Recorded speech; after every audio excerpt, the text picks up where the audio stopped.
Welcome back to Cocodona 250. I'm Zach Marion, joined by Mercedes Siegel-Gaither. We are, sorry about that. I got really pissed off about the shade, and I went and cut the internet, so I apologize. We are back. We are bringing you all the action from the Cocodona course. While we were off air, both Matt and Mercedes apologized profusely for their mean comments, and so we're back. I allowed the broadcast to continue on. So thank you guys for joining us again. We are excited to continue the feed on. Like I said, we're going to be here until 11 o'clock at night. We're going to make sure that we get the leaders through Whiskey Row, which, based on the paces that they're going now, we are absolutely going to see the leaders run through Whiskey Row out in Prescott before we close tonight. So this is going to be the stream through the rest of the day. So keep following here. Bring all that awesome energy into the chat. We want to hear it. We want to see it. We want to see it all go down. We want to hear what you have to say. Thank you guys for joining us. We're going to get eyes on the course and bring you some updates as soon as we can get them.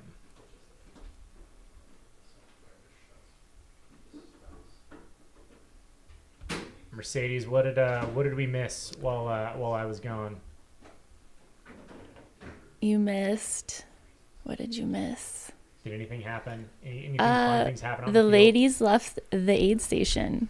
So we got Mika and Megan out of the aid station there at Crown King.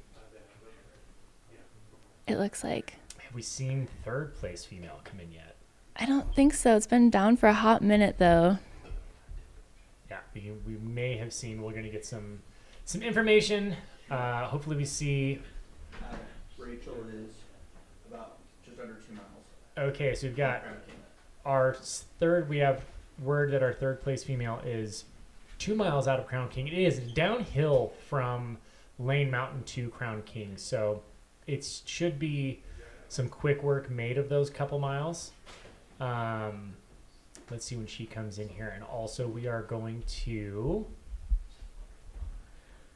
hopefully have some eyes here in the next little bit.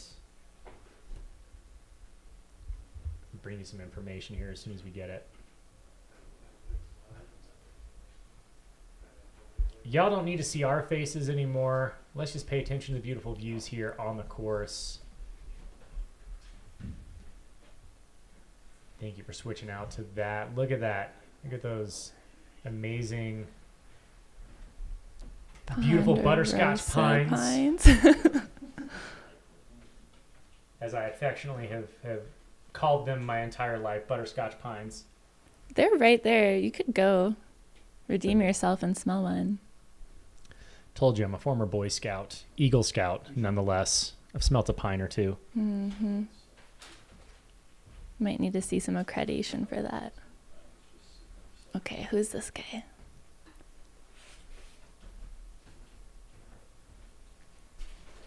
Awesome. Runners making their way in and out of Crown King Aid Station. This is around mile 38.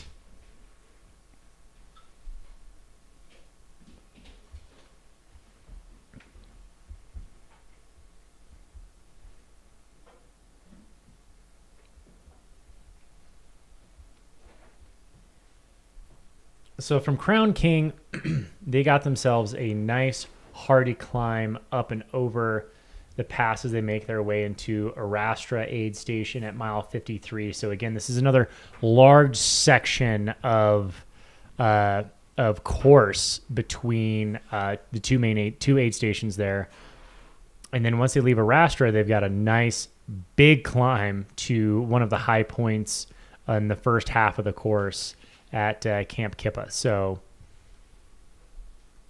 they've got still a lot of work ahead of them today. Once they hit that top mile 63, they've got a nice long downhill, almost to rolling downhill, obviously, quite close to mile 95, that aid station through there. So they've got a lot of work to get up to mile 63, Camp Kip, and then the rest of the day should be a lot easier from that point on.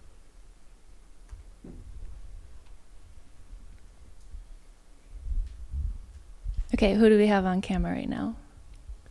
That's not Garmire, even though it kind of looks like him a bit. A little bit when it's blurry. I haven't seen Garmire come in. We might have missed him. Yeah, we're getting that point to where, runners are in and out of the aid station where we're probably not going to get everybody. We want to make sure we focus on the ladies. I'm just impressed with these crews that are full on like wiping faces, changing socks. That's love. They're doing the Lord's work, that's for sure.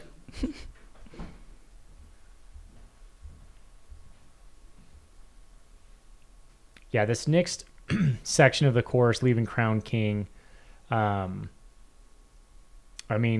this is Cocodona 250 is a pretty awesome race in that it's the only trail ultra marathon that traverses the entire Bradshaw Mountain range. So they get a really cool perspective to get through the entirety of the Bradshaws. Just next to the Bradshaws and below. There you go. Throw a little mayonnaise on there, get a little extra calories in there. It probably helps it go down. Your mouth's probably getting a little dry at this point. I was going to say, who knows how long that burger's been sitting there. It's probably dry a little bit. He doesn't look super excited about the burger. I mean, calories are calories, though. You got to get them down. I mean, it's not like Pete's Meats, really, but the burger's going to do the job. It's going to get you the calories. Now, plus at this point in the day, you've been going for almost 8.5 hours now. Probably stopped eating close to 2 hours before the race started, at least solids. So you're sitting here at 8.5 hours in, probably 10-ish, close to 10 hours without a solid meal. Your stomach needs something in it at this point to kind of satiate the hunger pangs. Especially before you take on this next chunk of course, which is going to be, half a dozen or more hours before you get to the next major aid station. So I just did a little research on the Google, and 1 tablespoon of mayo is 94 calories. Yeah, that's a solid chunk of calories right pretty there. Good. Are you building out your calorie counting app already? No, I need someone who's tech savvy to help me with that. We can copyright that. Just, direct message me and we'll get on that. There we go. Eyes on runners out there having left Crown King in the beautiful butterscotch pines of the Bradshaw Mountains. Another course here in the Aravaipa community that is, at this point internationally renowned, right next to this course, just directly to the east of it, is going to be the Black Canyon Ultras. The Black Canyon 100K ran in February, mid-February every year, is really, really close to this course. It's, as the crow flies, it's only a couple miles away from this, where these runners are running now, but it's up into the mountains. So that tells you that, that elevation change you can get to so quickly here in Arizona that I think goes really underappreciated. People think of Phoenix as being this, flatter desert area. And with Black Canyon being a mostly downhill course, you don't think of the elevation disparity that you can get to in just a handful of miles.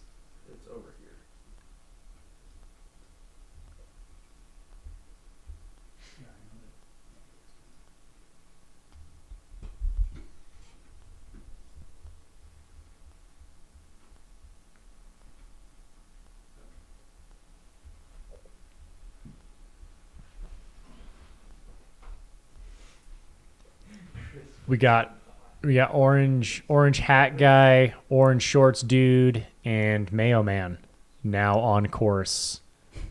We got nicknames abounding.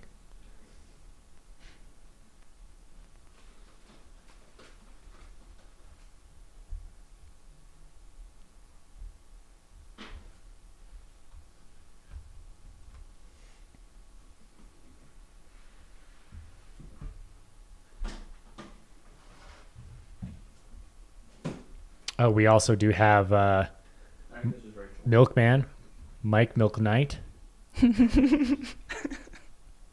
That's Penny. No, there's no that trick. I Very like that punny. one. So this looks to be our third place female. Is that Brianna? That is Brianna in the Rachel. course right, or Rachel, I mean, in the Rachel's course in right there. third. Look at those pockets loaded. It's the way to go. Carry it right on the thighs there. That's going to be the most efficient way, because as close as you can get to the hips, man, that's the best way to carry the weight.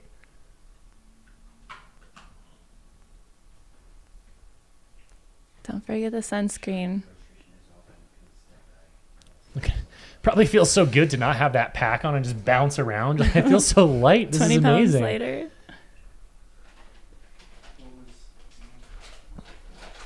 Yeah, Crown King is a special little place, pretty awesome area.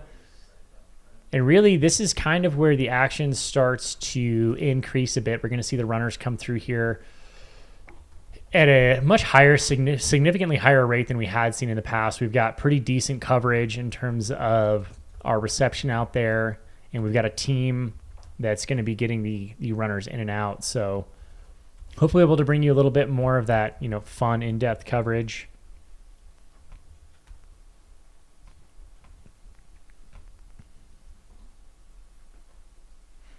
And no, we have not had any OFM references yet. Have not been able to come up with any.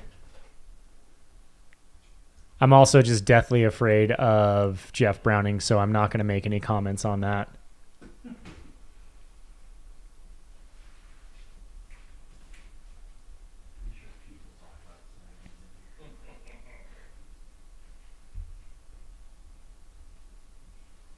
Rachel crushing it.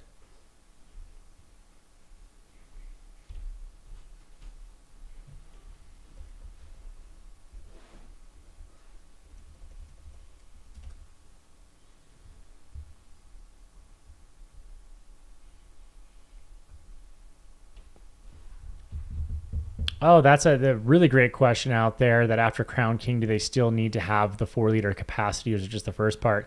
It is just the first part that it is mandated. It obviously is recommended that you take care of yourself. You know what you should need between aid stations, and you always want to err on the side of having too much rather than too little. Getting, slowing down out here and getting lost in the desert, that's absolutely that can become deadly. That could have a lot more, drastic effects than if you were to, carrying too much is never going to hurt you. Carrying too little can be pretty serious. So, Are there any creek crossings if they bring a filter? there have been a couple on course. I don't believe there are many from this point on, because when you hit the Bradshaws, you're kind of up pretty high. So any water or any melt is in rivers, streams are a little bit lower than where they are now. Maybe not worth relying on then. Yeah, I would not bank on having access to water on the course outside of the prescribed aid stations.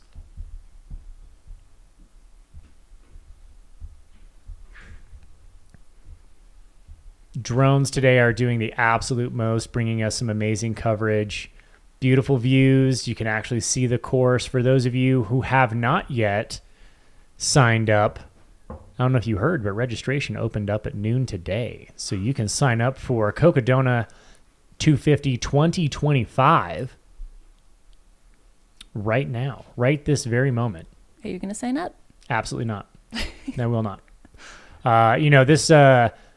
This race needs a director for the live stream, and I couldn't pull myself away from the duties. As much as I think that 250 miles would be a blast, and I'm sure I'd do it without any difficulty whatsoever, the live stream has to happen. So I will sacrifice myself for that. Mm-hmm.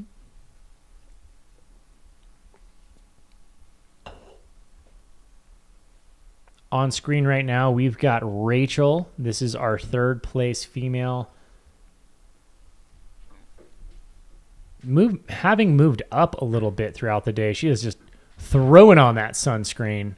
Or maybe she got the mayo packet mixed up with her sunscreen. I'm not sure. She's got to get those ears. That's crazy. That is a lot of sunscreen. But if you're not going to wear a hat, oh, she got the ears. She knows what she's doing. Yeah, get those ears, man. That's something. That's a mistake you only make once.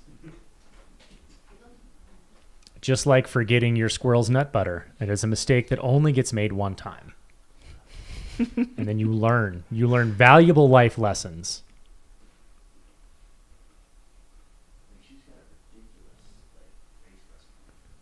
Rachel Intrican absolutely crushing it out there, lathering on that sunscreen, getting ready for the this next section. I mean, again, this course doesn't, I mean, you are up in the pines, but this course doesn't offer a whole lot in terms of reprieve from that sun. It's intense. It is an Arizona sun. You're also at a higher elevation out here, so you are absolutely going to get pummeled by it. So she's taking care of herself. Again, if we preach this all day, it is a matter of self-care is what's going to get you to that 250-mile mark. You can't rely solely on suffering through and just relying on your fitness to get you there. It is a matter of making sure that you take care of yourself. I've always used the mantra and had someone explain it to me that in order to finish first you must finish. So it doesn't matter what your goals are. You have to make sure that you cross that finish line and you're capable of crossing it. So absolutely take care of yourself in these early stages of the race and prevent as many problems as possible. All right. So our top 3 females. Mercedes, would you like to give us the top 3 ladies? Okay. Yes, I do. I've been waiting for this moment. So, and first we have Megan McCarty, and her and Mika Thews have been kind of running together. They left the aid station around the same time. And so Mika is right along with her. And then in third place, we have Rachel Entrican. And then hopefully soon we'll have Brianna Cornell coming in fourth sometime soon here behind Rachel. Yeah, so that's where we're at with our top 3 ladies. Top 3 men. How about you give us a rundown on that? Oh, yeah. We got a bit of a glitch. There is no one at mile 96 right now. So in our first place position, we have Joe McConaughey. And then shortly behind him is Harry S. or Haroldus. Then we have Jeff Browning in third. So is that still happening? Did he make a pass? Jeff Browning moved his way up into third place, passing Michael Versteeg. That is what we show currently in our top 3 men's and women's. So, the races are starting to unfold. I would not say that we are even close to the story being told of the day and of the race, but we're starting to see some game plans being implemented. We're starting to see different runners kind of run to their own style and speeds. You look at someone like Jeff Browning, who's an incredible closer, Mike McKnight, who has proven himself last year to be an incredible closer. And Joe Stringbean is pushing himself out front, and maybe he can just maintain this, or maybe he hopes to get a lead and just make everyone work harder than him from that point on in order to catch him. And we do have 2 ladies in the top 10 still, so keeping an eye on them moving up. That is unsurprising given the female contingency in the trail and ultra running world right now. Absolutely just handing it over to the boys, letting them know that they are here to compete overall, chase you down, exploit your weaknesses, and crush your soul.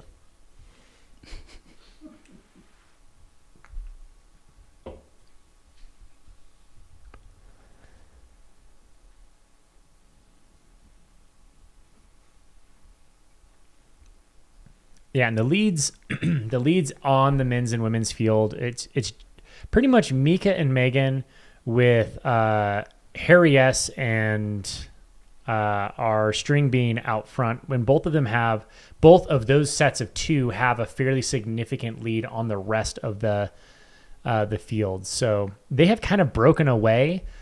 Definitely not in a position of making major moves, but there is some significant distance between them. So they kind of are in control of the race at this point. And the last time my results updated, it looked like Megan pulled away by a mile from Mika. That is quite a significant move out of that aid station, given the fact they left roughly at the same time. again, we take these results with a little bit of a grain of salt. They are fairly accurate, but we can't guarantee they're 100% because we don't have eyes on the field. So we will lean on those and glean them for the information that makes sense until we get absolute updates. But that is where we are sitting right now. There's Mike McKnight coming into the aid station, I believe. Maybe? Yeah. That is Mike McKnight. I think he's going over to the pasture right now, and he's going to squeeze an udder for some fresh milk. Gotta do what you gotta do. I mean, if it works for you, it works for you. There he is. The raw milk.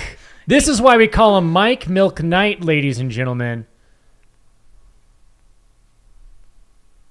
Little known fact about Mike, he actually was raised on a farm and had access to cattle, so raw milk he's no stranger to, but this has been kind of his low-carb calling card. Just really enjoying that frothy, thick, curdled milk. That's why he's wearing all white. That's why he's rocking the all white. He's just trying to, represent Milkman Mike over here. So I'm gonna go ahead and dry heave for a moment.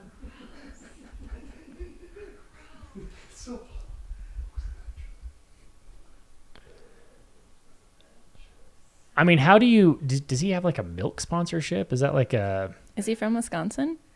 I mean, I like milk. Right. Oh, I absolutely love it. He is doing it out there, ladies and gentlemen, though. This dude knows what he's doing, and whatever he's doing works for him. So we will tease a little bit, but obviously Mike has found a situation that works for him. And, I absolutely could not do that.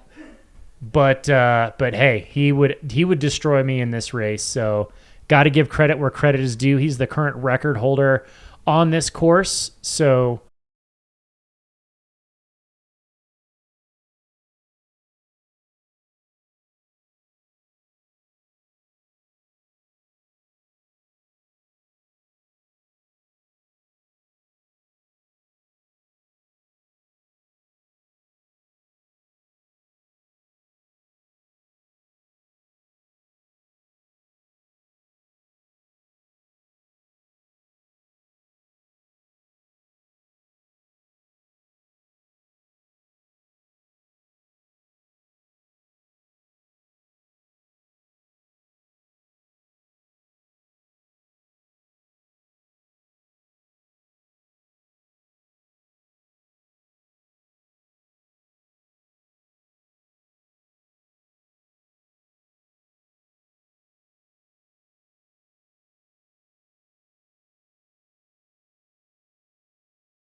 all right, thank you for rejoining us and being patient with us. We had to cut away while Mike was lubing up some things. Our feed kind of curdled there for a moment, but we are back. We are absolutely back. I think we need to. Mike's earning some nicknames over here. He's like Tights McKnight over here, Mike McKnight, the Dark Knight.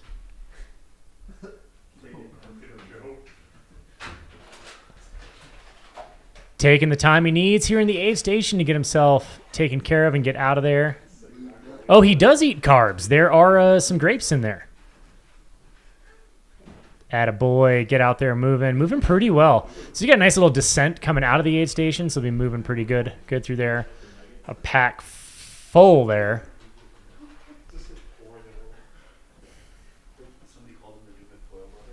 Mike McNuggets out there doing his thing. We love him. We only tease because we love this guy. He is the course record holder on this course, so we should have some respect when we utter his name.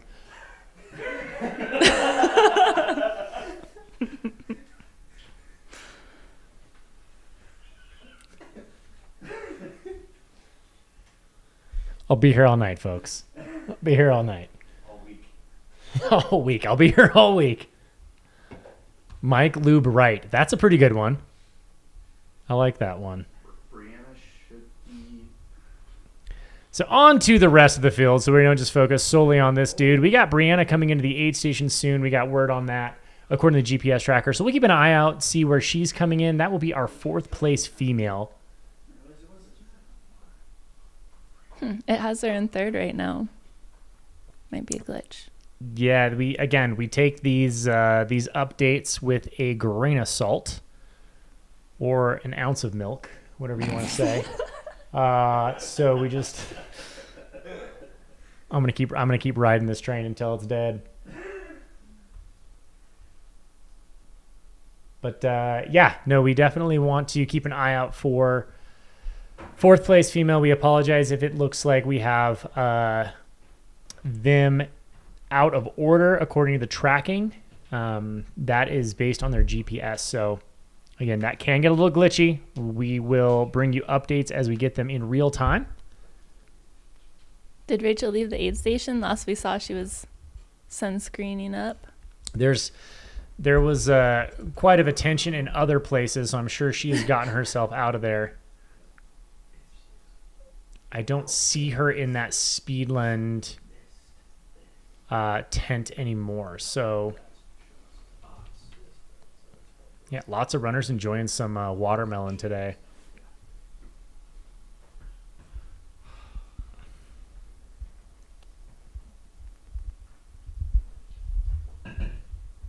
And we do, all jokes aside, we do have, a lot of comments on here of Mike being like a favorite to win.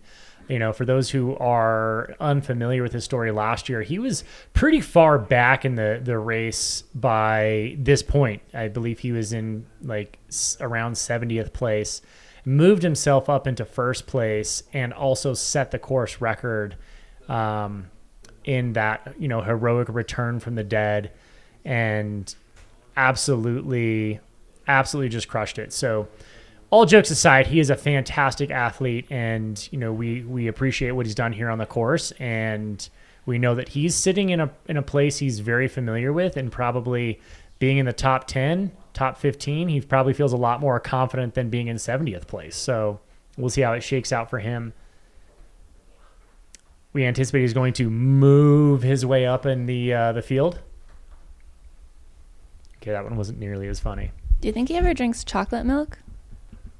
I mean, I hope he's not just focused on regular milk, but knowing a low-carb dude, he's probably not throwing chocolate in there.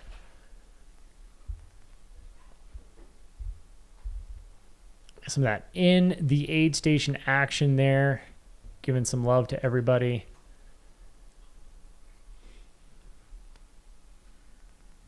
So this is the Crown King aid station. We are 38-ish miles into the course. What's that? I thought that was Cole Crosby right there. And you're like a racing team shirt. I'm assuming male team member racing. There we go. We got people stoked to see the crew out there. Again, we love to bring everybody's race to, their friends and family. And, this is part of it. Yeah, Joe Corcione on stream right there. I wish we had a mic out there. Looks like he's saying some pretty great things.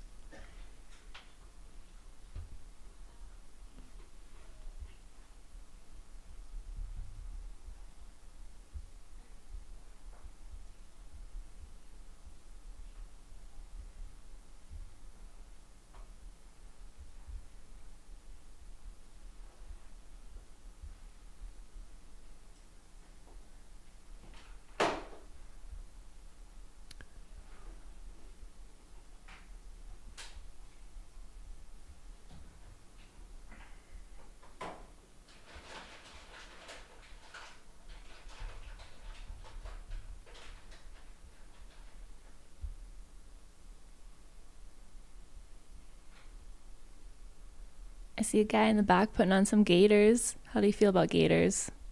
I love them. They're fantastic. I think everybody should wear them.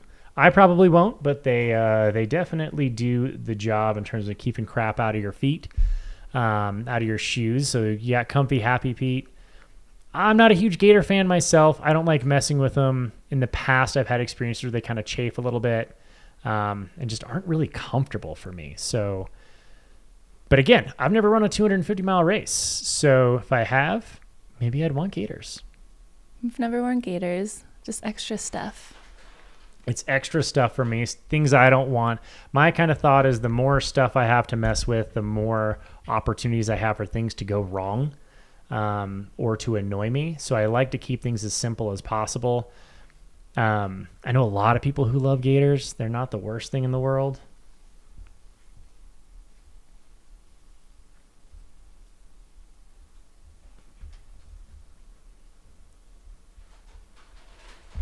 Making his way out of the aid station there. Looks like he spent the time he needs.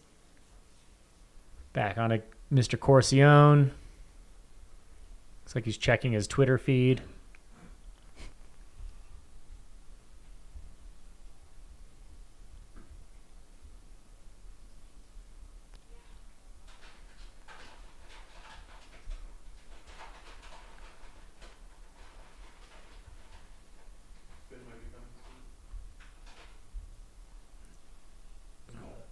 We are going to await women's fourth place. Are those pockets? What? I'm hoping that's a pocket. Maybe we should. Or move maybe the an cameras. adjustment. No, I think he's. Yep. Is he? Can we? Thank you. I appreciate that. Maybe change the feed for a hot second. He's got no shame. And that's the way we like it here. That is ultra running, ladies and gentlemen. If you can't be okay with that, then you're watching the wrong channel. If only we had the audio to match the video. We do not need ASMR of that whatsoever.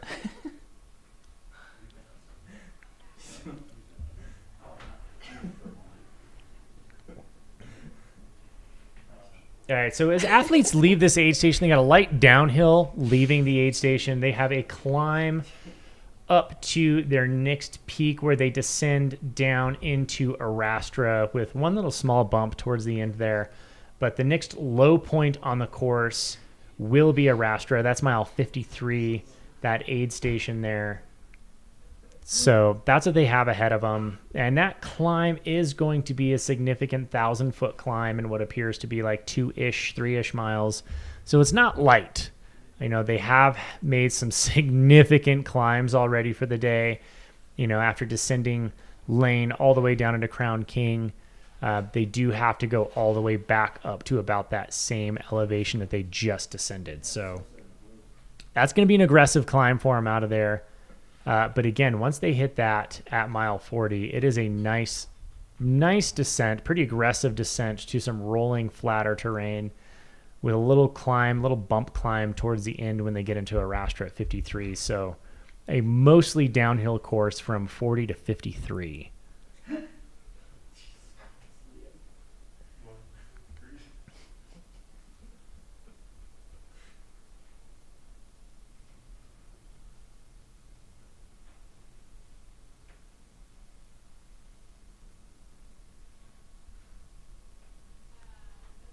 Starting to see a little bit of a heavier flow of athletes into the aid station here. I see a lot of bags getting shuffled around, a lot of people taking some seats. There's Clark over there from Speedland getting in on the action. All black gear with the Speedland green top. If anyone watched our Gorge Waterfalls broadcast, man, that dude brought the energy at their aid station. Just absolutely a stoked fan of the sport. We love to see him out in the on course. Yeah, this aid station's picking up. It's getting quite busy. For those who have been with us for a couple hours, we saw this aid station was really quiet a couple hours ago, and now we are having runners trickling in consistently. And for those who are just joining us, again, I am Zach here at Mountain Outpost with my co-host Mercedes. We are going to hold the fort down for the next little bit here on the Cocodona 250. We appreciate all of you joining us. I know y'all come for the comments, so please light it up. Let me hear who you're here for. Who should we be keeping an eye out for? Do you have bib numbers for us? Throw it out here in the chat so we can give some shout outs and keep some eyes out for your runners.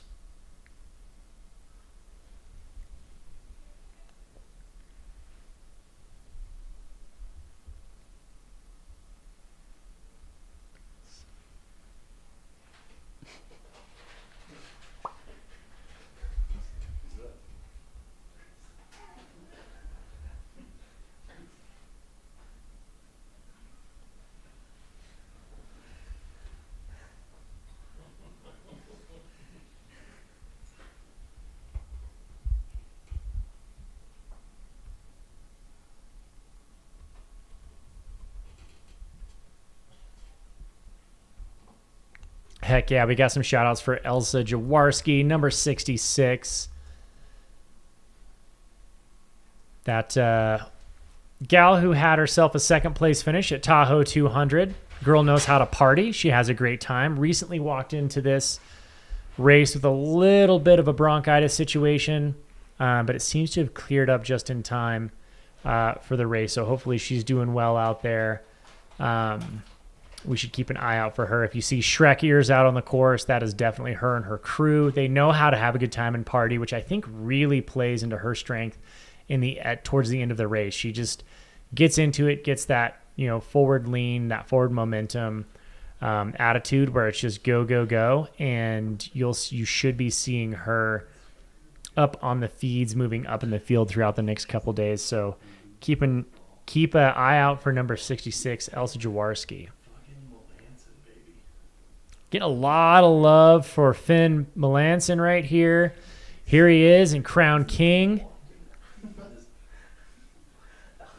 I mean, this is the type of draw this course has. He, was one of our broadcasters last year, him and Brett Hornig, and now you've got Finn, who is just like feeling the inspiration and wanting to get out on the course. So absolutely, here he is. Looks like he's a little hot. Getting some ice bandana on the head there, cooling down. He's got that look in his eyes that tells me something's up. He's just roboting his way through the course. If we can play charades, just tell us, Finn, how you're feeling with nonverbal, just physical cues.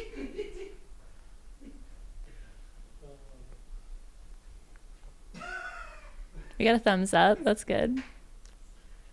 We got a thumbs up. That's all we need. We know he's going to make it. He's really enjoying that ice on the head there. He looks like he might want to take a hot nap. It's pretty early to be feeling bad. So we're gonna send thoughts and prayers to Finn. You got this, buddy.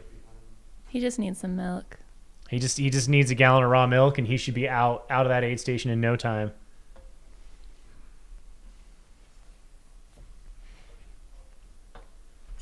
No sleep till Flagstaff, baby.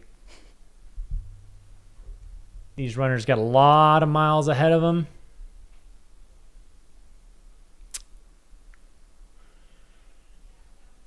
Get him some mayonnaise packets to go.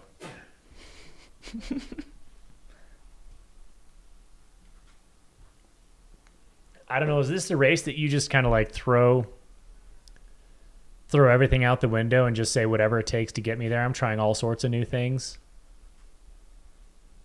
I don't know. You have a long way if it doesn't go well. You got a long way either way. There we are. Another craft athlete in the aid station there. Did we get a number on her? Might be Stephanie Rosebach. That's just from looking at the trackers. Yeah, we're gonna double check at a number. There we go. Manuela I can't pronounce that. Villaseca. Manuela there. Getting into the aid station, looking pretty good. Absolutely love that craft team shirt. Left foot, right foot. Really, realistically, running is so simple. I wouldn't ever say it's easy, but it's simple. It's left foot, right foot, left foot, right foot. Just repeat that until you get to a finish line. Don't make it too difficult, but don't expect it to be easy. Simple, but not easy.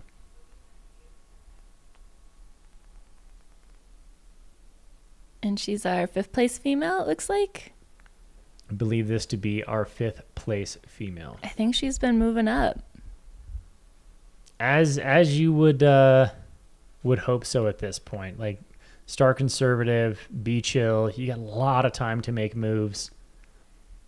Now is not a time on the course to be stressed about where you're at.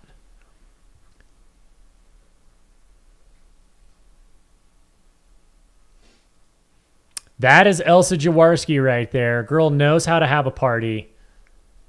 Heck yeah. I would give anything to have audio right now. Eddie just needs to unmute on his end. Heck yeah. Elsa Jarski having a good time, making friends out there. I have to say I'm slightly biased. That is an athlete that I coach. But regardless, she brings the energy. That is what you want to see. Maybe you don't want to see that much energy expenditure here, but the Shrek ears are out. She's jazzed. She's going to take her time, get refueled. Like, her crew is going to bring the most when it comes to good vibes, good energy. She's gonna feed off of that from aid station to aid station, as well as I'm sure a lot of other runners around her are going to have a good time. The Shrek ears are everywhere. Where do the Shrek ears come from? She picks a theme every single 200-mile race, and her crew chose the Shrek theme, so this is where she's at. She's just going to ride it and enjoy it and have a good time. Nice. I've seen her training. I know that she's physically capable of having a fantastic day out there. So keeping that mind right and keeping the energy up is all that she has to focus on, and her body will follow 100%.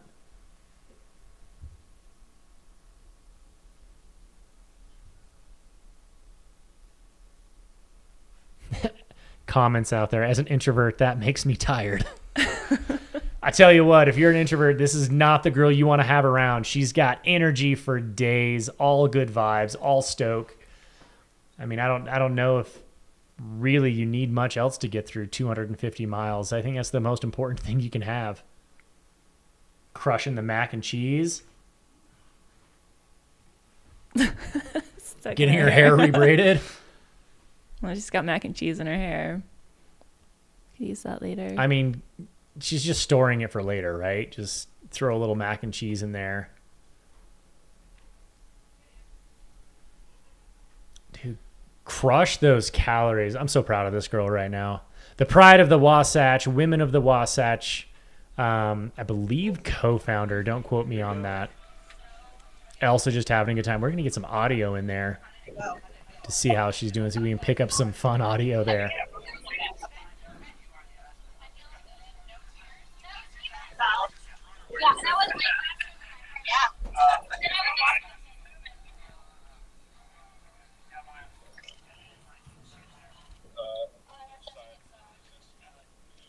Getting just a quick rebraid of the hair.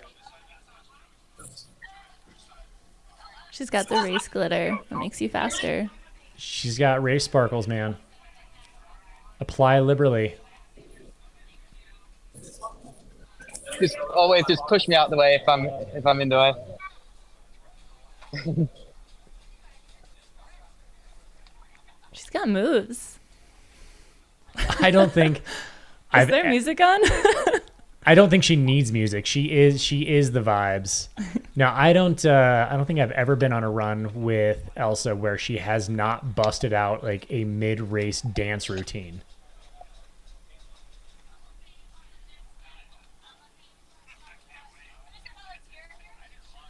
I'm a live stream volunteer. Is it an order? But, oh, thank you. Oh, thanks. No, thank you. No, you're looking great, Elsa. Bringing the high vibes, the energy. Love it, representing women of the Wasatch.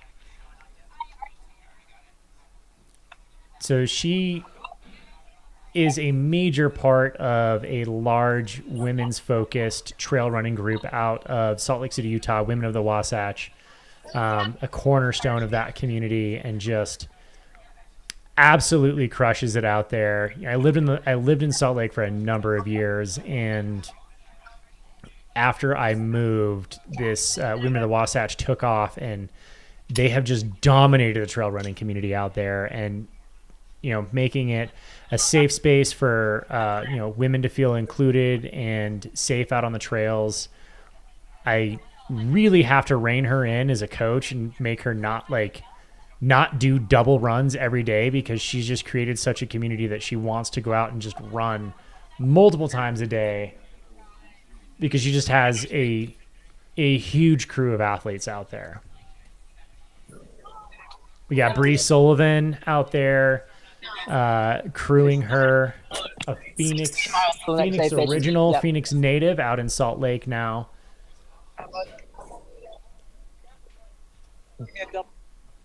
Oh man, absolutely love to see Elsa just crushing it.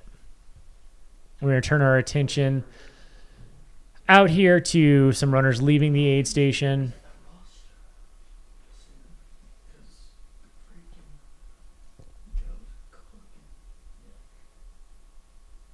We're getting word that Arastra aid station is the next aid station that we're going to see some people at, and based on how Joe McConaughey is moving, it will be a little ahead of what we anticipated our front runners to get there. I mean, he's got the right conditions. It's a cool temperature day. He's already been on the course. He knows the course extremely well. So this is playing into what could be quite a magical day for String Bean out there. We're right behind him. We have our very own Harry S. out there doing his thing, chasing down Joe, learning from one of the best to ever do it in these mega ultra trail distances.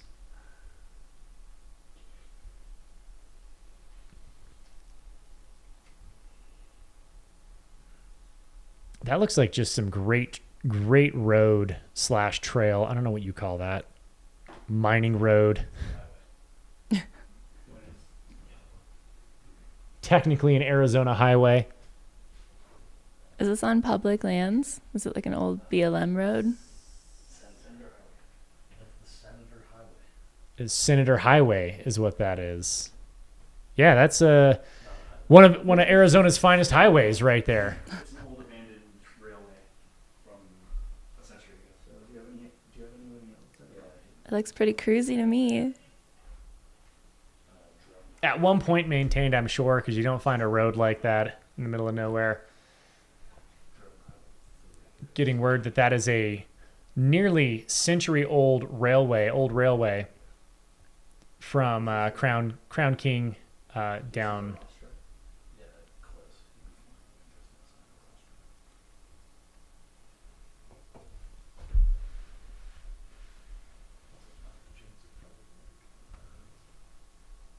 And again, it's mostly a downhill shot. Once you make that climb, it's mostly a downhill shot down into Arastra. So you can make quick work of this section of the course if you've got the legs. And it doesn't seem like anyone really burned a whole lot of matches in that first 50K. So hopefully we're seeing some quick times today. You think that's going to affect them tomorrow?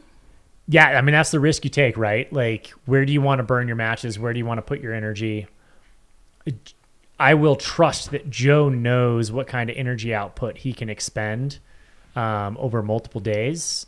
And I feel like when you're someone like Joe who's had some fairly good success and you really kind of dialed in these longer distances, maybe he wants to come out here and take a few risks, right? Like, take a few risks, push yourself a little bit, push the rest of the field a little bit.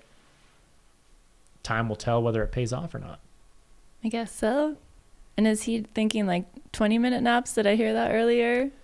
Yeah, his plan was 20-minute naps the first 2 nights. Well, hopefully the only 2 nights that he's out there, if his game plan plays out. But it will be 20-minute naps, and he's going to force himself to nap the first night. And I know Jeff Browning said something very similar based on the research.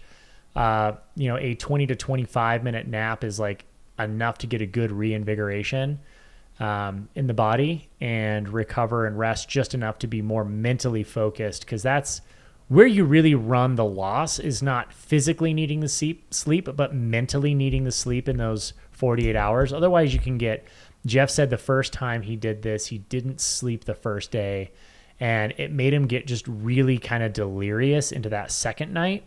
And it was the lack of mental focus is what slowed him down. What he said slowed him down the most. So he's hoping to alleviate that this year with a good 20 to 25-minute nap on that first night.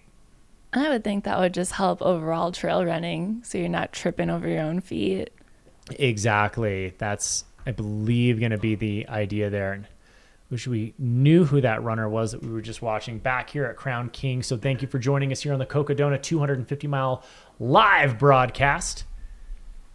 We're at Crown King A Station. That is Isabella from Spring Energy making a light appearance there. They will be tossing up some smoothies for runners later on the course. Bringing all the goods.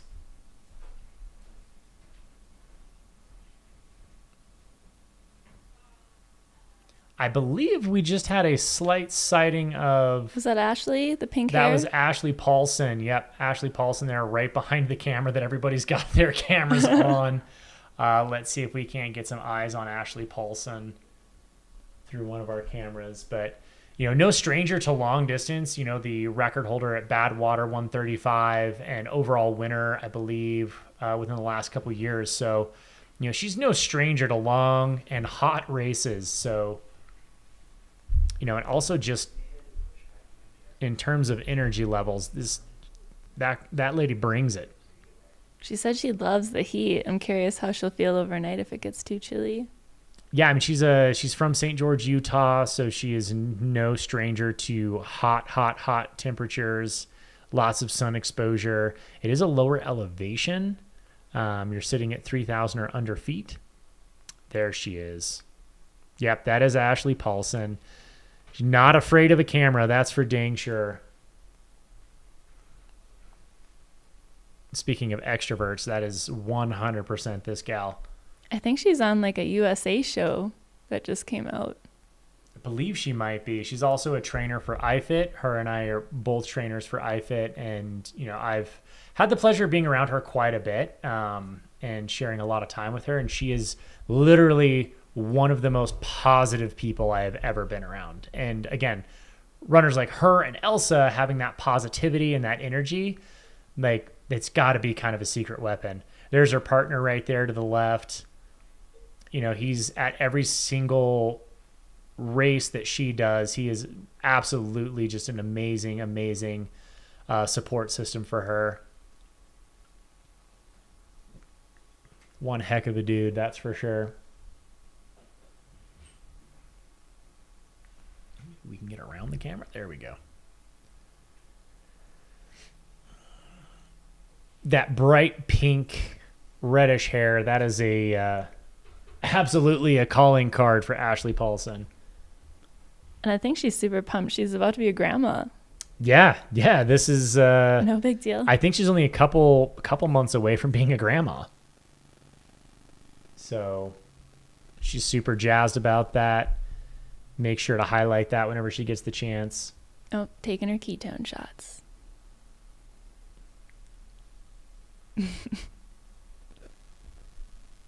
We need a little temperature gauge. I want to know how warm it is.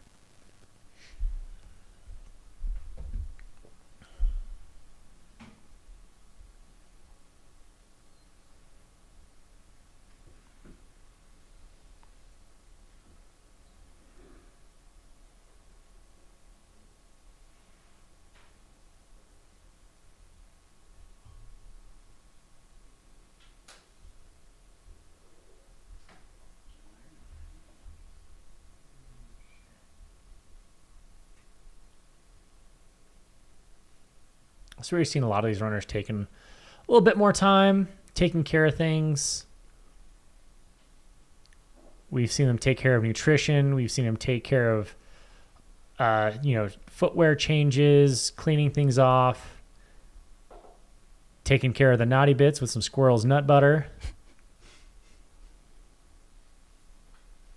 Pack goes on, and she is going to be back out.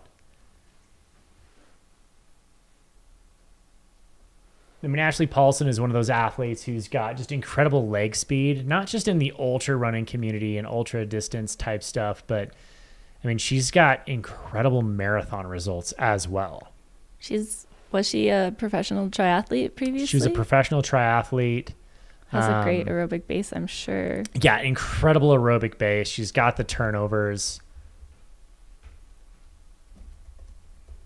She just crashed last fall. What was it, Jackson Pot 100?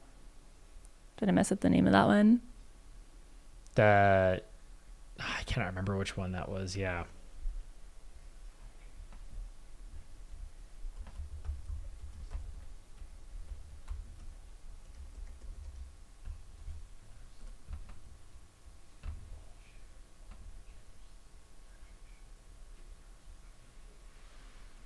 Yeah, she's run a lot of different types of events, from timed events to distance events, short events, long events. And I really don't know that she's found one that she's not good at. You know, she's incredible at the marathon, won many of them herself, incredible at long distance stuff with a couple wins at Badwater. 24-hour events, she's fantastic at, as well as won a number of those. Most recently, the Jackpot 100 or Jackpot 24-hour race, she very handily won that race. Yeah, in 14:04, just over 14 hours, 100 miles. Give me something she's not good at. Oh, that was in February. That was just in February. She's run both Boston and London marathons recently, back-to-back weekends. She did a 100-miler March 9th. Not shocked. She's always been a very high-volume athlete, like consistent high volume.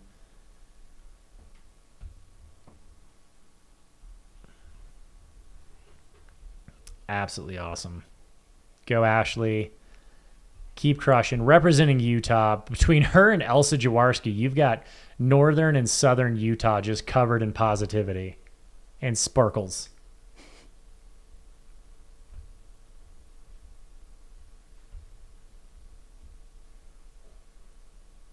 And yes, that is actually Ben Light crewing her. So who was supposed to have towed the starting line himself, but was unable to. So he reached out to Ashley to ask if he could help in any way, and she was like, bro, you know this course like the back of your hand.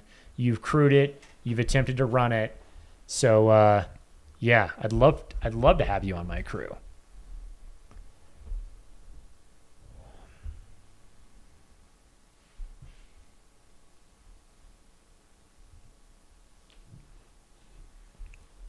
Am I getting call outs in the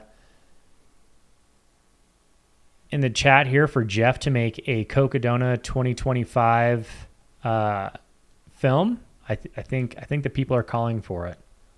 The people have spoken, Jeff. You're coming to make the 2025 film.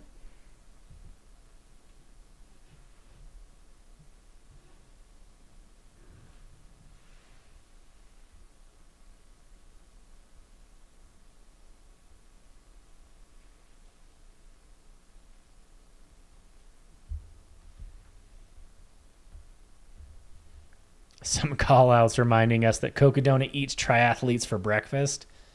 That may be true, but she's proven a lot of people wrong in the past. So let's see what happens. A lot of race left to be had, and she's looking great so far. So Ashley Paulson is one athlete that I will not count out. She is a hard athlete to not vote for.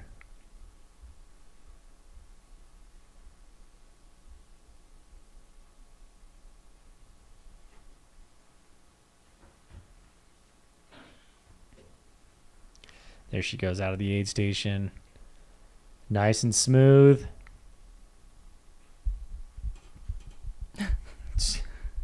What'd she forget? Yeah, what'd she forget this time? Poles. Nice. Those are worth going back for. Good reminder. Good reminder. Give up a few seconds to go grab your poles. Don't get too rushed to get out of there. What a strong athlete. We're going to root for her for the next couple days. See where she comes into that finish line. Watch her journey kind of unfold. Again, we are only at mile 38. There are many, many miles to go between now and the finish line. So much opportunity to have great days. So many opportunities for things to go wrong as well. That's what we stay tuned for. That's what we keep watching for. You never know how these days are going to unfold. But we do know that between all the amazing athletes out here, something great is going to happen. So in the 100-mile distance, Carnage starts, what, mile 70-ish? When does it start in a 250? I think it can start just about any time, really. Like, they're just so arduous. And I think the carnage starts happening mentally before it does physically. Because there's just a lot of mental energy put into overthinking how you're doing at this point in the race, preparing yourself for longer miles. Are you just constantly, because this is such an untapped area for endurance running, that, it's hard to have such a well thought out game plan because there isn't an established protocol for a successful day. Athletes have done it in many different variety of ways, from going out in the lead, going out hot and maintaining it, to going out easy and then crushing the back half. We don't know what the most efficient way of training for or racing these mega distance marathons. We're going to stop calling them ultras. We're going to start calling them mega distance. And you have people with so many different kind of specialties, like different strategies are going to work better for some people than others. Yeah, I think everybody's got their own way of racing, like what suits them. Like we talked about Mike McKnight being such a late surger and leaving Crown King in 60th place and ultimately winning the race on a course record time. Like, that's a pretty significant style of racing. And we see Stringbean going out in the lead here and kind of pushing pace quite ahead of last year's course record splits. You think he's trying to break people or just going off what feels good? That's a tough call. If you're a competitive athlete, yeah, you want to play some of those mind games. Again, he's got such a commanding lead at this point between him and Harry. They've got such a strong lead that they can kind of sit back and say, now it's time to cruise. And anybody who wants to pass us has to work harder than us. So they're in the driver's seat at this point. Right, and it looks like, depending on the accuracy of the splits, he might be about a mile ahead of Harry. So yeah, that's significant considering they were very, very close in and out of this aid station. And a mile on this course, and at the speeds they're going, a mile is 15 minutes. So that could be, a 15-minute gap could have opened up, between here and Arastra aid station at mile 53. Do we have his splits of his pace so far? I do not have them in front of me. I'm sure we can follow the live tracking. Looks like Joe is about a mile ahead of Harold now. Yeah, he's almost 50 miles in. That's a pretty good time. He's at mile 47.6 at 9:24. The live tracking pin at the top of the comments. Yeah, we're gonna get that live tracking pin to the top of the comments there for you, so y'all can follow that. I believe Matt was in charge of that. I apologize. He's been slacking all day, so he's been more excited about making comments behind screen than he is doing his job. So, Do you think he could make some coffee while he's making those comments?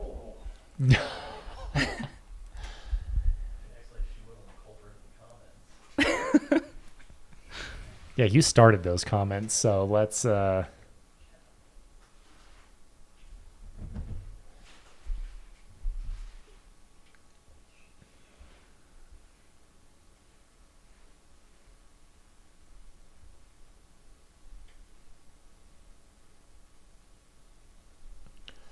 Yeah, as we're kind of seeing based on, Sarah Ostaszewski, first female to this aid station last year, and then also won Mike McKnight in the mid 70s to this aid station and also won. So I don't think that there's any real way to say that being here first is a negative or taking your time to get here is also a negative. There's just way too much course in front of you to make any kind of judgments like that at this point. I would love it if we could get some eyes on Callie Vincent at some point throughout this race. I know a lot of you in the chat right there, y'all are loving her. You want to root for her. We all do. She is one of the most amazing people I've ever met in my life. It looks like she's about 25 miles in. So for those of you who are joining us, I am Zach Marion with Mountain Outpost. I am joined by my co-host, Mercedes Siegel Gaither, here in beautiful Flagstaff, Arizona, bringing you the live coverage of the Cocodona 250. We've got a lot of action happening out on the course. This is the point from here on where we have a lot more touch points with the athletes, so we're going to be able to bring you a lot more of the action, a lot more views. We got a team out there that is doing everything we can to really get in there and kind of showcase what this course is all about. We're also going to bring you a plethora of hosts throughout the week. So it's not just going to be me. It's not just going to be Mercedes. We've got Chris Warden. We've got AJW. We've got Corinne Chalvoy and a number of other guests that are going to be joining us throughout the week. So keep on staying tuned. Enjoy the fun show that is about to unfold in front of us. This is quite the journey from northern Phoenix all the way to Flagstaff, Arizona. Going through the Bradshaws, going through Sedona. You're going to see a lot of different types of terrain that we are running through. I say we as though we're doing it, but we are going to showcase these athletes running through. It's going to be amazing. It's going to be beautiful. So keep watching. If you have to dip out and go to work, come on back. We're going to be here pretty much nonstop until Saturday afternoon. Let's get back out on that course and see some more of those amazing views. You don't want to be stuck in here. You want to see some views from the course. So let's throw that out there. This is Crown King Aid Station, 38 miles into the race. There's Izzy from Spring Energy. Things are going to start to get pretty busy at this aid station as the front of the mid-packers are making their way in.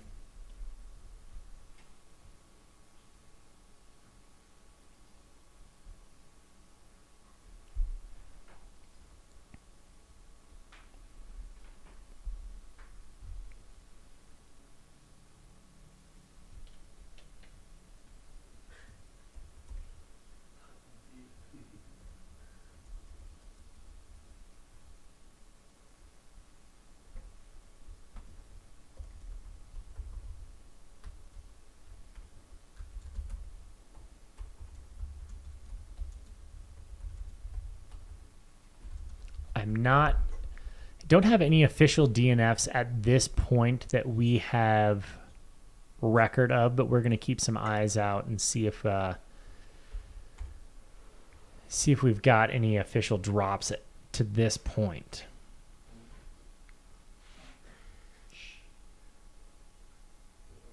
I believe that's the that's going to be the spring crew making smoothies left and right for these runners.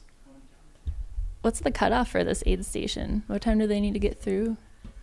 I'm asking the hard questions. Asking the hard questions. Crown King cutoff is at 11:55 tonight. 11:55 tonight. They've got to make it to Crown King. They got to make it out of Crown King by 11:55 tonight. So we are going to try to keep an eye on that throughout the evening. This will be kind of the first official cutoff of the course. So absolutely, we're going to be here. We're going to bring you the action. We're going to make sure that we try to get all these runners from the start through this aid station. I know we can't have a 100% success rate through here. This is a big journey. A lot of things can happen, but let's try to send these athletes through at least Crown King, because there's still a lot of beauty to be had out there.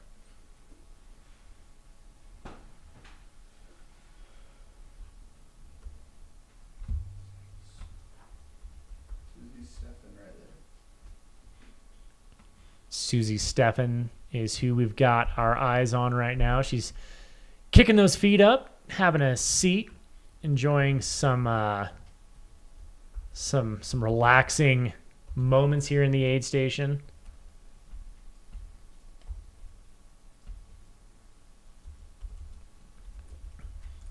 Susie, come on, keep going, girl. You got this.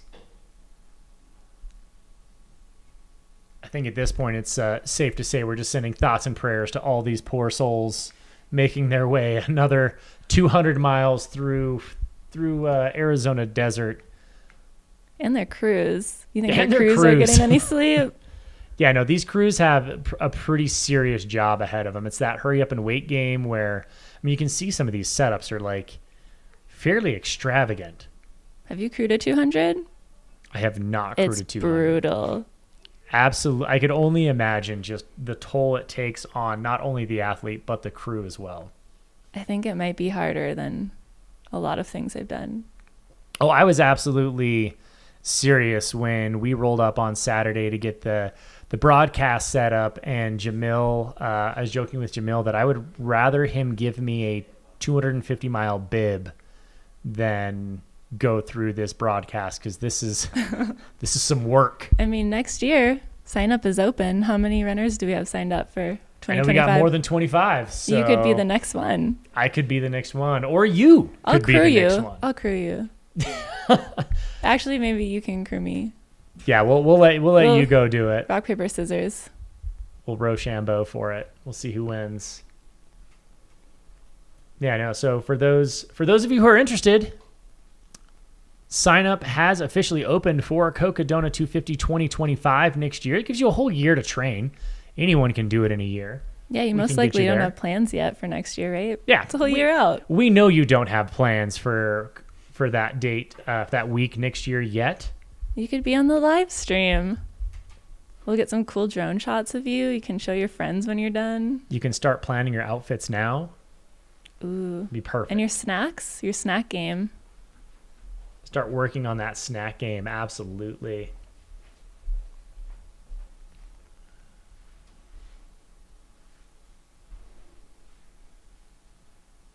So what the runners have coming up after this aid station is a climb up out of Crown King, a slight descent, and then a climb up out of Crown King, and then they have a rather long, a super aggressive downhill with a very runnable middle section, and then a little bump up and over a little plateau to get into Arastra aid station. So they're leaving Crown King at 37 here, and they're making their way to Arastra at mile 53. So this is another long stretch between aid stations. This is why you're seeing a lot of these runners really taking their time, getting their packs refilled, getting the nutrition, getting themselves taken care of, to get through, those next handful of miles that they're not fast miles. No one's running out of here with, ready to go, tons of energy, ripping that road. It does appear to be a lot of that highway and dirt road. So probably a little faster. We heard the Thatcher boys over outside of Lane Mountain, Ultraspire, the Ultraspire aid station out there. We had Josh and Matt Thatcher who went out for a run. They were talking about how bushwhacky the course was and how there's a lot of, there we go. We got a runner running with a little picture of his family in there. That makes me happy. That puts a little something in the back of the throat there. Brings up the tears a little bit. I love to see, people running and, keeping that picture of the family in the pocket there. When it gets hard, you got to run for something more than just yourself, because it's going to get shitty at some point. It's going to get terrible. And to step out of yourself and to run for someone else, that's when you can really pull some energy out. That's deep, but so true. Yeah, Pictures, though, those are going to get sweaty. Needs to put that in like a Ziploc. Yeah, absolutely. More footage of some runners making their way out of those beautiful pines. Drone almost taking one out. Nice pine shot. Those beautiful butterscotch pines. Just love them. Look how tall they are. It's a little dense, but yeah, so this is the runners leaving the aid station there. This is what they've got to go through. I mean, this is pretty dense pines right there that, hopefully they can maybe get a little bit of shade, a little reprieve from that sun, that solar radiation.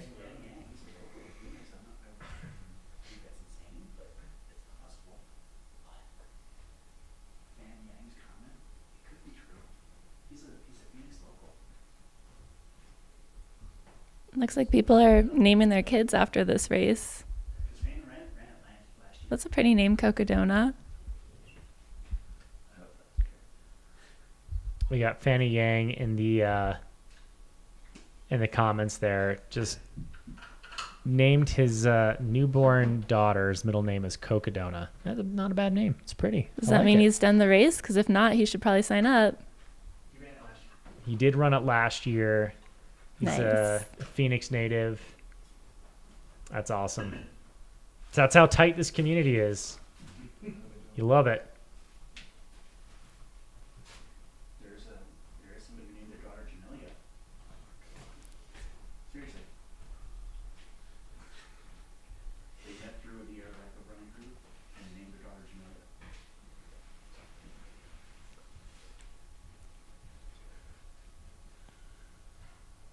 Okay, so for those of you who are just joining us, let's give you a little update here. We've got Joe McConaughey, Harry Subertus, and Jeff Browning are our top three males, with Michael Versteeg and Kilian Jornet right behind them. Arlin Glick chasing him down with Jeff Garmeyer. And then we bust into our women's field with Megan McCarty and Mika Thews, with Megan has about a half-mile lead on Mika, based on the GPS data that we have that's been fairly accurate throughout the day, with Rachel Intrican behind them. So yeah, it's a fairly tight men's race. You've got between Joe McConaughey and Jeff Browning, you've got about 3 miles between them, with Harry in the middle of it. And then you've got Megan and Mika are just about a half mile apart in first and second, respectively. And then Rachel Intrican is sitting less than 3 miles behind Megan. So it is still, all intents and purposes, it is still a very close race, given that there is a 250-mile course that they are traversing, and they are only just over 40 miles into it.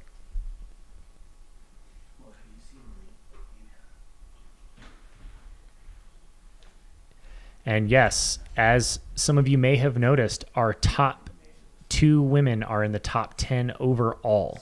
So yeah, that is not shocking in this sport anymore, but you love to see it.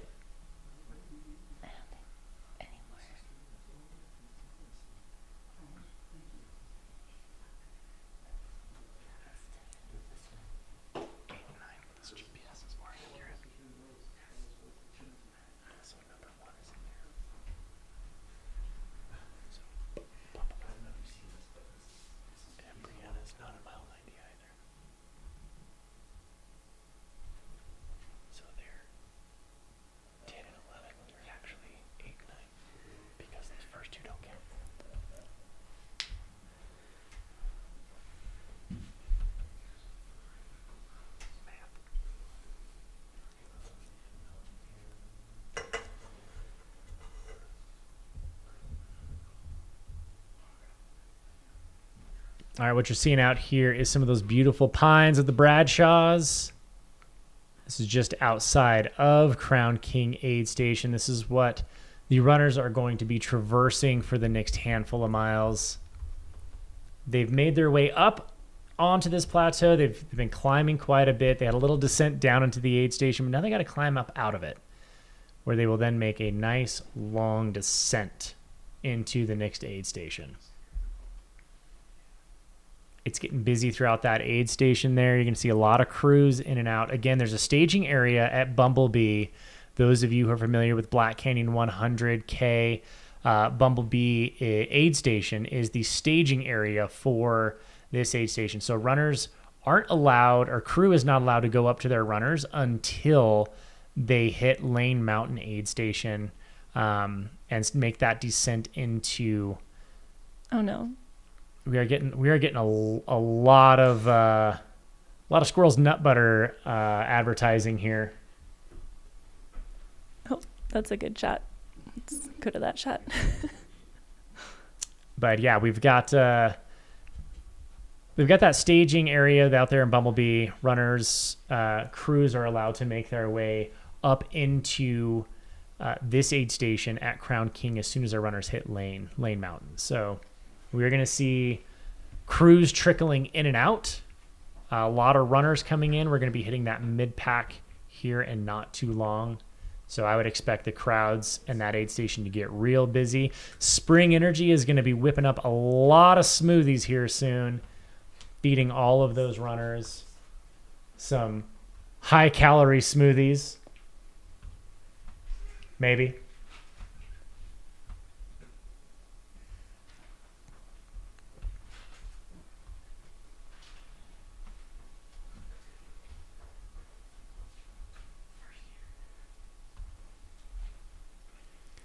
Y'all who've been with us all day, you're amazing. Thank you for joining us. Thank you for filling out that chat, for keeping it lively, for keeping it civil.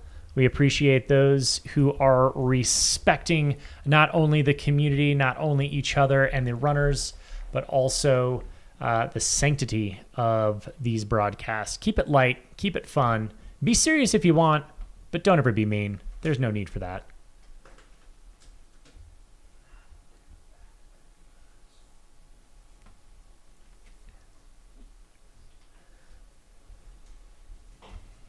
So thank you all. We've given you an update on our top 3 men, top 3 women. We are going to take a small commercial break here. Don't go away. Stay here.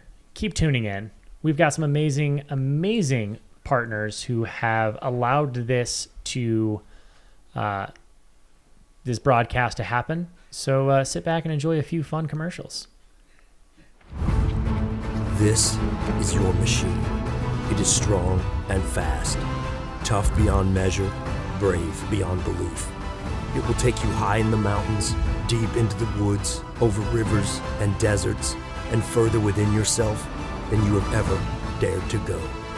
But it is only as good as the fuel you put into it. Feed it real food. Feed it real power. Feed it spring.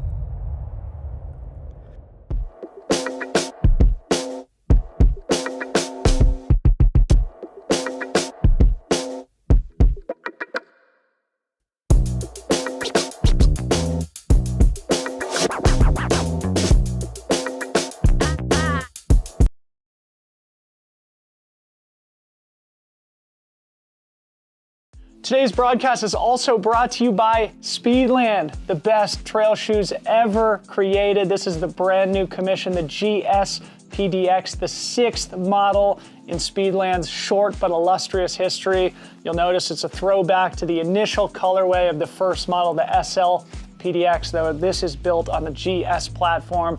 Plenty of cushioning to take you as long as you want to go on the trails. There's people going to be racing in it this weekend in both the 50K and 28K, but also people wearing it at Cocodona here in just a couple months' time. Everything you've come to expect, the double BOA fit system, the HTPU midsole, the drop-in P-backs, secondary midsole, also removable carbon plate. Nothing better than the Speedland. Go pick up a pair of the GS PDX. You'll find a link and a discount code here in the description on YouTube.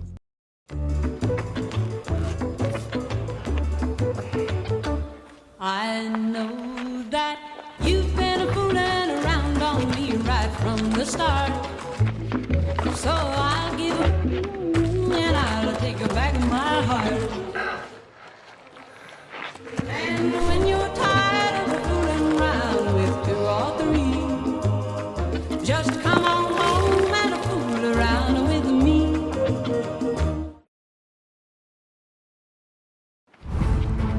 This is your machine. It is strong and fast, tough beyond measure, brave beyond belief. It will take you high in the mountains, deep into the woods, over rivers and deserts, and further within yourself than you have ever dared to go. But it is only as good as the fuel you put into it. Feed it real food. Feed it real power. Feed it spring.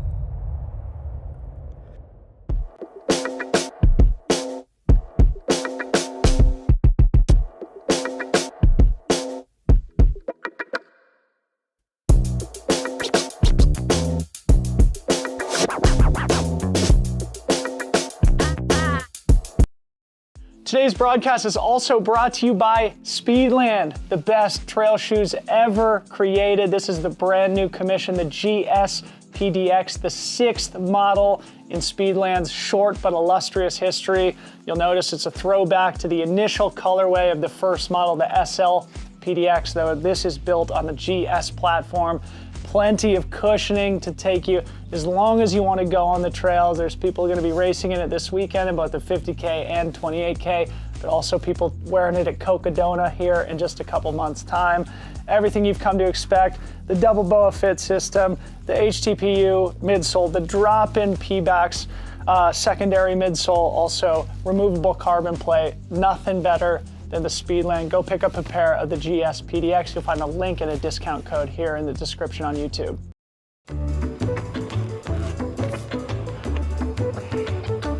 I know that you've been fooling around on me right from the start. So I'll give up and I'll take back my heart. And when you're tired of fooling around with 2 or 3, just come on home and fool around with me.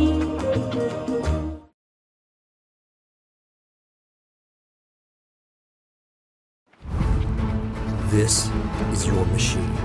It is strong and fast, tough beyond measure, brave beyond belief. It will take you high in the mountains, deep into the woods, over rivers and deserts, and further within yourself than you have ever dared to go. But it is only as good as the fuel you put into it. Feed it real food. Feed it real power. Feed it spring.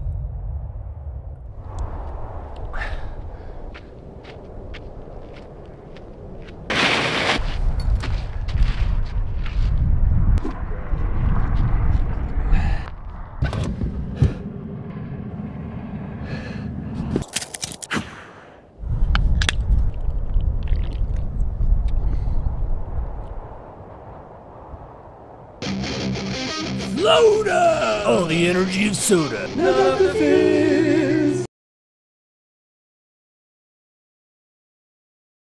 Welcome back to the Cocodona 250. I am Zach Marion. I am joined by Mercedes Siegelgaither.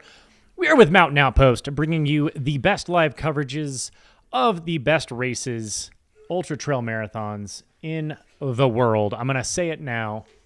all pride. We are at the Crown King aid station. I hope you all loved the Flota commercial there. I know that seems to be the best one. Everyone loves it. Maybe we just need to change the name of the race to Coca Flota 250. I don't know. I'm gonna advocate for that.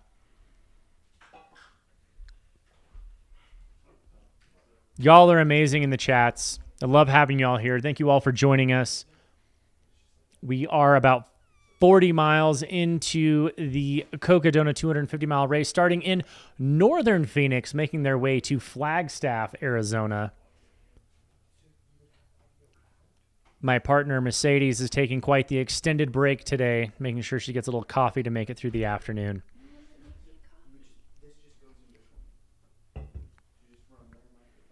I think our favorite ad of the day is absolutely the Flota ad. More brands need to jump onto that.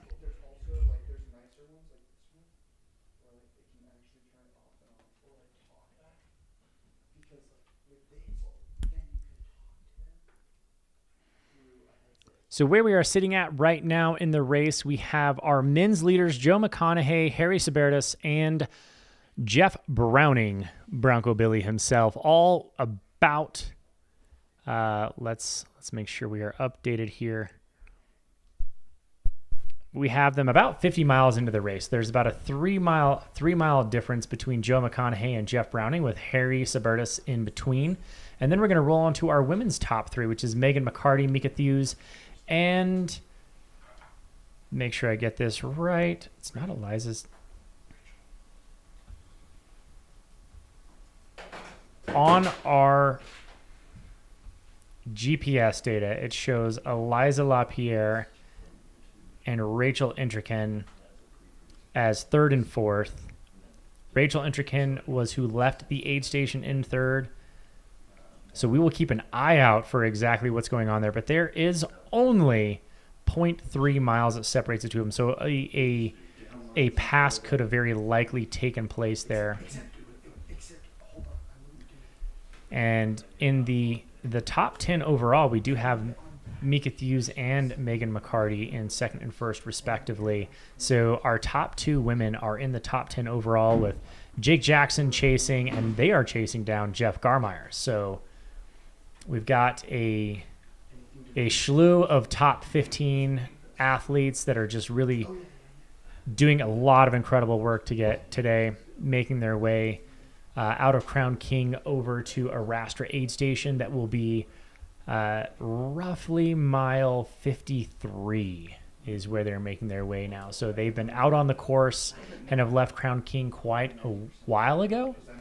So we're going to try to make sure that we keep an eye on them. We are anticipating the men's leaders to be at Arastra Creek here within the next 45 minutes. So stay tuned. We're going to bring you some action there from Arastra. Try to make sure we get some eyes on them as soon as we can. We'll bring them right onto the screen here. Until then, we are going to enjoy all the crewing and awesome spectating there at Crown King aid station, which is mile 38. We've got Speedland in the house, a presenting sponsor of the race and of the broadcast. And we also have Spring Energy there, whipping up some delicious, nutritious smoothies for all of the runners out there. So let's hear it for those guys. You saw their ads. Please, please, please be kind. Take a look at their product. They support us. They support the community. It is would be really, really great if you went and supported them. Show them a little love. Also, we've got Satisfied, Gnarly, Knack, Ultraspire, rocking that aid station there at Lane Mountain, mile 32. Darn Tough, making some amazing socks. Every single athlete walked out of Packet Pickup with a brand new pair of Darn Tough socks. Those things, I will tell you, they are darn tough. Made in Vermont. They do last an incredible amount of miles. I've had a pair or two myself, and I have absolutely appreciated them.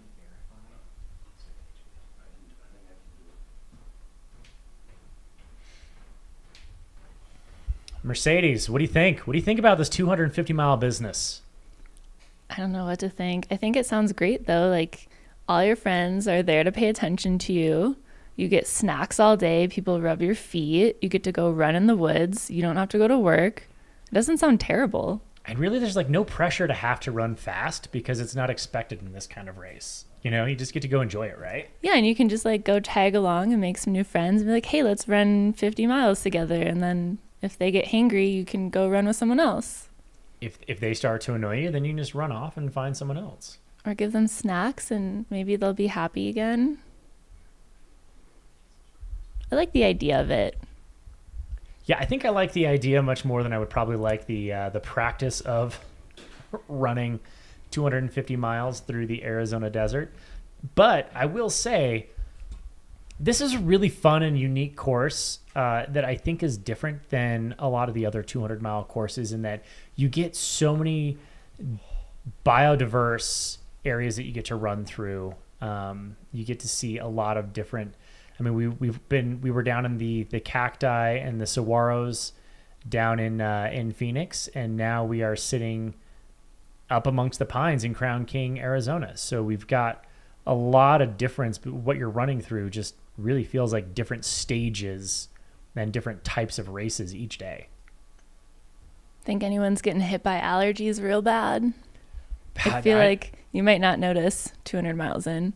Yeah, I was going to say, maybe just it feels like junk no matter what, allergies or not. But also I think I would imagine that your body's in such a fight or flight response that you've probably, running off of enough adrenaline that you're not going to really notice a whole lot of those allergies kicking in. But every single year I make it up into the pines and they're pollinating right now. It's just like, it just shuts my whole system down. My eyes go puffy. Can't see anything, red, burny, scratchy, itchy eyes. So I feel for the athletes out there for sure. There's our very own Bryce over there from Aerovipa HQ making his way off screen. Hopefully he's working, actually doing something.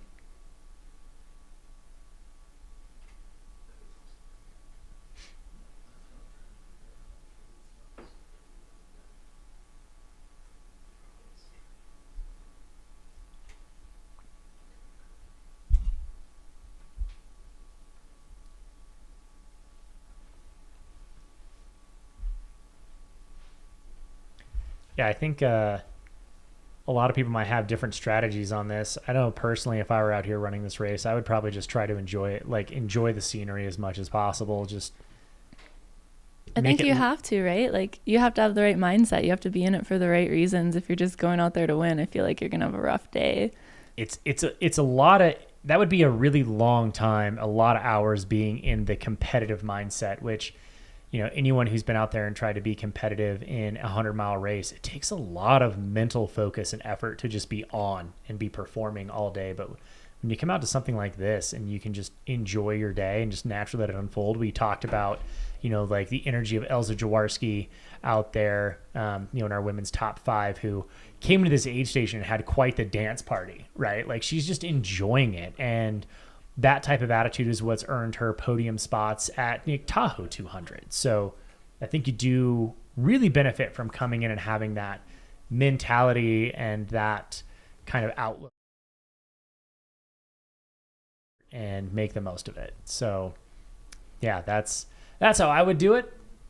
I don't know about you, but that's way too long of a time to be focused on that, like high mentality, like high energy mentality, and that expenditure of like constantly being on and trying to perform.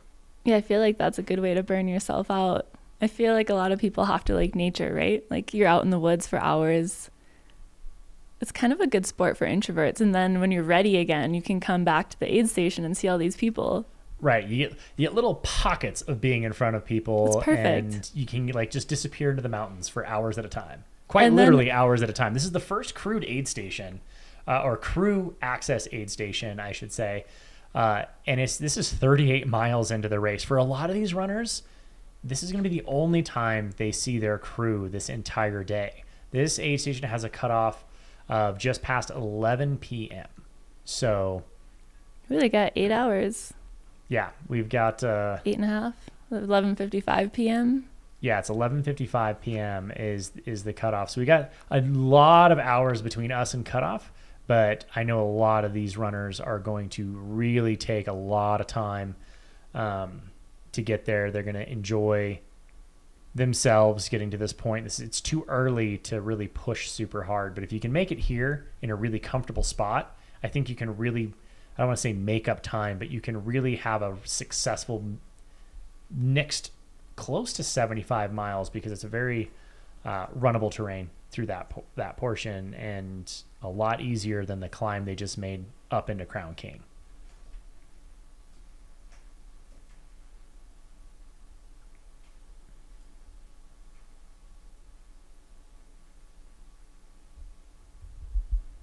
Yeah, we got some updates in the chat here that Andy Glaze is self-supporting this race. He is not using crew, and he is carrying pretty much everything he needs in his pack at all times. We don't have any eyes on Orange Hat Guy. We don't know where he disappeared to. Hopefully he's come and gone through the aid station at this point, but absolutely making a good push in the beginning. Anyone who's been here since the beginning, that was Orange Hat Guy. We also have Orange Shorts Dude and Mike McKnight. We've got a handful of characters out there. I hope they put his milk on ice. It's probably pretty warm out there. I think his strategy was to just let it curdle so it'll eventually become Cottage sour cheese? cream, cottage cheese, you know. He'll have some nice brie by the end of this. A good aged cheddar.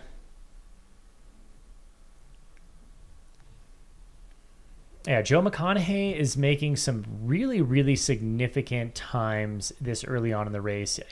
He was over a half hour ahead of any previous split to the aid station, to this aid station to Crown King. So he's been moving ahead quite well, pushing pretty hard. Absolutely letting it be known that he's here to compete and be out front and push for the day.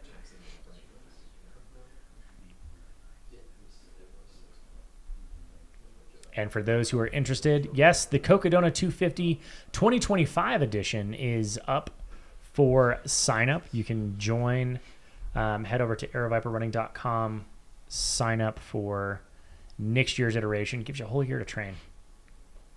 Should be ready by then. No excuses. Except for if you have to direct the broadcast, then you don't have to run it.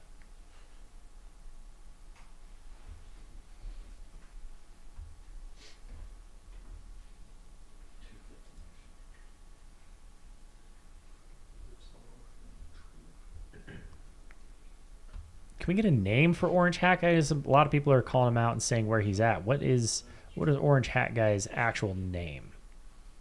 Help us out here, people. That was Brian. Pape? Something like that. Something like that, yeah. The people will speak. They will bring us the information.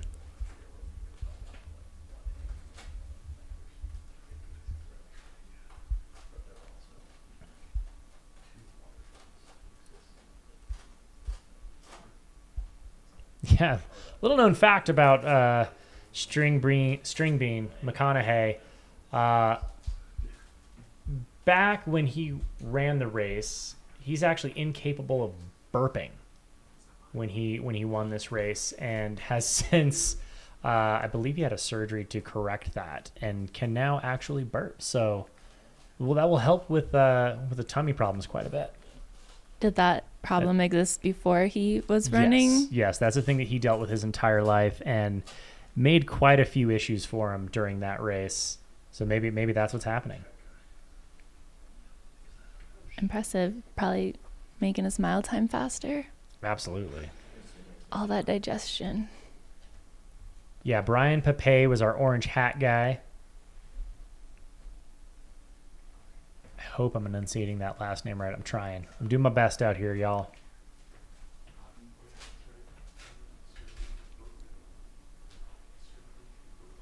So if you can't burp, can you have hiccups? I don't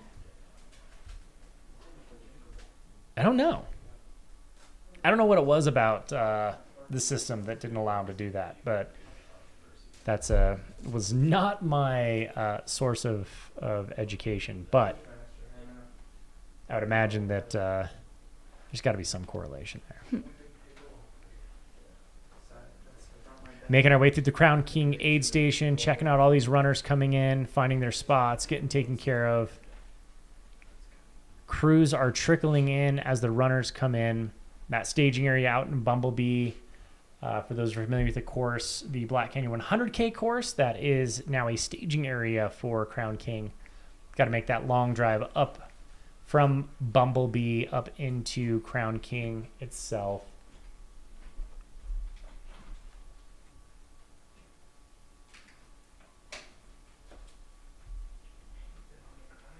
Apparently you can hiccup. You have to be in the recovery position. I don't know what that means. However, thank you for the update.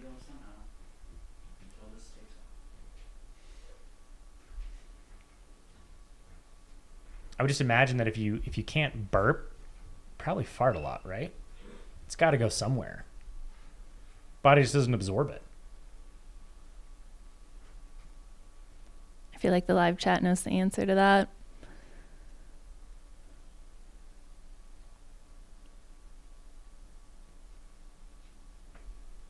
Vinny, not being able to run more than a 10K. Come on, man.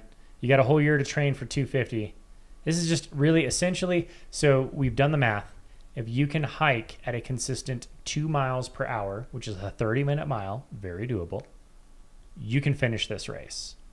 Now, if you take in all of your stop time, possibly sleep time, aid station time, obviously that eats up quite a bit, I would still venture to guess if you can do a 20-minute mile, 3 miles an hour on average, you got yourself a 250-mile finish. Runners really taking care of their feet here. I'd imagine with a lot of the dust that they have come through, there's probably some significant hot spots. A lot of that pressure on the metatarsals, leaning forward and hiking is going to create a little friction underneath the pads of the feet. We are seeing a lot of foot care happen here at the Asian. A lot of cleaning off the feet, changing the socks, throwing some lube down there, some squirrel's nut butter, making sure that things are not going to blister and chafe. You've got a long course ahead of you. Little problems now can extrapolate into major catastrophic problems just by standard deviations. Like you got to make sure you're taking care of the little things now so they don't become big things later.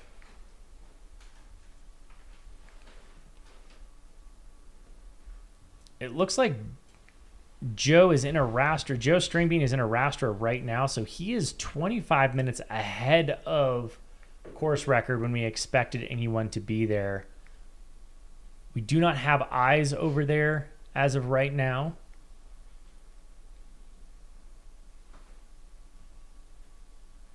We're going to see if we can't get to the team out there.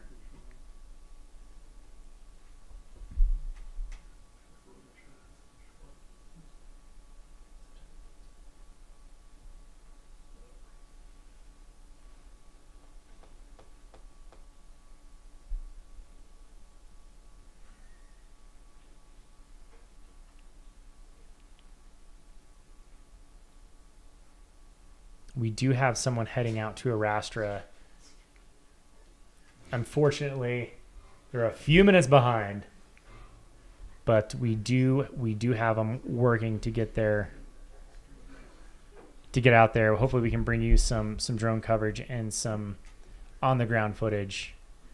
But as we have it on the GPS tracker, and as we have word, Joe Stringbean McConaughey is in Arastra, which means Harry Subertis is probably pretty dang close behind him.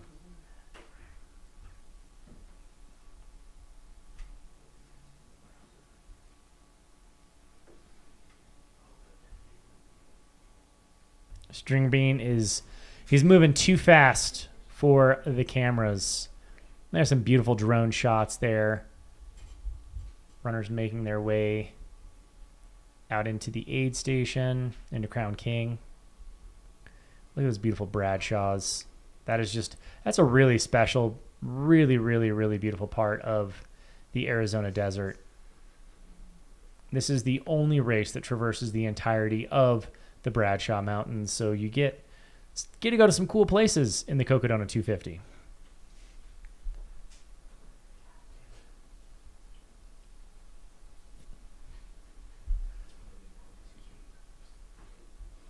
It looks like 5 minutes ago their trackers updated, but Joe pulled ahead about 1.5 miles of Harry. That's a pretty significant gap at this point in the race.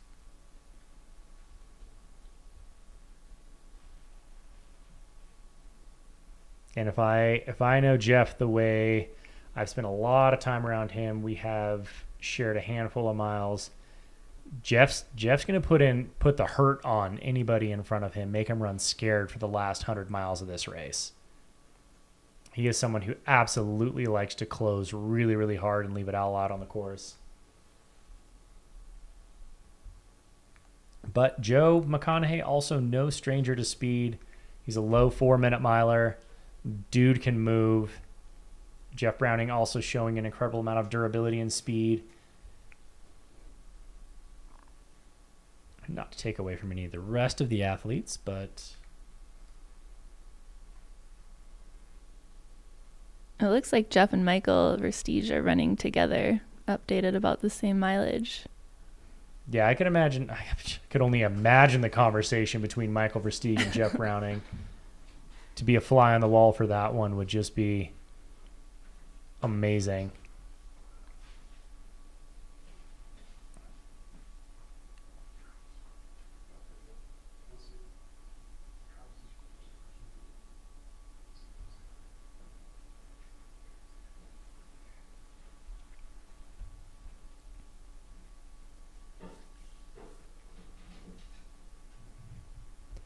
You're in the chat. Let's see, who are you here for? Where are you coming in from? I want to hear it. It seems like we get a lot of people kind of coming in and coming out of the broadcast, and from all different places, all different countries. Let's hear where y'all are from. Sounds like the lead female is doing pretty well. She came in and out of the aid station. Mika Thews and Megan McCarty. Trying to find. Looks like Megan McCarty has dropped back a little bit. If the GPS is tracking correctly, Mika Thews. Mika's tracker just updated. Megan's hasn't updated for 25 minutes. Yeah, so Megan's hasn't updated for quite some time. So I would not say where she's at is extremely accurate. But it does look like Mika Thews is presumably continues to be our women's leader. Those ladies did come. Megan and Mika were in the aid station together. Megan came in first, with Mika coming in shortly thereafter. So, heck yeah, we got people from all over the place. As far as Peoria, Arizona, right down the street. We're getting San Antonio, Texas, Scottsdale, Arizona, Vancouver, Canada, Durham, North Carolina. We've got people coming in from all over the country.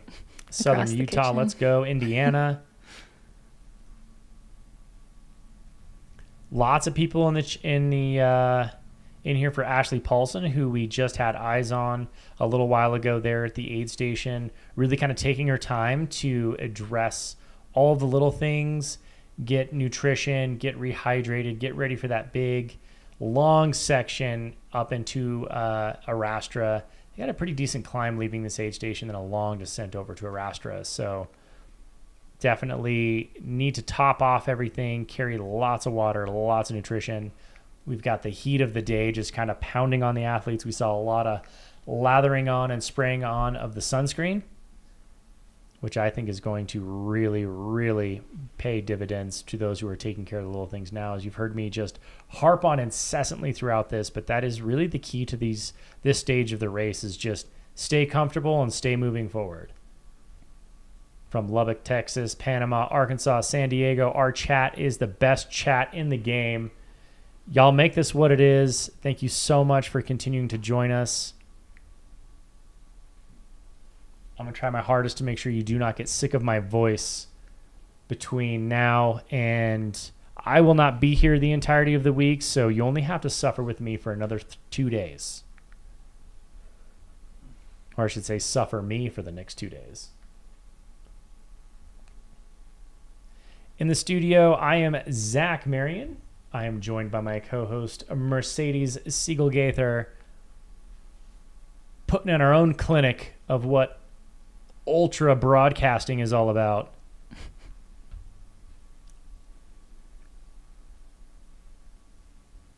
Lubed up for the chat room. Get ready to go.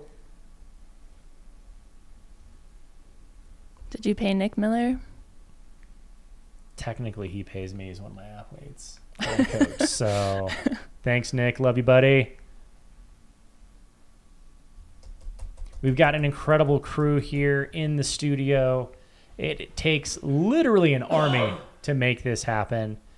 Matt Feldake, Jamil Corey out on the field was our field director, our field producer. Matt's over here. I don't know what he does. He's kind of chilling on the couch, just, I think, tweeting, texting, supervising, I suppose. He's not making coffee. Jordan Schmidt behind the screen making all the things work and clicking buttons and doing that magic. We love it. We got Trevor from Game On Live Studios helping us out in the production role as well. Is that Glaze? That's Glaze. Andy Glaze over there making it happen. Again, self-supported through this entire thing. He just doing it on his own. Why not? Does he have any drop bags? He's got the drop bags. He's pulling stuff out right now, taking care of things. Oh, he did take a little bit of help from Izzy there. But yeah, just doing it self-supported. No crew, no pacers. He's just going to make it happen.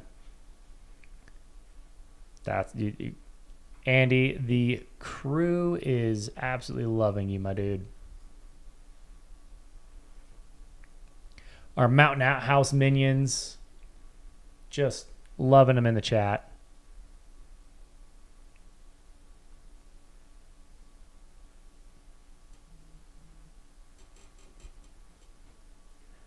No, this is absolutely not Jamil talking. This is Zach Marion.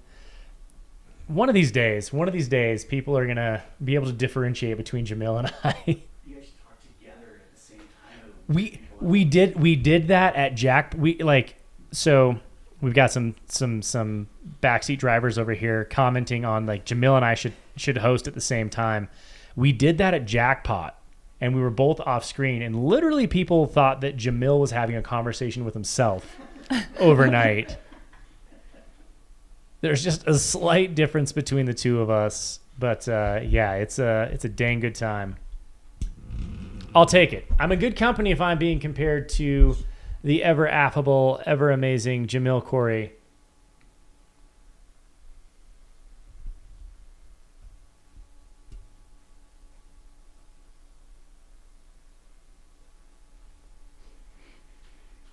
Yeah, Andy Glaze is an absolute machine, a beast of a runner. His super high volume all the time. I swear, like 250 miles is really nothing for him. Like, if he's not, I don't know what he does other than just run.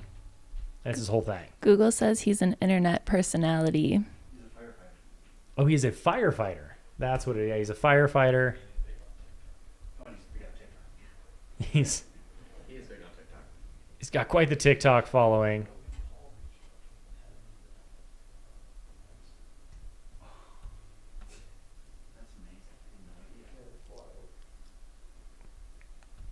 Andy Glaze he's going to make the day look fairly easy. He's just going to cruise through this course in a smooth, controlled fashion.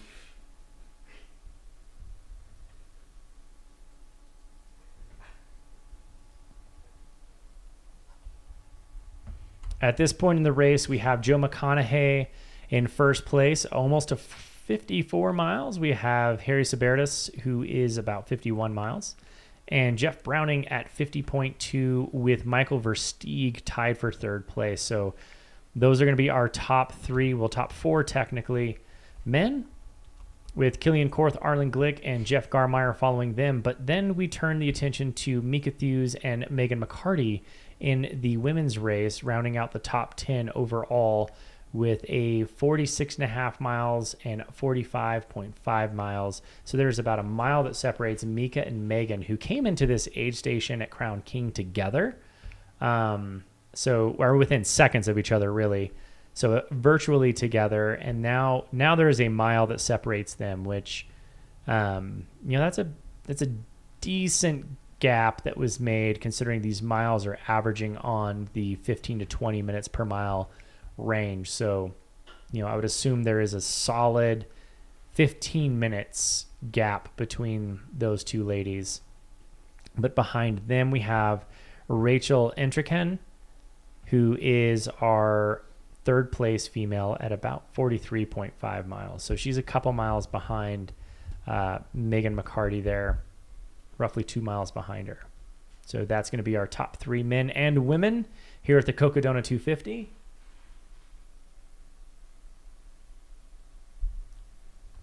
We've got a lot of fan favorites. Andy Glaze was just on. Elsa Jarski was in and out of the aid station. Ashley Paulson has already come through. We've got Mike McKnight, who many will see work their way up through the course throughout the rest of this race. Our very own Finn Melanson. Looks like Ashley Paulson, Finn, and Elsa Jarski are all kind of running there together at 39.9 miles. Liz Canty following them. We've got a lot of really fun characters here in and out of this aid station. Absolutely. That runner absolutely did not want whatever they had in their mouth. They let that one go pretty quick. And you can see the size of a lot of these packs that these runners are leaving the aid station with. They got to carry quite a significant amount of gear to get from this mile 37 to 53. So a solid 15 miles to go, with one significant climb ahead of them, and then a relatively downhill and rolly flat section with one bump towards the end there. Yeah, they got a lot of work left to do here on this course, and they've got a solid almost 15 miles between here and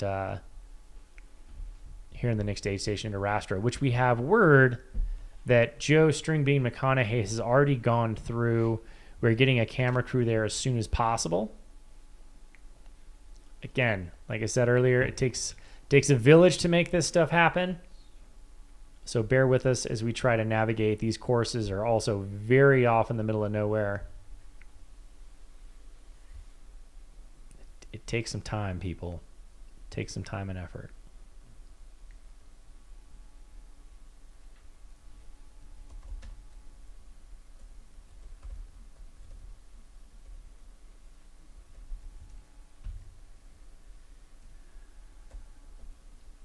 You think Joe's crew made it to the aid station? I would hope so. For his sake, I absolutely hope so. No, I'm sure they did. I know that the drive time there isn't crazy.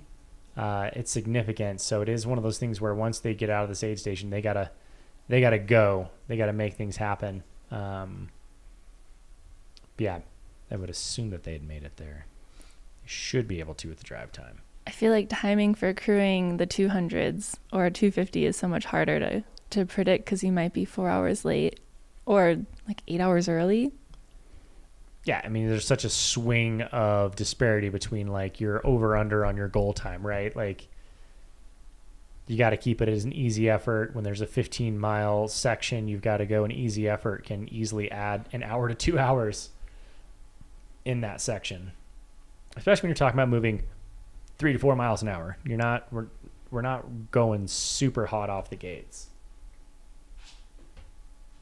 That time on the upper right-hand corner, that 10:27, we are 10 hours and 27 minutes elapsed into this race day start. We started 10 minutes after the hour, so that is why we have a 10:27 run time on the course. These athletes have been doing quite a bit of work to make it to mile 38. Again, we have a cutoff tonight at 11:50, and we are gonna bring you as much coverage as we can up until 11 o'clock tonight. Much to all of your benefit, I'm going to be bouncing out of here in the next hour and a half, so you will not have to hear me anymore, but you will be blessed with the smooth, dulcet tones of Mr. Chris Warden.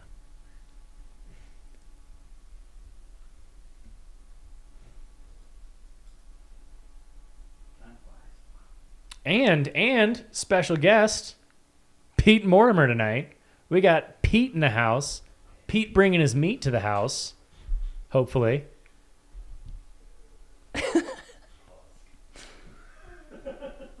Just going to let that simmer. I'm going to let that slow roast. No, Pete will bring his whiskey. Pete will bring his whiskey. He'll get more progressively British as the night goes on. It's fascinating. I'm sad I'm going to be trying to take a nap at this point. We got word that Pete will very likely be bringing his whiskey. Pete's meats will turn into... Meaty Pete will turn into Whiskey Pete. By the end of the night, we are going to have quite the British accent going on. And a dang good time. So stay tuned. Come back and join us later. Go out for your run. Go get some miles in. I hope you're taking all this fun inspiration. Go get your own efforts in for the day. And come back and join us, will you? Mercedes, how you liking it so far? What are you thinking about this 250-mile business? Are we going to see you at the start line of Cocodona 250 next year? Oh, it's just splendid. I feel like maybe to cruise someone. Maybe. I don't think I need to run them quite yet. Yeah, it's a lot to commit to. But again, we've recognized that it's doable. It's doable. Not unheard of. I did 100 miles once, and now I'm reconsidering everything. So, life. It's full of choices. Yeah, I was there. I did that same race. It sound like it didn't go well for either of us. But that's why we keep coming back, right? They're a challenge. They're an effort. It really isn't as much for a lot of these runners. It's not about the competition. It's about the journey and being able to say that you've conquered this thing that felt at one point almost inconquerable, or was such a challenge that you wanted to give it a shot. You wanted to try. And we're making our way through Crown King there, here in the Crown King aid station.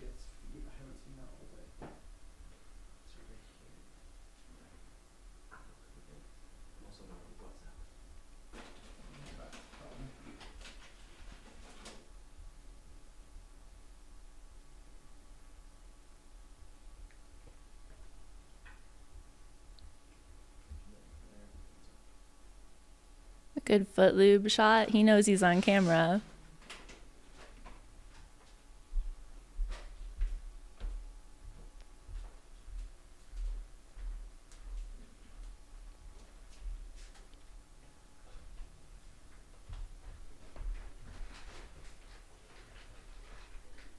I've seen a ton of feet care out there, which makes me realize it's got to be really dusty out on that course.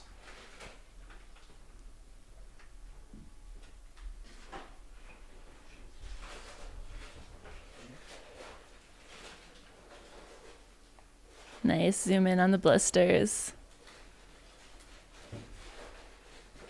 We're going to start selling Cocodona feet pics to help raise money for the live stream next year. Oh, you could do like a charity, like feet for charity, foot pics for things. That makes it better, right? If you're doing it for charity. Oh, Think about it. I absolutely love that. We got to come up with some great charity. Toes for Tots. Get some charitable donations out there. Someone put wiki feet. Does that exist? I'm not Googling it, but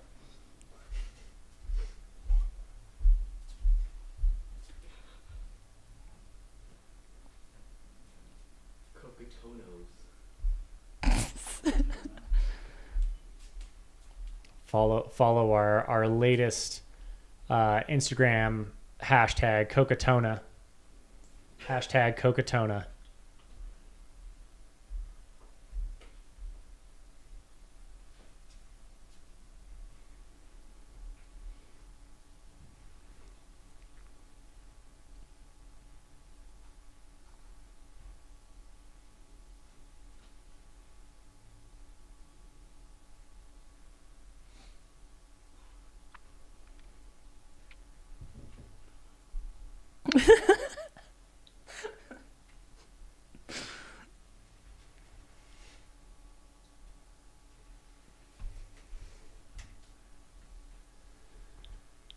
we can get some Sarah McLachlan to help us with our commercials for this.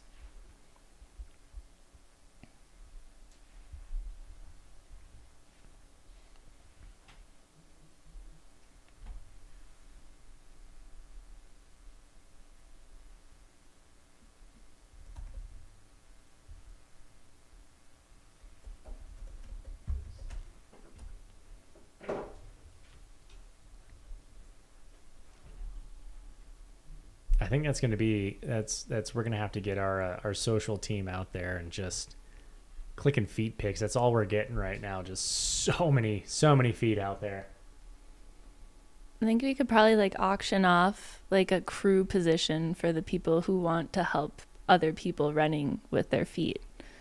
Like for a large sum of money, you can get on this foot crew and they'll help take care of people's feet. The soul crew. Maybe right just there. do like a background check. For charity, of course. All for charity. That's for charity.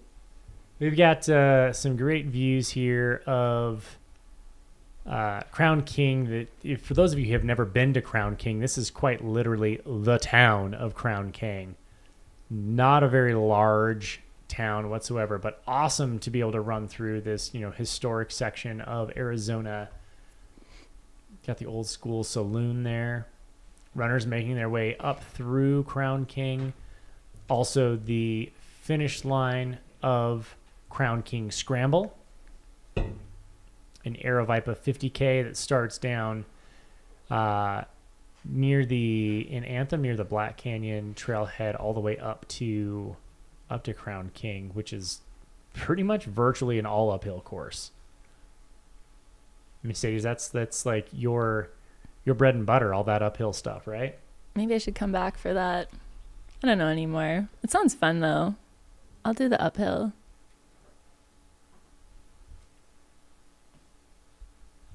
I do have an Aerovipa, what do you call it, like a voucher, because I didn't do Black Canyon. There you go. I gotta find a race. Or you can just put it towards next year's 250. I'm just saying. Or shout outs to Jim Smith, Harley Guy, and D Woo. Heck yeah. Fan Yang out there sending some love.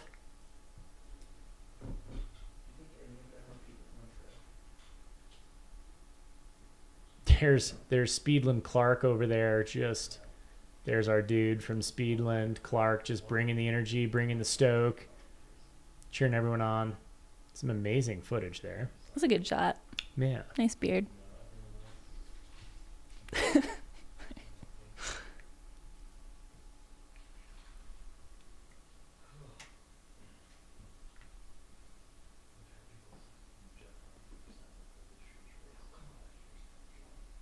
Getting some footage here of outside of Crown King aid station, some of beautiful drone coverage of the Bradshaws.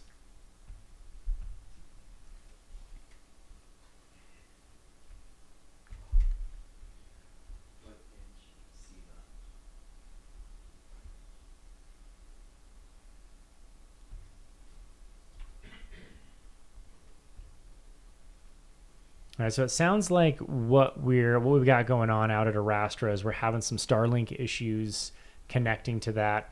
Obviously, we got to have some kind of service in order to bring you the coverage out there. But yeah, that has been kind of our struggle at this point, is being cut off by our Starlink not giving us the coverage we needed at this point. So we know that McConaughey has made it through there. Harry Albertus is right there.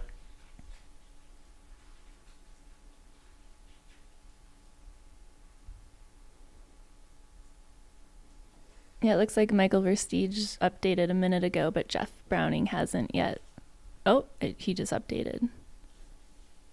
All right, give us the splits on that. Where are we at on those two? Oh, no, he updated 9 minutes before. So it looks like Michael Versteeg passed him, but there's an update issue, so they might still be pretty close together.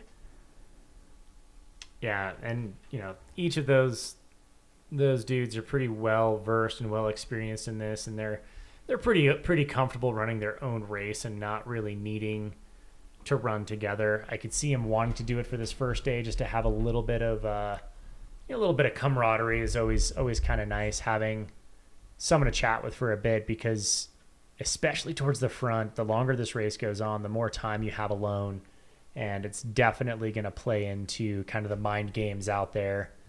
I mean, historically, Jeff Browning and Michael Versteeg are two dudes who never use pacers and are very okay with being out there on their own for hours and really days at a time. So,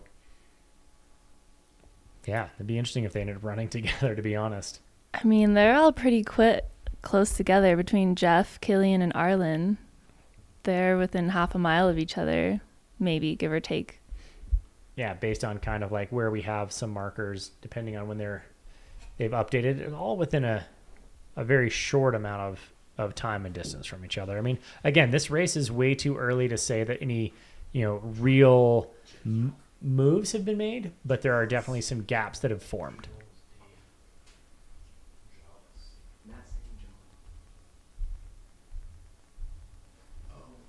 So when can they pick up their first pacers? That is a pretty phenomenal question, to be honest. I know that...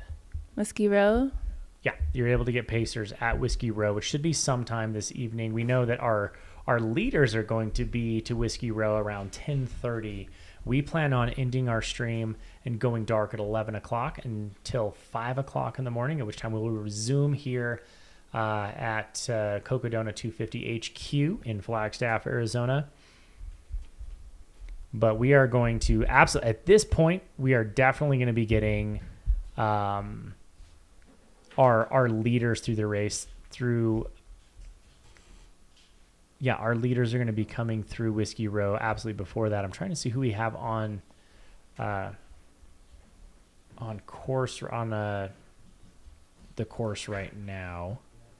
And Whiskey Row is miles 78, 79? Yeah, Whiskey Row is going to be roughly miles 78. It's actually a really cool section of the course to run through. You're kind of running through Prescott Valley onto that Whiskey Row. A lot of distilleries out there. We're going to get some really good coverage in the city itself, because obviously we have plenty of coverage there to be able to broadcast that. But we'll be out there bringing the best coverage we can. So towards the evening time here, and we're talking about, again, between 10 and 11 o'clock Arizona Standard Time, because Arizona likes to operate on their own time zones. So Arizona time, which currently as it stands is also Pacific time. So the two on camera right now, is that third person following them with the camera? It looks like that's a follow cam. Jordan, can we get confirmation as to where that drone is right now? Currently working on it. The follow cam isn't coming in very well.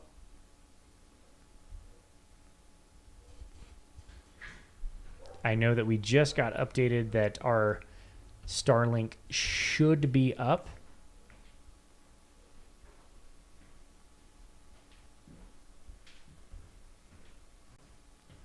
And if what we're seeing is the drone we think it is, that will be John out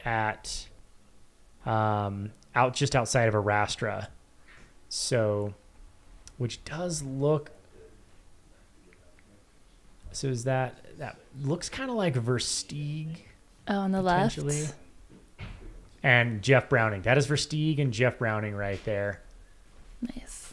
There's Mike Versteeg, Jeff Browning. Confirmation they are running together, as we hypothesized and discussed earlier, if these two would end up running together.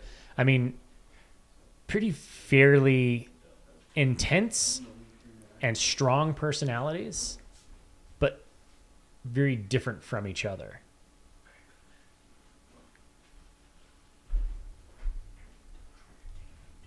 Both of them making really good work on the course today. So if what we have is true, Jeff Browning and Michael Versteeg are closer to mile 52 than they are where Jeff Browning shows at 50.7. So Yeah, they should be much closer to mile 52, which is only 1.5 miles to 2 miles off of Joe McConaughey, which did update 19 minutes ago. So I would imagine that 53.7 is probably a lot closer to 55, just over 55. Yeah, he just updated a minute ago. He's at 55.3. Boom, there we go. I got 4 more seconds until mine updates. So Michael and mine updated again, but it's saying Kilian instead of Jeff. So it should be Michael and Jeff in 3rd and 4th place. Yeah, and Haroldus Subertus, or Harry S. We have a nice Harry S out on the course right now. He shows at 53.8, which is updated only a minute ago, so it should be fairly accurate for him. And Versteeg's at 52.2, so there is only 1.5 miles that separates 2nd and 3rd place. And as we can see here, they are at the Arastra aid station. That is Versteeg and Jeff Browning at Arastra aid station, which is pretty dang close to 52, 53 miles. So they're going to get refilled, get everything taken care of. If this holds true and these guys are at about 53, they're less than 1 mile away from Harry, who is in 2nd place, and Joe McConaughey has a fairly significant lead with 1.5 mile gap on that. So absolutely ahead there. As we can see, some of the drone coverage right there from Arastra aid station. This is kind of the more dense portion of the Bradleys. Our beautiful ponderosa pines that I don't know if you guys knew this, but they do smell like butterscotch. If you get up and close to them, give them a big whiff, smell like butterscotch. I don't think a lot of people knew that. You don't say. Yeah, I've heard that. Go for a trail run. Go smell the trees. It's great. Jeff throwing some powder there into his flasks. Versteeg munching on a sandwich there. I have to tell you, one of my favorite things about Aravaipa events is the chickpea salad sandwiches that you can get at the aid stations are phenomenal. I will tell you, no race does it better than Aravaipa when it comes to stocking these aid stations. All the Oreos and chicken salad or chickpea salad sandwiches you can possibly grab. Walking out of that aid station, it looks like Versteeg took off out of there, maybe pushing Jeff out of that aid station a little faster than he wanted to, but Jeff's throwing those. Ooh, looks like he's got those new 800 milliliter flasks that he is putting in the low back there of the vest that he's got from Ultraspire. That was designed specifically for this race, right? It was designed specifically for this race, and that is the Big Bronco pack. So Jeff has his 2 signature packs, the Bronco pack and then the Big Bronco pack, or Bronco XL, I believe is what it's called, which is designed specifically for this course for 200-plus mile races. It's got a giant capacity and also the ability to carry 800 milliliter flasks in the back, so you can carry it in a really ergonomically efficient place to carry your weight, and it's spread across the back rather than up and down, so it distributes it really well. Little plug for Ultraspire there for being one of our sponsors of the race and the broadcast. Those guys are fantastic out of southern Utah. They're rocking the aid station over at Lane Mountain, bringing runners in all day today. Versteeg and Jeff Browning just out there enjoying this part of the day together. Both of them have had a lot of success here at the 200-plus mile distance, these mega ultras. And I imagine they probably are having some very fun, interesting conversations. If you know either of these individuals, to be a fly on the wall for that conversation, I would absolutely love it. Which I believe Jeff Browning has already promised us a post-race interview. So when he finishes, he's going to possibly get a little bit of rest and then come here into the studio and give us a few minutes of his time to talk to us about how the race goes. So we're all really looking forward to that. which would be absolutely awesome.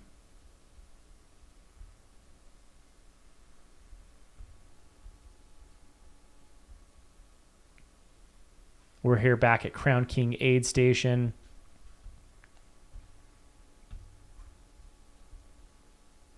And for those of you who were just watching over at the Arastra Aid Station, we apologize. That was not Crown King Aid Station at 37. That was Arastra. That is 53 miles into the race. That was on me. I am failing my duties of updating.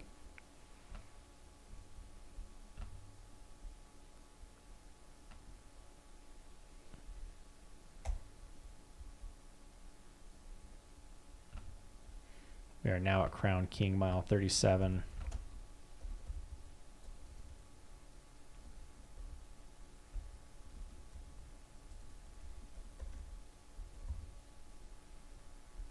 Again, more feet care, more feet picks, more toes for tots going out there. Donate $5. Help us out here.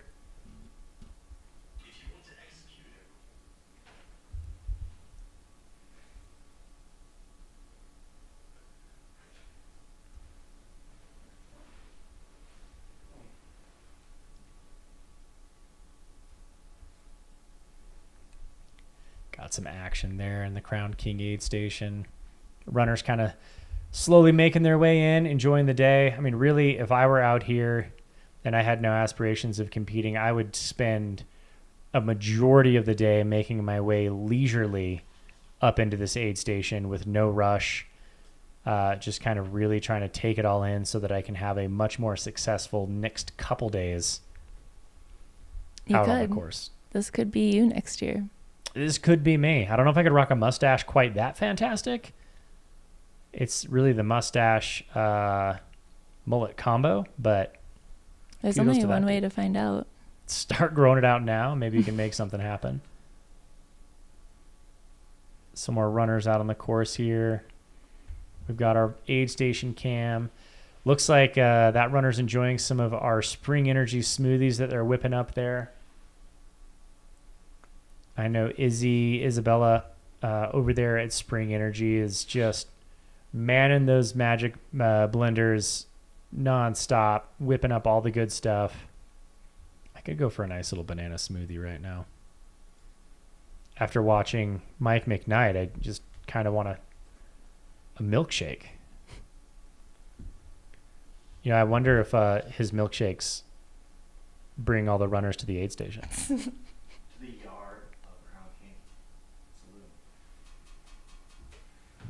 His milkshakes bring all the runners to the yard of Crown King Aid Station. That was courtesy of Mr. Chris Warden. He's making me say ridiculous things. Don't worry, everybody. That's just to make you that much more excited to hear from him later tonight.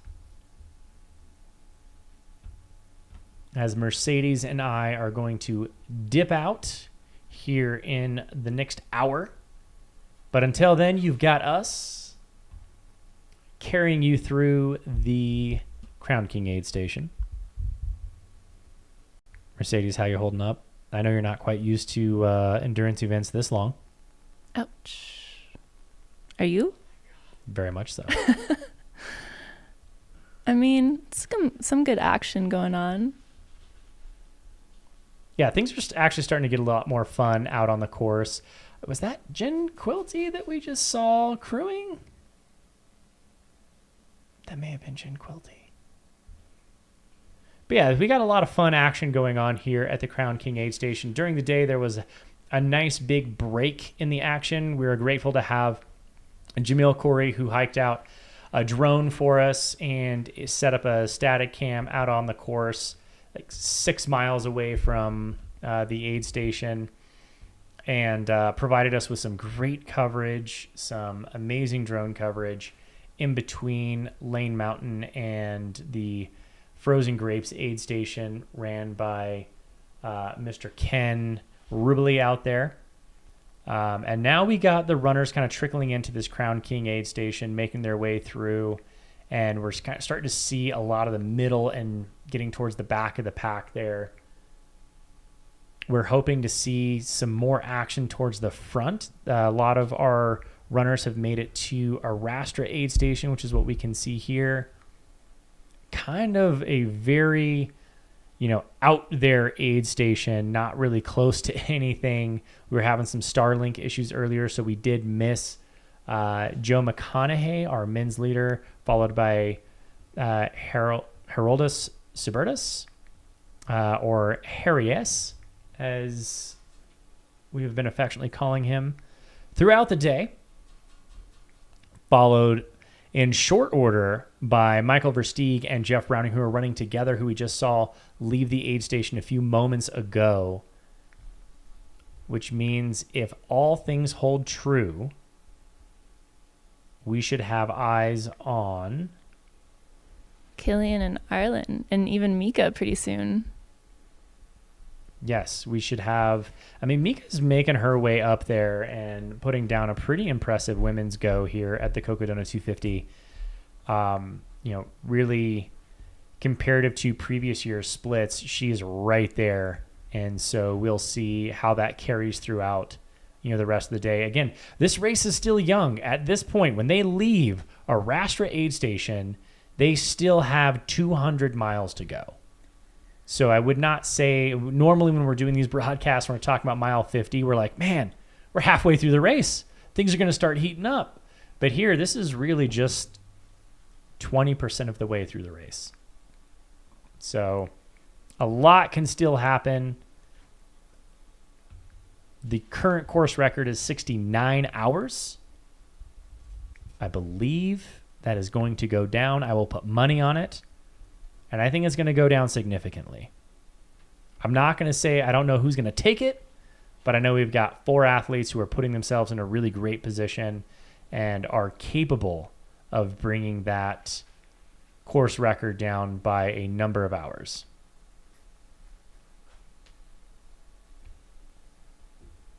Huge shout out to all of our chat family members. We got to come up with a great name for all of our people out there. Y'all are amazing.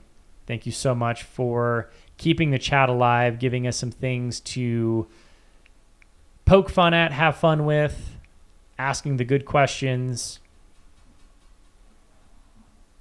Thank you so much for enduring. It's not a Mike McKnight. That is our 5th place Kilian, I believe. That might be Arlin. It's not a craft shirt. It's definitely not Arlen. That would be Kilian.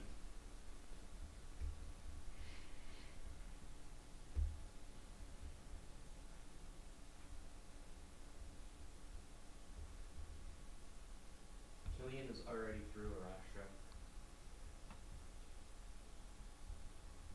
Which we believe that is him passing through, already out of Arastra, so that drone is following him there. Yeah, according to GPS, next one to come in is Arlin. So we should hopefully have eyes on Arlin Glick here in not too long, who, on top of being one of the speedier athletes on the course, definitely got the brightest smile and the best attitude. So crewed by the ever affable and aptly named Arlen's Darlins. That needs to be a shirt. Someone please.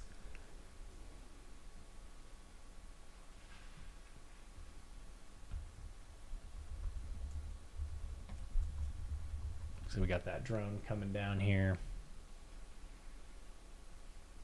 Back over to Crown King Aid Station.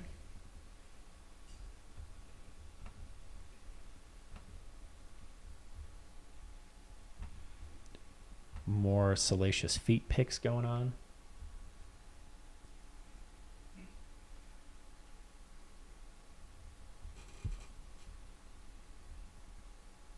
We need to start that hashtag Cocodona, I'm telling you. Let's get the worst feet pics we can find. There's some new Speedlands popping out of that bag there. That looks like the GS PDX throwback to the original colorway, but the GS midsole, which is their high cushion, super sustainable, long-lasting midsole. That TPU definitely gives you plenty of miles. So they are a little pricey out of the gate, but $1 per mile, you're still looking at about the same as any other shoe. That is Arlin Glick there in the aid station. It's a fantastic shot. I just got to see the shoes. I got to see the legs. I know those are Glick legs right there. Have you seen those quads? Come on now. Got an amazing Glick pick there. How many innuendos will we have in this stream? Ooh, new drinking game. Take a shot at Ray with innuendo.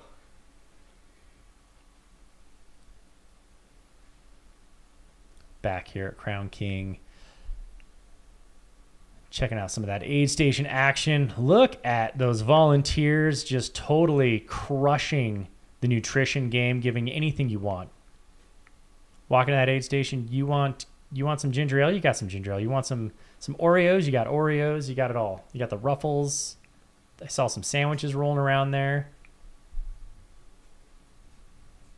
Maybe it's just the fact that we haven't had lunch here yet and we're all kind of hungry, but I could go for an aid station right about now.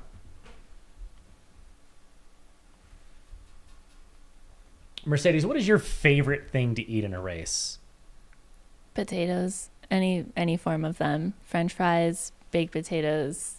Ooh, French fries for the win. Tots. Tater tots. Love tots. Crispy tots. Those are hard to find during a race, though. Yeah, they usually get pretty soggy sitting out. You know, I've never had a lot of. I always get really excited when I see them, and then after 2 or 3, I remember how terrible they are out of an aid station usually.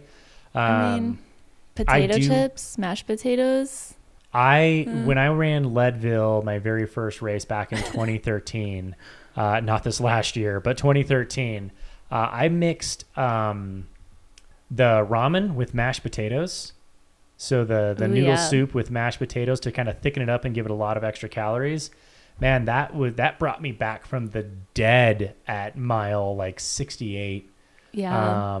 Hitting Pipeline and being able to grab a nice hearty bowl of that. That was like best thing ever. But speaking of potatoes and ultras, I'm not allowed to show this to anyone, but I have one of the best videos of my partner Katie at mile 80 of Bear 100 leaning into a boat, one of those like little paper boats of some of the best hash browns I've ever had in an ultra. By the way, they crushed it at Bear 100. That aid station was magical, but you know how you can get a little emotionally vulnerable in a 100-mile race, and at mile 80 she saw a cute little dog in a vest and a little jacket. It was cold up there, and the tears started flowing, and I'm not allowed to show this to anyone, but it is still one of my favorite moments I've ever captured of any race. So if you stick around long enough with your runner as crew, you can pick up some amazing moments. Let's hear from the chat. What are some of your guys' favorite foods? What do you look for? What is the most interesting food you've ever had in an ultra marathon? I want to hear from you guys. I keep it pretty simple personally. But I absolutely have seen some crazy things. Someone in the chat earlier talked about watermelon dipped in pickle juice. I'd try it. I mean, I guess it's better. It's that idea of like you're already like probably drinking pickle juice and eating watermelon, but it's the fact of doing it together that I can't get my mind around it. I don't know if I could do it. Arlin Glick, Karen Tobin is asking how Arlin Glick is doing. The dude is out of Arastra aid station, mile 53. We had a visual on him a few moments ago. So he is our 5th place male there. Asparagus? Who is putting asparagus? Scott Trayer with the croissants. I'm shocked he didn't say Dunkin' Donuts, but croissants. We saw him crush some great croissants at Desert Solstice this last year. Sauerkraut. Sauerkraut. That's interesting. That's red velvet cake. I would enjoy that. I would absolutely enjoy that. Another great story. I was at Rio del Lago last year, or oh my gosh, it's been a year and a half now. Time flies. But I was at Rio del Lago, and I had a apple cinnamon roll, and it was probably one of the best things. Again, shout out to Katie for showing up with that. It was absolutely clutch. That thing was amazing. It didn't save my day. I still DNF'd it like mile 70, but we don't really want to go too in depth in there. But I really enjoyed the cinnamon rolls. It made the DNF suck a little less. Someone said chips, and I thought chips would be amazing at Leadville, and I found them in pockets in different areas for weeks after because I just couldn't eat them. I had no liquid in my mouth. I one time let a friend borrow my race belt. I had one of those Ultra Spire, like kind of like naked belts, the spandex belts, and I got the thing back like a week later, and it still had like remnants of pickles in there and crushed chips in another side. And what I can only hope was goo in that thing. So note to everybody out there borrowing packs and race belts and things like that, please wash them before you give them back to your friends. It's just it's the least you could do. What about cheesecake? It's like a form of milk, but it's delicious. That would be quite interesting. I think I would die. I have had pancakes on course at I had a bowl of like Silver Dollar pancakes just drenched in maple syrup at Run Rabbit Run 100, and that was a pretty solid option. See, I could agree. Like, I love asparagus. I think it's delicious. I don't know how calorie dense it is, but I could only imagine pulling over and peeing right at mile 80 after eating asparagus when everything's already questionable at that point. No thanks. Grilled cheese are always a classic. Spam musubi. Oh, Spam musubi. Sure, I could see that being decent. Please, whoever said pig's feet, I might ban you from the chat. Never bring that up again. So according to Google, one spear of asparagus 5 inches long or less is 2.4 calories. That's not enough. So if you can get 5 inches in your mouth of asparagus, not a lot of calories in that. Put So some be careful mayo with on that. it. You might need, I would probably need closer to like, I don't know, 8 to 10 inches of that in my mouth of asparagus to get at least a decent amount of calories. I'll leave that one with you. You okay, Chris?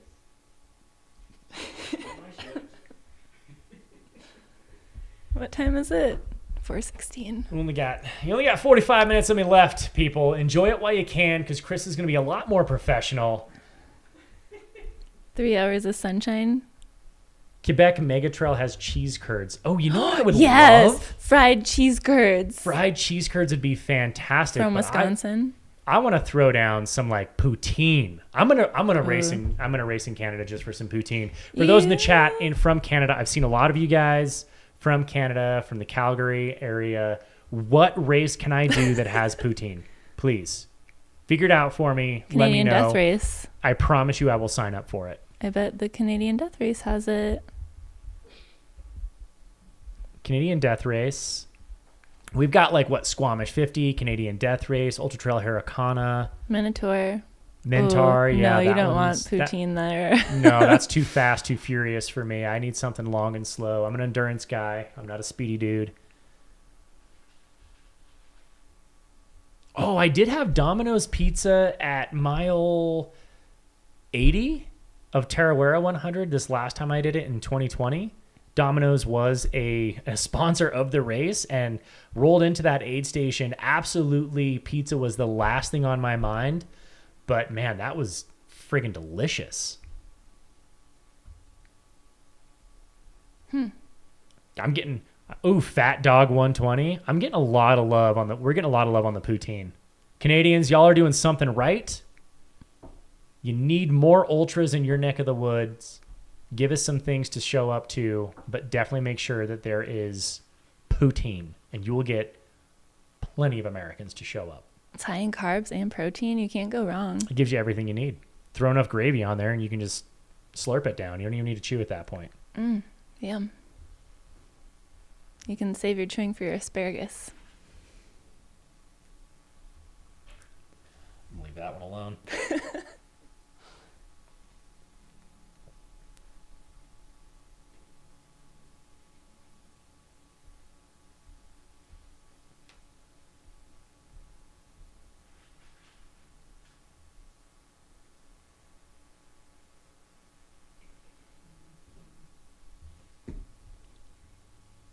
Got some fun happening out there at Crown King Aid Station. For those of you who are just joining us, I'm Zach Marion with my wonderful co-host, Mercedes. Mercedes here in Flagstaff, Arizona, bringing you the intense action and commentary of the Cocodona 250. We have a lot of our runners sitting at Crown King Aid Station. That's roughly mile 37. Our front runners have made it through Arastra aid station, which is going to be mile 53. It's a little more remote. We don't have a whole lot of feed there. There's actually not a whole lot of action going on there at the current moment. We are trying to bring it to you live when we see it. We did get eyes on Arlin Glick, who has made his way out of there. We have our men's front runners of Joe McConaughey, Haroldus Subertus, Jeff Browning, Michael Versteeg, all in our top four. Now, Jeff Browning and Michael Versteeg, I included them together because they left that aid station together. They went into the aid station and left the aid station together. So they are currently tied for third place. Kilian North, Arlin Glick behind him. And then we've got our women's leader, Mika Thews, is on her way chasing down Arlin Glick with Jeff Garmeyer. It looks like she passed him recently. And then we have our women's second place, as stands, is Megan McCarty with Rachel Intrican behind her. So those are our top three women. And Mika Thews, Megan McCarty, and Rachel Intrican. They're all making their way towards Arastra right now. The next runner into Arastra should be Jeff Garmeyer. I believe he has not updated for 8 minutes or so. Should be pretty dang close to Arastra aid station. We might get some eyes on him relatively soon. Jake Jackson right behind him. Yeah, Jake Jackson, a name that everybody knows around here. He is roughly, less than 10 minutes behind him. And shout out to Cody McKasson, who is right behind Mika, making his way towards Arastra right now. But our eyes are on Crown King aid station at mile 37. We've got our middle and back of the pack runners making their way into there. This is the first section where they get crewed support. So a lot of them, their whole strategy for the day is just make it here happily. Really take the time to take care of yourself, because it is another almost 15 miles to make it to Arastra aid station, which again is pretty remote, and then it's going to be another split to get to the next aid station there. So it's definitely not this is the more remote sections of the course. Yeah, outside of Arastra, they've got to make a rather large climb, looking like 3,000 foot climb over the course of roughly 10 miles up to Camp Kippa. So yeah, it's not going to be an easy journey on your way all the way up there. Who do we got on the follow cam? Yeah, let's see who that is. They're Definitely moving. not McConaughey. Oh, Yeah, that's Arlin Glick. He's got his arm sleeves on and his sun hat. homeboy's making his way out of that aid station right before he makes his climb up. So he's been out of Arastra for a minute, and he's going to make his way up to Camp Kip. So that's going to be quite the climb for them.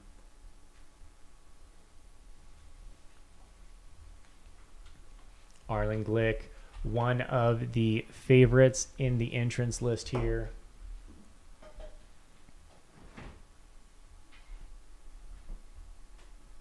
I think it's safe to say that we can add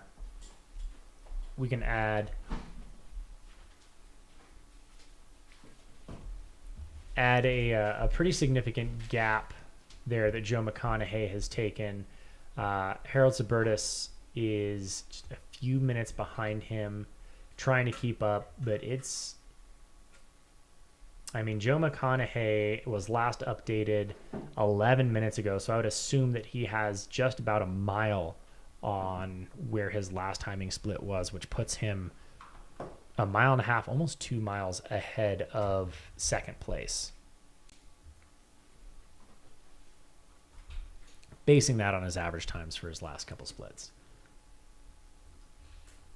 But the ladies are making fantastic work of the course. Again, we've got Mika Thews, we've got Megan McCarty, and a Rachel Intrican as our top 3 ladies. Behind them, we have names like Eliza Lapierre. We have, we did see Elsa Jarski out there, another favorite, and Ashley Paulson right in front of Elsa. So, yeah, we've got some great athletes that are going to be chasing those top 3 ladies. And, Ashley Paulson is one that if she's behind me, no matter what distance, no matter where you're at in the race, you might be running scared. Especially that vibrant neon pink hair. I'd be nervous. That usually means business. No one does that unless they know they're fast.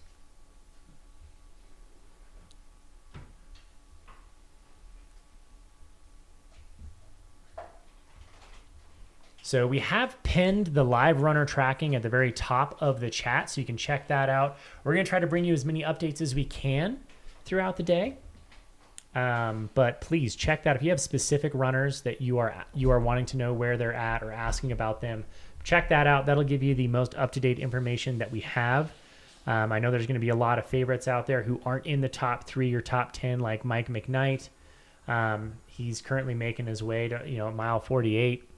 Running with Eliza and Troy Allen and Cole Crosby. So yeah, a lot of questions are gonna be asked about those guys. Check out that live stream. You're gonna get some pretty solid information there.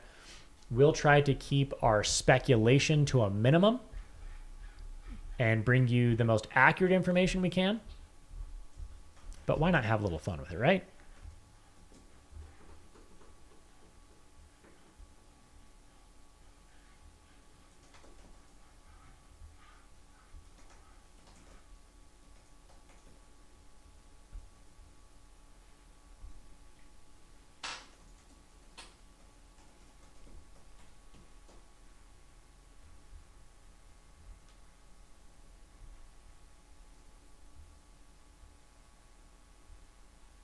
Also, another fan favorite, Finn Melanson, he's out there trying to make some quick work of the course. Someone who watched this, helped host and commentate this live stream last year and felt so inspired, or maybe a lapse of judgment, maybe he lost a bet, but he signed up for the Cocodona 250, put his money where his mouth was, and he is out there making it happen.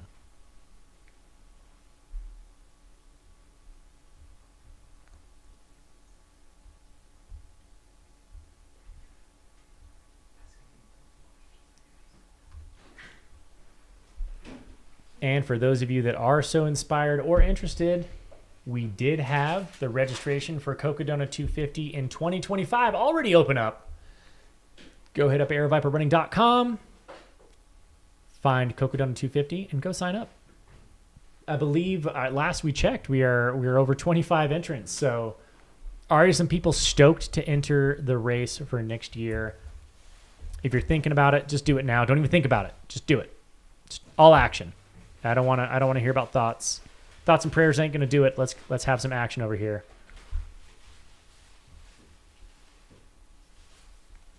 Karen Jones, Arlin is solo. He does seem to be running solo out on his own out there, which, again, this is just kind of that stage in the race where you are going to have a little bit of separation, and it will likely be that way for a majority of the race, especially if you're one of these kind of towards the front runners. Get in there, some of these crews. This is kind of the fun thing I love to see at aid stations, like what other crews do and just kind of like learn from them. You know, I've mentioned this a couple times, but I learned from Jim Walmsley, who at Western States, when he got to Forest Hills, one of the hottest parts of the day, the hottest sections of the course, a really big reset, just kind of coming out of the canyons and making your way from Michigan Bluff. And he rolled into the aid station, ripped his shirt off, and pulled a fresh shirt out of an ice water bucket that his aid station had. And then they had the soft flasks in ice water, or his handhelds in ice water. And I don't know why that was just such an ingenious moment for me, but you can learn a lot. So we love to hang out in these aid stations and get some ideas. These are really some like professional pit crews here. You got the full on red carpet action. Love to see it. We need a documentary on the pit crews. We do. That's going to be our next Cocodona 250 documentary we make is all about just the pit crews. Crew life. # crew life. There are 37 people signed up for next year. Yes. I love it. 37 of you nut jobs have decided to sign up for Cocodona 250. Ooh. I'm inspired. I love you all. And only 3 are from Arizona. That is amazing. Y'all are awesome. 4. Aid station life hack, more lube. I think more lube is always the answer to just about anything in ultra. Always enough, sometimes too much, but never too little. Trust me, it's a mistake you only make once, and it's a reminder you will have for many days after the race.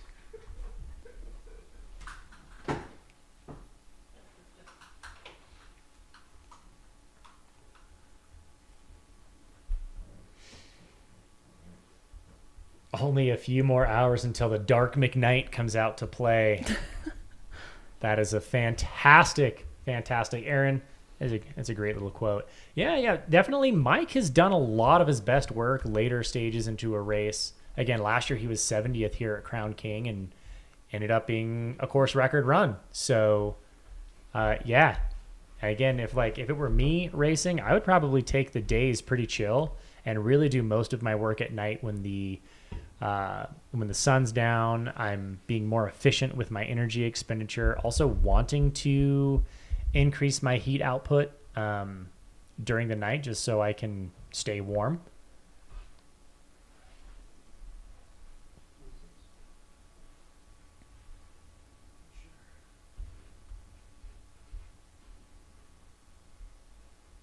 We got the Coco Crazies already signing up for Cocodona. I love it.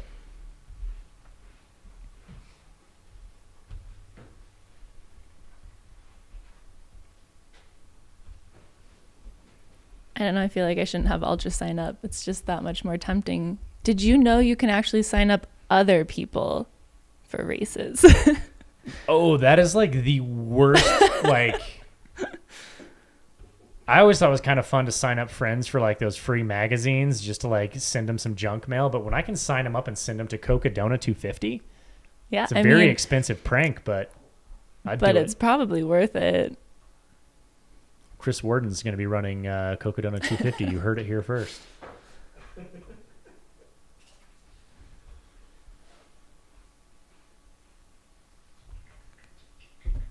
For those of you who are just joining us or have come back, I am Zach Marion here with Mountain Outpost. I am joined by the affable Mercedes Siegelgaither. Joining me here in studio in Flagstaff, Arizona. This is coverage of the Cocodona 250. Heading out from northern Phoenix, making their way all the way through the Bradshaws, up through Sedona, up and over Eldon into Flagstaff, Arizona. We're going to cover as much of it as we can. We're going to give you all the fun action, mostly here at the aid stations. We got some amazing drone teams giving us some footage in between. We even have some awesome volunteers who are running cameras all day long following these athletes. In fact, once we get into Flagstaff and we have our runners coming in to the finish line, we are going to get some amazing coverage of each of them in their final miles of the race coming through.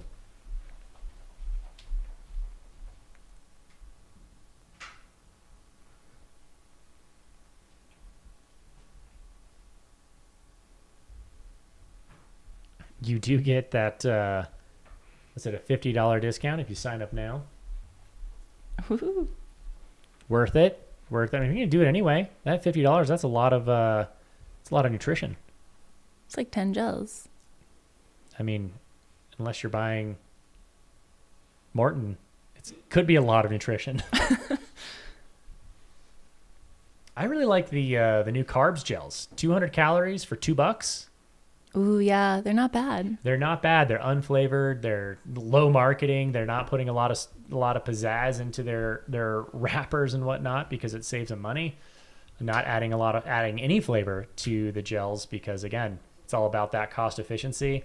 They actually go down really well and they're fairly I like the consistency of them personally. So Colorado company, got to give them a shout out. Thank you guys so much for coming in and stepping into a space where, as a runner who runs quite a few miles and needs a lot of nutrition, I appreciate the $2 price tag.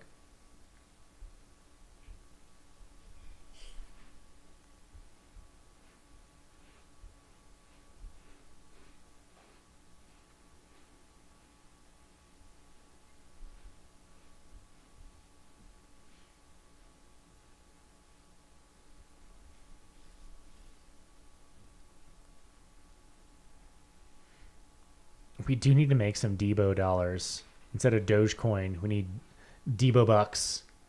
We're gonna create our own cryptocurrency.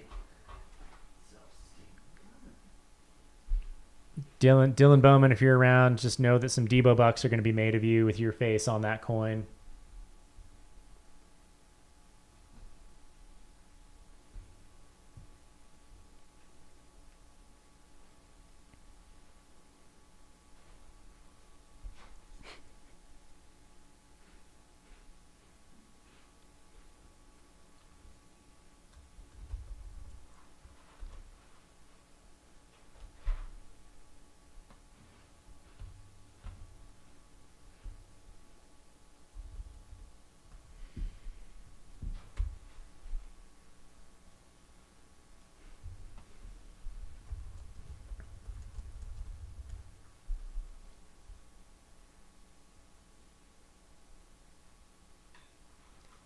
The name of the carb gel company, it literally is Carbs.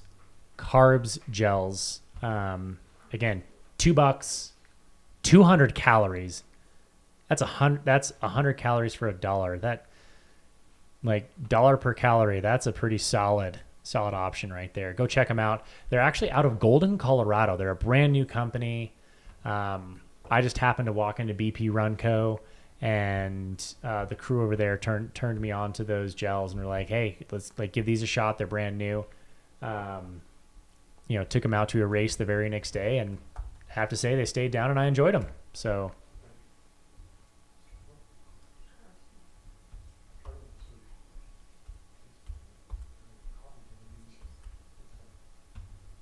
for those that are watching the live stream and the tracking, you might see some movement on between the tracking and the GPS. Sometimes they are updating a little slower. So definitely when you do look up a runner such as, you're looking at Jeff Browning, go over to his number, kind of hover over it on the screen there, and it will tell you the last time that it was updated. Sometimes they're a little out of date on the update. So just something to keep in mind as you are guesstimating where these runners are along the course. Like Michael Versteeg, it looks like Kilian Jornet has passed him according to the updates. But Kilian Jornet is just right ahead of him by 0.2 miles. But Versteeg has not been updated in 16 minutes versus Kilian Jornet was updated 3 minutes ago. So if you do the math, Versteeg should still be quite ahead of, and he should still be running pretty much with Jeff Browning, who was updated just 1 minute ago. So try to do a little bit of math. I know that it can be confusing at times, but again, we're utilizing some GPS trackers that are updating as often as they can. It is quite a far cry from our irunfar.com Twitter feed updates. I mean, Twitter doesn't even exist anymore, so definitely a far cry from that. But yeah, back in the day, we used to get updates every handful of hours. It was the only time I ever got onto Twitter. And now we've got GPS tracking, and we've got drones in the air. Back when I started this sport, drones didn't even exist.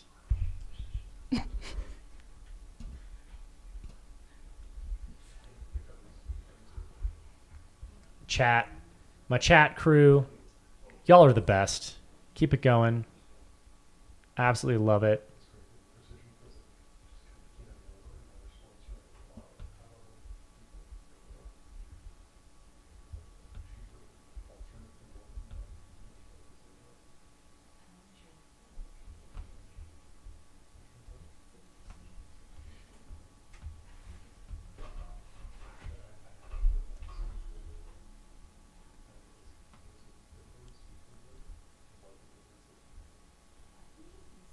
Sure who this is on the screen there, but this is a nice long descent. Look at that. This is like the type of course that I would love to just lean forward and just cruise down that I don't want to call it a fire road, but that dirt road. You can go down it, I'll go up it. Yeah, I'll let you run up it all day long. I'll take the downhills. One of my favorite races I've ever done was the Quad Banger, back when that was a part of the Speed Goat race series, where it was 4 trips down the ski slopes. You took the lift up and you ran down. It was like something silly, like little over 2,000 feet of drop in 2 miles. Yeah, 4 times. Like the Blue Dot Trail here. Yeah, I like think for those that's who are even familiar with worse. the Blue Dot Trail coming off of Eldon. That was a fun surprise. That is quite a descent. But yeah, we did 4 trips down. So it was 10,500 feet of vertical drop in 10 miles. And do you ride the lift up you take the lift up every time to run down? to run down. Oh my yeah. gosh. You start off at Hidden Peak, run all the way down to the base, take the lift up, and it was chipped so that every time you got on the lift, it took that time off of your total time. That's But brutal. That was rough. I can tell you that like few minutes ride from the bottom up to the top, your legs would start by round 3 and 4. Your legs just start to lock up. You get off the lift and like got the jello legs going on. Was the recovery like that? Can you walk for like a week? Oh, I'm not ashamed to admit it. I literally walked a 5-foot incline, like maybe 10 feet away from the finish line, just because my legs literally gave out. Like I hit 2 feet of uphill and just like got the Jimmy legs. Carl Meltzer, the Speed Goat Carl, was at the finish line, literally staring at me, laughing hysterically at the fact that I Paid to do that? I paid to do it. Actually, I didn't. I volunteer every year, so I got in for free. But he was laughing at the fact that I walked literally 25 feet away from the finish line. But the legs, man, they were shot at that point. It was such a fun day. Nothing like ripping some speedy 5-minute miles down a decline that if you fall, it's the end of your day and probably the end of your season.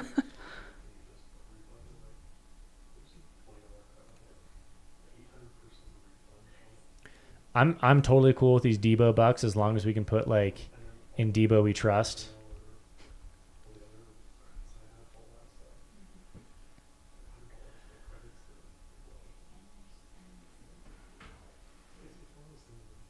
Got some eyes on our runners out on the course there. Friendly runner. Give him We a thumbs saw up him. to the drone crew there. which we do have to give a shout out to our drone crew. Like, let's get the chat involved. These guys are out here just really working pretty hard to bring this kind of coverage to you guys. This is something we love doing. Mountain Outpost as someone behind the scenes who puts all this stuff together.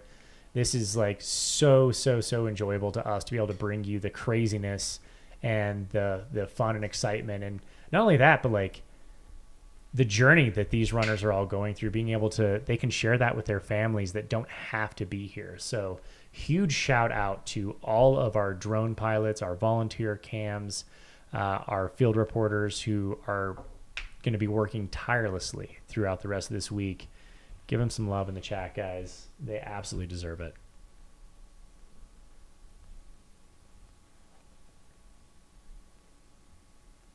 It's a great way to scout the course for those of you doing it next year. Yeah, you get a lot of intel right here. You can see how it's done. We've got John, we've got Jason, we've got Troy. Those are our 3 pilots out there absolutely crushing it. And Jamil. This is John currently, but Jamil was also flying his drone earlier.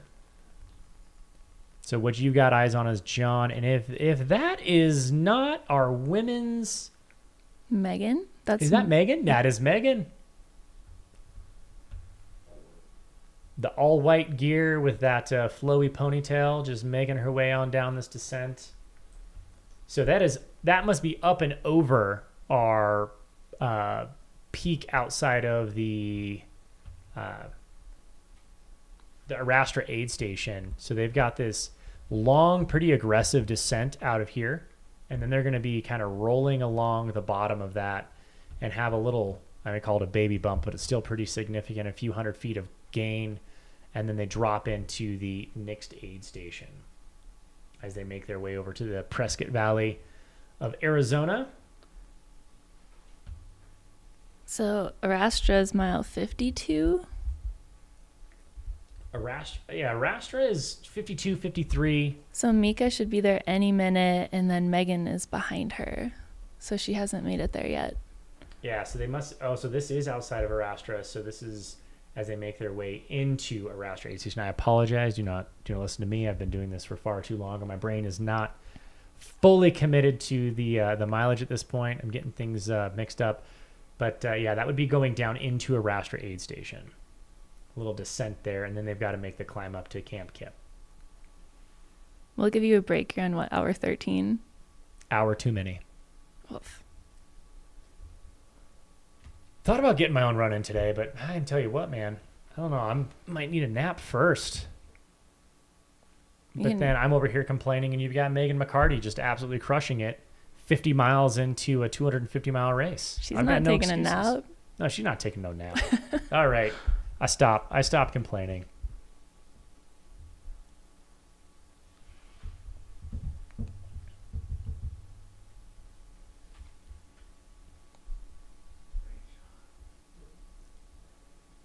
Heck yeah, look at her move, man. She's just got that forward lean flow, just letting the downhill take her. That's free speed right there. That's free movement.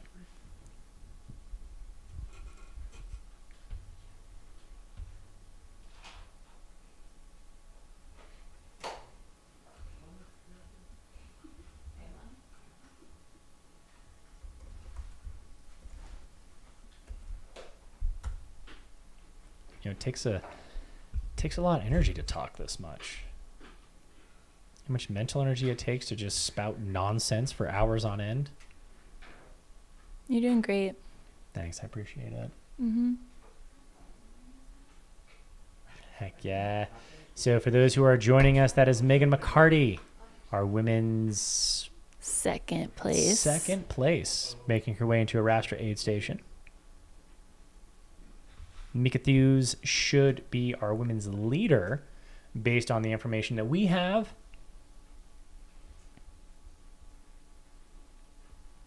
Matt Berenson asking who is hosting the night shift. There is only one person that can bring in the night shift. Luckily, you guys don't have to deal with me anymore.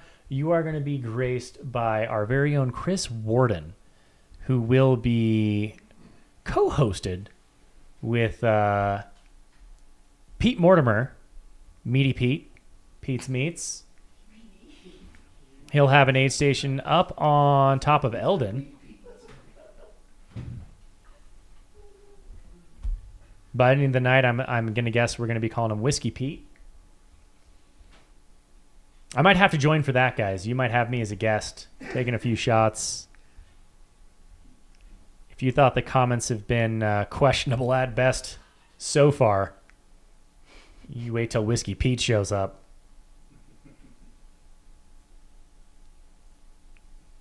That is part of the fun of Cocodona 250. We love to have a good time with it. We enjoy this. We love this. We have some fun. Believe it or not, I do have boundaries. Few of them.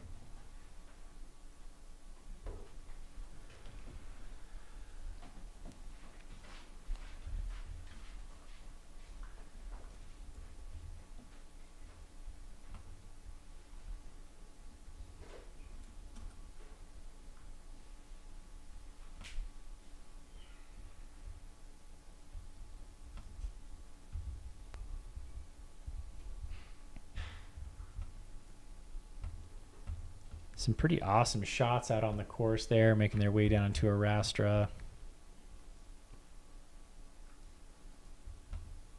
And that is definitely not Mika.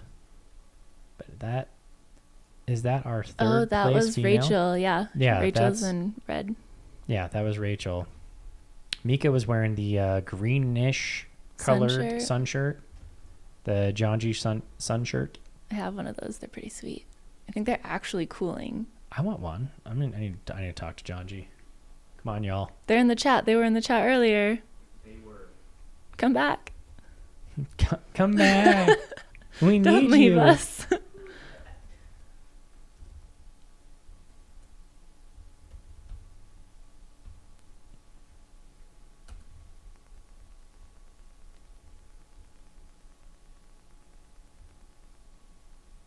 For those asking about when they're allowed to have pacers, our first pacers on this course are going to be at Whiskey Row is when you can pick up a pacer. That's going to be another very significant crew access aid station where, a lot of these runners can pick up a pacer.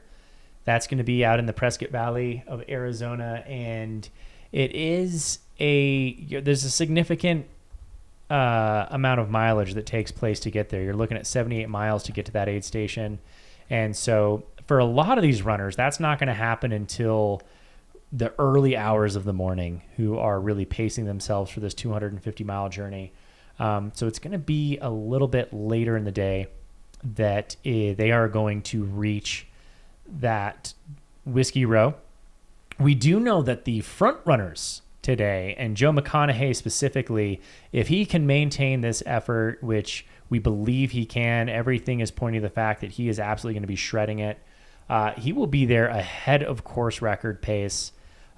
We anticipated that we would see the runners come through there at roughly 10:30. We believe he will be there before then. So stay tuned. Or come on back, put the kids to bed, have a little dinner, come on back and join us. We'll be up until 11 p.m., at minimum 11 p.m. tonight here on the Mountain Outpost Network. So join us here. We're going to bring you as much action as we can until roughly 11 o'clock. We're going to end our night at Whiskey Row. And then we're going to get a few hours of snoozers in so that we can continue doing the Lord's work of bringing you all this live action. Here in the media house, we got naps being had, we've got showers being taken, we've got runs being run, we've got yoga being done over there in the corner.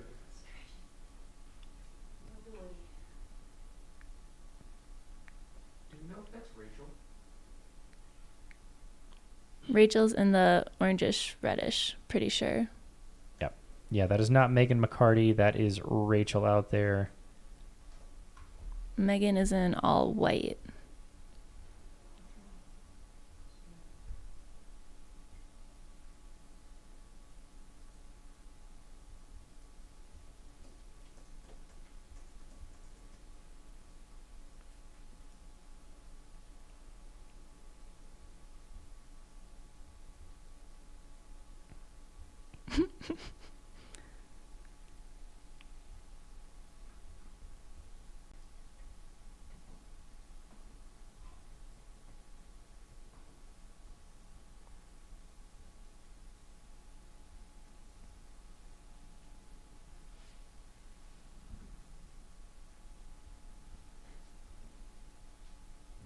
Got a lot of love for Tiger, bib number 18. Tiger. Who's that? Who is bib number 18? Number 18.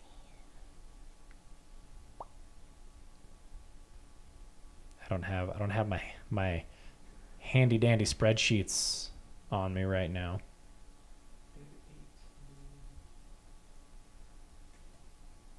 Jeff Garmeyer.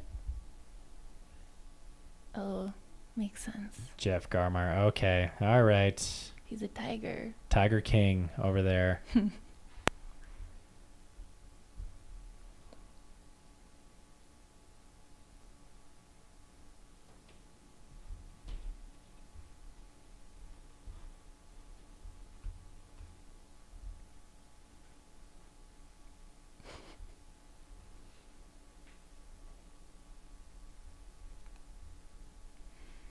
Y'all have been amazing so far. We love and appreciate the entire chat. Y'all are making this so much fun. That is part of why we continue to do this, our broadcast through this channel, is because we do get the chat function. We get this whole community. That's one of the things that is what we consider a cornerstone of the Mountain Outpost pillars to success. You know, one of the things that we want to maintain is community vibe, this community feel. So y'all are amazing. Thank you so much for joining us. Thank you for commenting. Thank you for making it lively. Thank you for being respectful. We really appreciate that. By and large, most of you have been pretty cool. If you have not, you know who you are. We don't need to call you out. But thank you all for joining us. Again, I am Zach Marion here in Flagstaff, Arizona, joined by Mercedes Siegel-Gaither. We're having a good time, aren't we? Splendid. It's a fantastic time. I don't have any blisters. This is great. Just sitting here. Yeah, I'm doing literally no work. Enjoying others do a lot of work. I've been running all day, but just my mouth. That sounds about right. You can run later. Pretty standard. I'll let you borrow my headlamp.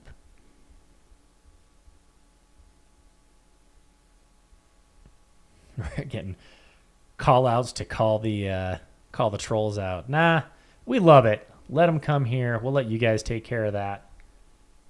We love our trolls. At the end of the day, guess what? They're commenting. They're watching. They're really helping us out. So They can't get enough. yeah, haters gonna hate. All right, who's on camera now? I'm trying to figure that out. I believe it's Damon Chavez. That 103. potentially could be Damon Chavez. Yeah, he left drunk a while ago. Yeah.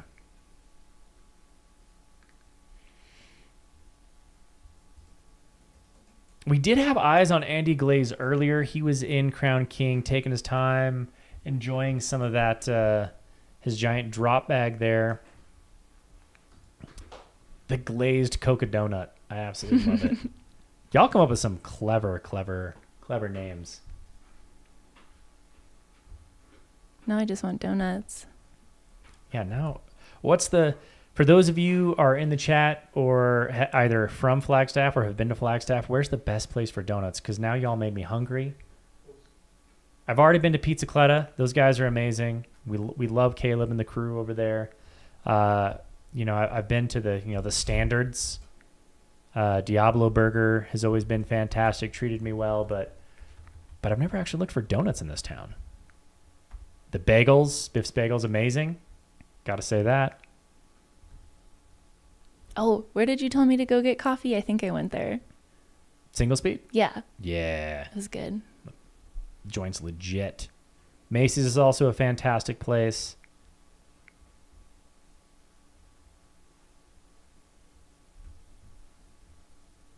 What about sushi? Ooh, sushi's pretty fantastic. Someone dropped That's a that good in the option. chat for eating sushi while running. That's my pre-race go-to. Ooh, we got Bosa Donuts. Heck yeah. I was down in the Mug Club hosted by our Scott Trayer and Callie Vincent, locals here to Phoenix, Arizona. They brought out some old Scottsdale donuts. This great little donut shop to Mug Club 2 months ago. Man, I don't know if I have ever had better donuts than that. Absolutely amazing. Maybe it was the 8 miles beforehand, but miles only make donuts taste better. Ooh, sushi. I'm so hungry.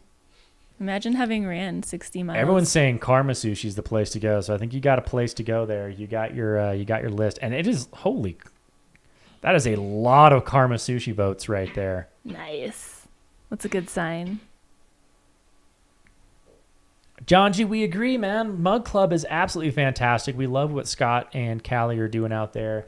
We need to start opening up more chapters throughout the states. It's amazing. Got some call outs for Jose Sosa, number 113. You can't really beat these views, right? These are the Bradshaw Mountains, just outside of Phoenix, Arizona, making your way over to Prescott Valley, Arizona. And yes, I am a country boy who says Prescott, not Prescott. So deal with it.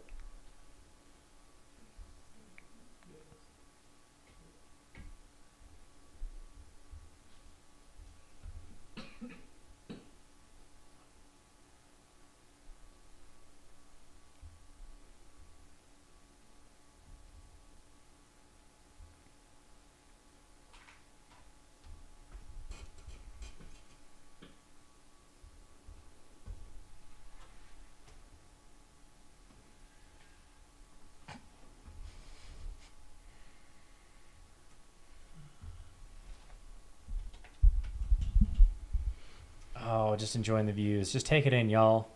Just take it in. Nothing needs to be said. Also, I don't want to speak. Marco Brody.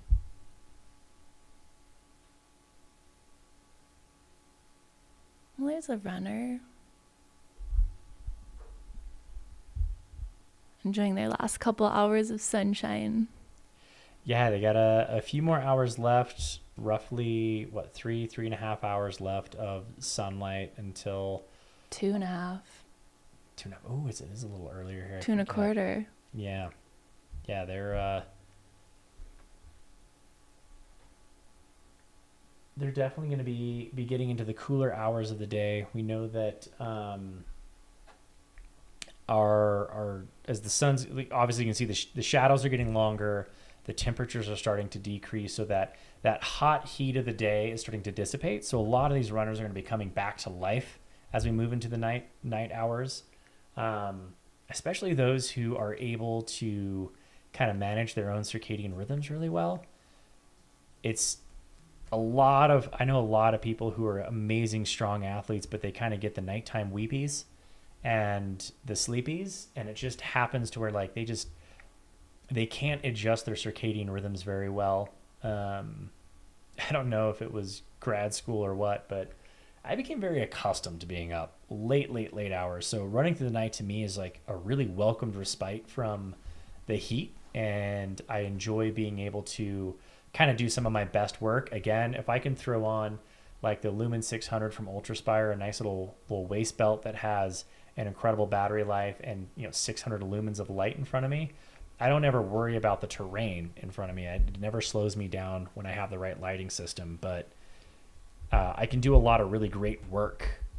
Do the headlight waist belt combo? It's amazing. I have before, because I like being able to look around and see other things and not have to use my hips to kind of guide the light and just keep that down in front of me. I've done it a couple of times, but I usually get a good headache when I wear headlamps. So no headlamps for me. I try not to. Sometimes I'll carry the light in my hand so I can shine it around if I need to look for like a course marking. But yeah, those Lumen 800s and Lumen 600s are fantastic, and I do some of my best work on the overnight sections of courses just because it's, the temps are down and it feels really great to just be running in those 50s and 60 degrees.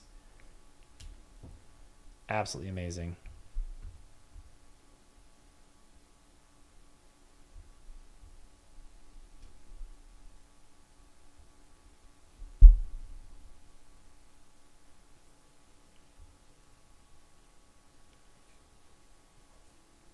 Got some pretty awesome crews joining the live stream with us.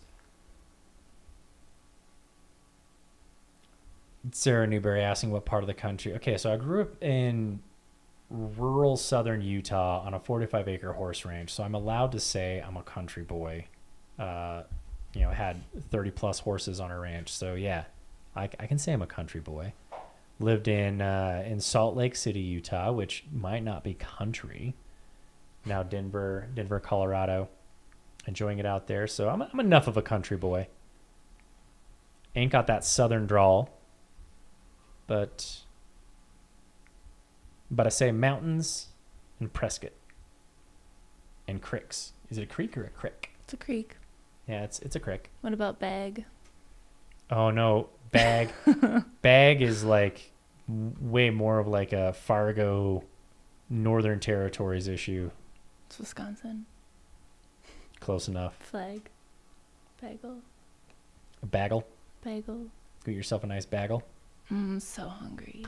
Yeah, we're still talking about food, y'all. Bagels are good. You can just stuff them in your pack. It's a pretty solid, dense calorie. I like it.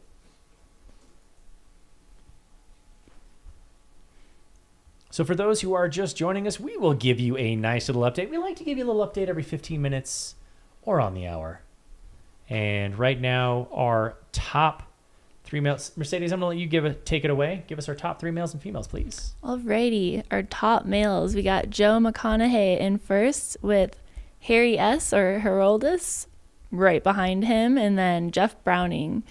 Actually, what happened? Jeff Browning and Michael Versteeg were running together for a while, but it looks like Jeff might have popped up in front for a little bit. And then for our females, we have Mika Thews in first with Megan McCarty behind her, getting chased down by Rachel. Where did her name go? Entrin. What's her last name? I don't see her on my list. Rachel Entrikin. So the ladies are crushing it. Mika is 7th place overall. About 53 miles in. Not shocking. Absolutely, expected at a race like this. Completely doing some amazing stuff. This is her third Cocodona for Mika. I believe it's her third. Chris would have the information on that.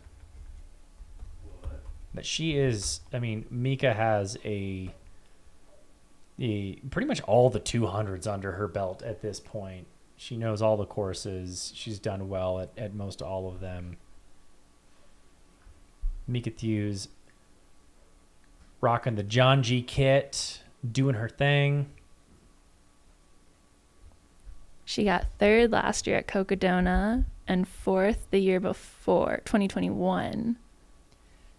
Dora asking if I will be hosting or working any of the Aravaipa Colorado races. Currently, no, we do not have any on the list, but we do have plans for 2025, so stay tuned.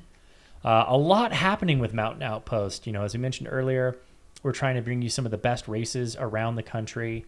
Obviously, we do have a strong relationship with Aravaipa Running, so we do a lot of their races, also some of the best run races in the country. But we are also getting ourselves out to Western States 100, Hard Rock 100, Y East Trail Fest out in Oregon. We were just at the Gorge Waterfalls 100K in Portland, just outside of Portland in the Gorges. And we're at Big Alta in Marin County. We definitely are trying to get ourselves out to some pretty awesome races. We'll have a lot of announcements coming up soon.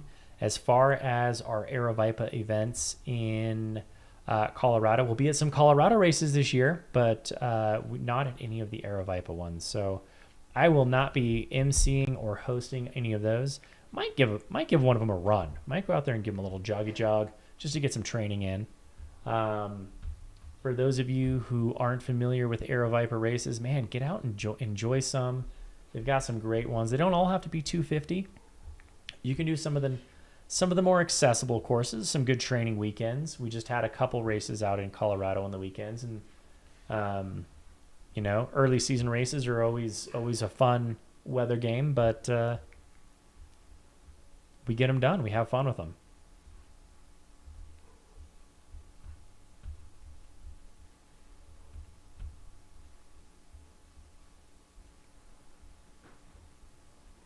It looks like Troy has Joe McConaughey. Let's see if we can get our drone guy out there. We might have eyes on Mr. McConaughey doing his business, putting a dent into this course.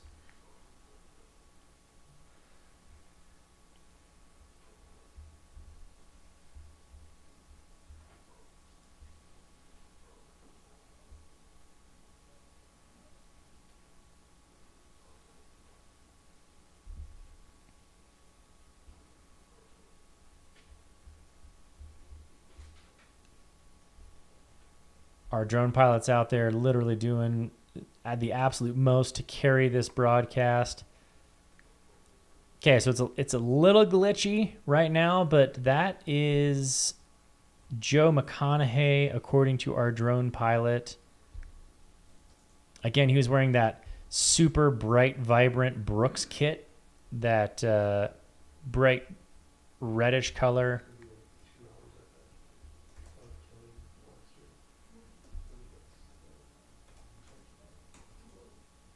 That is, if that's the case, McConaughey is doing, that is Mr. Joe McConaughey on your screen right there. Just getting work done today. He's approaching Camp Kippa.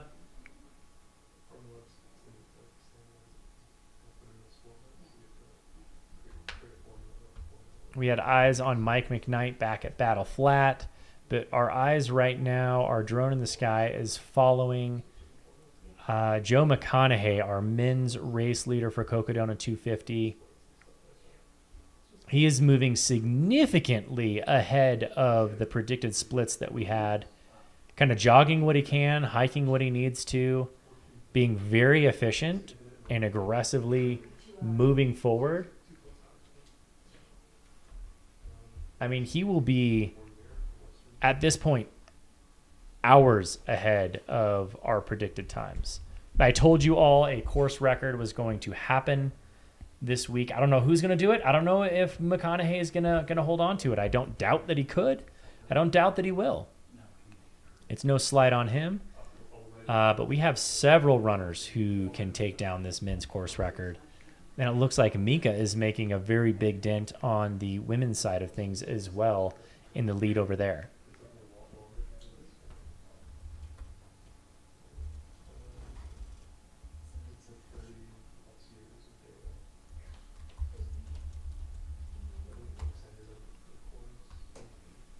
Joe McConaughey on your screen there on his way up to Camp Kippa.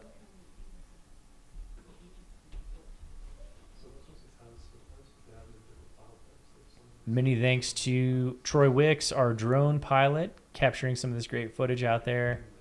And this is quite literally in the middle of nowhere.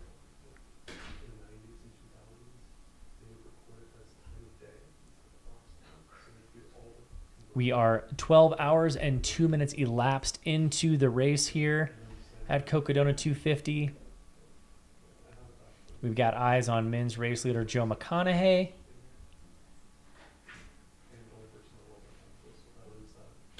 I mean, being able to spot a runner through these pines it takes a talented drone pilot right there.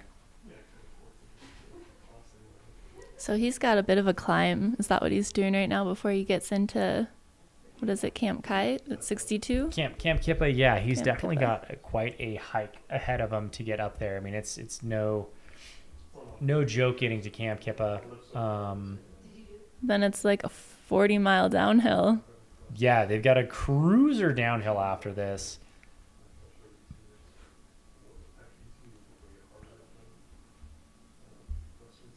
So for all those runners coming in later, it's going to be dark and downhill. Hopefully they're warm enough. Yeah, you don't produce as much heat on the downhills, so it's kind of important at that time to make sure that you're taking care of yourself. You're making sure you're going into it warm. Again, the heat's coming down. For those who've been sitting in the exposed heat all day, their bodies really become really efficient, and it's like trying to offload as much heat as possible.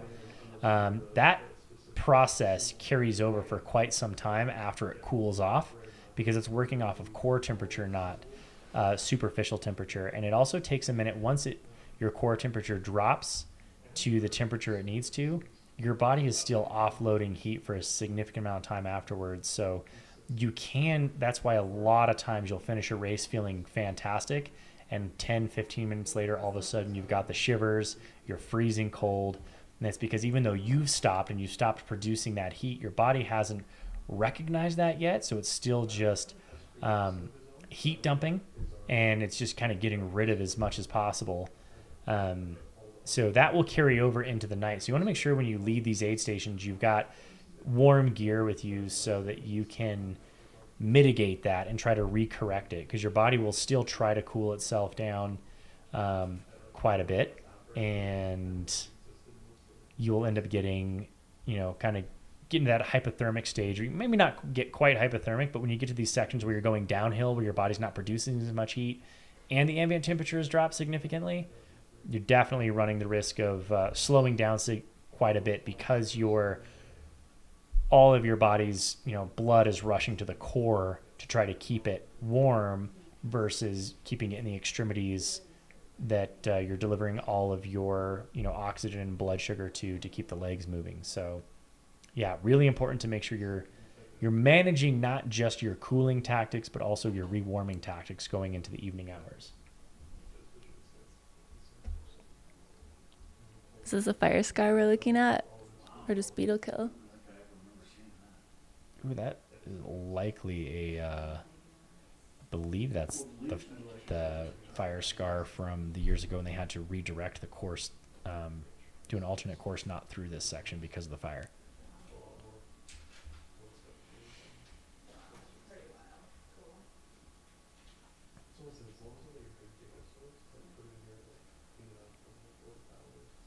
They think it's Jamil again.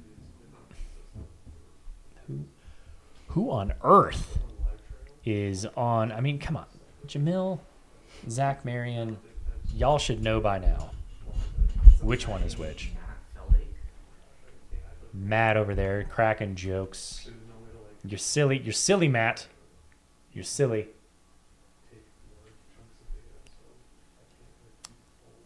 So for those who are just joining us, we've got eyes on Joe McConaughey approaching Camp Kippa, which would be mile 63.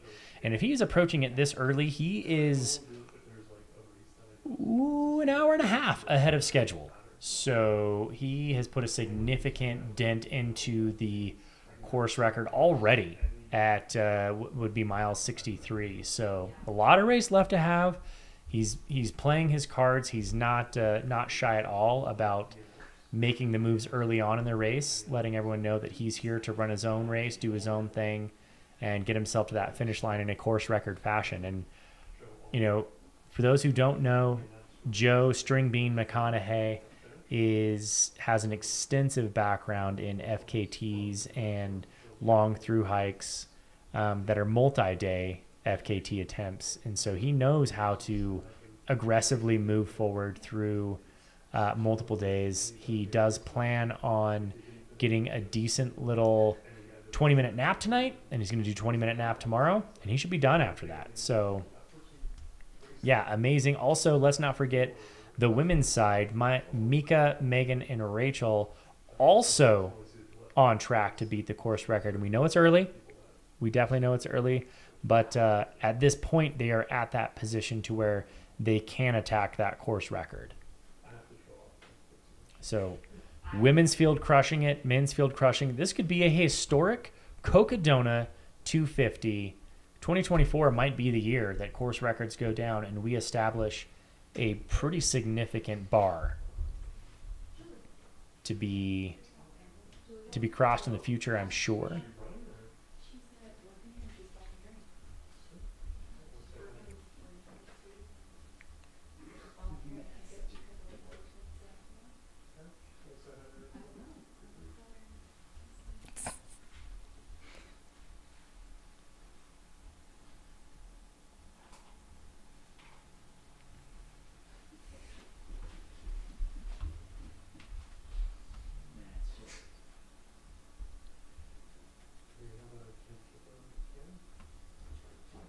We did last year.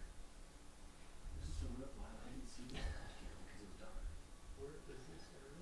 This is the Burns card that had the movement force in the reroute. Matt Feldegg just giving some great shout outs to Jamil on the commentary. You know, big fan. Matt, we appreciate you being a big fan. If we can get into character, we can get into Jam. Here bringing you the live updates on Cocodona 250.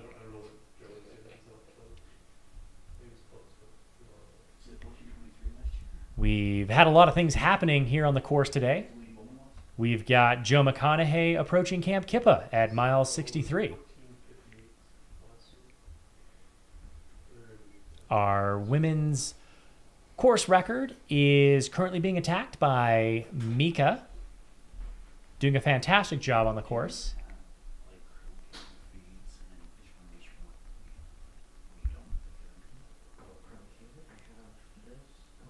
Thank you for joining us. I am Jam, joined by Mercedes Siegelgaither.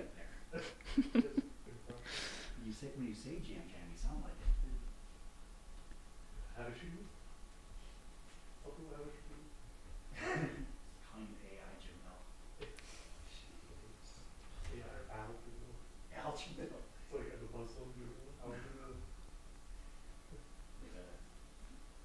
Something more like an 80s like R&B. No, that was Al. Who we got? A fellow Southern Utah, Damon Chavez, running number 103, growing up in Beaver, Utah, now in Cedar City. Cedar City, the home of the one and only Hayden Hawks. Absolutely crushing it down there, representing Southern Utah in a big way.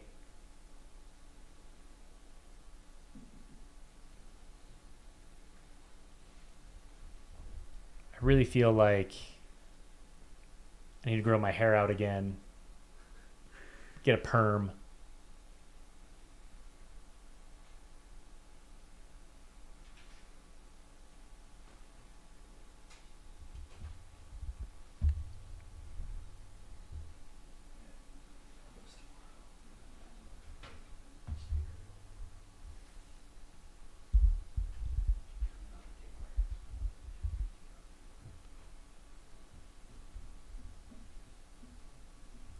So we do definitely have to put a little asterisk on course records, just given the fact that this course has changed a little bit throughout the years due to reroutes of the course.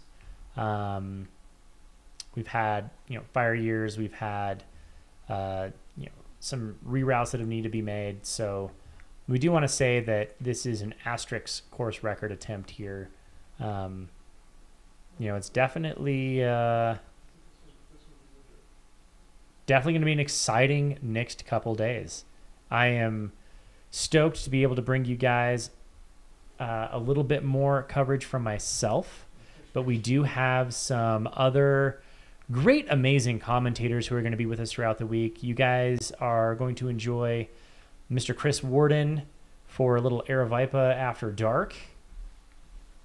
A little Cocodarka 250. We've had Corinne Shalvoy on the mic today. Mercedes is going to be joining us throughout the week. We've got some special guests. One of which, Mr. Eric Sensman, a Flagstaff retired athlete now. We get to hear from him Thursday evening. We're going to have some really fun guests tonight. We've got Pete Mortimer joining us. So stay tuned. It's going to be fun. Y'all are going to love it. On top of bringing you some just amazing, epic views and action throughout the days. And I say days because we are not turning this off. After Wednesday morning, we go on at 5 a.m. We are not turning this off until Saturday at noon. Maybe just before noon, depending on when that last runner makes his way in. They make their way into here. We are coming to you live from Flagstaff, Arizona. All these runners are in Crown King that you see right now.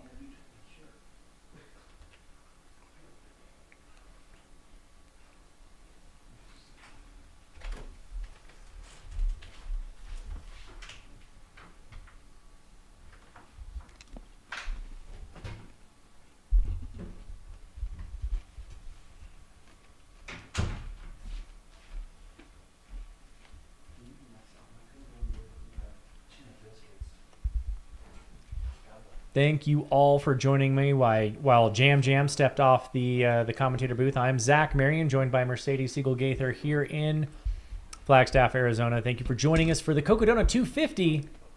We've got eyes on the Crown King aid station. We've got a hard cutoff here at 11:50 p.m. So these runners are well within that time frame. This is the middle of the pack making their way through.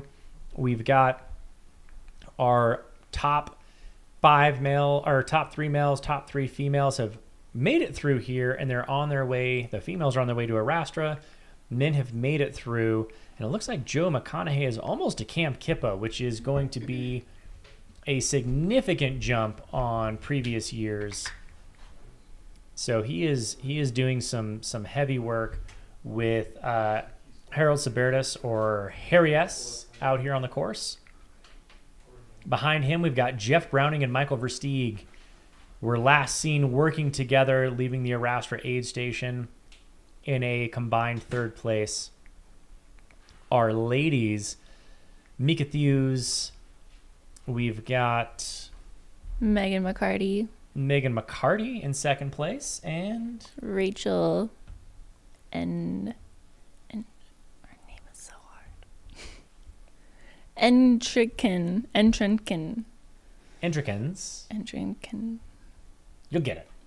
You'll get it. By the end of the week, you'll get it, because she is going to make her name known here on the Cocodona 250 course. All 3 of those ladies are under course record pace. We'll see if they can maintain that throughout the week. Again, this is only 60 to 70 miles in for day 1. They've got 250 miles to go.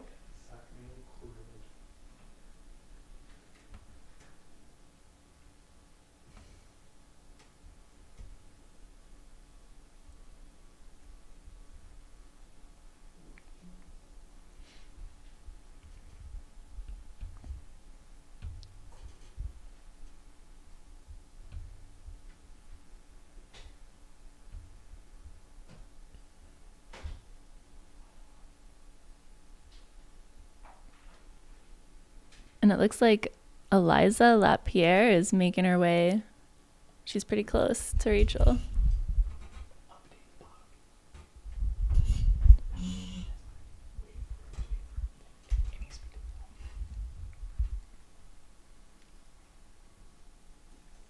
What you're seeing right here is Crown King aid station, which is roughly mile 38 on the course.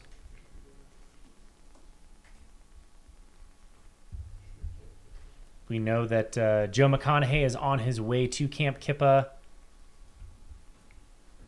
He was seen making that climb up into that last little bit of the climb into Camp Kippa. So we should see him shortly.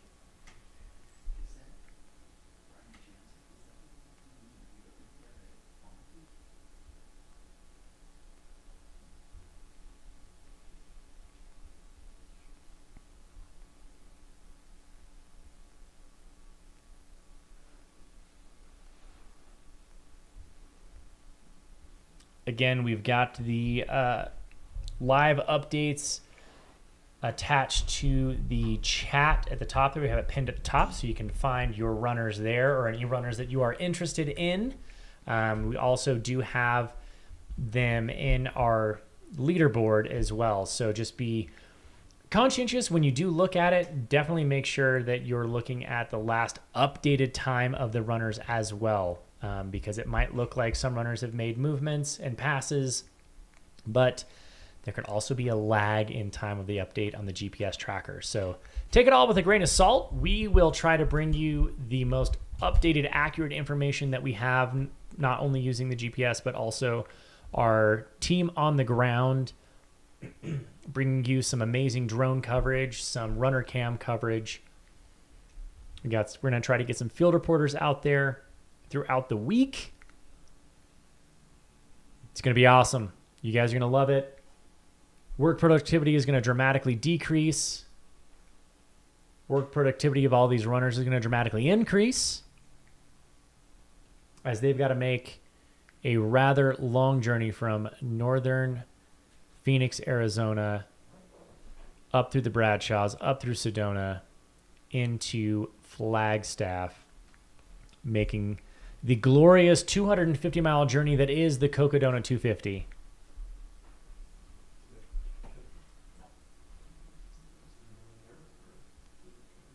Those drop bags are dwindling. Yeah, those drop bags have been doing some moving and shaking. They're getting a little bit smaller.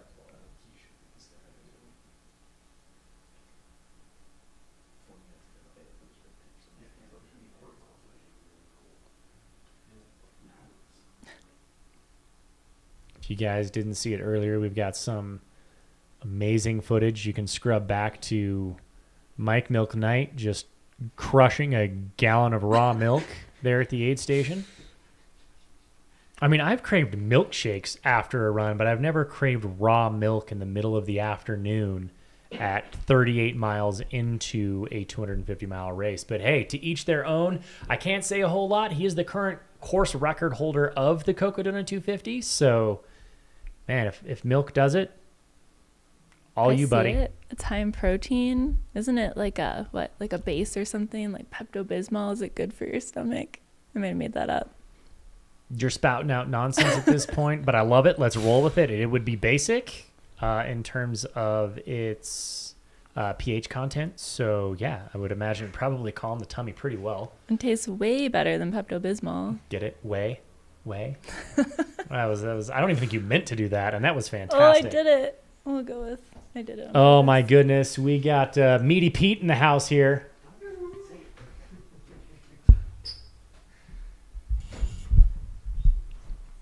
My time is coming to an end here in the commentator booth. You only have to deal with me for another 30 minutes until we get the wonderful duo of Pete Mortimer, who just made his way back all the way from Mount Fuji 100. He's going to join us here in studio, and I've heard he's bringing drinks. He might turn into Whiskey Pete by the end of the night. Oh, man, I got called out for dad jokes. Hopefully we don't get combine the nicknames and get Whiskey Meat by the end of the night.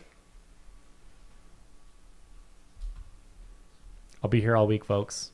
Whiskey and smoked meats. What else do you need in life? Sounds like a pretty solid duo. Can we get some cheese curds, do you think? Now I'm hungry for some poutine. We got onto that rant earlier. If you're just joining the live stream and you're hearing all this nonsense, you have not joined us long enough. You need to be here longer so you can get all the inside jokes and the fun. You're missing out on a lot. You know, pop that headphone in, throw it up on your phone under your desk at work. You know, just the commentary alone is absolutely worth it. But seriously, though, thank you all for joining us. We really appreciate you being here. I'm Zach Marine with Mountain Outpost. I'm joined by Mercedes Siegel-Gaither. You're only going to have us for another 30 minutes. And then you're going to get a new crew, a new fresh set of voices.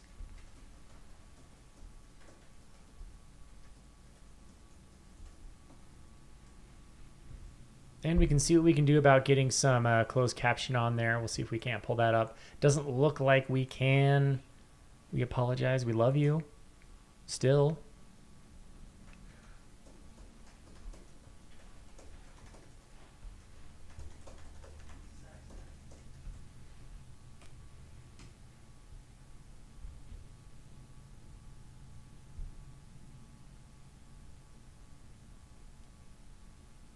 Yeah, we'll definitely try to get that going on future ones. Thank you, Mountain Outpost, for letting us know that.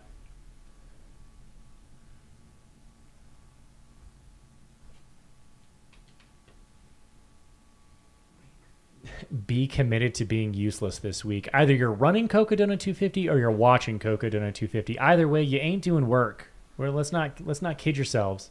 I've watched Chris Warden over here try to do work all day, and he's watched more of the comments than he has his spreadsheets. So for those of you who he does accounting for, you might want to double check the ledgers. I'm just saying. Just put a second pair of eyes on him. It can't hurt. He probably did it right, but Audit season. Guess what?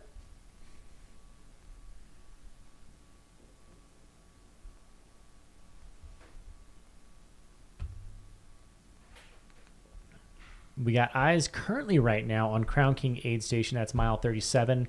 37 miles into the 250-mile journey that is Cocodona 250. A lot of these runners are going to spend most of their day making their way into the Crown King Aid Station, which will likely, at this point, if you're just making it there or you're getting close to it, this will probably be the only aid station where you will have access to crew on day one. So for those of the front runners, they're definitely going to get to Whiskey Row by then, where they're going to see their crews. They're going to potentially pick up pacers. But if you're just making it here now, it is in all likelihood that this will be the only time you see your crew all day long. So take it in, enjoy it. I know if it were me out there, I would really want to take this first day super, super easy. Kind of taking the joy, taking the views, make my way up that climb at an easier effort. And, you know, if that were the case for me, I wouldn't be upset by it. That means I'm running a rather reserved, smart race and saving myself up for the later stages of the course. This is the biggest, kind of the crux of the course is really the first 38 miles. You know, our very own RD and course designer, Jamil Corey, came in and let us know that yeah, this is like getting to mile 37 is going to be the hardest part of the day of most of the course. It's just aggressive. You've got a 7,000 foot climb right off the gate. It's going to be hot. It's going to be exposed. And from here, then you get to go into the Bradshaws where you get a little tree cover. It is a higher elevation, but you do get some really nice long descents after this. So definitely take the hardest part of the course and go nice and easy. We're going to try to get some eyes on Camp Kippa when we can. We have some crew out there that we are really trying to bring you as much coverage as we can. He's there, but Green Bean's already left. And it sounds like Joe McConaughey has already come through. We had some eyes on him earlier making his way to Camp Kippa. Our very own Troy Wicks had some great drone footage of him making his way up that climb. So we do have visual on Joe McConaughey with quite a significant lead. And as soon as we get visual on our M2, we will again bring you to that feed. Camp Kippa, I mean, yeah, we could take you there, but you ain't going to see nothing but a ghost town. String Bean has already made his way in and out. He's been making very quick, efficient aid station stops. He's not wasting any time there. It's been pretty impressive to watch, really. He knows exactly what he needs and wants, picks it up, goes, wastes no time. He's kind of got that multi-day FKT chasing mentality of just relentless forward progress. Just lean into it, move forward, be aggressive in in moving forward, not necessarily how fast you're moving forward. Joe is making quick work of the course. A lot of people are commenting how he is just flying. He absolutely is. He's doing some impressive work on this course already, over an hour and a half under course record effort.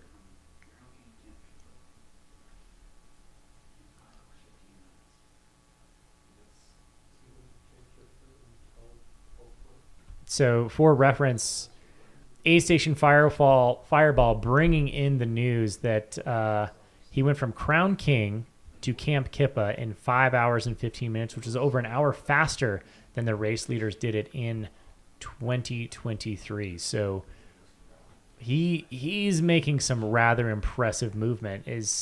Does it pay off in the end? I don't know. We got a lot of time to figure that out. If anyone can do it, I believe in the string bean.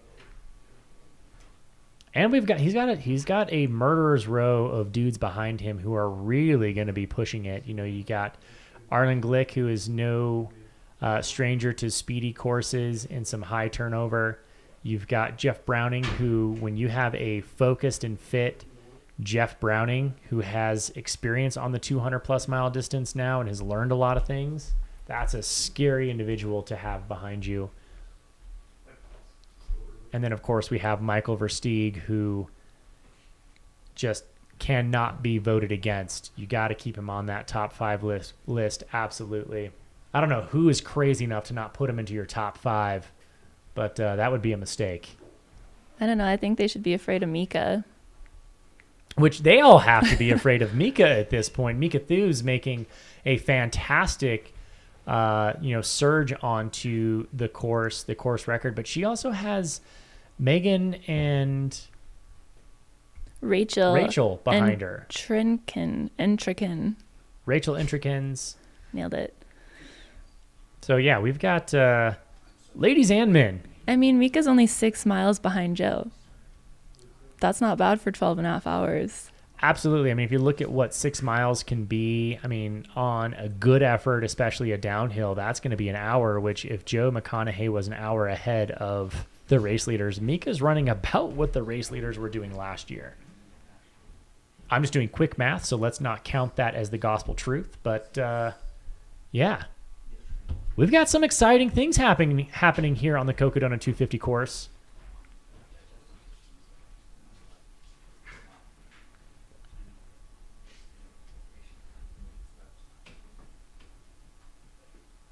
It looks like, people asking when Mika overtook Megan.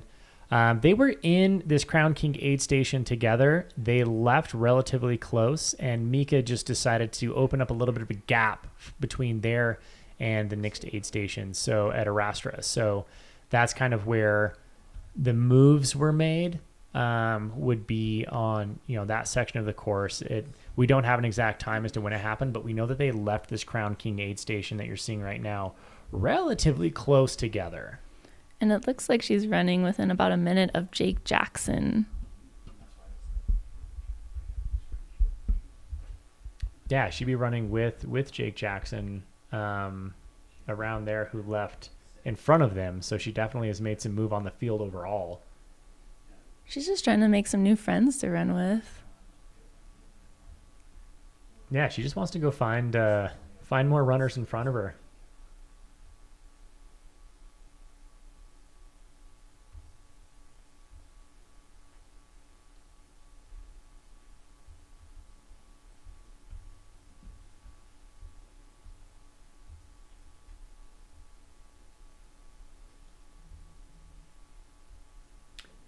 Everybody in the chat, thank you guys all for joining us.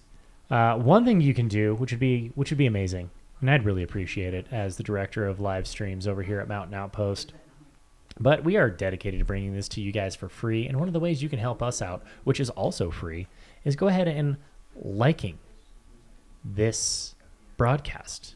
I see 1,500 of you in the watching the stream, and I only see 289 thumbs ups on that. So please, please, please help us out. Hit that. Doesn't cost you anything. You can make a donation if you want, or not. That's cool too. But at least just hit that button, like it, follow us, because we have so many amazing races that we're going to be broadcasting here in the near future, Western States, and Hard Rock 100 being the next 2 on the list, with High Lonesome and White Trail Fest behind that. So a lot of other surprises around the corner. We've got some really fun races that we're looking towards. So definitely smash the like button, as the kids say. Give us a follow. Always love it. It really, really, really, really, really, really, really helps us.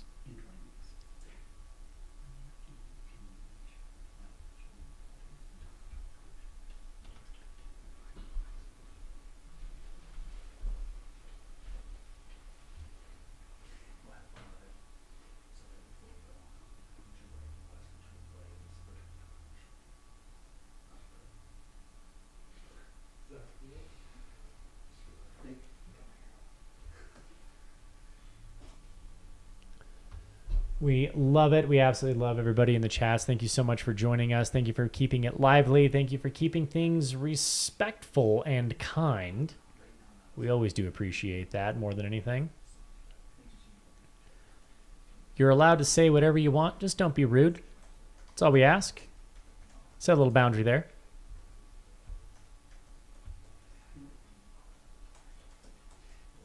Nice. We've got some love there. Thank you so much for any of the donations. They are definitely going right back into Mountain Outpost so that we can continue bringing you some of the best coverage in the world, around the world, at least in the U.S.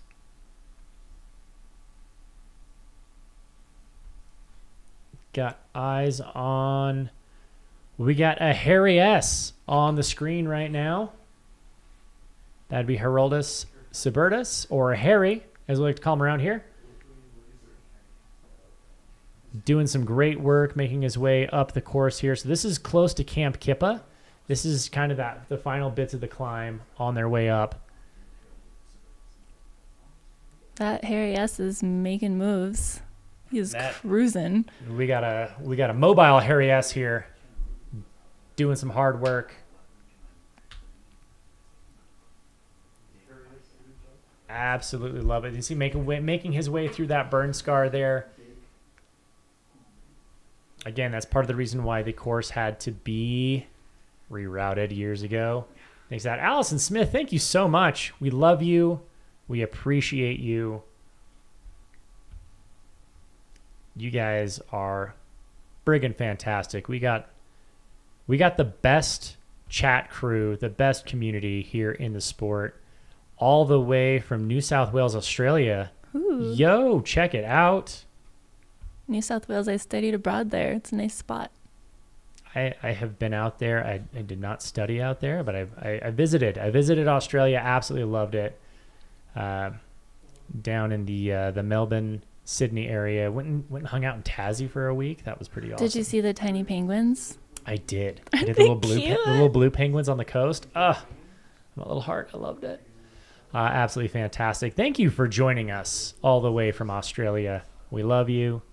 We appreciate you.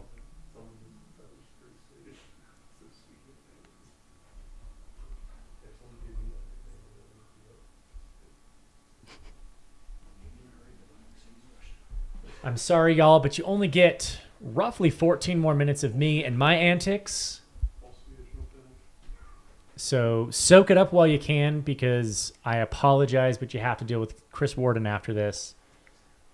He will bring you all the fun and keep the chat lively, keep you guys informed as to what's going on out on the course. But right now, we've got Heroldus Suburtus making his way up to Camp Kippa. This is roughly mile 63, so that's a pretty good effort for day one. Ooh, we've got some France in the chat here. Let's go, Etienne. We appreciate it. We could just feel your allez out on the course, and I'm sure all the runners definitely appreciate it.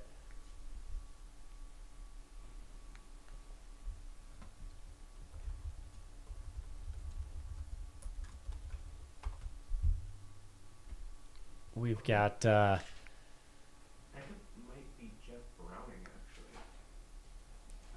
Tracker shows him ahead. We may have been wrong. We're trying to get some. We're gonna get some zoom in on that real quick. Let's see if Troy can give us a good zoom in on one of these clears. See if we can see if it's got that low, like reddish pink in the low back. That would be Jeff Browning. If it's the gray shorts and the light colored pack and white long sleeve.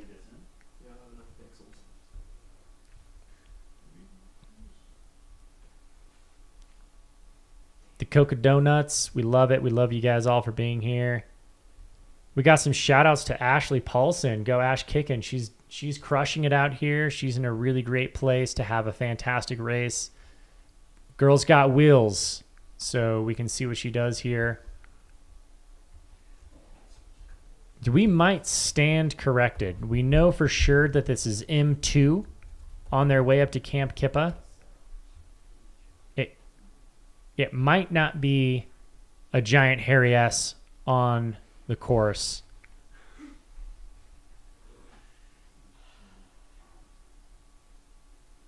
That looks like the hairy S that we know and love with his bucket hat. Cute little hat on a hairy S right there. So now the trick is figuring out is whether he's in front or behind the runner we were looking at. So the runner we saw earlier in the white, that's going to be Jeff Browning. We projected that as Jeff Browning. What we see on the screen now is Heroldus Abertus. Now we've got to sort out whether who's M2 and who's M3. Tracker showed Jeff M2. It's about 0.3 miles ahead. Yeah, so according to the GPS tracker, we believe that was Jeff Browning in front and Harry sitting behind Jeff.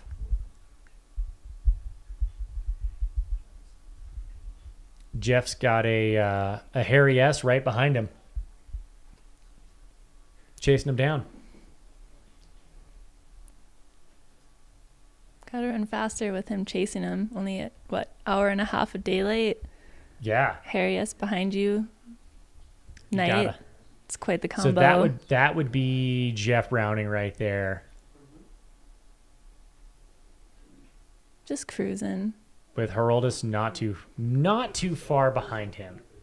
So you've got M2 and 3 on the screen right now. We're kind of alternating between the two of them. And they're running uphill right now. Yeah, I mean, I do know that Jeff is a quite competitive individual, so I'm sure he wants to let, when he passes Heroldus, he wants to let him know that, hey, like I'm passing you with authority, and don't even bother trying to keep up because I'm going to be moving aggressively. In fact, I have had conversations on runs with Jeff Browning where he said, if you do pass someone, you need to pass them with authority. Most of that stemming from our little fun battle at Tarawera 2020 when around mile 50, Jeff went blowing past me with just the most kindest remarks of, hey, buddy, nice job, and then continued to decimate me. So that is his style. When he passes, he lets you know that there's no point in trying to keep up. But he does have a lot of work to do if he's going to try to catch up to Joe McConaughey. String Bean has put himself in quite a significant lead. Granted, we are only 65-ish miles in, and there is a lot of miles left on this course. So 230, 225 miles left. So definitely a lot can happen. But as is, String Bean is in the driver's seat. He has at this point, a commanding lead, and he gets to dictate what happens the rest of the day. I think those beautiful views of the Bradshaw Mountains. Eyes on Jeff Browning. Troy's got eyes on Jeff right there, who's going to be our M2.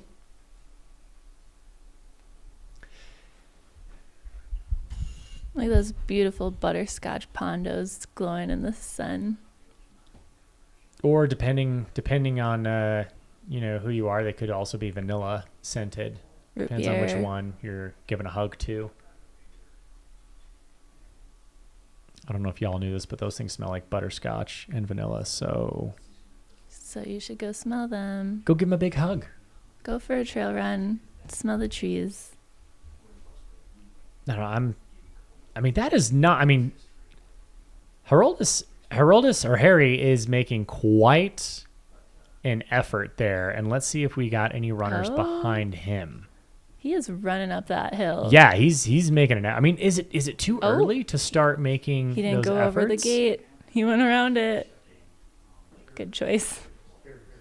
Absolutely. So that's going to be M4. Is that Glick? So behind, let's take. That wasn't Jeff. Trackers now showing Oh. M2 Jeff Browning, M3 Versteeg, M4 Heroldus. They haven't pinged, hasn't pinged Yeah, he's got 15 minutes since it's updated. But Harry was 15. Oh, yeah. Flashing very well. We got Versteeg pulling up on them, though. So if you're following the tracker, do be mindful of the update times. There could be a significant amount of lag between updates that could, I mean, these guys are so close to each other that could be a significant difference. So you've got Heroldus Suburtus in what the GPS is tracking as fourth place, but it's been 16 minutes since he's been updated compared to the 3 minutes that Versteeg and 7 minutes that Jeff Browning has been updated. So yeah, they're definitely, either way, we've got 2, 3, and 4. So all three of these men really kind of a race for second place at this point between Harry S., Michael Versteeg, and Jeff Browning, Mr. Bronco Billy himself. This is going to be really exciting to kind of see who is where. We do know that, we've got eyes on these dudes. I feel like there's a lot of testosterone up there. You think they're going to push each other a little far? Oh, absolutely. Maybe the guys in the back are benefiting from laying low. Exactly. So if you don't put yourself in, like Arlin seems like he's running his own race and he's just kind of kicking back there in like 5th, 6th place. Kilian Jornet is doing what he needs to do. Really, it's Heroldus Suburtus, Michael Versteeg, and Jeff Browning all kind of congregated in this battle for second place. I'm sure they've been getting updates as to where Joe McConaughey is, respective to where they're at. And, we could see them wanting to try to chip away at Joe McConaughey's lead and kind of push themselves. But they're also really trying to, like, run away from each other a little bit. I think it's, like, this stage in the race is where they start saying, okay, like, we had fun and we played patty cake on our way up to Crown King, but now, like, I actually want to start trying to race a little bit. And they're going to draw this race out for, the next 230 miles. But make no mistake about it, neither of those three gentlemen are complacent with, one spot back on the podium. And they are racing for podium spots right here. So there's going to be some, I wouldn't call it testosterone, I'd call it ego. There's definitely some ego going on. I'd say a little bit of both. Probably a little bit of both. You're not wrong. Oh, someone went and smelled their ponderosas and didn't smell anything. Might be too early in the season. Yeah, now she's coming up with excuses over here. You need the sap to be flowing. That's what you're smelling. You need a good flowy Great. sap out on your sap. tree there. And there's so many things that could be said there. I'm gonna leave that one alone for later. Only 4 minutes left. Shoot. That's Versteeg right there. We know a Versteeg run when we see it. That is absolutely Michael Versteeg. I'm gonna put money on it. You can bet me if you want. I know that's Versteeg.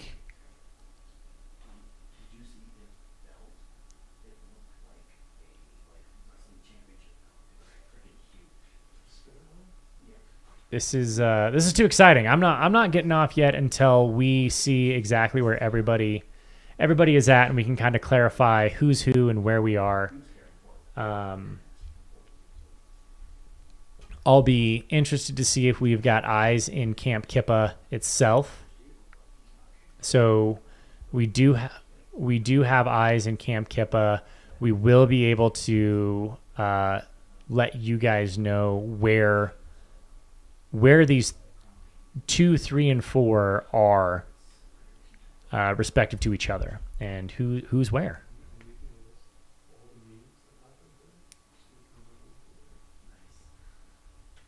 That is Mr. Michael Versteeg, absolutely Versteeg on the camera right there.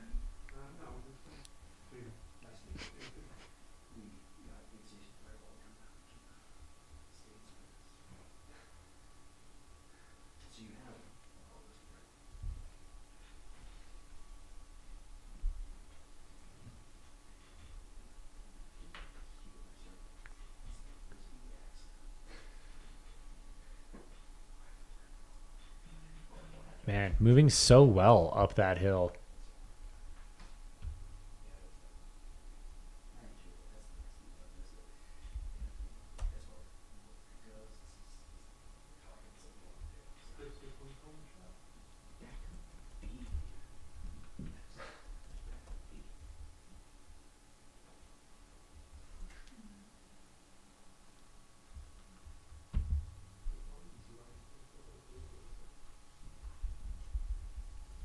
So for those who are joining us, we've got, looks like eyes on Michael Versteeg approaching Camp Kippa. We can say with almost certainty that that is Michael Versteeg. I'll fight anyone who says otherwise. That's Versteeg speed right there.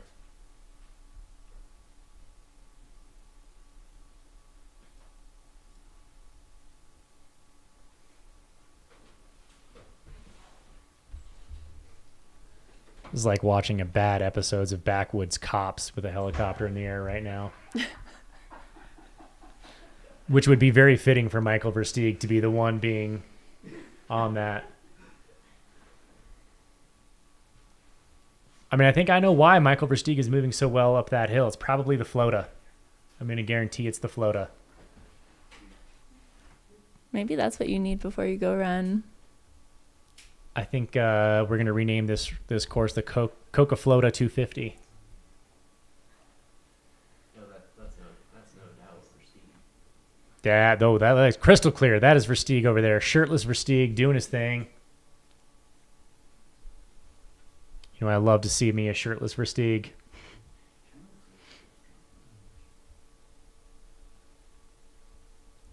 So again, we are going to keep eyes on Camp Kippa to see who comes in first. Or I shouldn't say first, because Joe McConaughey has already come in first and left, but it will be our men's second through fourth that we are going to keep eyes on. So they should be coming in shortly. Look at those beautiful views. Getting out of that burn scar there, making their way up through those ponderosas. They've got just a little bit more climbing left. You can kind of see they're nearing the top of the ridge lines and the peaks there.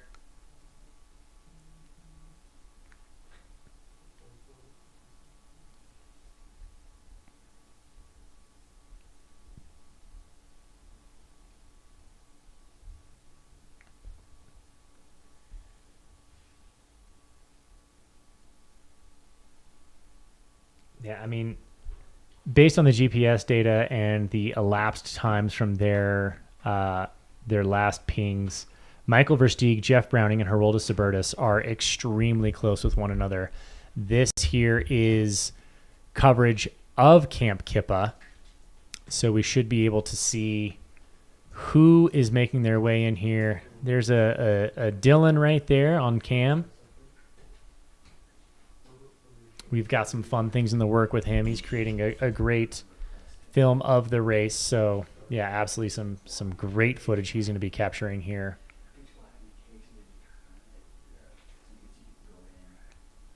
So this will sort out who our men's second through fourth are. We already know that number one, our M1 is Joe Stringbean McConaughey, who made quick work of coming up into Camp Kippa, and he's on his way down towards Whiskey Row right now. He's making his way into the Prescott Valley here in Arizona.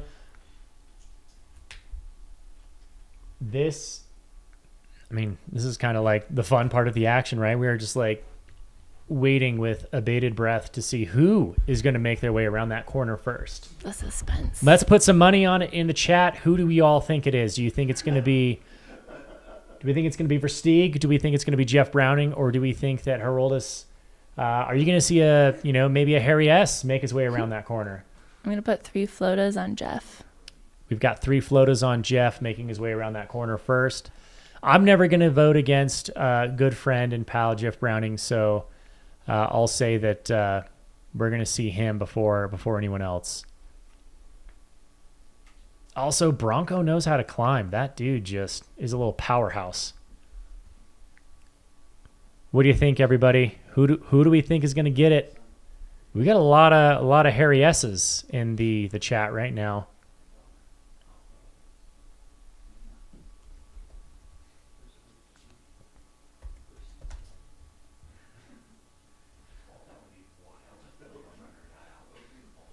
I want to see the 3 of them sprint it through is what I want. I want to see elbows being thrown.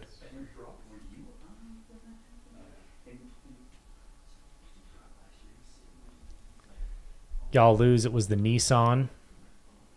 Nissan wins.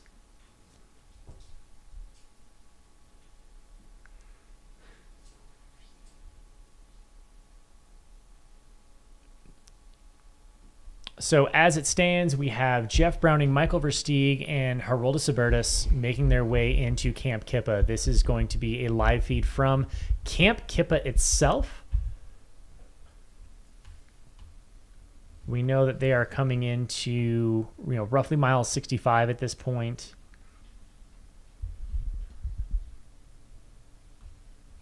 For reference, we anticipated that the leaders were going to approach Camp Kippa around 6:40. It is 6:04. And we have second through fourth coming in any minute to Camp Kippa here. So these gentlemen are well ahead of the previous splits that we anticipated. Of course, record pace. Of course, number one being Joe McConaughey has already come through quite some time ago. So if you wanted a show, ladies and gentlemen, you got it. Right here, it's a battle for second place. Oh, Carolina's 0.3 out. So let's see what we got here. We are going to see someone turn the corner any minute. Oh, it looks like you all got a big hairy S on your screen making his way into Camp Kippa. Look at that. Go Haroldas. Still smooth. Just rolling with that fancy button up and the bucket hat. Let's do it, my dude. just crushing it. Does that mean I owe everyone on the chat 3 flotas? Because that's a lot of flota. You owe a lot of flota to a lot of people right now. Oh, and then who's after him? I saw a glimpse. Oh, he's looking back. He gave a little gander back. He knows Jeff Browning is chasing him down. He's coming in hot. I mean, these dudes are making each other work already on the course. They're putting some fear into each other. Jeff Browning making his way into the aid station, smooth and easy. I mean, that is legitimately... He's not messing around. No, there's going to be carnage. That is, yeah. These guys are really starting to kind of... I think they're going to start playing into each other quite a bit. You think this is going to affect their nap schedule? Jeff's too smart. I think Jeff is going to absolutely play his own game. So just as an update, we got Joe Stringbean McConaughey having already come through Camp Kippa. We are sitting at Camp Kippa right now with Harolda Subertus in second place, Jeff Browning in third place, and we do know that Michael Versteeg is imminently coming into the aid station. He should be here any second now, turning that corner. So it is really a tight race. And they're not running, like, the interesting thing is they're not running together. They're, like, literally running strides apart from each other, which means they're in race mode. They're not in friend mode. Yeah, it's going to be great. Like, I can't wait to see what happens overnight. Yeah, no, these guys are racing each other at this point. There is no like, hey, let's just hold hands and make it up this climb and get in and out of this aid station. They're legitimately like seconds away from each other, and no one's trying to catch up and no one's trying to slow down. Is absolutely. Who's gonna leave the aid station first? Yeah, Jeff. Now right? we're gonna put money on who's gonna leave the aid station first. I think it's gonna be Jeff. It's definitely Jeff. And then once it's dark out, they're gonna see each other's headlights. Ooh, then you get all the gameplay. Like if you've got like clear cover and enough moonlight, you can totally run on these dirt roads without a headlamp. I feel like you can almost hear each other's footsteps if you're close enough. Yeah, absolutely. Absolutely. I mean, I've played that game in many races, turn your headlamp off so that, anyone behind you chasing can't see it and they don't have, the carrot to chase, because that does give you a little extra energy. You move a little bit with a little bit more intention when you know that, hey, I can see the next runner ahead of me. I'm gonna try to catch him. I'm gonna move a little bit more forward. There goes Jeff Browning out first. He's gonna make his way back up the road and out there. I'm surprised he's walking it. Now 40 miles of downhill? I would be willing to bet that he just probably took in a significant chunk of calories. And so, yeah, you don't want to like bomb out of there and You got to keep those calories down. Yeah, you're doing a lot of work to eat those calories. You don't want to have to re-eat those calories. Oh. So do everything you can to keep it down. Jeff making quick work of that aid station stop, and we don't have visual on Mike Versteeg yet. So we know that he was, I would say, was probably a solid 5 minutes behind those guys coming in there. Which still, at mile 65 of a 250-mile race, a 5-minute lead or deficit is nothing. Averages out to be 5 seconds per minute mile over the next 200 miles. Right, they're what? A quarter of the way done right now? That is mind. But so impressive. They're a Boggling quarter to of the me. way done. I mean, yeah, they're already, a good quarter of the way done with the course. They've got, so the way that the course is looking from here, when they leave this, they've got a very long, significant downhill, mostly downhill portion of the course. There are obviously bumps and some climbs along the way. Only one significant mentioning climb, but that's mostly towards the bottom. So roughly mile 78, 77, you start to make your way up this, only significant climb, but quite literally from, 62 all the way down to Whiskey Row in 94. You've Ouch. got 30 miles of mostly downhill course. You don't want to rip your quads out. You have an incredibly aggressive climb after that, but so you got to save some quads. But yeah, this can easily be made up on depending on how strong they are running downhill. We are back at the Crown King aid station. This is going to be our mile 37. About 5.5 hours till the cutoff. Yeah, we got 5.5 hours to cut off. So yeah, that's again, a lot of these runners here, these runners are at this point almost halfway between the start line and Joe McConaughey. Oof. Just to put it into perspective with what Joe is doing on the course right now. So this is this aid station right here, Crown King aid station. This is our first major cutoff at 11 hours and 50 minutes. So at 11:50 tonight, or not 11 hours and 50 minutes, 11:50 tonight will be the official cutoff of this aid station. So we're gonna, keep an eye on that aid station throughout the day. Bring you that cutoff footage until we go dark at about 11 o'clock tonight. So this would be Versteeg making his way down into Camp Kippa. I don't like that he's walking downhill, to be honest. That's not cool vibes, my dude. Maybe he's just eating some snacks to throw the trash away to get more snacks. Very snack focused today, are we? I'm so hungry. Yeah, my stomach's been absolutely going wild the last little bit. So as we just get a definite visual, making sure that this is Michael Versteeg into, and we have not seen Haroldus come. He's right he's there. He's still in the aid station right there. Taking his time. Take time to save hours. Spend a couple minutes to save a few hours at the end of the day. I don't disagree with this strategy. It's way too early to feel rushed.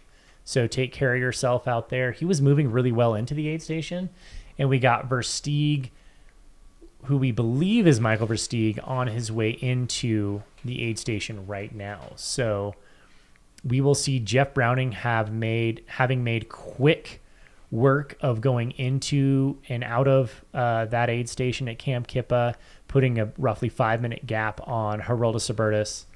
So,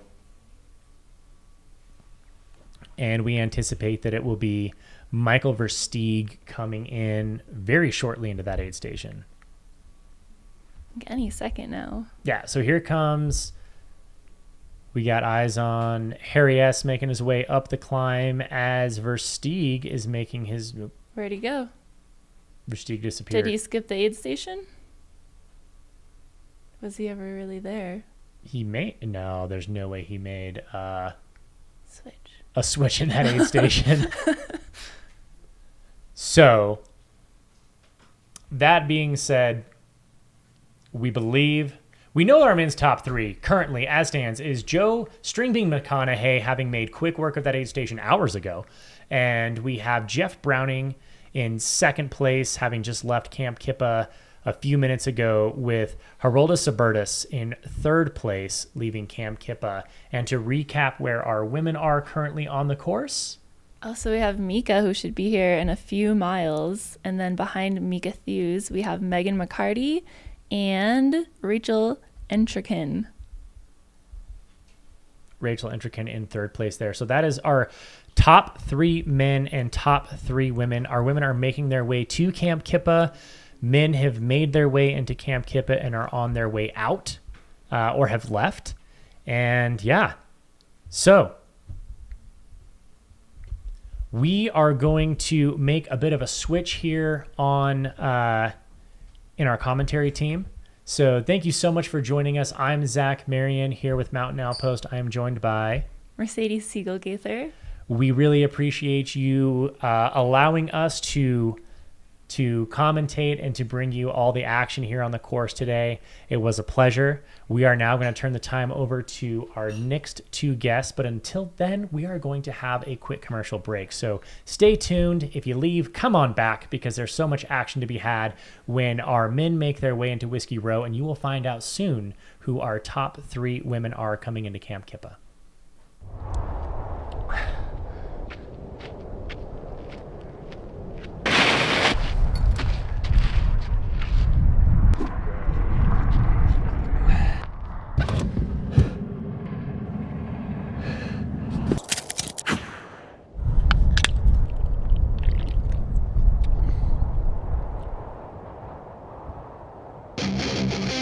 Soda! All the energy of soda. This is your machine. It is strong and fast, tough beyond measure, brave beyond belief. It will take you high in the mountains, deep into the woods, over rivers and deserts, and further within yourself than you have ever dared to go. But it is only as good as the fuel you put into it. Feed it real food. Feed it real power. Feed it spring.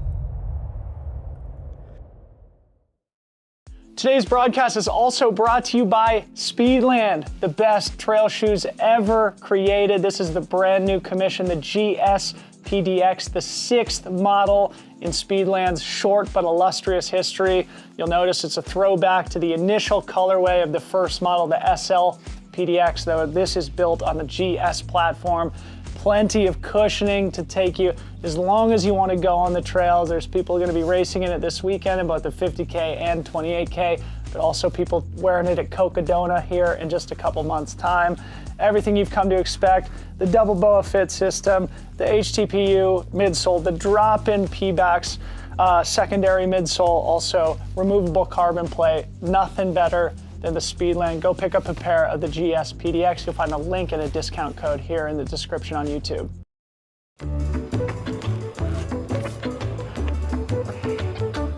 I know that you've been fooling around on me right from the start. So I'll give up and I'll take back my heart. And when you're tired of fooling around with 2 or 3, just come on home and fool around with me.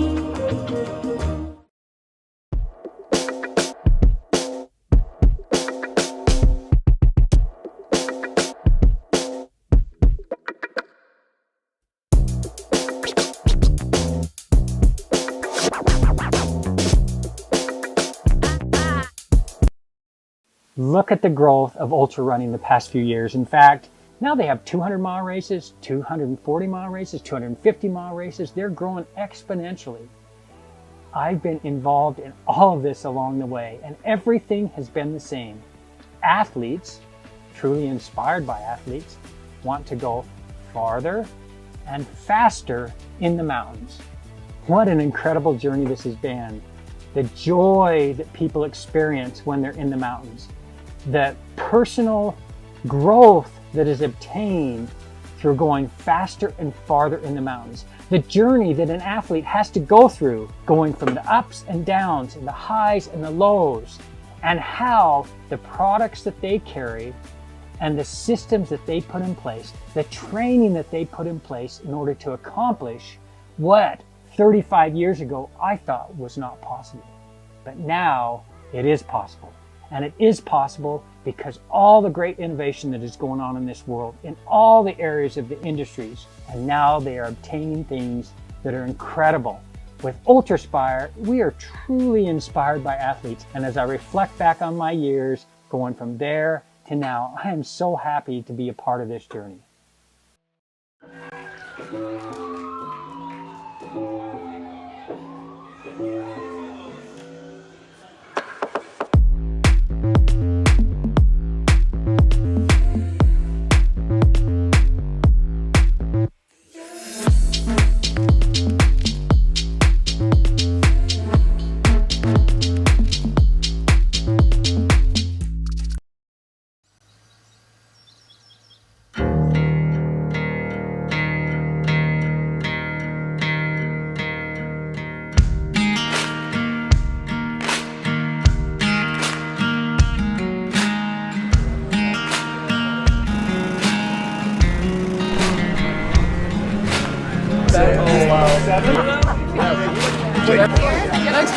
I feel like I'm just ready to just get started, get going, done with day one. Hector Rodriguez from San Diego, California. Done it twice, looking for the third time being the charm. I'm Stephanie Rosebond, I'm from Prescott. Oh, I feel fantastic. I'm ready to go. This is my first time. Longest I've ever run in a race is 64 miles. So this is definitely going to be challenging, but so much fun. Who do you have supporting you this week? Well, I have my son Dawson and my best friend Nicole, and then my friends and family and wonderful people like Prescott area trail runners have been a huge support through this whole process. And the reason I even found out about Cocodona was last year I paced a friend who did the whole thing and completed it, and I did 60 miles pacing it, and we had so much fun together.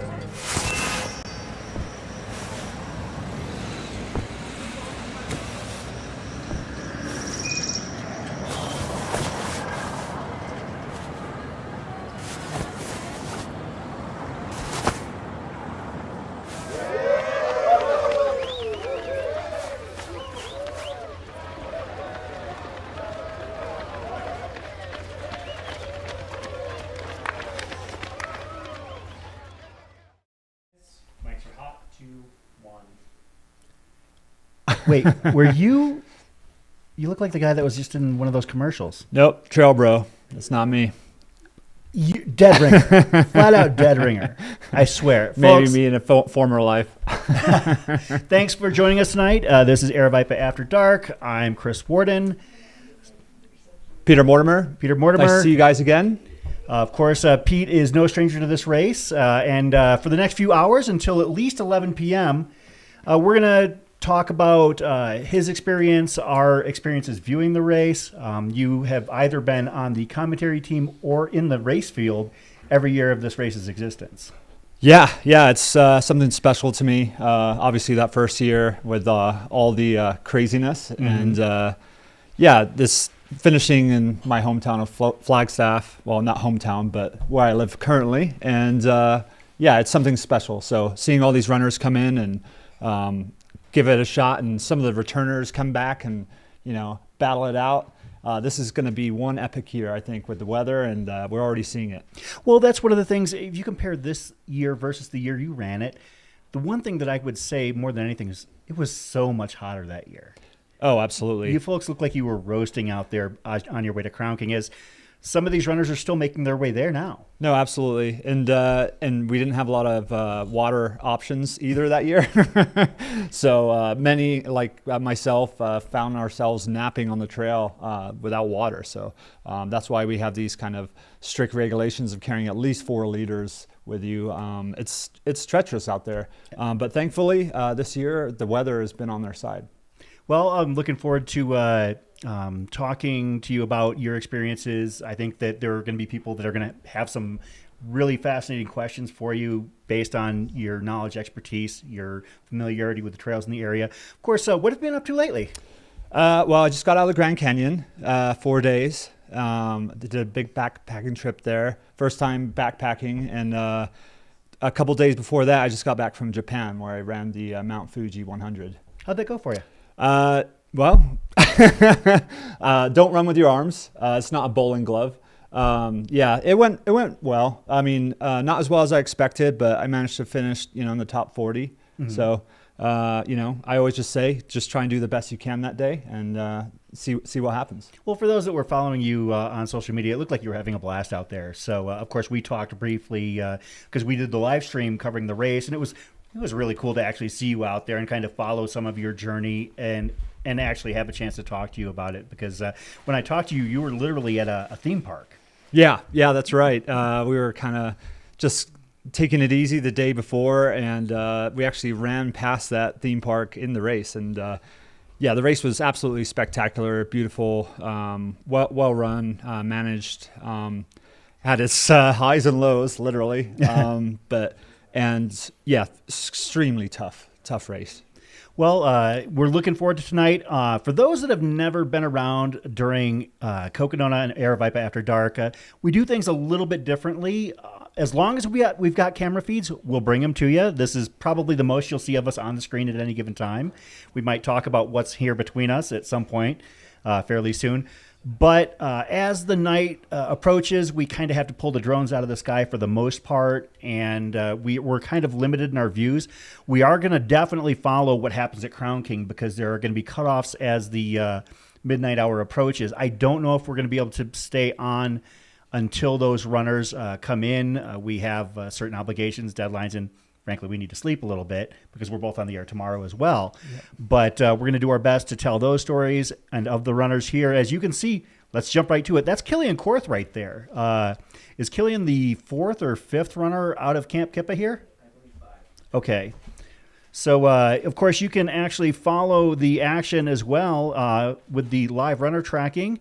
It takes a little bit of getting used to if you're not familiar with how it works.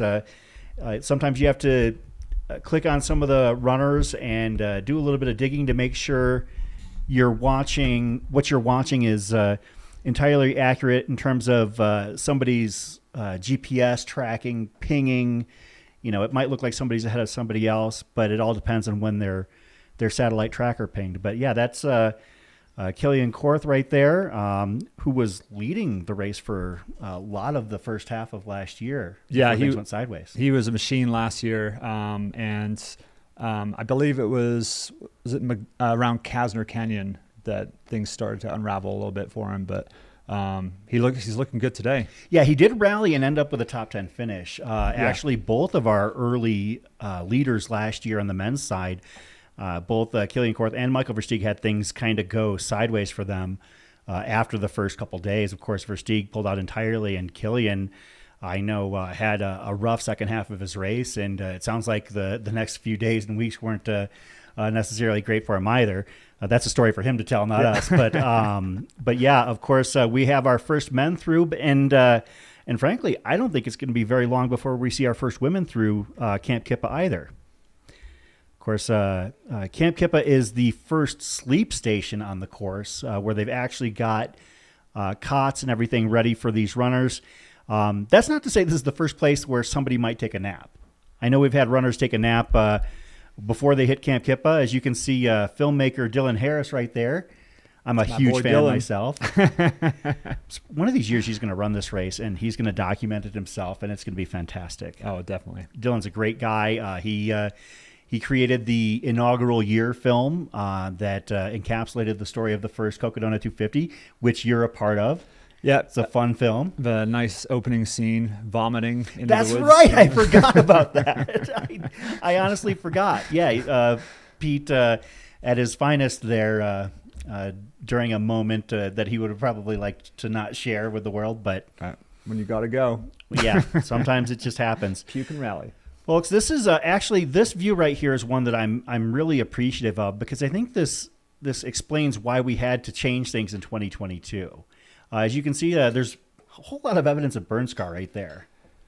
Yeah.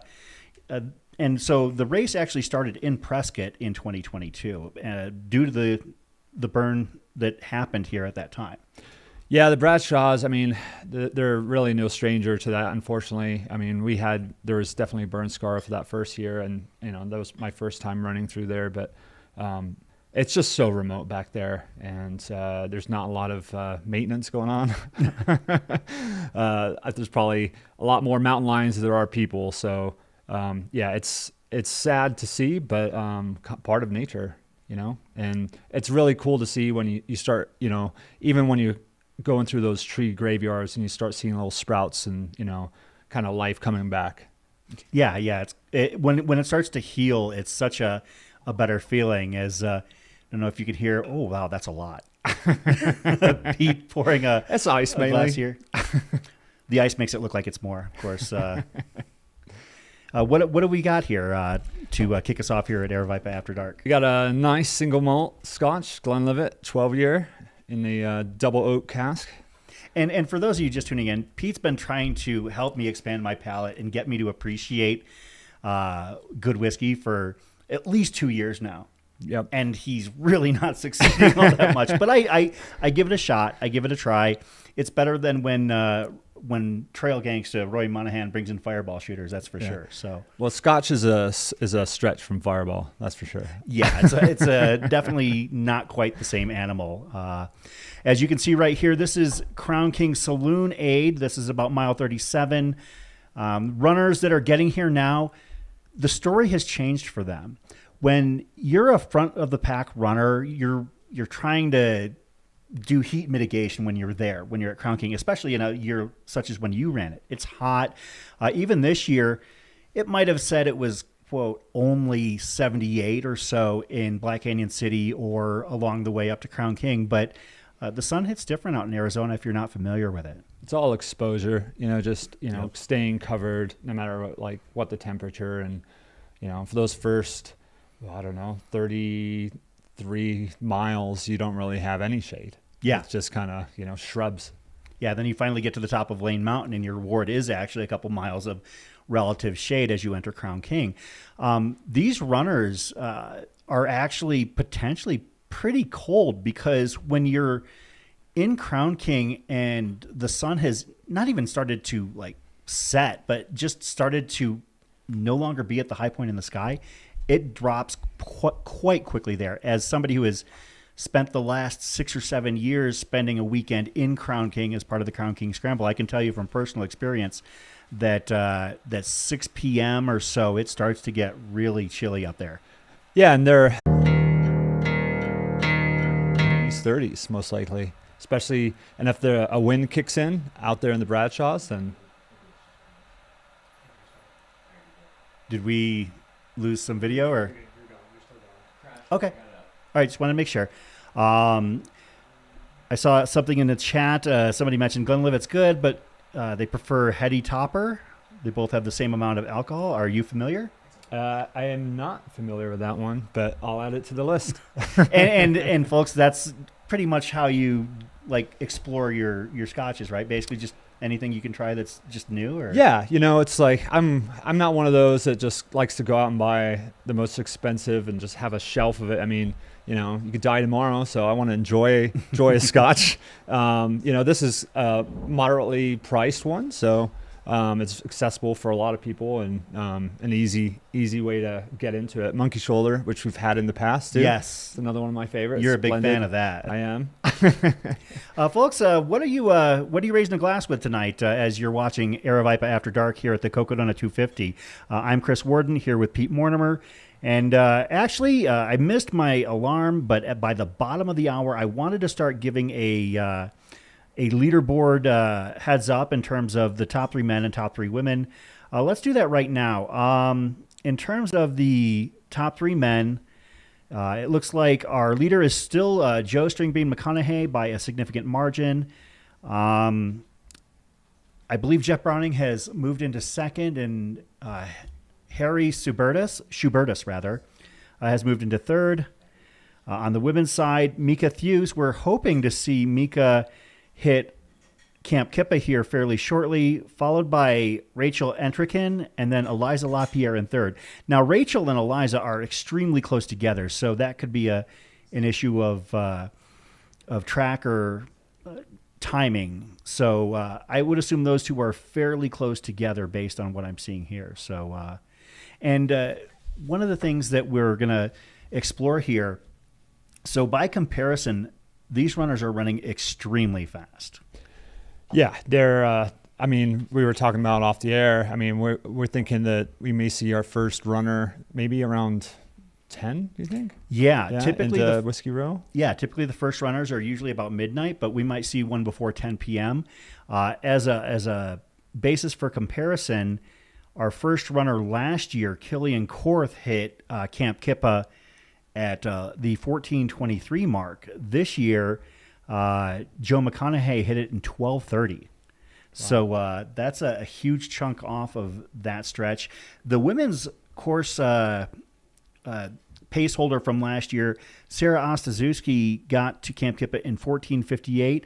And based on what we're seeing, we're probably going to see about maybe an hour chopped off of that as well. Yeah. So they're moving really well. Of course, Sarah had a masterful race led pretty much wire to wire last year. Yeah, she did. She stopped taking Instagram selfies, and she's. I love Sarah to death. She's great. But yeah, she had a really flowing crew too. So I mean, that makes all the difference, as you can see with like String Breen and Jeff out there. It's they're the ones out there running, but I mean, it's their pit crew. They come in and they're just streamlined. Yeah, absolutely. And I know that you know Jeff very well, obviously. Both of you guys, Flagstaff guys that have shared notes, compared notes, trained together. Also share cows together. Sides of beef when you don't lose the... Kiki or cow. Yeah. Kiki the cow. Sky Point, I'm assuming. But you're able to identify with a lot of these runners and what they're going through, especially the front of the pack, simply based on your experience as a podium finisher in 2021. So that's one of the reasons I love sharing this platform with you, because you've got a wealth of experience on this course. Yep. And we're seeing a lot of these runners really take their time now at Crown that have arrived into Crown King, getting some hot food in. Sun setting, maybe it's a little easier to get that food down. And they're definitely, if they weren't in long sleeves for protection, they're definitely putting them on now and getting their jackets ready, loading up, because they're about to head deep into the Bradshaws, and it is going to be windy up there. Absolutely. And actually, that's something that I remember. I want to say it was 2023 finisher Danelle Soto who mentioned it in a social media group talking about the Cocodona 250, mentioning to runners that, hey, we'll come back to that in a second as we see Arlin Glick coming into Camp Kippa here. He looks at the very peppy. Always. Actually, that's not true. I've seen Arlin when he's not peppy. Sometimes things go sideways, but he looks great today. I'm sure that a lot of people are, a lot of these runners are just trying to straddle that line between keeping things moving at a quick pace, but also having to know that they've got so much ahead of them. Oh, absolutely. I mean, it's way too early to be thinking about all the things that could be possibly going wrong or have gone wrong. It's just like focus on just getting to tomorrow. Yeah, absolutely. I mean, Arlin, one of the things about Arlin, and I went back and forth as to whether or not I thought he was going to win this race, but right now, or my final picks were that I had him, I believe, on the podium, but not winning the race. But one thing we've learned with Arlin over time is that he's laddered up so efficiently in this sport. I mean, whether it be initially winning hundreds back east that were flatter and lesser competition, then he comes out to Javelina, and people are like, oh, well, let's see what he does there. Well, he wins the race. Yeah. And then they say, well, he's going to be in Western States. Let's see how he does there. Well, he finishes on the podium. And then they say, well, let's see how he does at Hard Rock. And he ends up the top American man. Yep. I mean, Arlin has done nothing but prove himself time and time again. So it wouldn't surprise me here to see him finish anywhere in the top 5 as we see Mike Versteeg. wearing more clothes than he probably has in the last 6 months. Wearing He definitely wasn't wearing that the first year. Absolutely not. That man was minimalist, as we could say. Absolutely. Of course, Michael Versteeg, the 2021 winner, the only person that finished ahead of you that first year. Yep. Yeah, he's a tough man to chase. I'll tell you that much. So what was that like? I mean, obviously, and one of the things we'll talk about is why it doesn't matter where you're at mile 70 necessarily. But you got to was Versteeg finished by the time you moved into second place? I don't remember. No, not yet. But he was on his way down to Eldon. It was one of those things that, like, I was focused on passing Dax, who was in second place at that time, and the early miles of that race, Mike and I were talking, and he's like, "What do you think? What are you thinking?" And I'm like, "I'm just gonna." Just sit back here and just take it easy. And he's like, I'm getting the hell out of this canyon. And he just took off. And that was really the last I saw him. And I ended up, tailing back a little bit just to kind of, because of the heat of the day and everything. And I had to make a push later in the race. But by that time he was already on his way down Eldon. And I was like, there's no point in. That's a good point. Yeah, no, I mean, I was going up, he was going down. Yeah, I mean, and even if it was, quote, like only a mile or two at that point, number one, it's that late in the race, and number two, it's up and down the side of a mountain. Yeah. So, but yeah, Versteeg is no stranger to success at this race. He's also no stranger to having bad days at this race. Yeah, no, he doesn't care. I mean, he goes out there and he's just like, I want to do it, last minute, whatever. And he just, that's why we love him, right? He's just he's an animal out there. And, I've gotten the pleasure of running with him a handful of times. And, he is very minimalist. He's a man of the earth. And, there's no filter on that guy either. No. Yeah. No, he's a tremendous guy when he's feeling playful. And sometimes when he's not in the greatest mood, it's just best to let him do his thing. So we are here at Crown King. I thought I saw Clark from Speedland over there.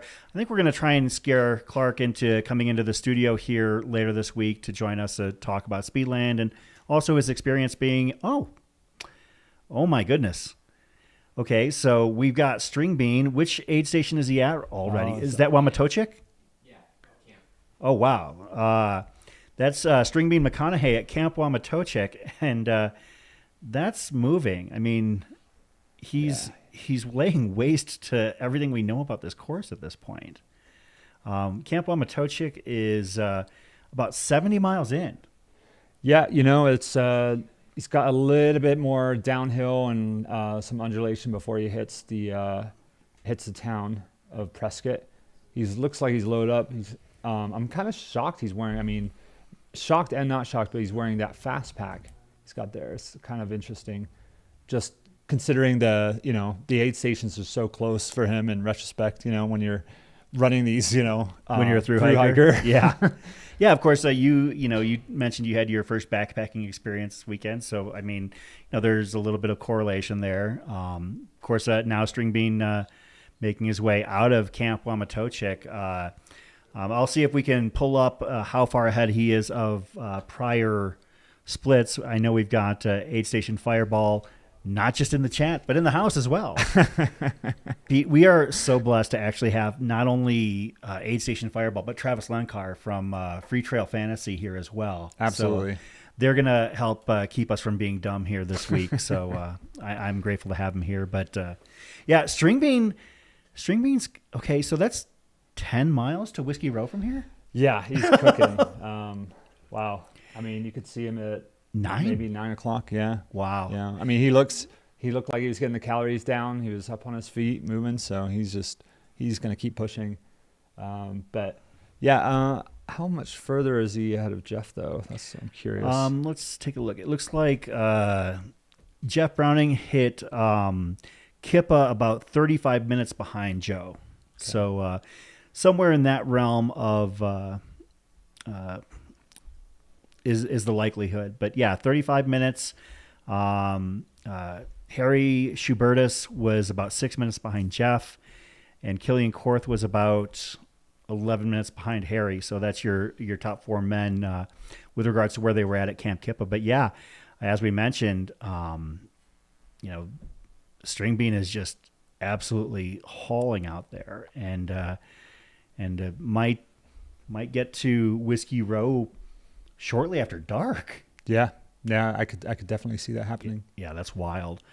That's your top 3 men. Your top 3 women, as we mentioned, as of right now, we believe it would be Mika Thews, Rachel Entrekin, and Eliza Lapierre.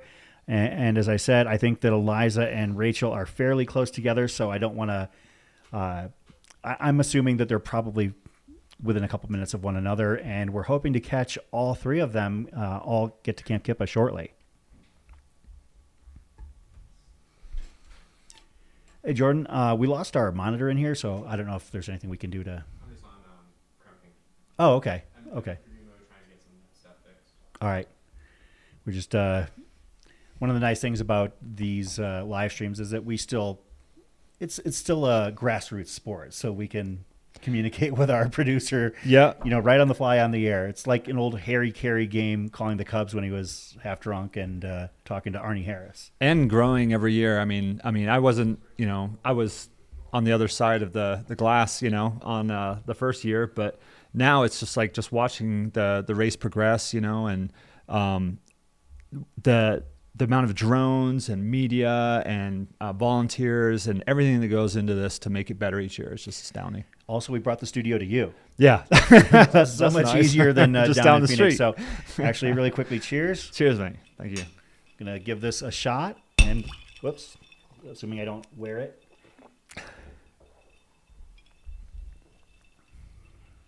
That tastes like whiskey. And for the chat, for Jamusma, asked if Pete, is the weather impacting this race at all, or is the weather just about perfect? I would say perfect. Yeah, compared to what you ran it in, I mean, it is night and day. Yep. We're looking at clear skies, great weather. Might get a little wind like later on this week, but nothing new if you're going on the top of Eldon.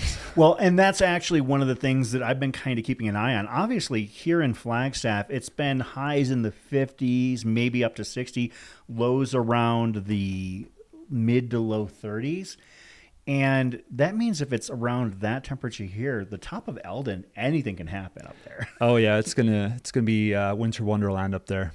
No, it won't be that much snow, but it's gonna be cold. It's gonna be very cold and probably very windy. Yeah. I mean, I've been up there when it's just tearing tents apart up there. So. And we are doing a Christmas theme this year up there. I heard, and we'll talk about that here as well. Of course, Pete is part of the crew that is taking care of runners atop Mount Eldon at the aid station just past the summit up there.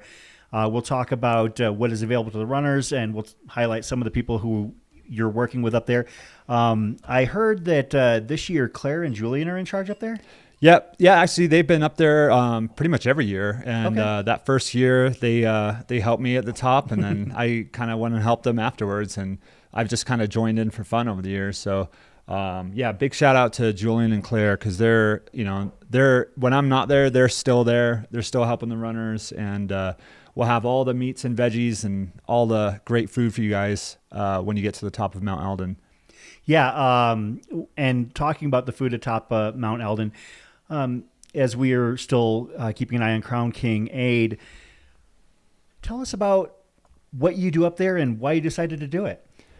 That first year I went up there, and I had a little bit of time when I saw Dax was down at the Walnut Canyon taking a little nap. So I kind of just took some time and had some food, barbecue up there. They were really great. After the race, I decided to go up and help them out. So I brought up my barbecue, bunch of food, and started just feeding the runners. And, I really, really enjoy seeing the runners come up every year. And, there's only 8 more miles to that finish line. And if we can get some warm food in their body, and everyone that comes through, they're always like, I'm not hungry, or I can't eat, or this or that. And I'm like, just take a couple minutes, get some food. And they always just come back to life. So that's really a cool thing to do.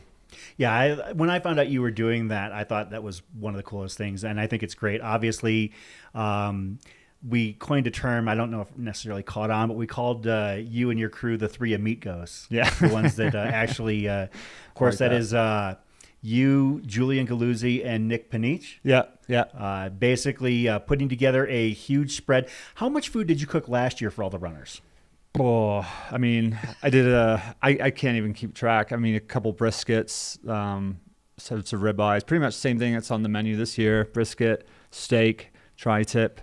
We've got some chicken, ribs, sausages, and then you can get some vegetarian options too up there, like some spring rolls, or we've got some spinach and ravioli. So yeah, we just try and mix it up. We, each year we see what's a hit, and then we just try and build on that. Yeah, you've definitely created this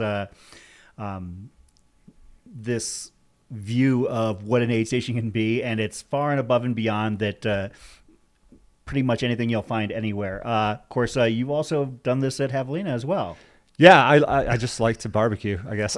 Yeah, I remember we had the menu for Jackass Junction out there, and I was kind of mind blown when I saw. I was like, oh my goodness, they've got like basically everything that you named off right there. And I think that that's so cool that not only are you running at these races, but you're also giving of your time and prepping. I mean, this is not something that you just basically like haul up there and hand out to runners. This is days.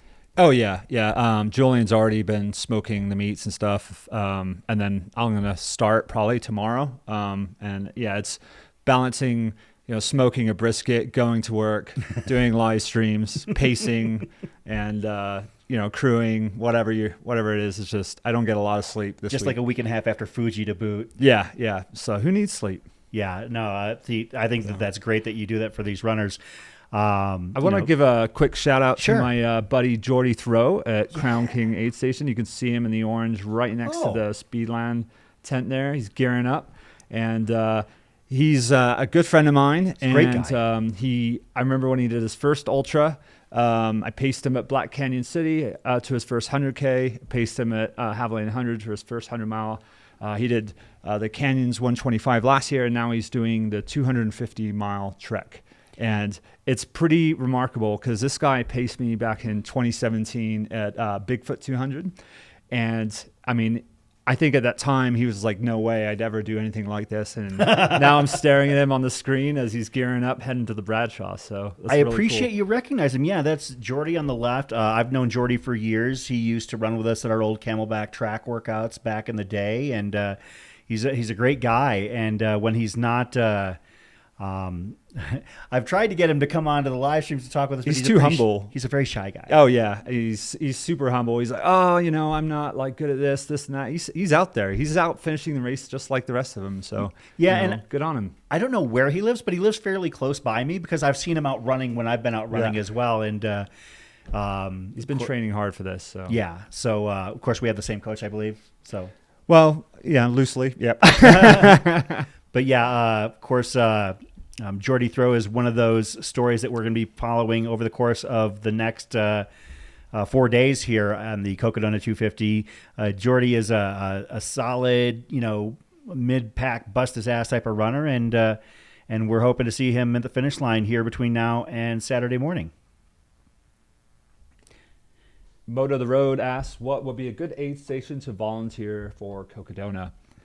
Well, I'd be curious to see what your answer. I was going to say, yeah, Eldon is. If you like to eat, yeah, Eldon is great because you get to hang out and be near the barbecue. But if you're looking for something that's more easily accessible, we've got several that are in cities that you don't have to traverse. Absolutely. Some because getting up to Eldon, I mean, you're driving up. It's tricky. Forest service roads, and it's very steep. And if you do it in the dark, that's fine because then when you're driving down in the morning, you realize like how close you were to. Very steep drop-offs. It's a little bit unnerving. Yep. I would say that volunteering at Sedona is very approachable. Volunteering at Whiskey Row, right? Absolutely, downtown Prescott, very convenient, very easy. Yeah. I think that those are the more approachable aid stations. Fort Tuthill, just down the road from us here. Yep. Yeah, and you know what? I mean, this is a race that goes all week. So, however your schedule pans out, with work or life, and you can just kind of pick and choose. And we're always looking for volunteers. Oh, Walnut Canyon is actually fairly accessible as well. There's like one little stretch of road there, but I've heard people say, and I saw this posted when other people were asking about crew access to Walnut Canyon. Somebody said that you can't take a passenger car there. I know for a fact from personal experience that's not true. You can take a passenger car there. One way is very easy, and the other way is not so easy. I think you just got to be slow and careful, really. Yeah, I mean, yeah.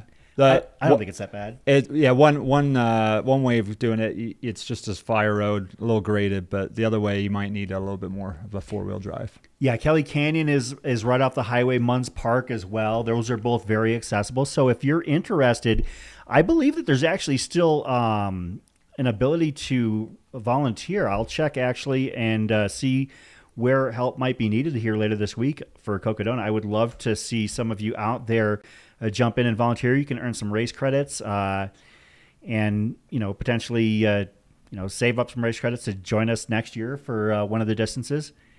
Can you believe that we've gotten to the point now where we open the registration a year in advance? I know, it's crazy. Like it's noon today, right? Yeah, it started at noon today. And we'll have to see. Actually, I'm going to take a peek right now and see how many people we have registered for the 2025 Cocodona 250. I want to see if anyone that's running is registered. I've been paying close attention to that. So actually, we have 43 people have registered for next year's Cocodona already. Wow, that's a lot of people for a race that just kicked off today. I do see at least one Cocodona veteran in there in Andre Lee. Oh, didn't take him long. Yeah, of course. Andre was the DFL finisher back in 2021, the inaugural year. That's right. And he takes a lot of pride in that. He's super excited, and yeah, he takes pride in the fact that he finished. But he comes back to the finish line every year to greet the final finisher, and he has an award made for them. Oh yeah, he's like the nicest guy on the planet. Yeah, Andre's a sweetheart. I see his partner Jan in the chat. Yeah, we love you, Jan. Yeah, we appreciate both of you. So, shout out to the 43 brave souls who have already decided to enter next year's Cocodona. The number of people in the Sedona Canyons 125 is currently at 9. And for the Eldon Crest, we have 4 people registered as of now. Of course, you can go on to Ultra Sign Up and search for Cocodona. And it does say 2025 Cocodona early registration. And I do believe that it is $50 off the normal registration prices until next Tuesday. And I think it's $50 off of the 250 and 125, and then $25 off of the 38. So if you're interested, you can start to explore the notion. I mean, you've got a year to train. That's right. So somebody had asked earlier, and this is a question I'd like to get your opinion on, what kind of training base you would need to approach a race such as this. Oh, I mean, string beans proving that, through hiking, can be quite efficient, like, in these sorts of races, because a lot of it is hiking. As long as you're moving, it all just depends on how much sleep that you want to get. So if you have any experience there, definitely. I mean, I've been in a lot of 200-mile races where people have never actually run, a 100-mile race. They've just, backpacked and stuff. So, and they do quite well. So I think that's a good start. If you finished a 100-mile distance and you don't hate it, that's a good sign. For a lot of people, it's like, do I want to be going for multiple days? Yeah. That's what you have to wrap your head around, and sleep. Yeah. With a 100-miler, in most cases, you're done within a day and a half. Mm-hmm. For a race like this, if you're the kind of person that takes a day and a half to do a standard 100-miler, this will take you 4 or 5 days. That's an entirely different level. Yep. You can, in most cases, get through a 100-miler with no sleep or minimal nap. In a race like this, you're not going to have a choice, especially if you're in the middle of or back of the pack. You're going to have to take sleep breaks, and sometimes that's a difficult adjustment. How was that for you when you first started running these distances? So my coach at the time, James Bonnet, when I came to him with it, 200s were still pretty new. And so he had never, I don't think he had trained anyone for a 200 yet. So we kind of just came up with a plan, and leading up to a high volume week of doing kind of 3 back-to-back 50Ks. And that's still the way I train. That's the way I train my athletes. And whether or not you're doing it in one push or you're just breaking up over the course of the day, I normally like to do one push the first day and then multiple days after that, kind of break it up throughout the day, basically just out of a campsite. And I think if you can make it through those 3 days, then you can definitely make it through a 200-mile race. Yeah, it just takes a different approach. Yeah. Actually, I know people, and I've had discussions with other runners who are not fast. They're middle and back of the packers. And over the course of our discussions, they're like, oh, I could never do 100. But they look at the notion on how this is structured and prepared, and they're like, I think I would have a better chance doing a 250 or a 200 than a 100, simply because of the time breakdown and how you approach it. Yeah, I mean, aside from the the front of the pack who are in and out really quickly, I mean, most of these runners, middle of the pack, back of the pack, they're taking their time. They're playing it smart. They're in it to finish. They're not worried about time. They're worried about time from the back end. They don't want to get swept. So they're being really smart early on. They're taking their time, and when you're training for this sort of thing, breaking up, doing multiple runs in a day, it's kind of like going from aid station to aid station. These people coming in, they might spend 30 minutes to an hour in aid station sometimes, and then you got to get up and move, and you're all sore, and everything's not working properly. But it's the realization of, like, once you get moving, the next day, once you get going, you feel your body just kind of open up, and you realize, wow, I am much more capable than I thought I was. Absolutely. We've got a question from Jim here in just a moment. We'll get right back to that, but it is the top of the hour, and so I want to give an update on the leaderboard. We're trying to make sure we stay focused on the race first and foremost. Pete and I are here to kind of ease you into the evening here at Aravaipa After Dark, but our men's leader, Joe Stringbean McConaughey, is absolutely torching this course. He is off to a significant lead. He is actually the only runner, I believe, to make it to Camp Wamatochik to this point at mile 70.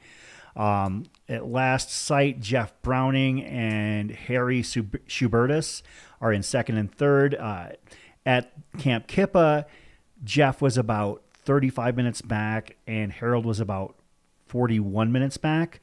That's our latest on the leaderboard.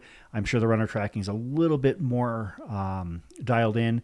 Mika Thews is leading the women's race. In second place, Eliza Lapierre. And in third place, Rachel Entrikin. So that's where we're at right now.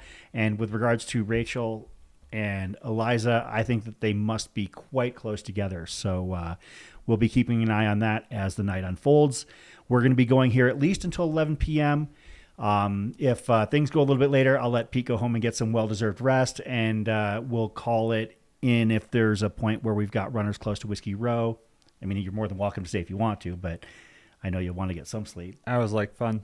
But of course, we are looking here at Crown King Aid. This is one of the first cutoff way stations here on the course. Runners, I believe, had to be in by 11:50 tonight. I'll double check that. I've got my notes here. You close a window when you absolutely need it open. So the cutoff at Lane Mountain is at 11:30 p.m. and Crown King is just after midnight, based on the fact that with the original, we started about 10 minutes late originally. Now the timer on the screen has been updated and is accurate to race command time. Yeah, because they did start about 10 minutes late. Is that correct? Yep, yeah. Exactly 10 minutes. So the tracker on the screen is correct. And let's get back to that question Jim had asked. He sees a number of pretty good number of East Coast and Midwest athletes in the race. Do you see any advantage to the athletes who live and train in the Rocky Mountain region? Yeah, I think, the AT and, I'm going out next week for my next 100 miler. So, the East Coast or the Beast Coast has some pretty technical trails out there. But, if you live out this way out west and you can get into high alpine, high elevation, that's really, Flagstaff, Boulder, all these Steamboat, all these high elevation places are great great places to train. That being said, Arizona is different. I think we proved that with most of our races out here. I've heard people call Black Canyon Trail technical, and if they think that butter cookie cutter trail is technical, you got another thing coming. The start of this race is absolutely obnoxious. How rocky you can get. We have rolling rocks. Everything's trying to kill you. And it's just a totally different environment to run in. You look at guys like Stringbean, and he's done the AZT. Jeff Garmeyer's done it. I mean, all these guys are in the front. They're very familiar with this type of terrain. Looks like Stringbean has, of course, we saw Stringbean leave Camp Wamatochik. His next aid station, believe it or not, is Whiskey Row. And as we mentioned, we're used to the first runners hitting Whiskey Row around midnight. And if the tracker is to be believed, he left Camp Wamatochik about 24 minutes ago. And that's about a 9-mile stretch. And if Joe is moving the way he's been moving, he could be there well before 9 p.m. even at this point. Yeah. It's kind of unbelievable. Yeah, no, it really is.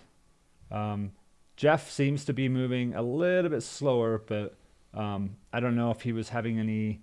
I mean, he did walk out of Camp Kippa. He was taking a little bit easy, but Jeff's kind of a slow roller at the beginning. Like he likes to get under people's skin a little bit in the nicest possible way, but let him know, like we talked about, is like that. Hey, I'm still here, but he hasn't even begun to turn on the jets yet. No, absolutely not. Like he looks like he's totally in control of himself out there. Yep.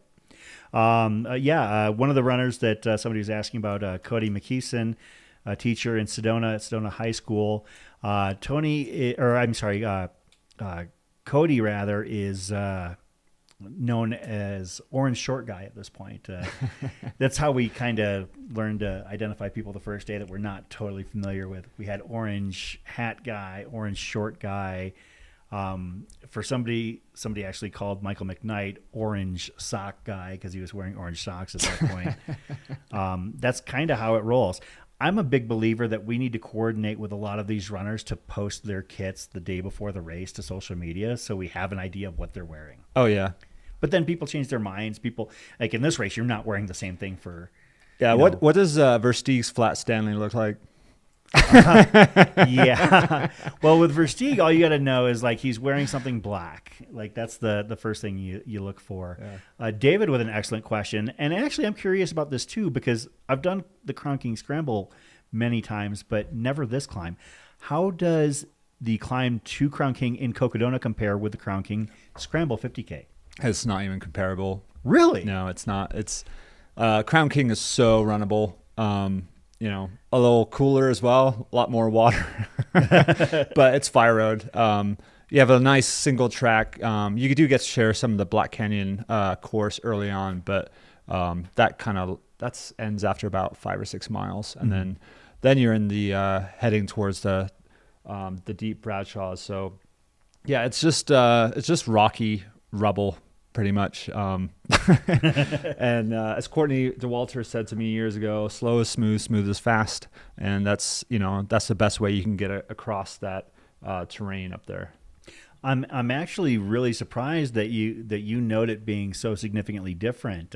For those that are mid and back of the packers that are in the chat who have run both sections of trail, let me know if you want to corroborate how Pete feels or if you have a different opinion, because I really think that's fascinating because I figured, I kind of have an idea, and I know that it's single track, and I know that there's a difference.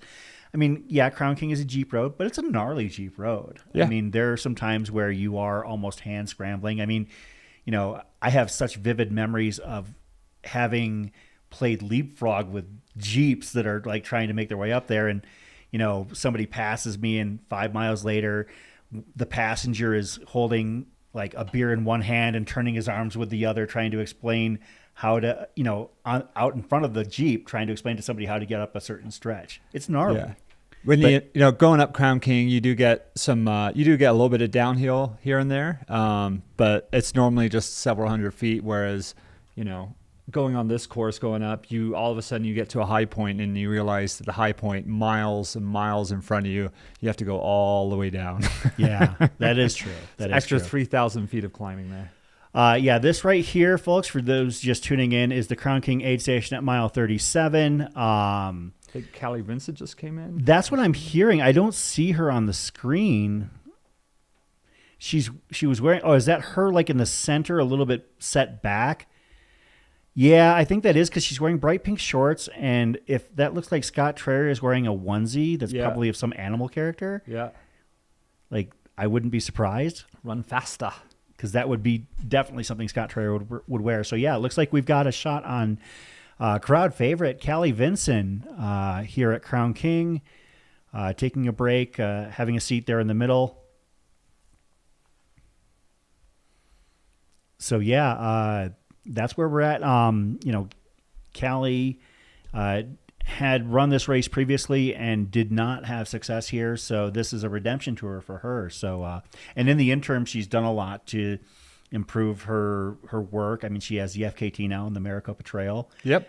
So she's worked really hard to try and get ready for this race. So, yeah, that is Callie Vinson sitting there in the center of your screen, kind of set back a little bit in the bright pink shorts. And yeah, I was able to identify Callie as much by the fact that the person sitting next to her looks like he's wearing a onesie. Yeah. So, and of course, if you know Callie like we know Callie, it's because we are pretty well able to assume that would be Scott Traer.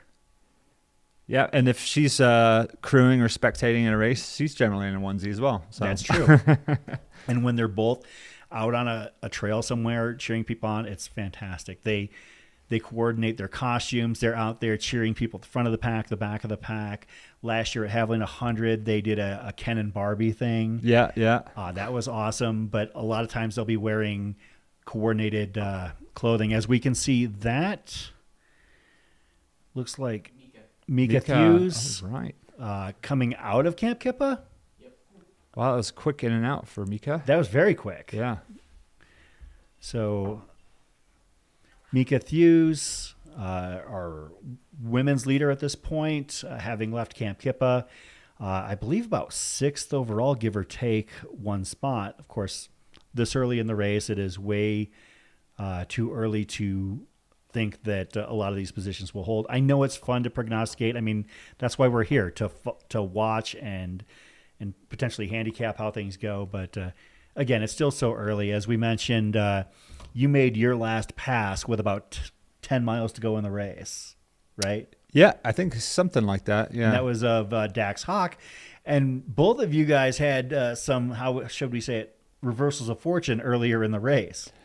Yeah, I mean, Dax, he was an amazing runner. I mean, he's still this amazing dancer too. Yeah, ballroom dancer. So we got to share some miles early on in the race and stuff. So it was pretty cool when I finally caught him later. But yeah, it's just the guy. I mean, he didn't sleep. It was astounding to me. And each one of these that I've done, I've tried to nail down the sleeping a little bit better, a little bit tighter each time. But everybody's a little bit different, A lot of love for Callie in the chat. As we mentioned right here, this is Camp Kippa, about mile 51, 52. Is that?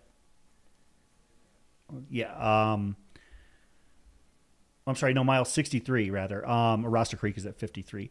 Are we able to go back to Crown King and keep an eye? It looks like that crew in the middle there is still hanging out with Callie. All right. Let there be light. Perfect. It's like they knew. And at some spots, at some of the aid stations, I know that they've got the ability to watch these, and we're grateful for it, that they're tuning in. I know that they had a setup at Bumblebee staging area where the crews wait to enter Crown King, because Crown King is a very unusual place. I highly recommend that everybody get a chance to visit there. But on a race day, whether it be this or Crown King Scramble, it's bananas. Oh, it's so fun. It's fun. It absolutely is, but it's bonkers because Crown King's permanent population is somewhere around 140, 150. It's 25 miles from paved road. And when you get up there, there's like 2 or 3 bars / restaurants. I always stay at the Bear Creek cabins out there. Shout out Cindy at Bear Creek. Excellent accommodations there. But the entire town is basically one big open gravel driveway area. Yeah. It's not much to it. No, there isn't. And what's really cool is over the years, just either doing this race or the Crown King race, and just you get to see the same locals and stuff, and you get to know them. You know, you come back, you may only see them once a year, maybe twice a year, but it's really cool that, you know, such a unique places, you know, exist out there. You know, in the middle of nowhere.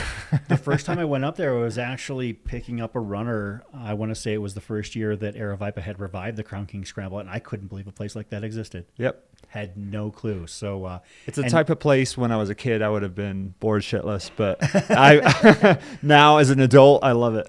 Yeah, and by to that end, I go up there every year, and you go up there most years as well. It seems like. Oh yeah. You drop into the Crown King Scramble on a fairly regular basis. Yep. Yeah, and I've done the training run too. You know, I mean that climb from Black Canyon to Crown King. I mean, I may have only done it once in the race, but I've done it several times with the group. This was, I think, the first year that I didn't, and so it's that's a really nice experience for me too, sharing some time with the runners that are going to be running that year, and then finishing at the tavern, having a couple drinks afterwards, and then getting a little shuttle. It's a very intimate setting. I love it. Yeah, it's such a cool place when you get there, and the fact that you run there, like from Lake Pleasant, and you know, you jump climates to get there. Yeah, and it's such a cozy little event. I highly Spines to recommend Pines. it. Yeah, Spines to Pines is the perfect description for it.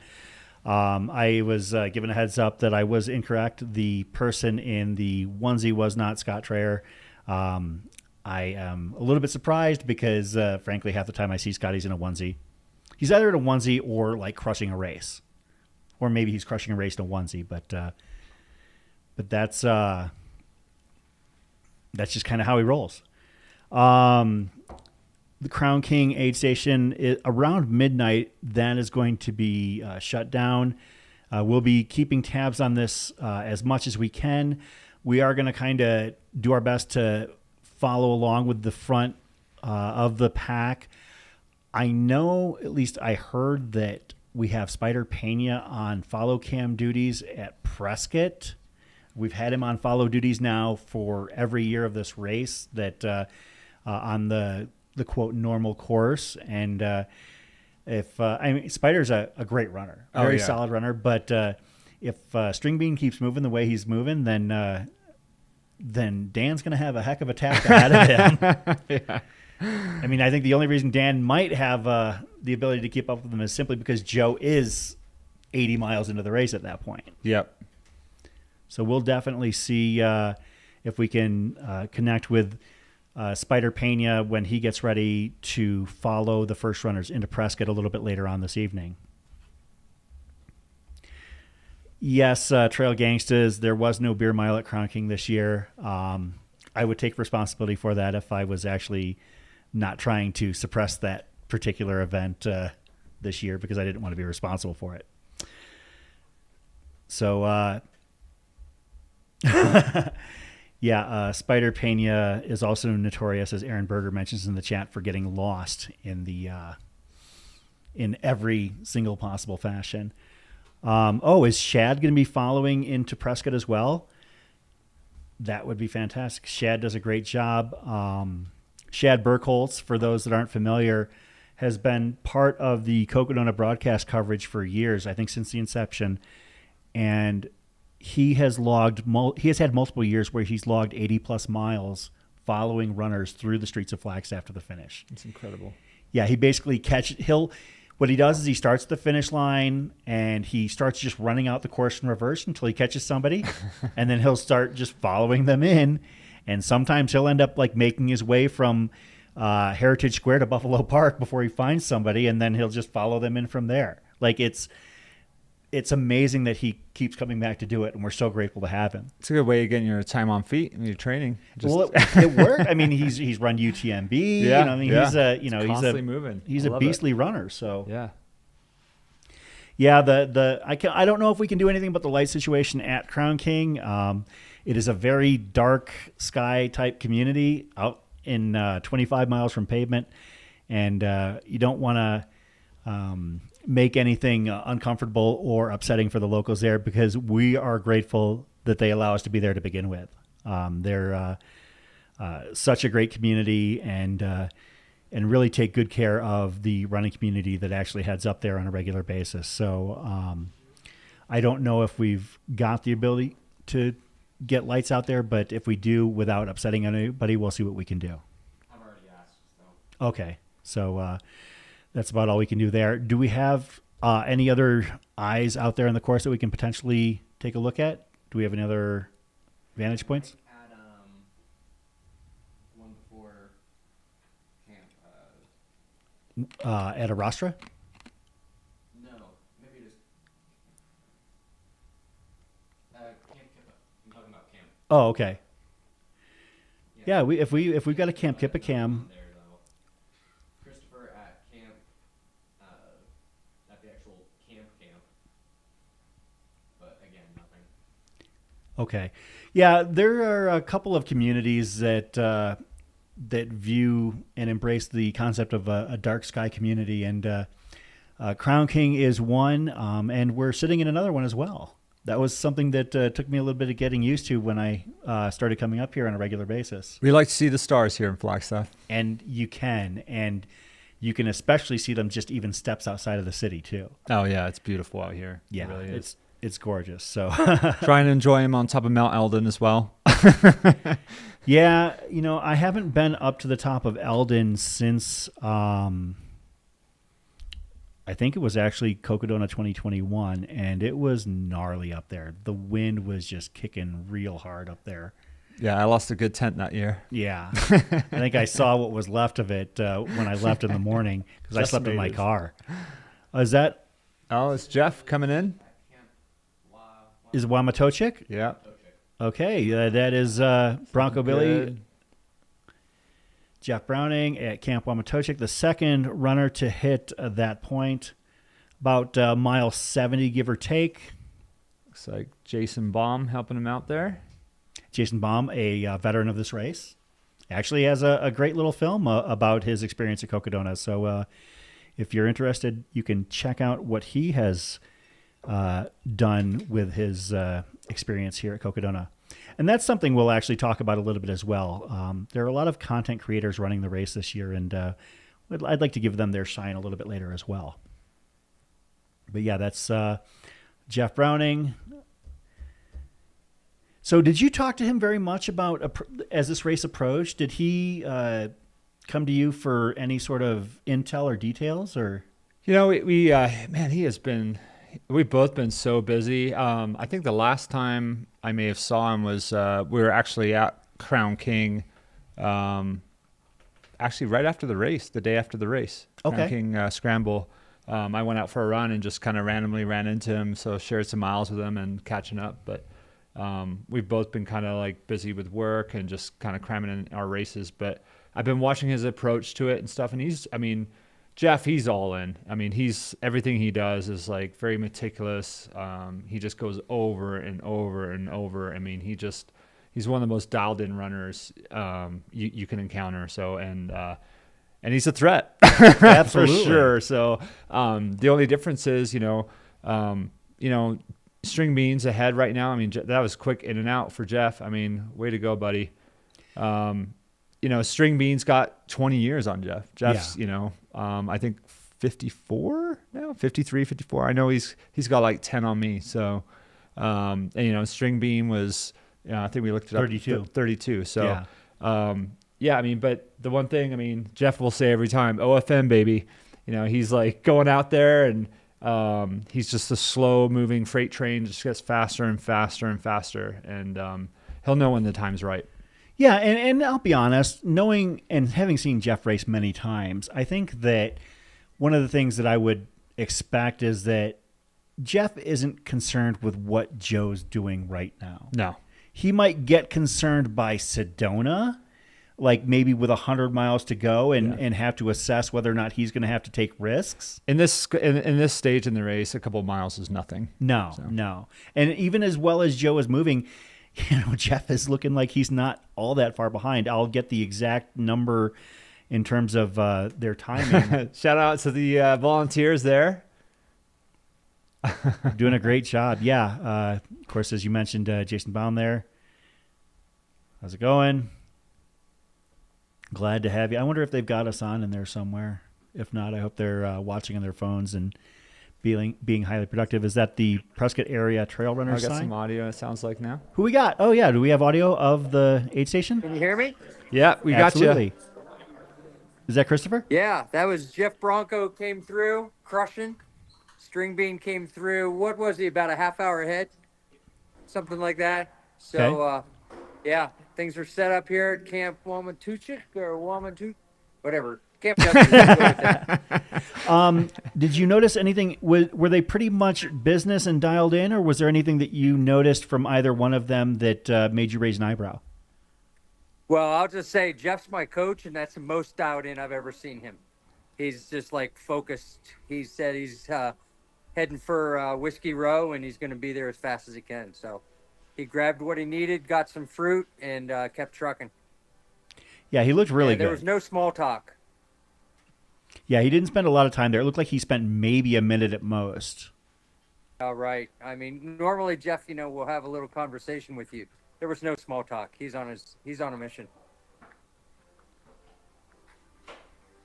So, we're probably going to see a few more runners before things get too dark up there. We're grateful to have you out there.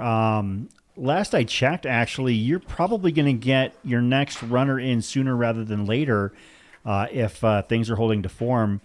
Harry Schubertus was only about 6 minutes back of Jeff at Camp Kippa. So just as a heads up, that's either he or Kilian Jornet potentially might be who you're seeing next come into your aid station. Okay. Thank you very much. Yeah, we'll keep an eye out. We've got our laptop up and running as well, and we're tracking and ready to receive.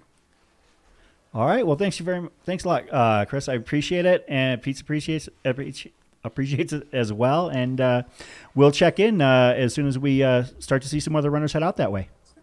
Sounds good. Thanks. That is Camp Wamatochik at mile 70. We're going to go back to Kippa. We've got a runner taking care of some business. If only they had some gators on. Some Catula Instigators. Absolutely. One of our fine sponsors. Yep. Yeah, and we'll name off our sponsors. We'll give them some shine here in just a few moments. Spring Energy being one of them with the sleeves in front of us. Yeah, this is great synergy right here. Those are definitely Leckies. Looks like Jake Jackson. Is that Jake? Oh, yeah. It is. Yeah. It's Jake Jackson. Yeah, no, Jake Jackson.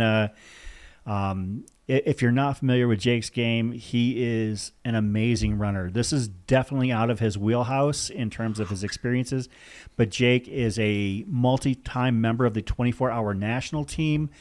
He is a sub-14-hour 100-miler, has won Coldwater Rumble, has won the Javelina 100K, and topped 160 miles in 24 hours multiple times. But this is different terrain and a different experience for him. I know that he's been very modest in his expectations, but he is performing so far at an extremely high level. And that's Jake Jackson. That's somebody I know actually AGW had him in his top 5. And had we extended to a top 10, he was in mine as well.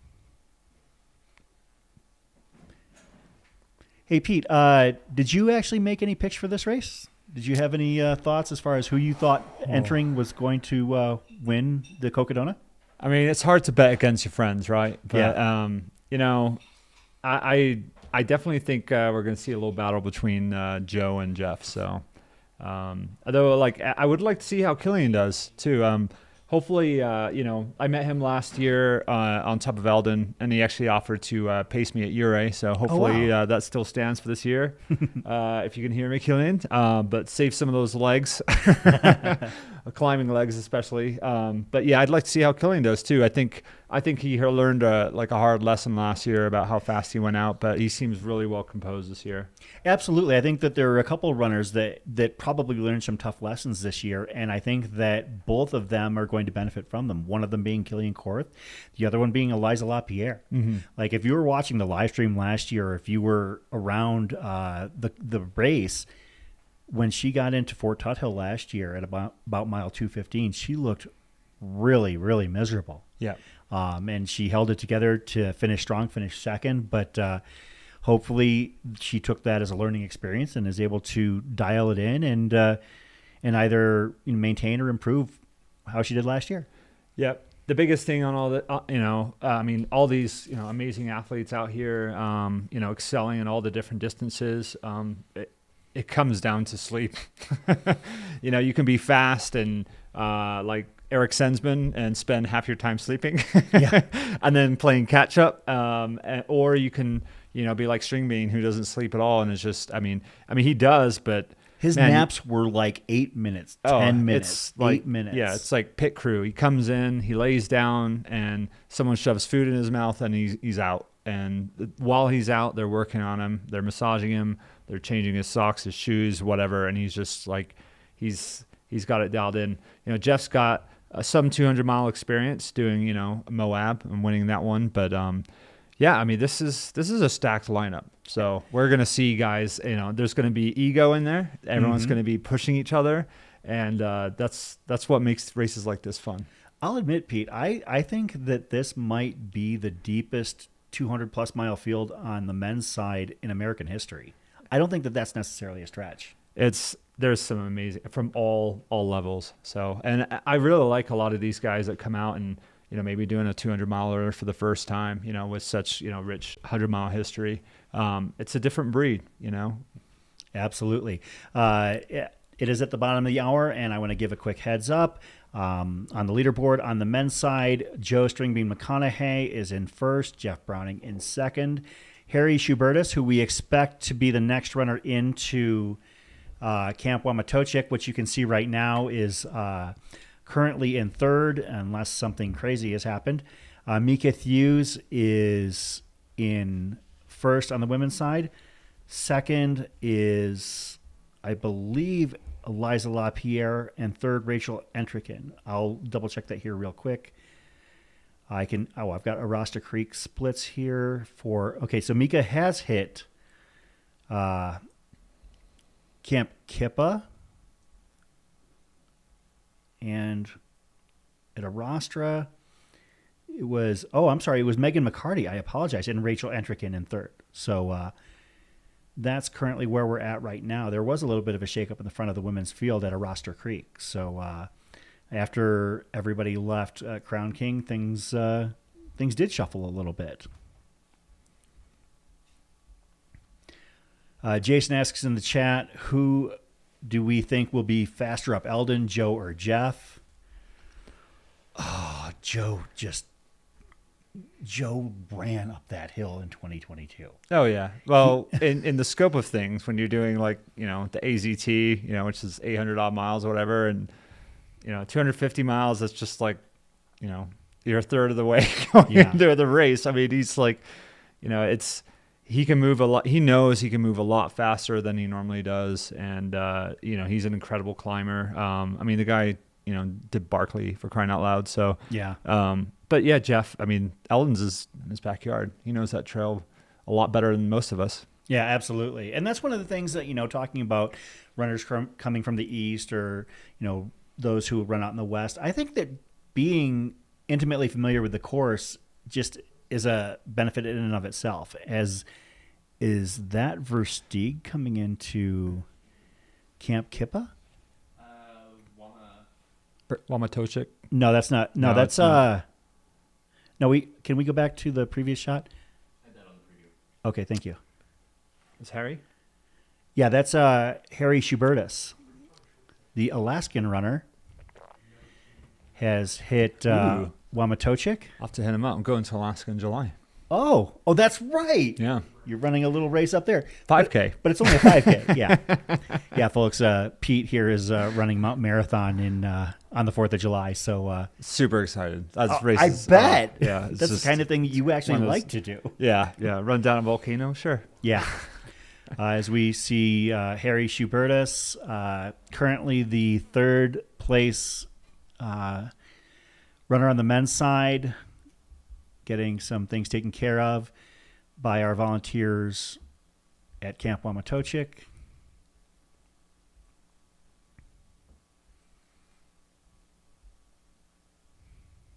Looks fine. I mean, looks like he's... Are we able to get any audio in there? Yeah, we'll see if we can pot up some volume here and get the skinny on what's going on out there. Well, there we go. Can you hear us? We can. Yeah. How's he looking? How's he feeling? Good deal. Hey, Harry, how you feeling? Good? Good, yeah. What do you think of those temperatures today? It wasn't that bad. No. Pretty good surprise, man. Maybe I'm prepared or something. Yeah. No, it was cool. It was cool today compared to last year. It was hot. Okay. Yeah. So. Is he right where he expected to be at this point? Harry, are you right where you expected to be, or are you ahead?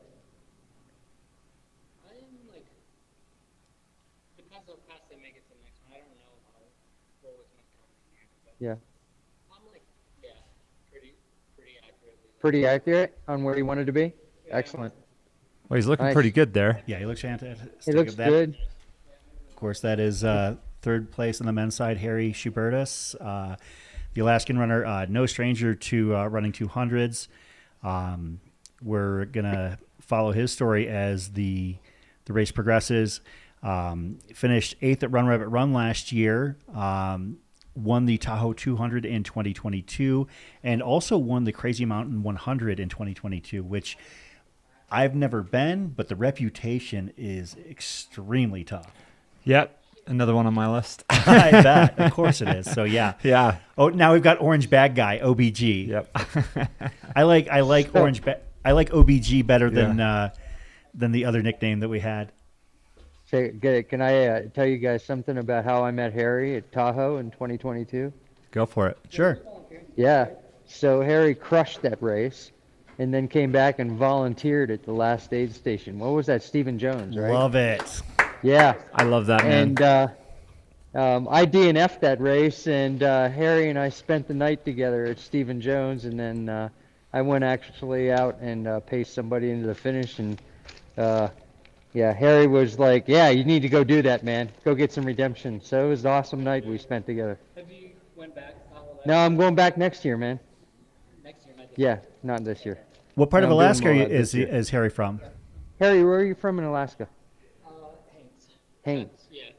Which Okay. is where? It's southeast Alaska, Southeast Alaska. Okay. That seems like an oxymoron. That's a small state, so.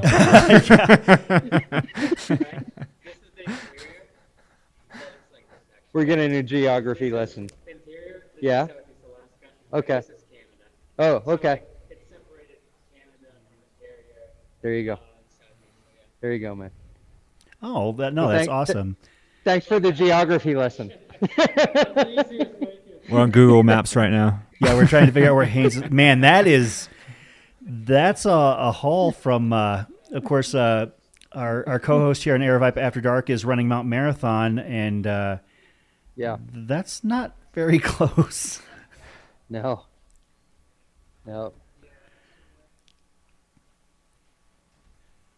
Yeah, that's about a 900-mile drive from one spot to the other, and through Canada. So, of course, this is third place men's runner Harry Schubertus, just absolutely doing a fantastic job out there. Yeah, we got you, man. Get out of here. Good seeing you, man. I'll see you at the finish. I'm running Sedona, so. Well done, Harry. All right, Harry. Go get it, brother. Yep. Left. You're going back out the way you came in. Yeah. Yeah.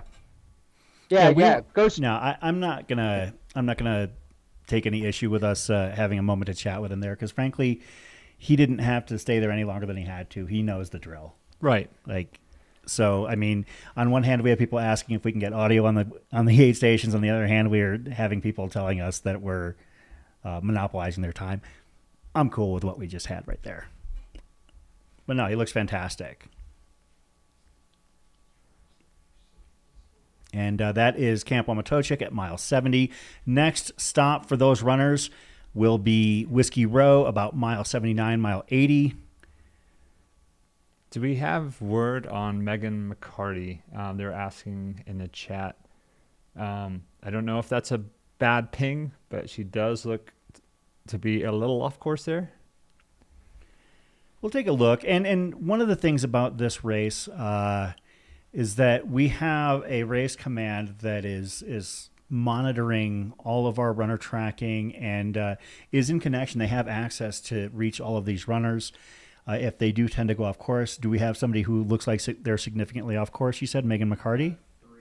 We've got Arlin Glick, Megan McCarty, and 213. We'll see if we can get in touch with Race Command once they take care of any concerns that they have. We know people who know Race Command very well. Of course. Watching Arlin right now. Okay, so they are keeping tabs on them? Yep. Okay, so we do have eyes on the runners that are appearing to be off course, just as a heads up.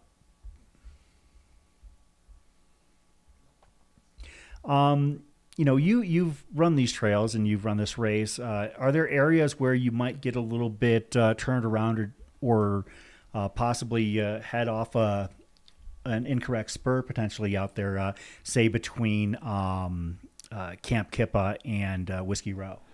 I think from Wamatochik, there are a few, like you start getting into more of the single track area, as you dip off the fire road before hitting the streets. So yeah, there's a potential there. Everything on, from Camp Kippa down is for the most part fire road, as it is most of the way through the Bradshaws. But that being said, there is always a section you gotta be alert. You got to pay attention. I mean, the markers in these races, are generally, pretty generous. But, you're running a 200-mile race, and they might be a little bit more spaced apart than you're used to. Yeah, it's just this is the kind of thing. The term graduate level run is usually attributed to very hard 100s and races that are longer. And not that you necessarily have to have a lot of experience orienteering. This isn't Barkley. Right. It is very well marked. Somebody asked earlier how many pin flags were out there, and if I had to guess, the number of course markings that were on the Cocodona 250 course, I'm 14. guessing there's 14 markers on the whole course. race. You have to pull a book out of each one, or pull a page out of a book. Megan is a drop. Okay, so Megan has actually withdrawn from the Cocodona 250, so that would explain potentially why. Her tracker is showing as off course. So that's unfortunate because Megan was looking really well early on in this race. She was looking really well, and I definitely had her in my top 10 entering this race. She's got a very stout racing resume, and it's unfortunate to see some high-end, highly talented runners. Megan's had a hell of a race season. She actually won the Arizona Southern AZ Triple 50 this year. Yep. Having won Old Pueblo and Oracle Rumble and finishing second at Colossal Vale and finished second at Ouray 100 in 2019. So she's no stranger to the tough stuff. Hopefully she is able to recover and maybe she takes a crack at this again next year. So, hats off to Megan. Did not have the race that she had hoped to have, obviously, but not everybody does. It's one of the unfortunate realities of this sport. Yeah. No, again, you're running for days out there. So as well as all these, front runners look right now, something could happen out there on day 2 or day 3. You never know. Looks like Garmeyer has checked into Camp Kippa. Do we have the Camp Kippa cam available? I believe he's repositioning currently. Okay. So we do have a camera at Camp Kippa, and that's one that It kind of just catches runners as they bounce in and out. That's a short little out and back section that they have to do to approach Camp Cape. But as we see, Kilian Jornet. All right. Kilian Jornet, our fourth runner. He's got his shorts again this year. Yeah. Of course, Kilian was one of our race leaders for much of the first half of the race last year. Ended up finishing 8th overall, but definitely did very well the first couple days of the race. Things kind of got away from him in the latter stages, but did very well.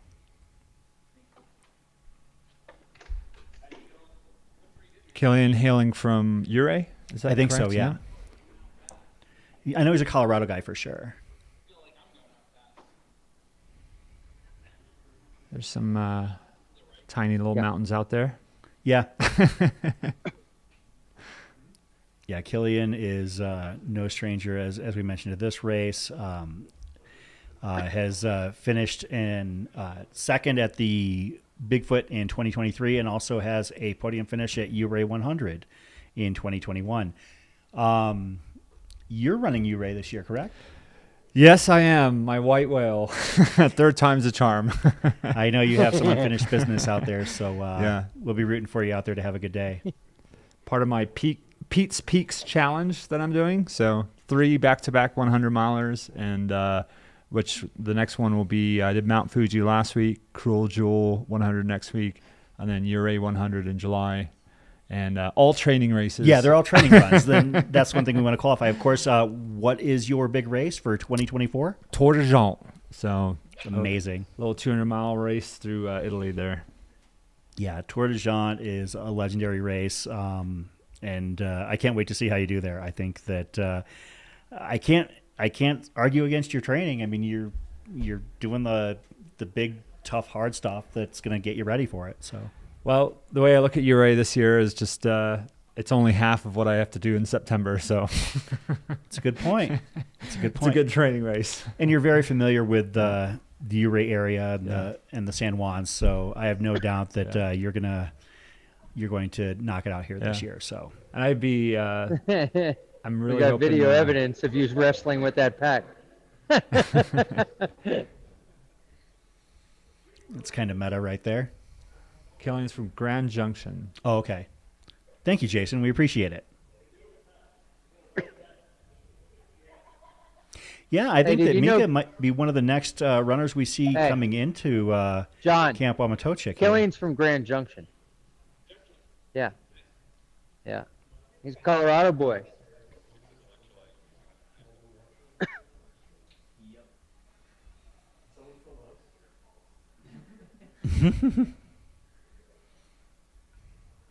Somebody asked if we'd interview you here. If you wanted to come on camera, you're more than welcome to. So you have an open invitation to one of these chairs.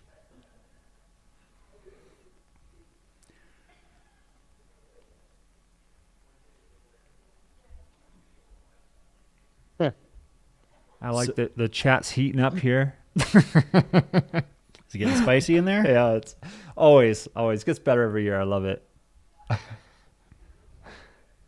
That's what was funny the first year running this. It's like I had no idea all this stuff was going on, and then kind of going, not as fun going back after the fact, but being a part of it live is just it's pretty special.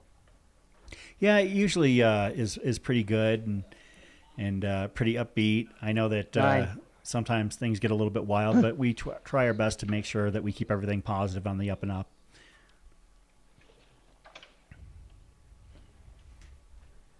Yeah, they were just talking about you being from Grand Junction. So, yeah. I have a house in Silverthorne. He's in Boulder area. Yeah. All right. Looks like we've got a Michael Versteeg sighting. Versteeg has entered Camp Wamatochik at mile 70. Flota Jesus in the house. Here we go. He's got something on his mind he's looking around for. I've never seen him with that many clothes on.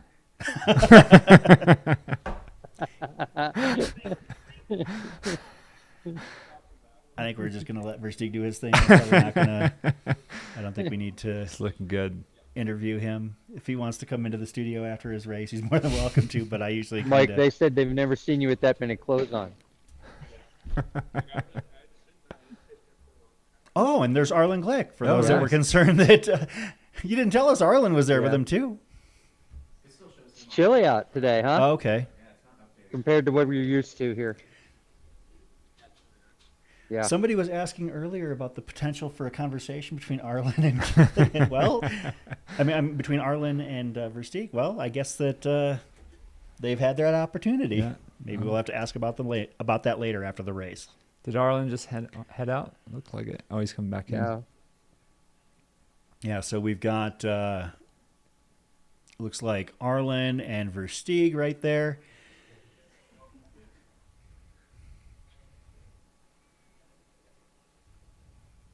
Both taking their time, grabbing some fruit there. I'm not sure if Kilian Jornet has left the aid station yet.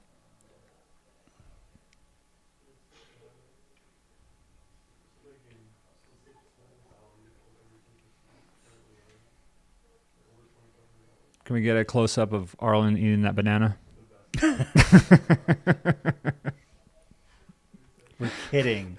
Please give the runners their space.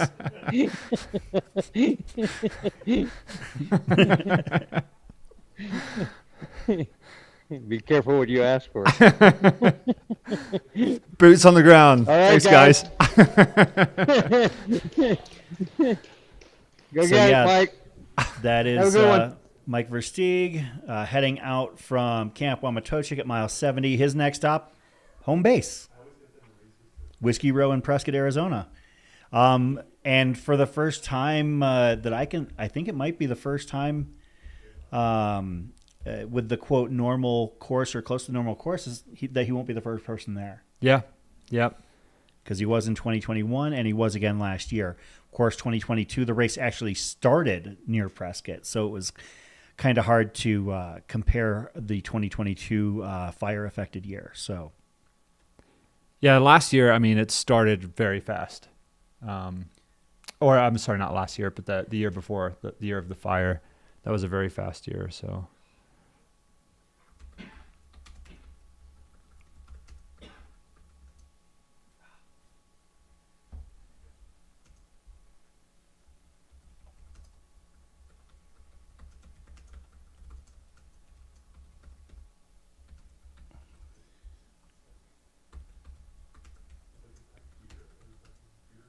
Keith Wiggins, Arlen's a man of the people. Yes, he is. you know, Arlin's a great guy. Spent some time talking with him up in Silverton last year as he prepared for Hard Rock, and just an absolute great guy. Even when he's not having things go his way, he's a lot of fun to talk to. He ran Desert Solstice here a few years ago, and even after his day didn't go quite the way he expected, you know, he was still pretty gregarious and having fun. So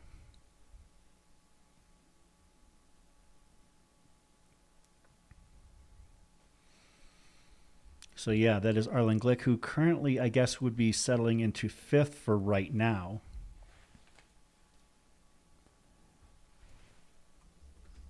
Taking his time. The stretch from Wamatochik down to Prescott is a mix of single track, a little bit of fire road, and streets. Once you hit those city streets, there things tend to pick up quickly. I was checking the tracker earlier, and String Beam was pulling in some 8-minute miles running down through the single track there, it looked like. So, and I remember, you know, doing it that first year, and it is very fast. It's also, correct me if I'm wrong, like where you can pick up a pacer. At Whiskey Row, yeah. Whiskey Row, yep. So,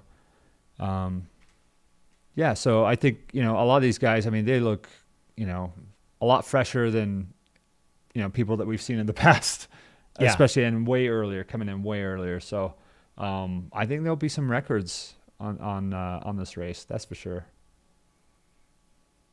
And Arlin is out. Arlin, the fifth runner on the men's side to leave Camp Wamatochik at mile 70. His next stop Whiskey Row in downtown Prescott.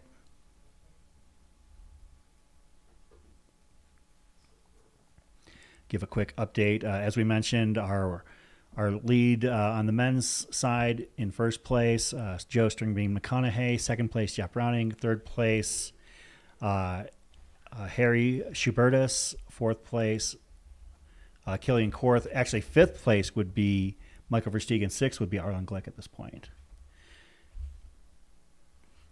And the women's side, let me pull that up, and as soon as I can scramble through my browsers, I will share that as well.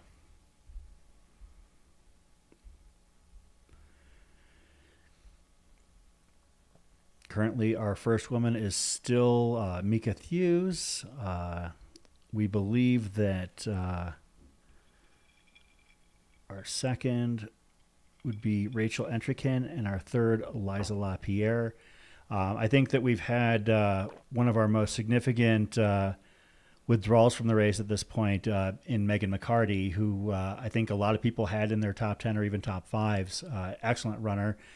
What are we looking at right here? Which is that the inside of Camp Kippa? Okay.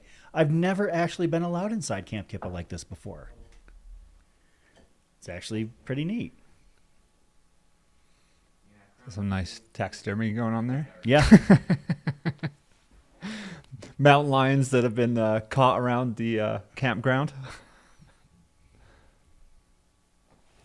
Matt Emerson had asked me, with such a heavy race and training schedule, what's your best recovery techniques?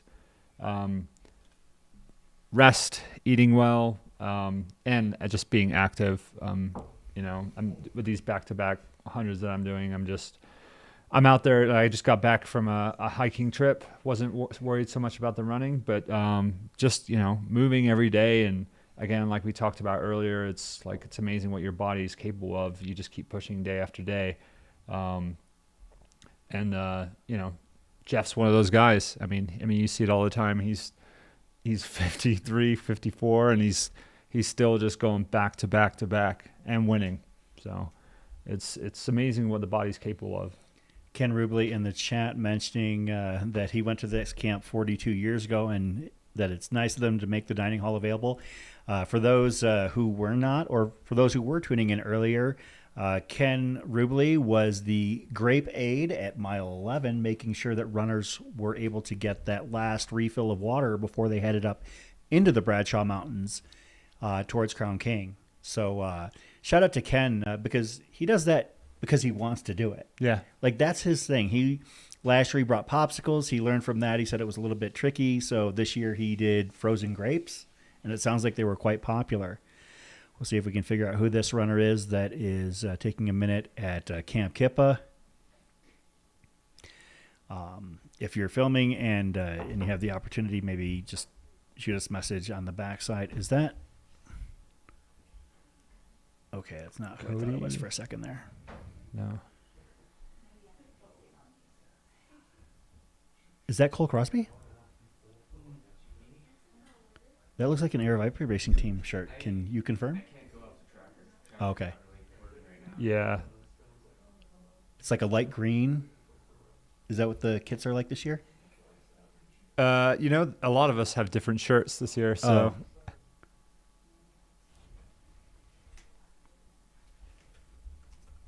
I was trying to update on my side, but it's still not. Yeah, no, that's Cole Crosby. It is. Yep. There you go. Air Viper Racing Team member Cole Crosby at Camp Kippa. Looks like he's trying to compose himself there. I've made a huge mistake.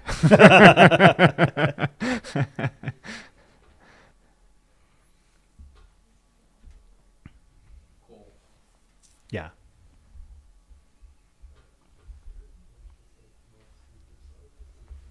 I don't know if Cole has any prior 200-mile experience. I mean, I know he's been running for a while. So, I mean, he ran Cocodona in the alternate year of 2022. So, yeah, he's done a lot of this course. He also has a 9th place finish at Hellgate. His Cocodona finish, he finished 10th that year. So, no stranger to the 200-mile distance, and no stranger to a lot of these Arizona trails.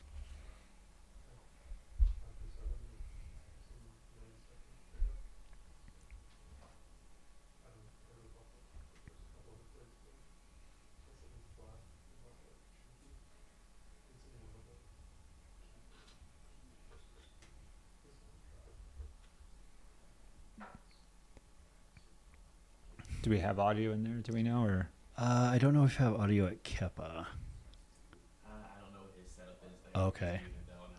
Doesn't sound like a. Had a couple of people asking, how's the whiskey tasting, Pete and Chris? I'll be honest, this isn't half bad. yeah, it's nice. It's Put a little ice in there. Open it up. The ice is kind of melted away a little bit, but it's taking the edge off, but it's not bad. And Audrey asks, has Pete started drinking yet? I'm here for the accent as the night goes on. I think Pete's going to kind of take it a little bit easy tonight, so we'll see. I got work in the morning. Yeah. He's got to work in the morning, then he's coming back here to help us out some more, and then heading out to work with the other amigos and get ready to take care of runners atop Eldon. Got some smoking to do. And Smoking the meats. And based on what you're seeing out there, you're going to have to hustle potentially because yeah, Steve Jeff, Bean you and might Jeff. not be getting brisket. I'm sorry, buddy. But yeah, no, we're just kind of like all of us that are volunteering up there, later aid station, obviously, but you know, it takes a lot of preparation getting up there on Wednesday and you know, feeding the masses. It's no easy task. And we're grateful for you doing it. All of you up there at Top Eldon are fantastic, and thank you so much. As we are now pivoting to our first shots of Whiskey Row Aid. I know that site very well. That is Whiskey Row Aid, about mile 79, mile 80. It is what I consider to be like basically the second major way station on the course. I think the first is Crown King and the second is Whiskey Row. In years past, the first runners have been getting to Whiskey Row between 11:30 and 1 a.m. We're going to see several runners here much faster than that this year. Yeah, I think so too. You know, I think even Jamil, when we were kind of scouting out that first year before the race and you know, we were sharing a whiskey together. You know, he mentioned he's like, it would be cool if some of these runners could come through and even like stop off and have a drink, you know, and just, you know, depending on who's out there and what they're into. But that's kind of been hard. I mean, they're getting in after closing time, but they may make it last call this year. Yeah, absolutely. We haven't had a lot of opportunity for runners to go and have a drink on Whiskey Row. They're going to have time this year if they so choose. I mean, I like Matt's myself. Yep. I don't know what your favorite place on Whiskey Row is, but I like the live music there. This was actually the site of a previous bar. I can't remember the name of it, but it burned down in 2012. And so they, rather than rebuild a new building between the two that are currently on each side, they cleared it out and made it an event space. And what's crazy is that I ran the Whiskey Row Marathon as my first marathon in 2012. This burned down less than a week later. Wow, that's amazing. It is. Yeah. It is pretty wild. It's a beautiful courtyard, and it's really, really cool what they've done, allowing us to host an aid station there. Yeah, we're very grateful to Prescott as well as all of our other communities. Shout out to all of them. You know, Crown King, Prescott, Jerome, Sedona, Munns Park, Flagstaff. You know, I didn't name everybody there, but thank you to all of these communities, to the residents who allow us to basically, you know, head our way through their streets as we're on our way to Flagstaff and sharing in this adventure. We're grateful to have the support of the communities that we use to connect the race here, the Cocodona 250. So thank you very much to the people who are volunteering as well as the people who just simply allow us to be there. We couldn't do this without you.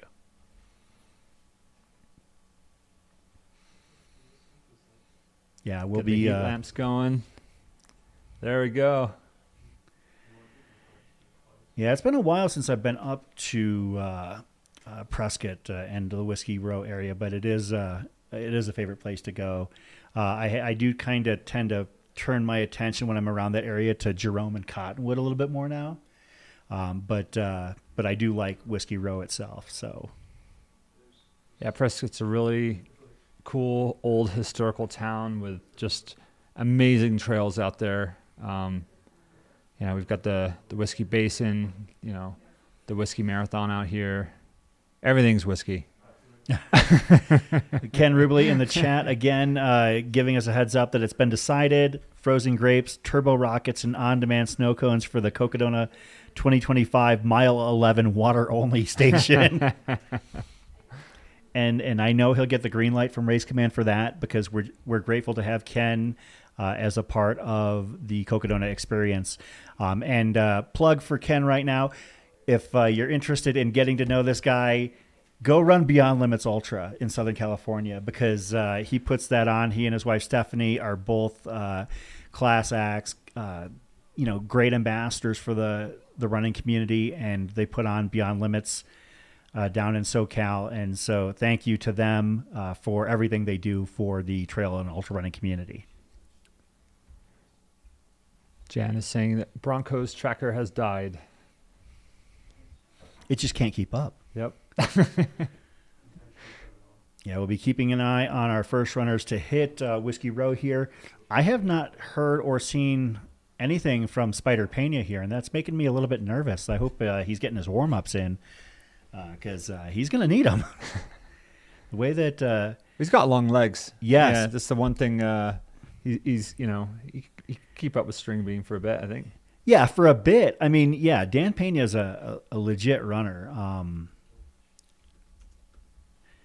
But String Bean is definitely on another level. Yeah, Dan is typically on or around the podium when he runs races here. I know he's done about a 20-hour 100-miler, and I think he's broken 12 hours at Black Canyon. Legit runner, but looks like we're getting eyes into a sleep station. Was that at Whiskey Row still? Yep. Okay, so that's an example of what one of the sleep stations look like for those who were curious or unfamiliar. And basically, it's exactly what it looks like. It's a sleep station, pretty bare bones. I know that they've got some blankets and sleeping bags for the runners. Bougie. Yeah, it's It's not your typical Airbnb. That's a $200 a night Airbnb in San Francisco is what that is right there. But now, did you leverage any of those runner sleep stations during your Cocodona 250? No, I think setup? I slept in the front seat of the car, or on the side of the trail. It was it. They look nice. Oh, I see Spider Pena in the chat, giving us heads up that he's here. Hopefully he is stretched out and warmed up, because his legs are going to get his get a workout here. Aaron asking, how long do the runners sleep or nap? That truly depends. It does. Some sleep none, some sleep all. Yeah. When String Bean McConaughey ran this race in 2020, you've got to be kidding me. That can't be. I just checked the tracker. He's still a little bit okay. out. I was going to say I saw a Kogala light coming into the aid station and almost had a heart attack. That's Eliza Lapierre at Camp Kippa. Nice. Looks like she's got a smile. Yeah, it's good. She looks fine.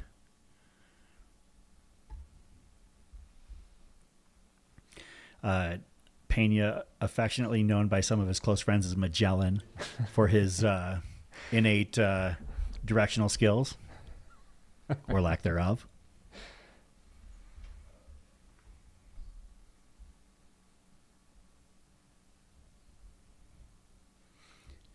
While we're focusing on Eliza and what she's doing at Camp Kippa, shout out to a couple of our sponsors here. We'll give them their shine.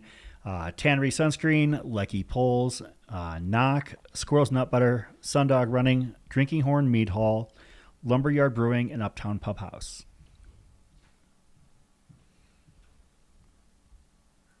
I'll give us some of our other sponsors here in just a few minutes.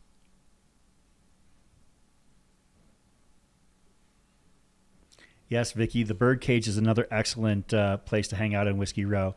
That's bib number 133. I saw we just got the Zoom. Thank you for that. We will ID that runner here as soon as I can. Rolando Mendoza. Thank you very much. Thanks, Jordan.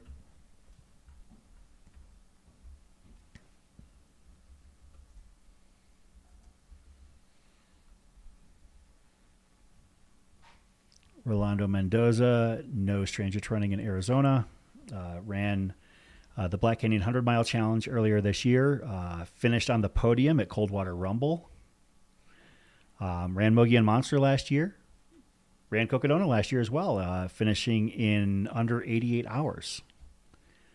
So Rolando Mendoza, the runner currently on screen right now at Camp Kippa.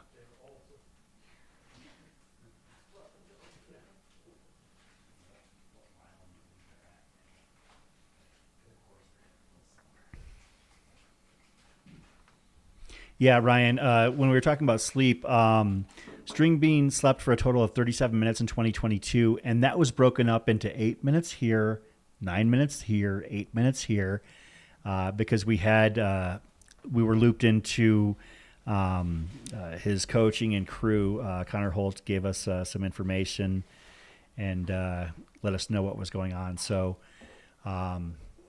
looks like, thank you.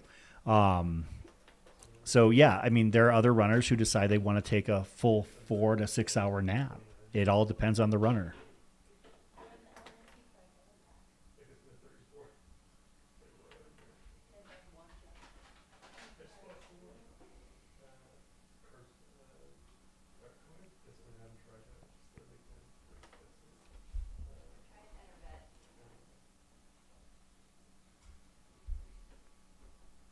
Stephen asking if coffee is something that they rely on at aid stations for ultra marathons.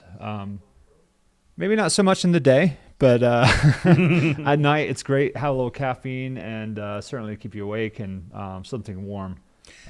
All these guys are in long sleeves and they're going to do, even though they're moving, those first several hundred feet leaving the aid station, they're going to be just trying to stay warm. So a nice cup of Joe is something great coursing through your veins.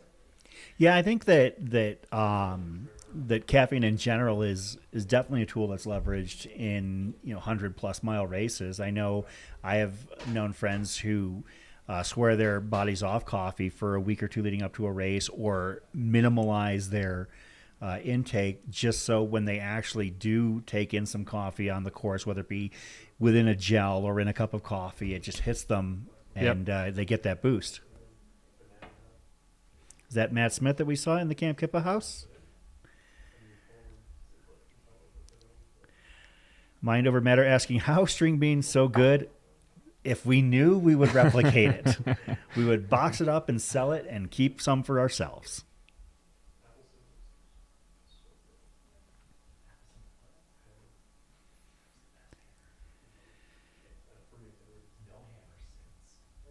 Yes, for those also just tuning in, we learned that String Bean now burps. He is human. Yes, he is human. So that's Matt Smith now that we've got on our screen. Working through things at Camp Kippa, probably. I have that pack. It's a nice pack. Looks pretty heavy duty. It's a fast pack for sure. Lots of pockets, lots of storage. And right there, you can see that is the Whiskey Row aid. We'll be keeping an eye on what happens there. Our first runner should be getting there fairly soon. And unless things have gotten wildly different, that would be Joe String Bean McConaughey.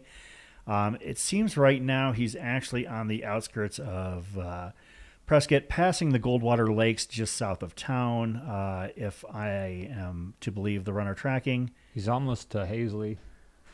And well, Hazley's the road, right? Yep. Okay. Yeah, he's just... That's where Spider Pena picks him up typically, picks up the lead runner. Yeah, so we may have some footage of him within the next, I'd say probably like 5 to 10 minutes. Yeah, we'll keep our eyes on that development here. Can we do, Jordan, can we just do like a quick wrap around and we'll kind of just hit all the cameras we have in like maybe just 30 to 60 seconds each and kind of explain where we're at. So this is the Crown King aid station. Obviously the lighting leaves a little bit to be desired, but that is something that the town prefers to keep things a dark sky community. Okay, we go back there really quick. Sorry. The final runners have until 5 after midnight to get through here tonight. Those who do, will continue on.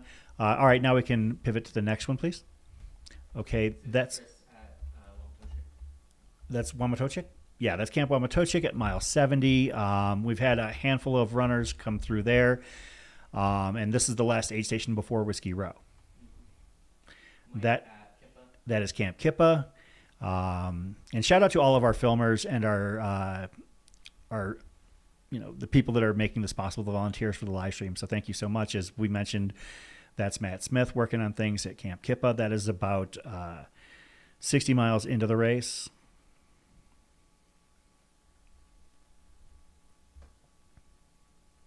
And we got Randy and Jason both at Whiskey Row. Okay. All right, and as we mentioned before, that is Whiskey Row Aid right there, which is basically if runners get past this point, I don't think have a I don't think anybody is going to get to Iron King or Fane Ranch by the time we go off the air, but Whiskey Row is basically going to be kind of like our unofficial stopping point. And not that we're going to stop when the first runners get there. We're still going to go till at least 11 p.m., but we're not going to push our follow cams any further down the course at this point because we've kind of we basically did not account really for somebody just shredding the course the way that String Bean has. Yeah. So we'll take what we can get. And we're grateful for all of our volunteers and all the people that are working to make this happen. Also grateful for all the people viewing. We've had a steady audience all day long. Yeah, it's amazing to see the numbers from the first couple of years and how much it's grown. I mean, I know many people that just have this on during the day while they're at work in the background, on the audio. I was driving all over the state today and I had it on the background as I was driving, trying to keep tabs on what was going on. So it's exciting. Yeah, if Liam Aid Station Fireball is accurate, and he usually is, Joe is 15 to 20 minutes out from Whiskey Row. So I hope, Dan, you've got your running shoes on. AJW with the intel regarding Eliza Lapierre that Coop is going to be picking her up at Whiskey Row and running through the night with her. That would be Jason Coop. Who has experience on this course? Yeah. He's got some experience in everything. And of course, AJW will be one of the first voices that will greet you in the morning, and you'll know it when you hear it. And those that are staying in the broadcast house will hear it as well. Alexandra asking about Arlin's lamp. Not sure. The next time we see him come through an aid, maybe we can figure that out. Of course, this is a very familiar site. I just saw we had somebody filming down Whiskey Row in downtown Prescott. That's a very familiar site for those of us that have followed this race since its inception in 2021. Definitely something we look forward to every year on day one of Cocodona. Those first runners heading into the Whiskey Row Aid.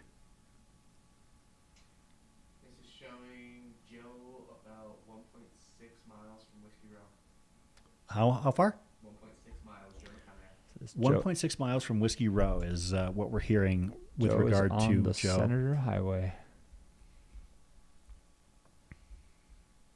Well, Senator Highway is very long. The tail end. The actual road portion. Oh, the paved part. Well, why didn't you say so? I love that they call it a highway. Somebody asking what Pat Browning uses. I would assume he uses his own. He's got the that baby Ultra Aspire Bronco. model. Yeah. No, I'm just kidding. it's the Bronco race vest by Ultra Aspire. So, and my guess is, he may be using the big Bronco. Is that McKnight we see here at Kippa? Yeah, that is definitely Mike McKnight, clad in white. Mike McKnight that's at Kippa? Yep. Okay, so last year, Mike was, I want to say, in like 70th place when he left Kippa last year, and came back and won this race in an unbelievable fashion. Yeah. He's way ahead of that this year. Yeah. Yeah, he knows, I think he knows that those other guys are pushing the pace. He's just trying to, he's doing what he does. I mean, he knows what he's doing, and the one thing he has, and he'll admit to it, his weakness is the heat. And that's one thing he hasn't had to really suffer through that much this year so far. So he's just he's got to control his pace and just play the smart game. But he also knows Coach Jeff is it's a little rivalry there, friendly rivalry. So it should be fun to see how this plays out.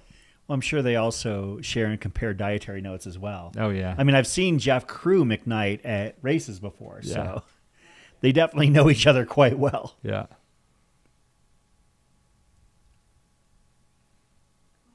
And you never know how McKnight's going. I mean, he cycles up and down quite a bit during races. I mean, sometimes he'll wear it on his sleeve, but there are other times where he just looks like he's $1 million. Yeah. I mean, he didn't look great day one last year, and then he proceeded to just, lay waste to the rest of the field and the course. Well, whether it's the Cocodona course or the Arizona Trail, I mean, it's shown. I mean, this is a tough place to run.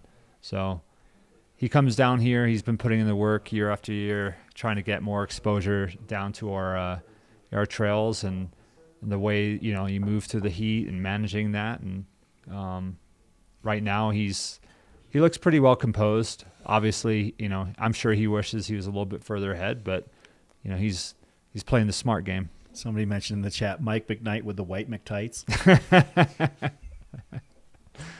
That's fantastic. Yeah, you know what? John in the chat, Coach Jeff didn't tell him everything. He must have kept a few cards up his sleeve. You got to kind of wonder, and if you're talking about two guys who know that they're going to be running this race, in competition, is there a limit to how much they're going to share with one another? I mean, you obviously, as a coach, you have an inherent responsibility to coach your athlete to the best of their capabilities. But at the same time, you don't want to teach them how to beat you necessarily. Sure. And again, going back, Brownie's got like a hell of a lot of experience, but not that much in the 200-mile range. So, Okay. McKnight's got tons, String Bean's got ton in the long game. So, just three very, very different types of athletes. So, it'll be interesting to see how it plays out later. Yeah, we'll be definitely keeping an eye out for another runner mentioned in the chat. Perhaps you've heard of him, Kevin Goldberg. When we have eyes on Kevin, or if he has eyes and a signal, he'll let us know where he's at as well. So he's definitely not shy about that. Somebody was asking where Ben Light was. I believe he's crewing Ashley Paulson this year. He might be crewing other people as well, but that much I did gather here earlier today. Of course, we are just about 15 hours, 15 minutes into the Cocodona 250 this year. Chris Warden and Pete Mortimer on the call. Of course, Pete, you are also a coach for runners as well. If they're interested, how do they find out about your coaching services? You can just email me or go through my coaching website, 8moremilescoaching.com. I've got experience doing the 200+ mile and 100-mile difficult races. So I tend to get a lot of athletes kind of looking to do those types of races. So it's kind of a nice fit for those out there looking for a little bit more adventure. And again, yeah, it's I have a different kind of training mentality of kind of taking what I've learned over the years and kind of molding it into my own. But yeah, I'm very personable. I mean, you would agree, and it's easy to get a hold of me, whether text, email, whatever. I'm in Instagram, social media. The only time I've ever not been able to get a hold of you was last Thursday when you were literally down in the Grand Canyon. Yeah. And that was only because I wanted to figure out what shirt size you wore, but I was pretty sure on it. So, of course, on a personal level, Pete's also a miracle worker. So, at least in my opinion, he has coached some incredibly subpar athletes to finish 100-mile races. One of them being me. As we see Michael McKnight here at Camp Kippa, that's about 63 miles into the race here at the Cocodona 250. Of course, Mike McKnight won last year in convincing fashion, having completed the 250-mile race up to Flagstaff from Black Canyon City in just under 70 hours.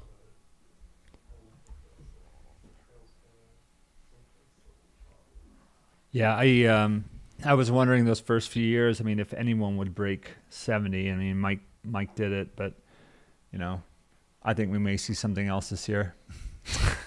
Somebody said if you go to Fat Olives and Flag, Pete will be there.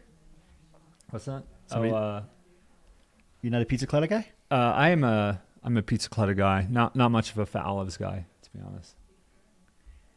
Yeah, sourdough at Pizza Clutter, and and Caleb. Shout out to all those guys over there. Make just amazing pizza. I took Aid Station Fireball and Travis Longcar there for the first time. It was their first experience at Pizza Clutter and on Saturday night, and they were pretty impressed. So. Yeah.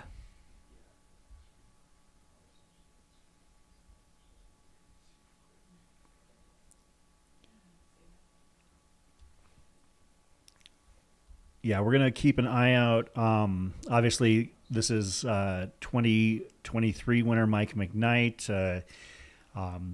Just kind of looks like working through things and taking his time at Camp Kippa. And let me see if I can pull up and give a top 3 heads up on both sides of the field. In first place on the men's side, Joe McConaughey. Second place, Jeff Browning. And in third place, Harry Schubertus. On the women's side, looks like Mika Thews is still in first. Joe's a half mile out. Followed by Rachel Entrikin and Eliza Lapierre in third. It's Brody in Camp Kippa. Is that Brody? Yep. Brody Chisholm? Yep. Okay, so Brody is one of the Chisholm brothers who are 17 and 18 years old. Wow, that is incredible. Yes. That's amazing. So, yeah, we're going to keep eyes on Whiskey Row here.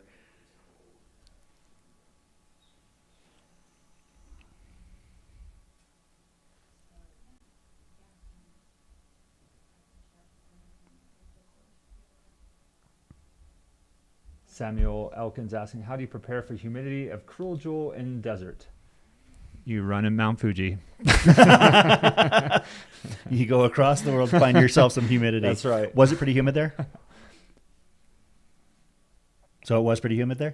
Oh, sorry. Yeah, it was very humid. Like 8 o'clock in the morning, it was sweating buckets. So. Oh, wow. Yeah, we're going to keep an eye on everything we can. We've got a lot happening right now. This is a little bit more amped up than it typically is. Is that the spider cam? This is Jason. Okay, so that's Jason. Come on, Pena. Well, typically the spider cam is starting like 2 miles out of town and running the runners in. They missed him. Spider. Oh, Shad. Okay. Took a wrong turn. Well, I was going to say that's a risky proposition to try and follow him for that long. Like this is actually on the corner of Whiskey Row. That is, what street is that? It's escaping me at the moment. Montezuma, right? Believe so.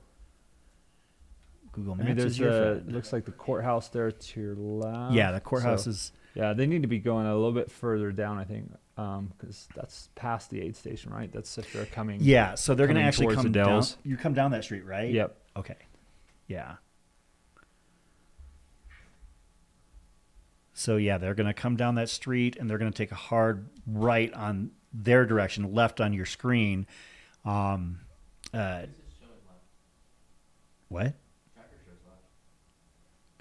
Well, from where we're looking at, Yeah, there it would be past the courthouse up the street there. But yeah, he'll take a right turn, but we should see him coming in to the left here. yeah.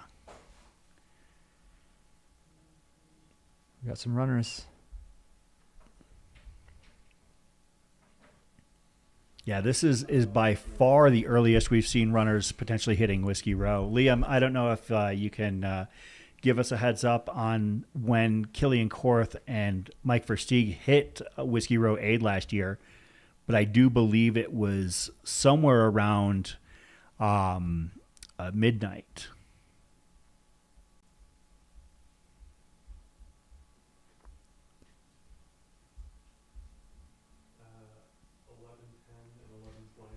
PM, or is that race time?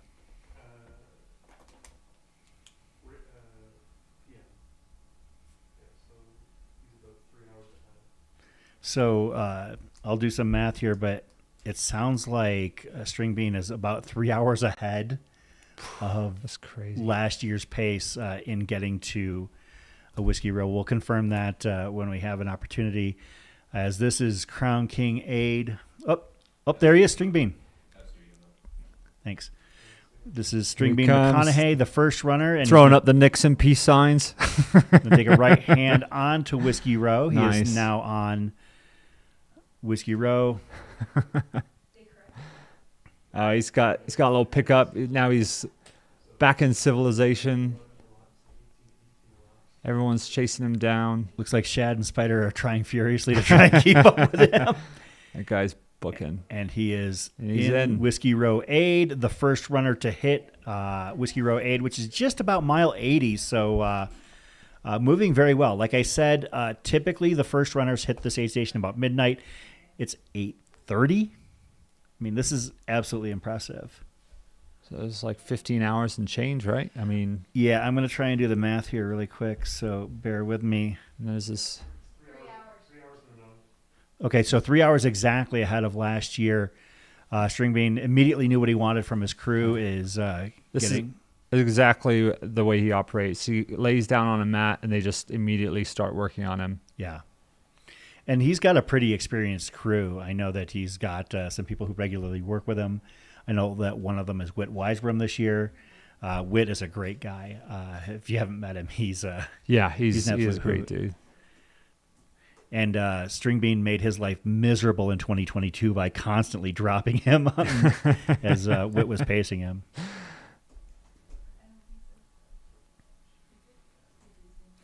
Yeah, what Joe is doing right now is absolutely stunning. He is, the first runners last year took over 18 hours to get to Whiskey Row. As you can see in the upper right-hand corner of your screen, the timer is at 15:21.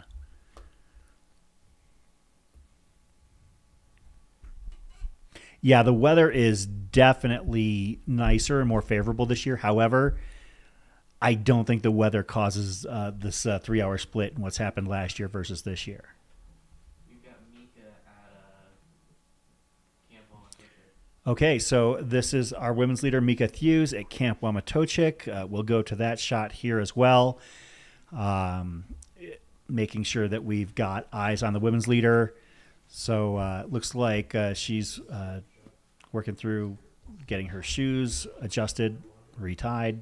Smiling though, again, like all these runners coming in. I mean, none of them looking, too fatigued. Smile looks like she may have taken a little tumble on her knee. I couldn't quite tell on her right knee there. She might have had a cut, but par for the course when you run 250 miles. You might have a little stumble. I thought the other one was, yeah. This one's a little bit better quality. HD.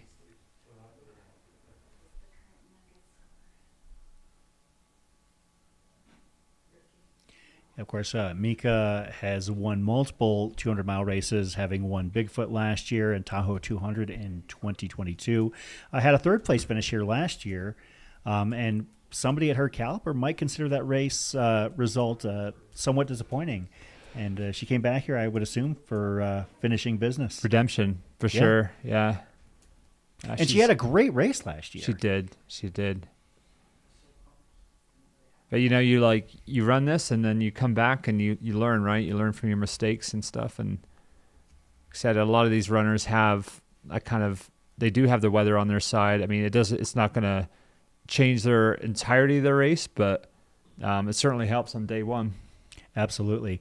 Mika Thews' third place time last year was 78:27. We'll see if we can find out how her split in getting to Camp Wamatochik might compare with things from last year. I'll see if I can scare that information up. Cough, cough. Wamatochik wasn't an aid station last year? Okay. Of course, Camp Wamatochik at mile 70 is the last aid station before they hit Whiskey Row. So she's got about 9 or 10 miles before the next aid station. So, like I said, in previous runnings, our first runners had been hitting Whiskey Row at midnight. And based on the way she's moving, I think that we'll probably see both of them. We'll do a quick shot here of String Bean getting some hydration. Chug. That's clear. That's not milk. So breathe, String Bean. Yeah, String Bean's approach to this race is kind of interesting because you think of like when you're first told he's a through hiker, you might think that he might approach a little bit more of an art versus science approach, but people also might not realize he's also like a 4:12 miler from college. Oh yeah, it's like he does everything well. Like some people have certain good disciplines. String Bean's like, what you got? Yeah. And if you look at these guys going after FKTs on the PCT or AT, like either him or Carl Saab, and it's just like they're just a well-oiled machine. I mean, there's just very little downtime. I mean, this is probably some of the most downtime. I mean, he's probably taken a few extra minutes here just because he knows he's got some time. But that being said, he's ready to get his stuff and get out of there. Yeah, I don't think he's going to be in there much longer. Yeah. He's kind of inching his way towards the door even. Yeah. I'm sure he doesn't want to see Browning come around that corner. And if I remember correctly, he didn't spend very much time there in 2022 either. Yeah.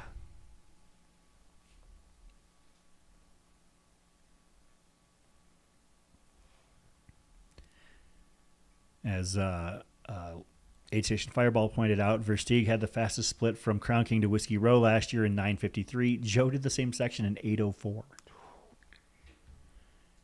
He's just cooking. Of course, from here, from Whiskey Row, Joe is going to run through the Granite Dells, make it through. There's Iron King and Fane Ranch and Mingus Mountain. And he's leaving the aid station. Looks like he's got his first pacer with him. Of course, at Whiskey Row, this is the first opportunity for runners to pick up a pacer. And they're going to head off into the night.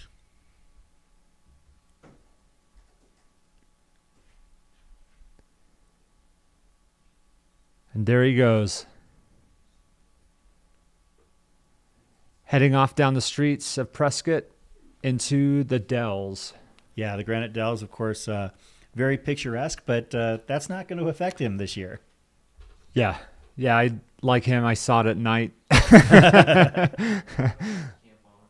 All right, yeah, let's go back to Camp Wamatochik and our women's leader, Mika Thews, being taken care of by aid station volunteers. Those asking about Callie's tracker, it does look like it's pinging all over the place. I mean, that's kind of just what happens out in the Bradshaws. So,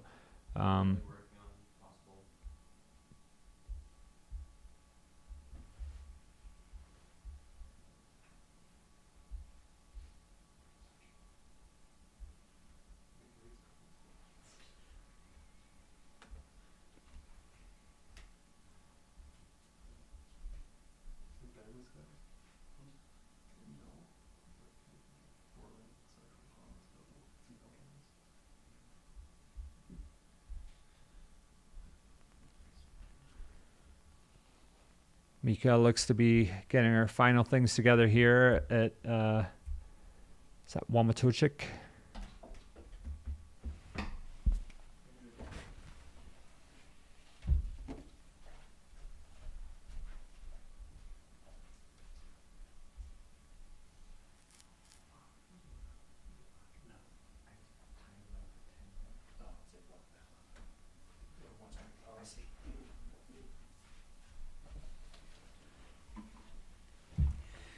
Yeah, I don't know because I had apparently already blocked that account from a previous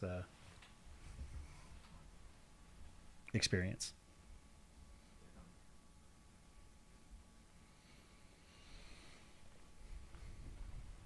Looks like Mika's getting things packed up and getting ready to head out here really quick. Yeah, got some broth, hot broth there. Daniel, is he using those watermelons to illustrate how many more major climbs she has? No, I think he would need a couple more hands at this point.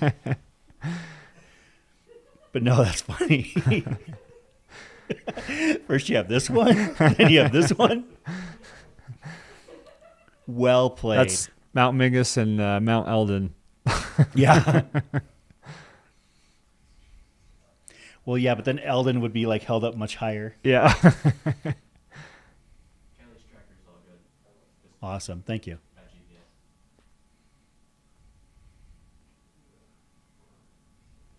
Yeah, there's no crew at Wamatochik, so these are volunteers at the aid station that are helping her out. So, says, guys, what place is Scott Jerkin? He's already finished the race.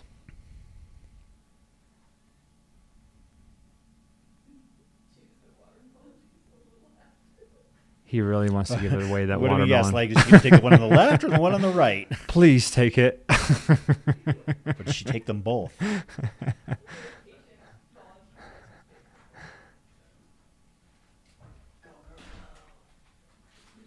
Yeah, shout out to our volunteers at Camp Wamatochik.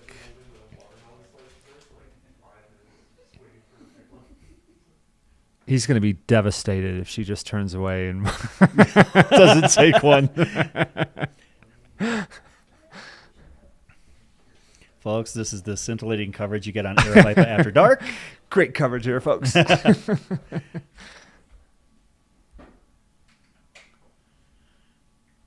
FS Calamity secretly hoping she doesn't eat watermelon. Just trying to dream crush here in our chat.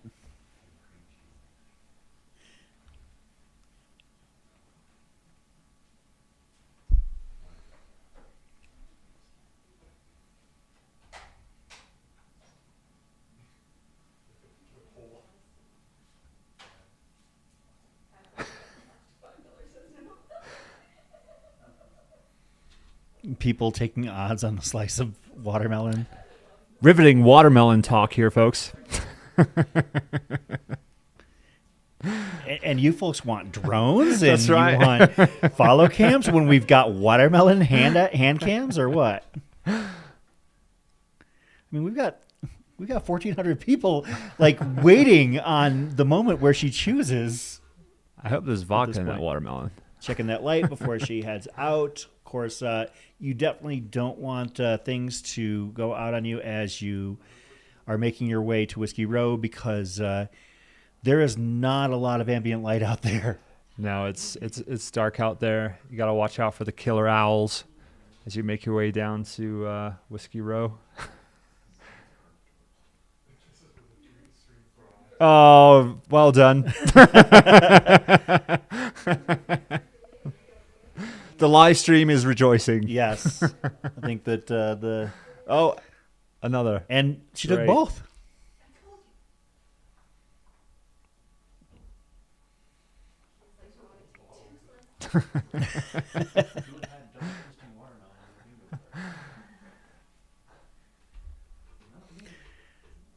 the celebration in the chat. I love you folks. You're the greatest audience that anybody could ever ask for. Your enthusiasm about watching elite athletes eat is comparable with your enthusiasm for watching elite athletes run. Fascinating. It is absolutely wonderful to see. I am so grateful for all of you.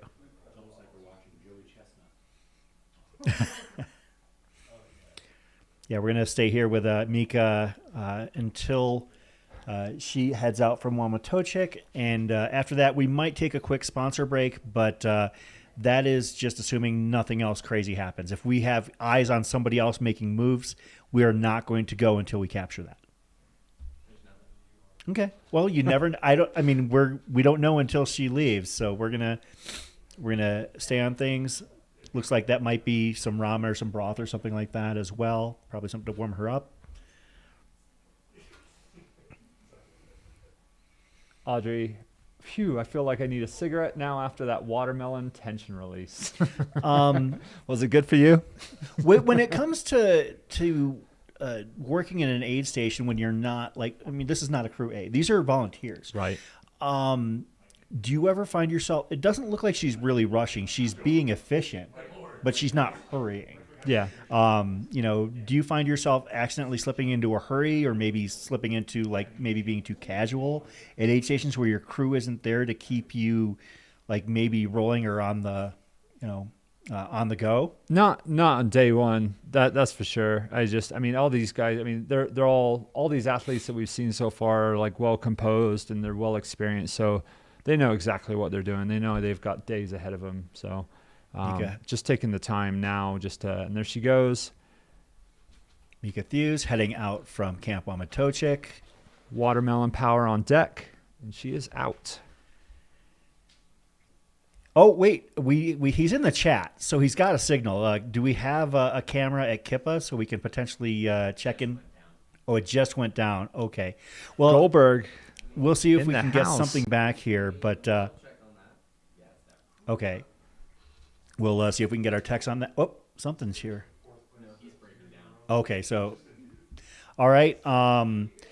We're going to take a quick sponsor break here at the Cocodona 250 presented by Air Viper Running. Chris Warden and Pete Mortimer here on night one of coverage that's going to extend from here through Saturday.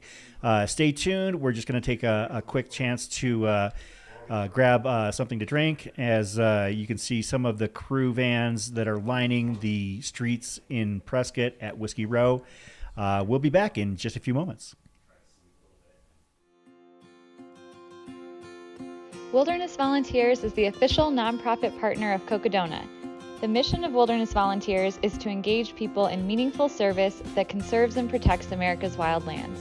Spend a week in the great outdoors on one of their 30-plus annual projects in wilderness areas across the country. Give back to the wild places you love by removing invasive plants, building and maintaining trails, rehabilitating wildlife habitats, and much more. Learn more at wildernessvolunteers.org.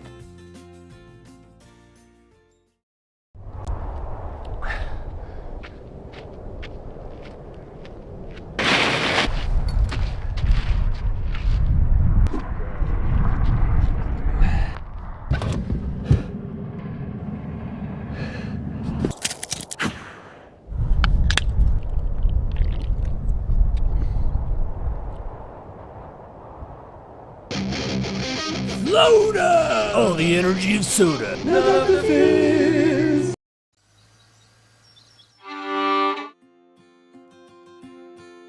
Wilderness Volunteers is the official nonprofit partner of Cocodona. The mission of Wilderness Volunteers is to engage people in meaningful service that conserves and protects America's wildlands. Spend a week in the great outdoors on one of their 30-plus annual projects in wilderness areas across the country. Give back to the wild places you love by removing invasive plants, building and maintaining trails, rehabilitating wildlife habitats, and much more. Learn more at wildernessvolunteers.org.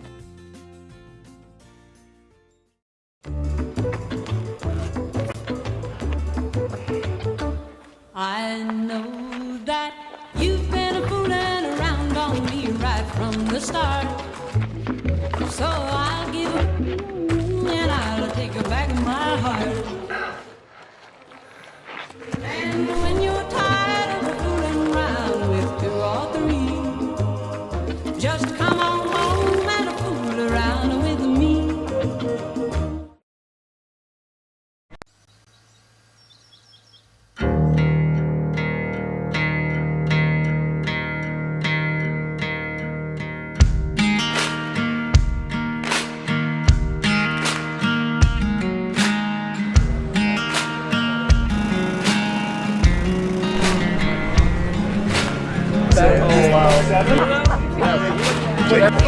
Next runner. I feel like I'm just ready to just get started, get going. Done with day one. Hector Rodriguez from San Diego, California.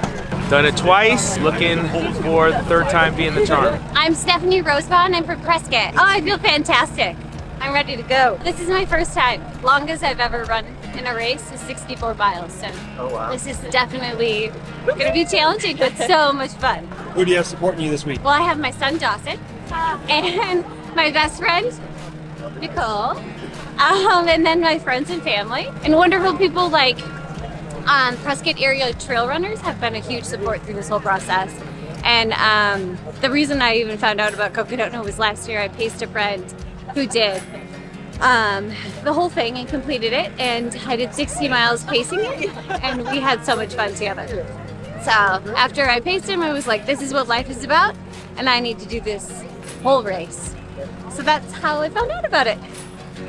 28, and I am also a charity bib for Bigger Than the Trail. Beautiful. So yeah. James Schutz, originally from New York, now I live in Surprise. Doing a little foot race, doing 250. Super stoked, super excited, ready for the experience for sure. Did about an 8-week training stint, and max mileage was about 120 for a week is what I maxed out at. So really excited. Yes. First time? No, my second for Cocodona. Cocodona return. Feeling good. Ready to party. First time? First time. Second time. I'm ready. We have Scott here too from Montana, Crow Nation. Yep. Glad to be here. Ready to go. Woo! From Tucson. Phoenix. Asheville, North Carolina. Made a trip. You're going to be changed when you reach the finish line. But it's not the finish line that's going to change you. It's this journey. It's every friendship, experience with other runners and pacers and crews and volunteers, through multiple sunsets and rises, high highs and low lows, coffee, beer, amazing scenery, 2 river crossings, and lots of blisters. It's the journey that's going to change you. Take the time and enjoy it. My best wishes to each of you. See you at Heritage Square. Happy running, y'all. 3, 2, 1.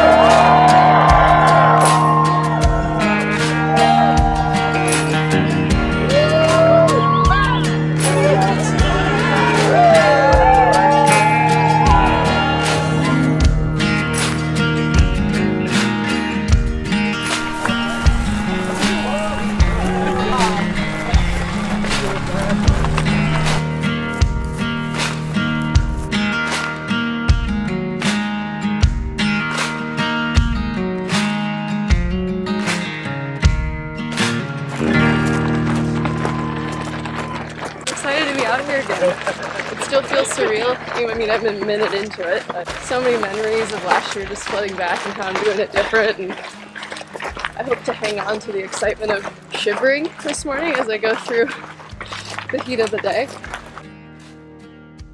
I'm feeling pumped. I'm all the way from South Florida.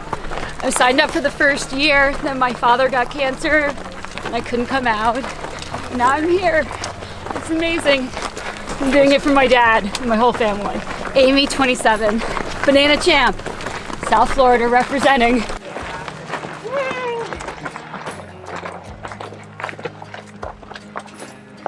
All the anxiety's gone. Just getting here and packing was the struggle. Where are you coming from? Oregon. I turned 40 on Thursday. So this is how I'm celebrating my birthday. This is the fun part, just getting away for a week. That was a month ago. Oh, yeah. And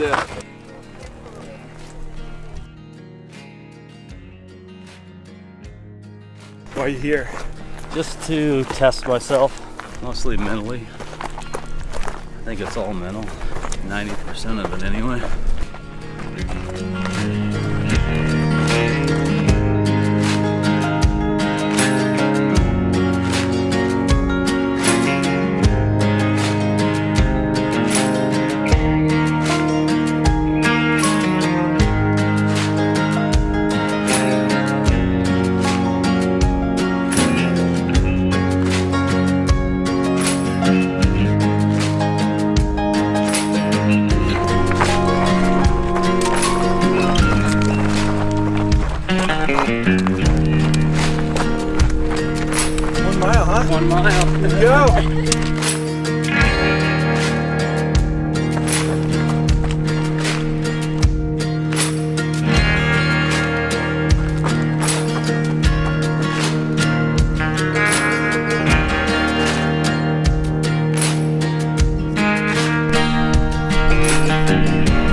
And we're back. Chris Warden here with Pete Mortimer for Air Vipe After Dark on the Cocodona 250. Wait. I can't work under these conditions. Are we not sharing? Pull up a glass. Yes, absolutely. Of course, I'm speaking for your whiskey. That is the start of this morning's Cocodona 250. I am so impressed with the quality of that on the turnaround time. That's amazing. It really is. I mean, the footage was so great. The interviews on the trail, everything was just. It's remarkable how far we've come. In Absolutely. This race. I Really mean, is. think about like 2021 and even in the recent years. That was fantastic. Yeah, no, it's a beautiful thing to see, and just kind of a little taste, I guess, of like as this race evolves over the years and stuff, of like where we'll be at, Can't wait to see where it goes. Love where it's been. Yeah. All right, let's jump onto some footage out here on the course here for Air Vipe After Dark. We don't have drones for those just tuning in. We're still at the mercy of what we've got in terms of lighting, but this is Whiskey Row here, and we're expecting our next runner here sooner rather than later, and that would be Jeff Browning if things are holding suit out on the course at this point. Jeff Browning was the second man through Camp Wamatochik at mile 70. This is Whiskey Row, mile 80. We just, before our commercial break, had Mika Thews, our women's leader, leaving Camp Wamatochik. So we've got eyes on that. We'll keep an eye here. But let's quick do a spin around the course on areas we do have cameras, and we'll describe what we're seeing here.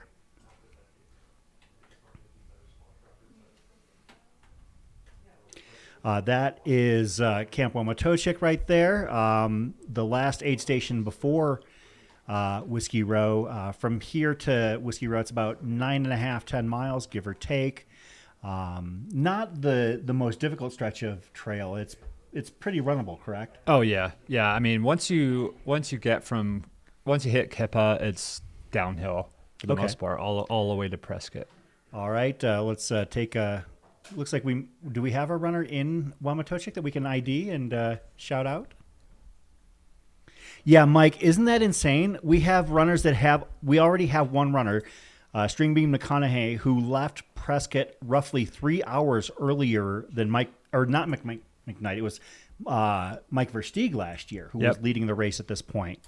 Stringbean 3 hours ahead of last year's course pace. This right here is Whiskey Row, the corner of Montezuma, I believe. And this is inside the Whiskey Row aid. Looks like a pacer there on the left-hand side getting ready to run with their runner through the night. Those are Arlin's Darlins right there that just crossed your screen. Arlin Glick's sisters. No, it's Arlin's Darlins. They're wonderful people. They, you know what? Those two have crewed Arlin through nearly everything. They know probably more about 100-mile races than a lot of people who have run them. Yeah, no, absolutely. They were getting intel from Anthony Culpepper at Hard Rock last year on which ways to drive from aid station to aid station, which roads they could traverse and which ones they couldn't. They're fantastic. And they came over and hung out at our barbecue last year as well in Silverton. We had a good time getting to know them and Arlin as well. So shout out to Arlin's sisters who are helping him as he makes his way across the Cocodona 250 course. Do we have any other camera shots that we can... Do we have anything at Crown King at all? Or okay. Okay.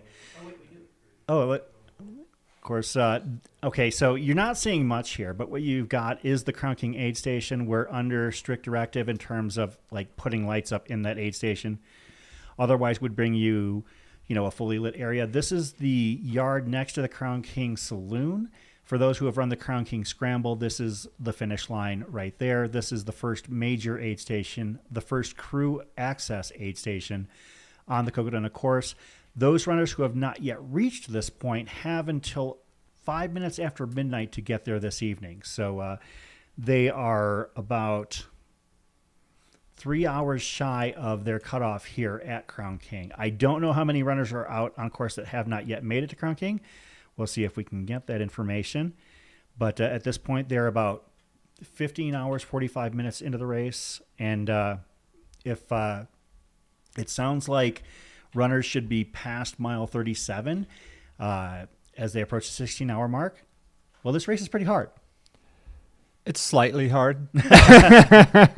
Yeah. Oh no, you're running 250 miles. It's a tough race, and the first third is definitely the hardest for sure. Well, We say every year, it's like if you can make it to Crown King, you can generally finish this race.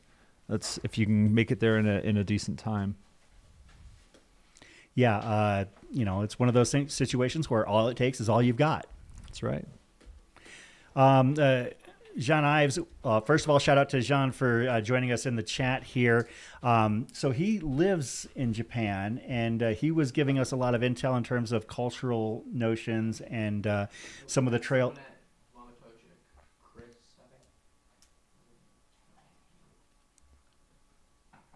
Okay. Who is that? Cody. Oh, the teacher?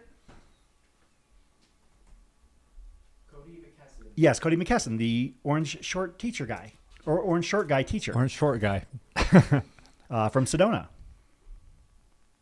We'll pivot back to that, John Ives, in just a few moments. Obviously, like one of the reasons we have Pete here is to share his experience and expertise. But this right here is Cody McKasson out of Sedona. Wonder if it's difficult for some runners to run past home and then keep going. Like you were running home when you ran this race. Yeah. I mean, it's, when you get to that section, it's like home field advantage, right? I mean, That's I'm true. sure he knows those trails really well and stuff. So it's probably going up Kasner and things like that. He's probably not even thinking about it. He's like, oh, that's just a normal Saturday. So. Yeah, Cody McKasson did very well at San Diego 100 last year with an 8th place finish. Finished second at Babbitt's Backyard, a race that I know you're familiar with. Yep, I've had a little experience out there fighting the wind and the storms. Was it last year that it was wild like that? Oh, it was just 2 years ago. Oh, was it 2 years ago? Okay, so he finished 5th there that year. Yeah. Babbitt's Backyard is a backyard that takes place just outside of Flagstaff here, and from everything I've heard, it is not a race I ever want to participate in. Yeah, and our own Don Greenwald, RD for that, finished second place the year I did it, Cocodona 250, that inaugural year. Yeah, Dawn, finished second at Cocodona. I believe that she finished in the top 10 last year as well. Yeah, she's a hell of a runner. Absolutely amazing. Barkley participant as well. That's correct, yeah. And someone I get to work with, like, during the week. So nice. It's always great seeing her face. Looks like Jeff is about to hit Hazley Road, so probably another, 15 to 20 minutes. We may see him at the Whiskey Row aid station. Yeah, for those asking, we do have a lot of runner stories that we're going to be sharing over the course of this week. Right now, we're kind of concentrating on following the front of the pack and also keeping an eye on the back end aid stations to make sure, and hopefully, my hope is that everybody makes it to Crown King at the very least, so we don't witness anybody getting cut off at that point. But I see Jake Jackson in the background of the shot right there. Yeah, Jake Jackson, no stranger to running very long distances himself. Has represented the United States on the U.S. national team in the 24-hour World Championships multiple times. Won the Coldwater Rumble 100-miler. Won Desert Solstice on the men's side. Was overshadowed by a world record effort by Camille Herron that year, but still did a great job himself. Also has won the Javelin 100K. Yep. Has raced in Arizona a lot. And a fellow spring athlete of mine as well. Yes, Yep. This is true. Of course, as for those that did not know, Pete Mortimer is also a spring athlete. Thank you to them for being one of our sponsors here at this year's event.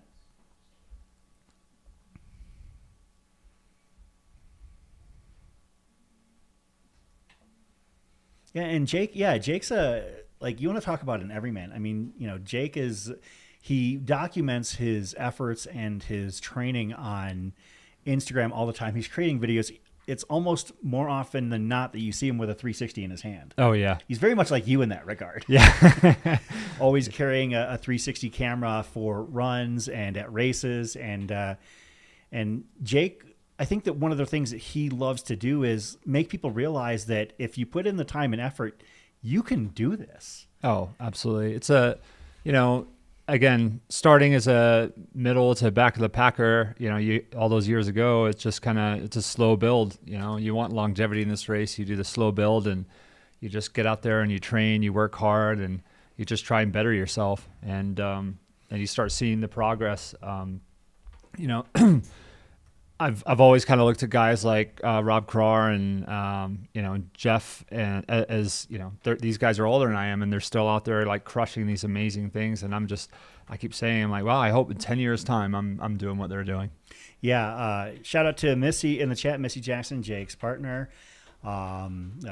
Usually one of them is running. Whenever we've got it on an ultra that we're covering, odds are one of them is running the race. Yeah. So shout out to both of them.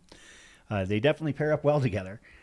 Sounds like Missy missed out on crew duties this year. Of course, when you're crewing for 250, you work in some cases as hard as the runners. So.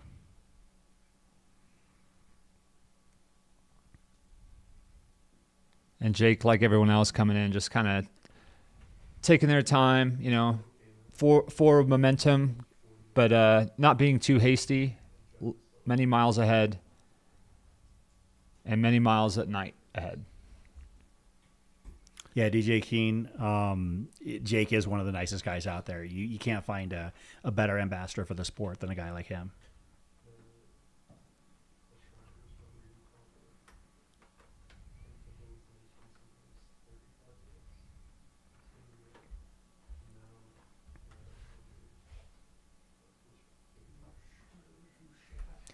Oh. Looks like that's Browning heading through the streets of Flagstaff. There we go.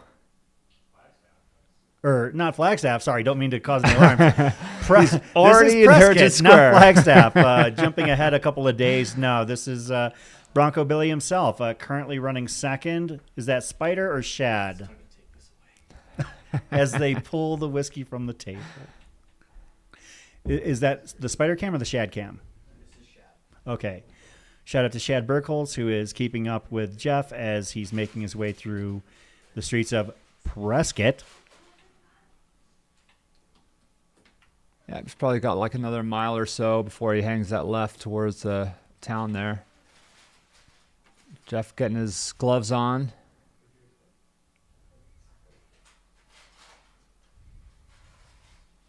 He's got a nice, steady motion. Just typical Jeff. Absolutely. Ben Wiley, Bronco looks 26 years old. No, he's twice that, which is just amazing. Yeah.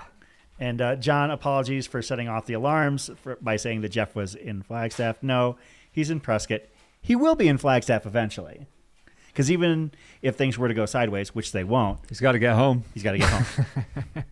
And he did give us a soft verbal that he was going to come in and hang out with us in the studio anyways. Cool. No matter how the day went. Yeah. So, or the week.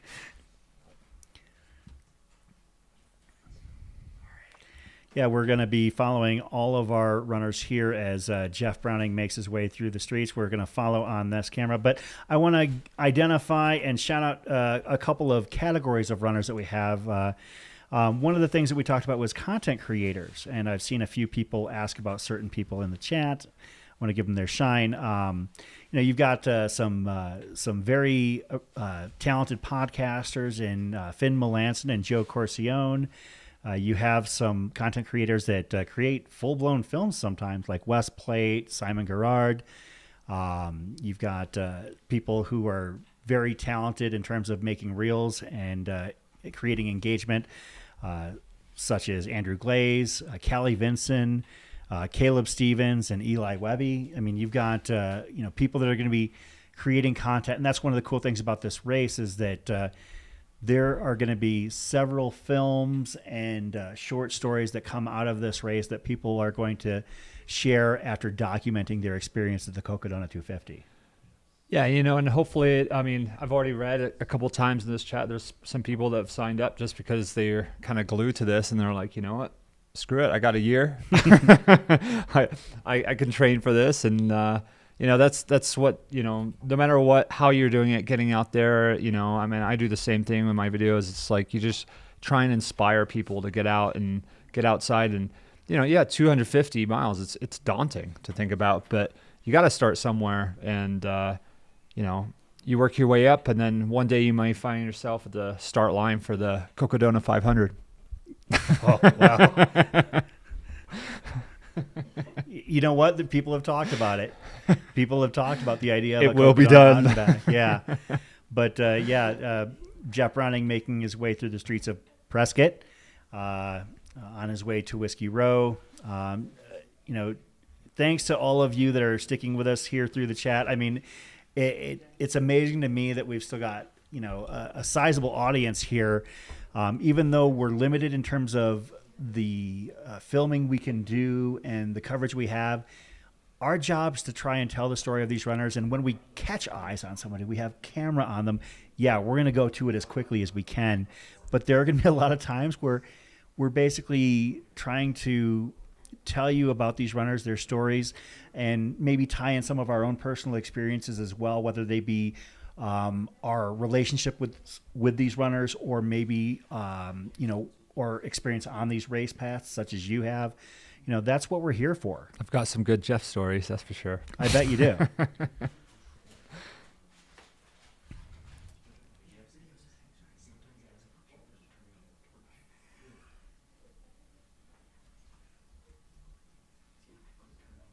A couple years ago, Jeff and I were running in the Grand Canyon with a few of the people in this group, actually. I think Nick and Ben, we were doing the Fable Cowboy Loop, and about a mile or two in, we got pinned down by an elk. Oh, wow. It was a cow, and there must have been a calf nearby or something, because it was very aggressive. It just, no matter, we fanned out, and Jeff sprung into action like a cartoon character. It was really remarkable. And he just got in front of this thing and he did not let up, just screaming at the elk, trying to chase it away. And we all got a little PTSD that day, but it was a pretty remarkable memory. It was better going off the side of the canyon, I'll tell you that much. I can imagine.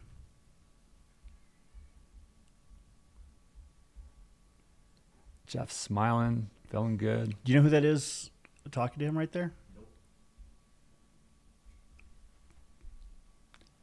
Jeff, you could have picked a better number, mate. 13.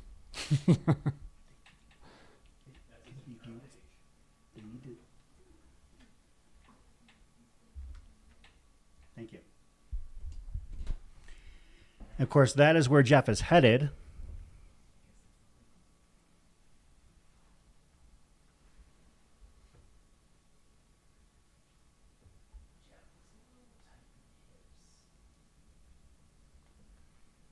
Blimp Captain, yeah. Jeff had his knife and fork out.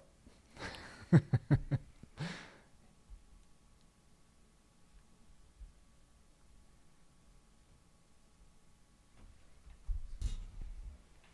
course, Jeff is the next runner that'll be hitting the streets of Whiskey Row, as we've just eclipsed the 16-hour mark of the Cocodona 250.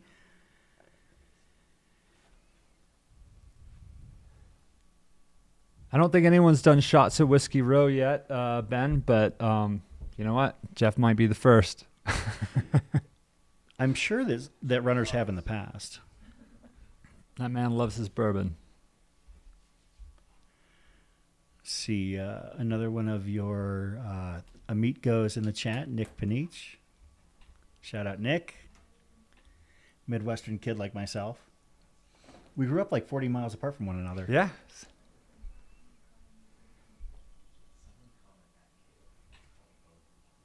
Nick paced me my first year, throwing down 100K and like a 12-pack, I think, along the way. Well done. He kept me from getting lost.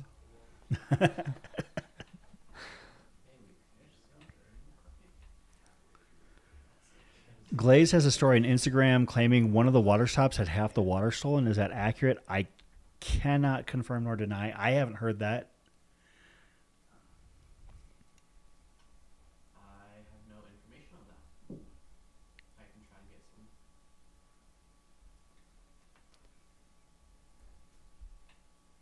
Don't know how you steal half the water out there.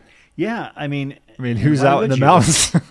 Just like Because the helicopter. If you're at those water drops are remote, Super like, They're remote. just water drops for a reason, as you can see. Jeff coming in, hanging that right on Whiskey Row. Here he goes.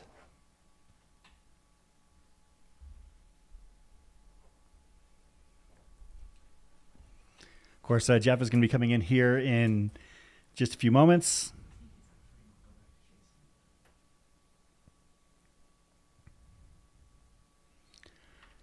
That is our second man to hit Whiskey Row, Jeff Browning. Yeah, buddy.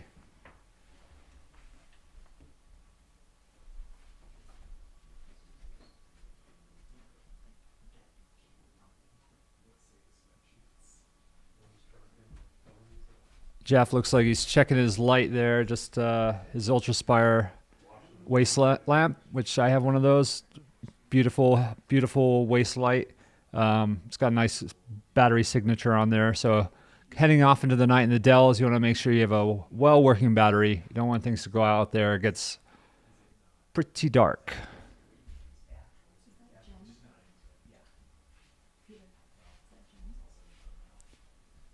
And it looks like, trying to see if that is Jen. It looks like his wife helping him out. Yeah, I met his wife at Desert Solstice for the first time when Jeff was having one of his more miserable racing experiences. Jen's amazing. We love her. Yeah, she keeps that man in line, that's for sure. Somebody's got to do it. That's right.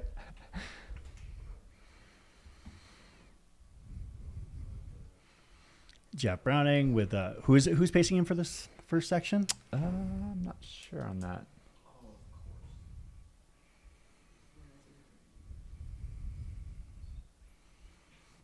Finn and Joe are racing for slips. Winner gets the losers podcast. Hammer time. Ben Cook saying String Bean drank all the water. Hydrate, hydrate, hydrate. That's how he got through so fast.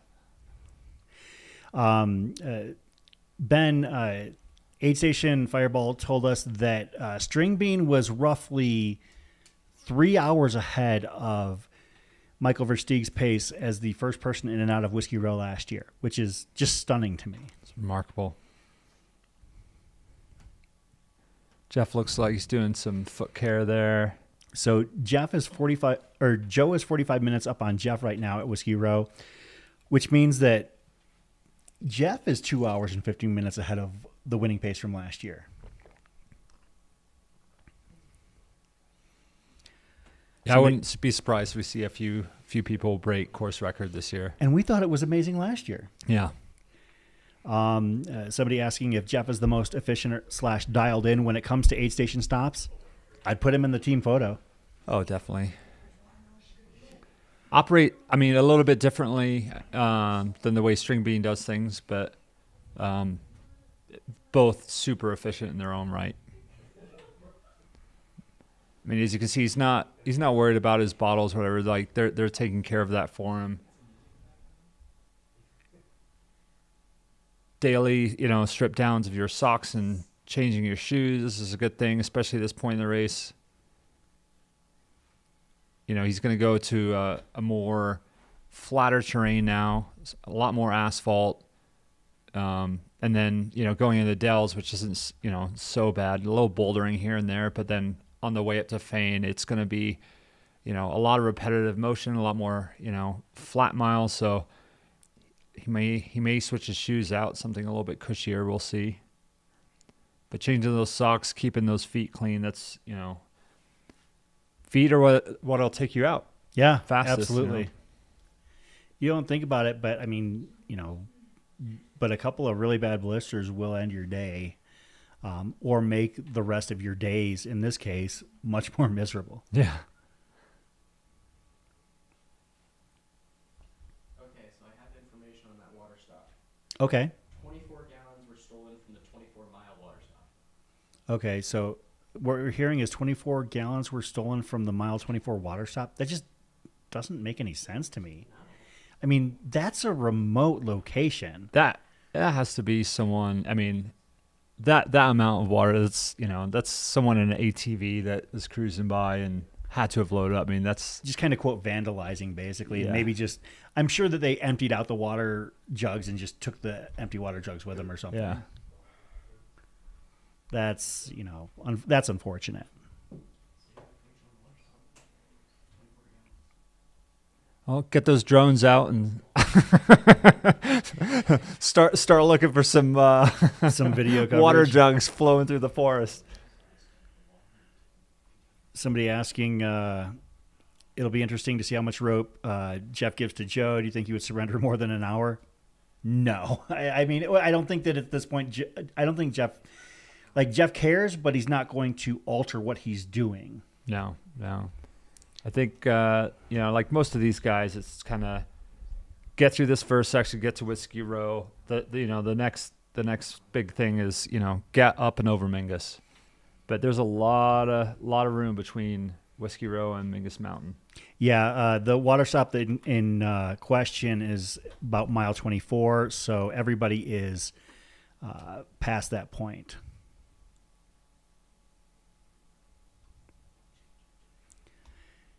Aaron Berger with a heads up if the tracker is current and accurate, and we have no reason to believe it's not. The last runner has about 2 hours, 45 minutes to do the last 5.5 miles to Crown King.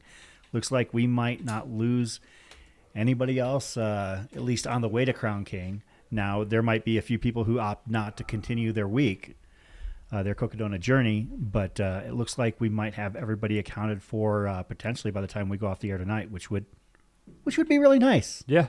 Be great. Good feeling. I mean, we've had pretty good success so far.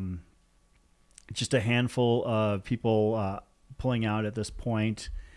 I think that the most significant name that we have acknowledged on this live stream to drop out of Cocodona would be Megan McCarty, who was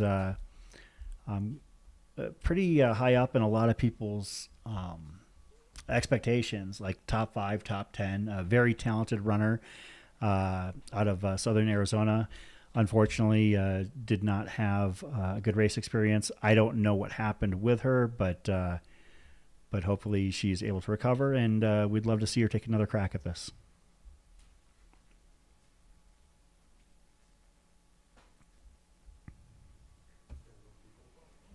Everybody diligently waiting for Jeff Garmeyer to come in, get some words.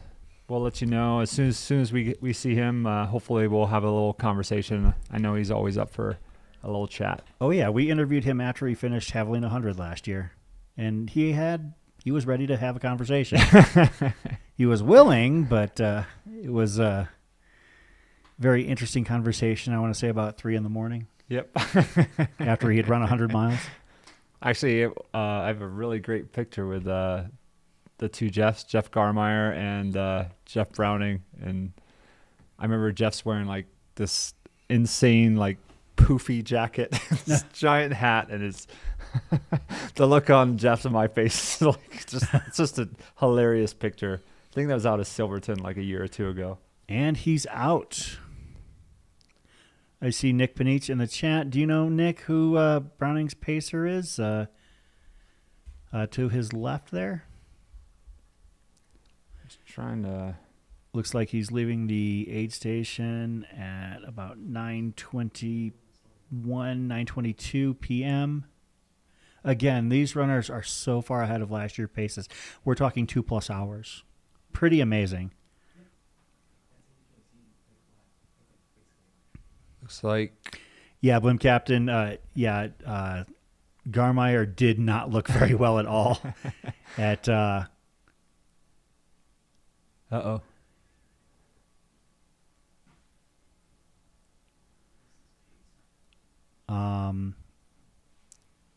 Looks like may have forgotten something, so... It looks like, is that Derek filming there? I think it might be Derek Lytle in front of him. Yeah, that's a good friend of Jeff's as well. Yeah. Of course, the Juniper Lab Yep. podcast. Yeah. Yeah, Rory, the cool temps I think are playing a big factor in it. That's do we have a shot at Camp Kippa or Wamatochik? Possibly Wamatochik. Let's go to Wamatochik really quick. As Jeff looks like he's taking a stretch break. We'll keep an eye out on things. Okay. Looks like they're anxiously awaiting their next runners there. We've got someone. Yeah, this is at Whiskey Row 8. Our next run is our next runner already there? That's a pacer looking for something. Gotcha. Alright, this is Wamatochik. Okay. Do we have Crown King potentially? Yes, we do, but it's the same as always. Yeah, of course, the runners have until just after midnight to get there. Plenty of time, but looks like I think we're going to be in good shape. So.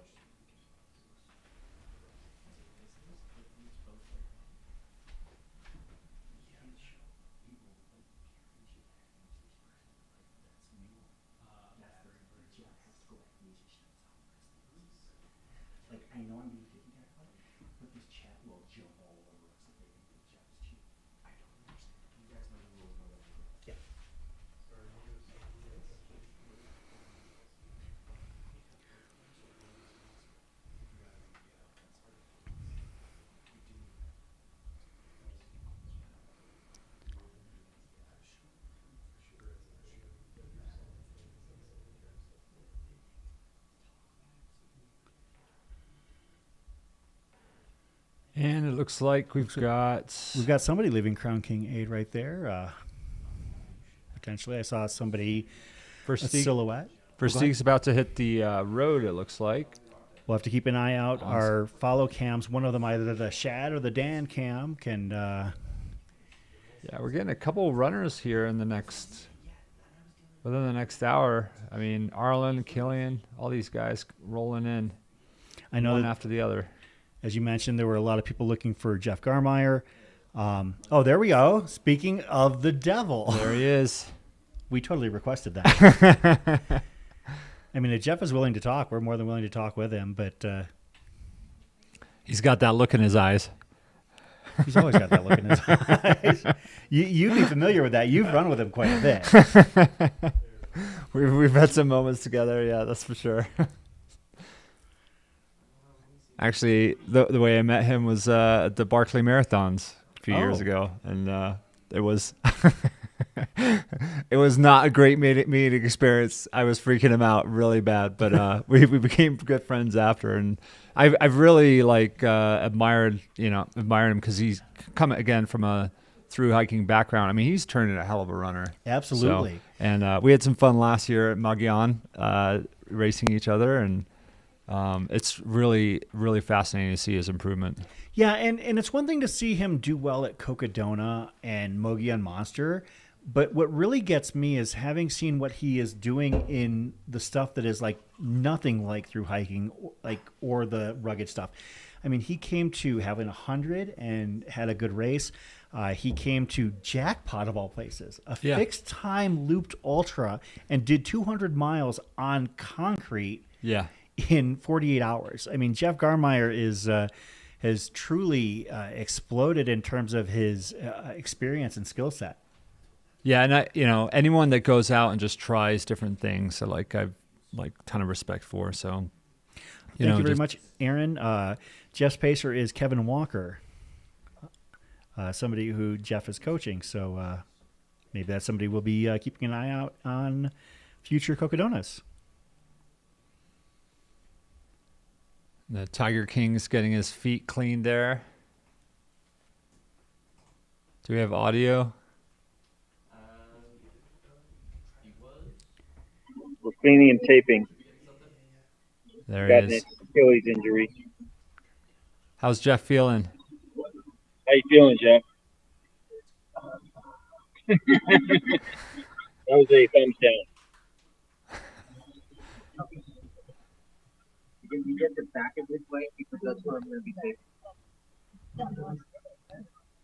How many outfit changes can we expect during this race? Anything exciting that we should all be waiting for? 3 outfit changes.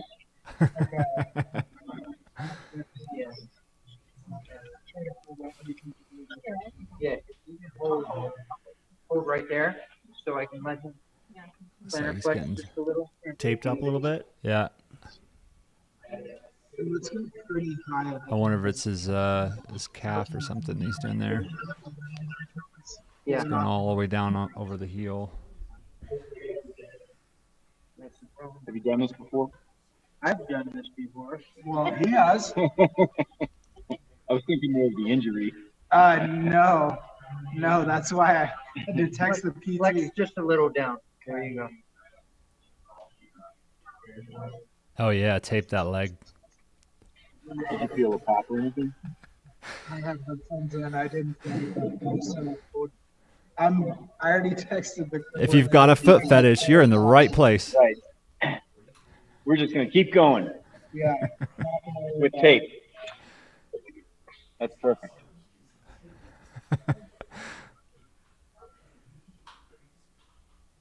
Yeah, I don't know. So it may be his calf that's bugging him. He's just getting a little tape workout, getting the dirt cleaned up there. Good as gold. Yeah. Oh, they can hear us? Yeah. Yeah, it's Achilles injury. You look great, Jeff. You've got that look in your eyes. I love it. Yeah, we're gonna work through an Achilles injury. I'm all good. I maybe like a bag of chips, but I'd like to spend more time moving.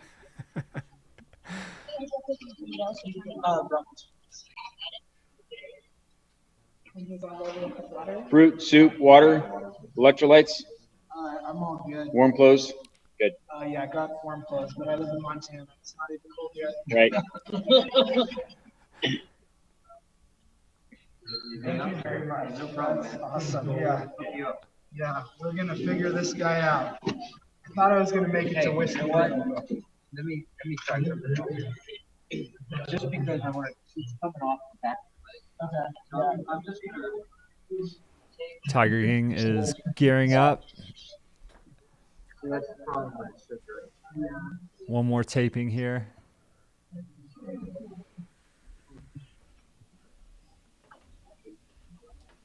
I know that. Yeah. Hard to It tell. works. It just doesn't work so well when it's so hard.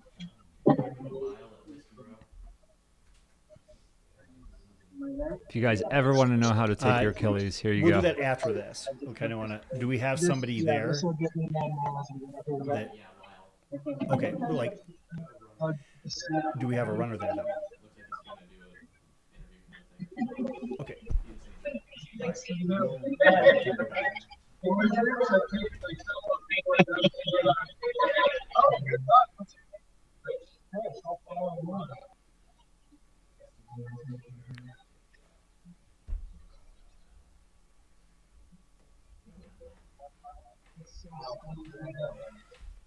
Shout out to the volunteers at Camp Wamatochik that are helping the runners.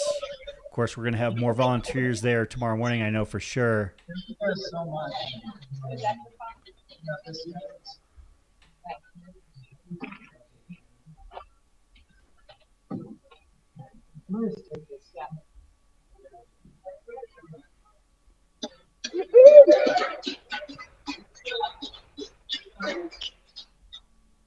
Into the abyss. I'm hoping those Tiger Crocs make an appearance. I think we'd be disappointed if they didn't. Hopefully he's got some nice little spoilers on the back of them. Maybe for a stretch of road or something like that. Looks like Jeff has left the aid station at Camp Wamatochik, and we'll pivot now to Crown King. It sounds like we've got an update there from one of our correspondents. See if Lyle is able to chat with us. Our visual is Whiskey Row.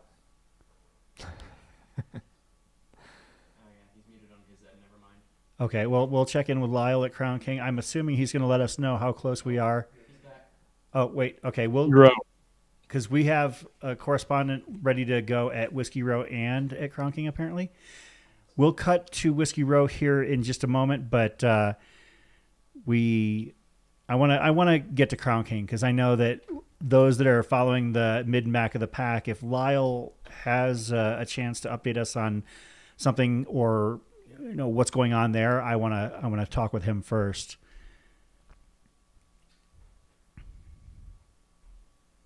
Is Lyle going to join us from Crown King? No, he's at Whiskey Row. Oh, no. Okay. So Lyle was the one at Whiskey Row. Okay. Yeah. Let's go back to Whiskey Row then. Sorry. I was confused. All right, Lyle. Sorry about that.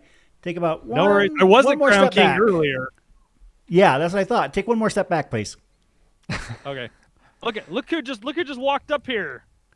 The man, the myth, the legend himself. All right. Take another half step back, please. Bend down, guys. We can't see the top of your beautiful heads. Oh, do you need me to adjust the camera? No, you're good. If you can tilt it up slightly. Yeah.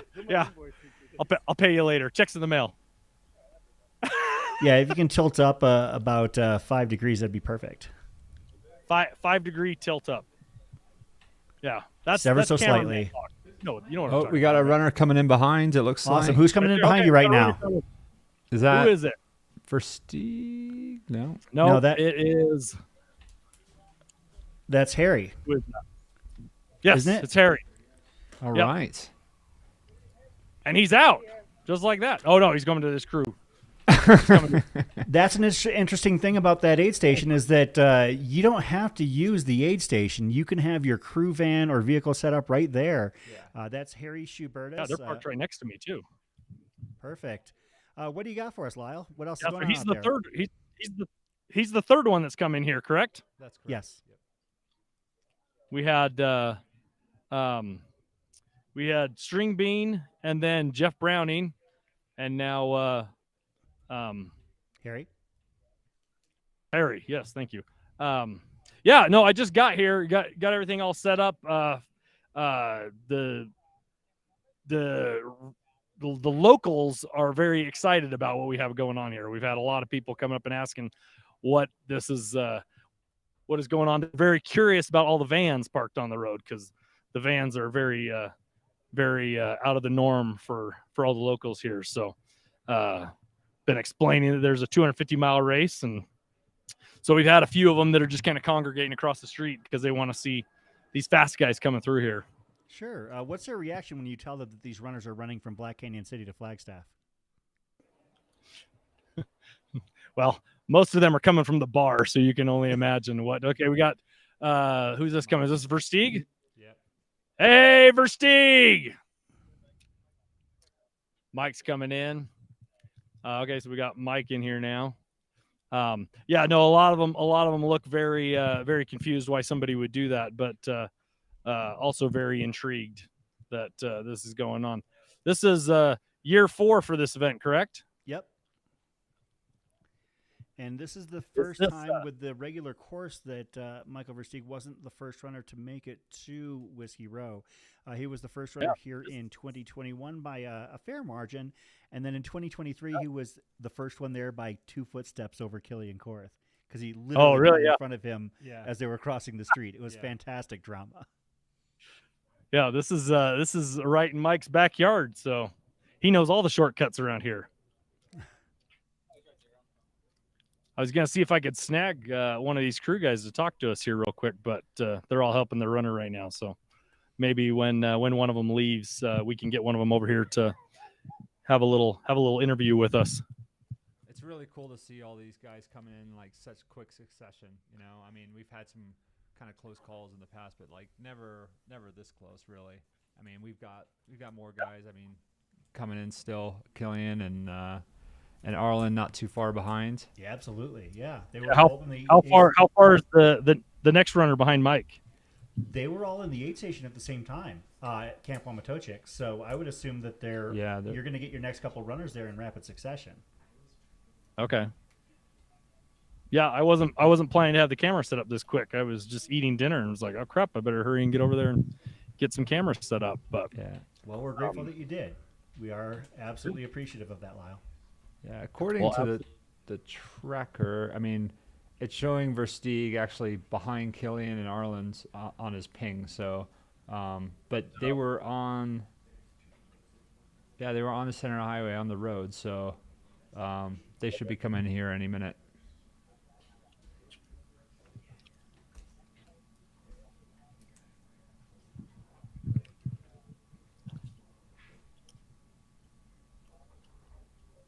Mike chilling out on his home turf. How much time did you spend with him during the 2021 Cocodona? We shared a few miles at the beginning together. I had gone running with him. Must have been like about a month and a half before. That was actually my first experience, like running with Mike. So, but yeah, just like I said, I've never seen him with so many clothes on and with so much gear. He's normally just a minimalist, but of course the weather is different this year. I wonder if he's going to stuff that pizza in his pack there. Just save for later. It looks like he's just folded it up. So.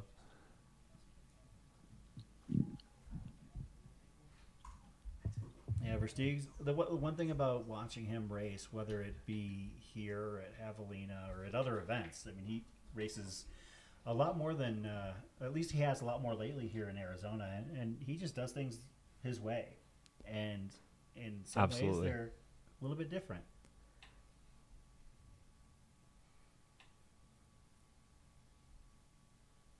Of course, Versteeg is a Prescott local, so he has to this point basically run home.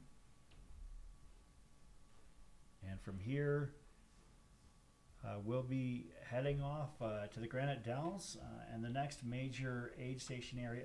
There are a couple aid stations in between, but I would say from here, when I try to describe how to break down the course, the next big aid station is Mingus Mountain, about mile 110. That's true. Fain Ranch is, it almost feels like too close, so it's like 19 miles. Yeah, but you do have that sweet Satisfy set up there. That is true. Yeah. Maybe he'll take some time there and talk about a bougie aid station. Holy cow, we didn't have that. Yeah, that is true. Back in my day, things have changed.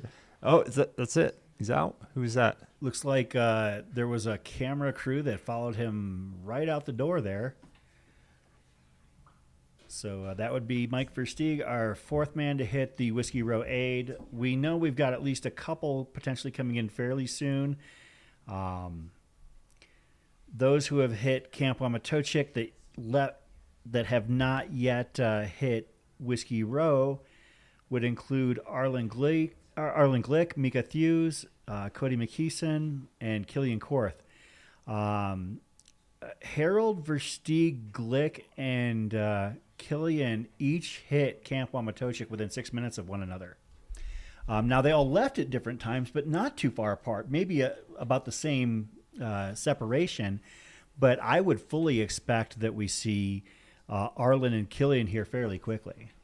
I was just shocked at how fast Mike ran out of the aid station. It's almost someone like, yeah, Jeff left like about 15 minutes ago, and he just shot up and just ran like a bat out of hell. So took his pizza, shoved it in his pants, and he was out.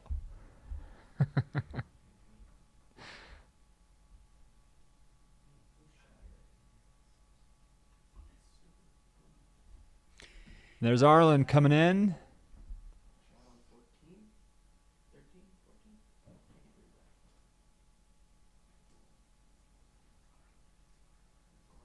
And there he goes into the aid station. Again, hot on the heels of Mike there, but Arlin has looked pretty well composed so far. So yeah, Arlin looking pretty good here as he's hitting Whiskey Row.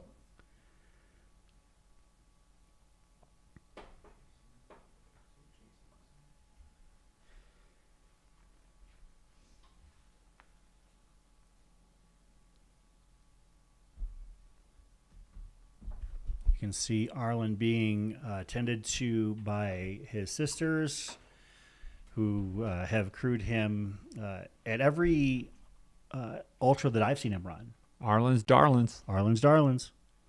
That's also a name for those of us that consider ourselves Arlin Glick fans as That's well. right. So it's kind of an all-encompassing term.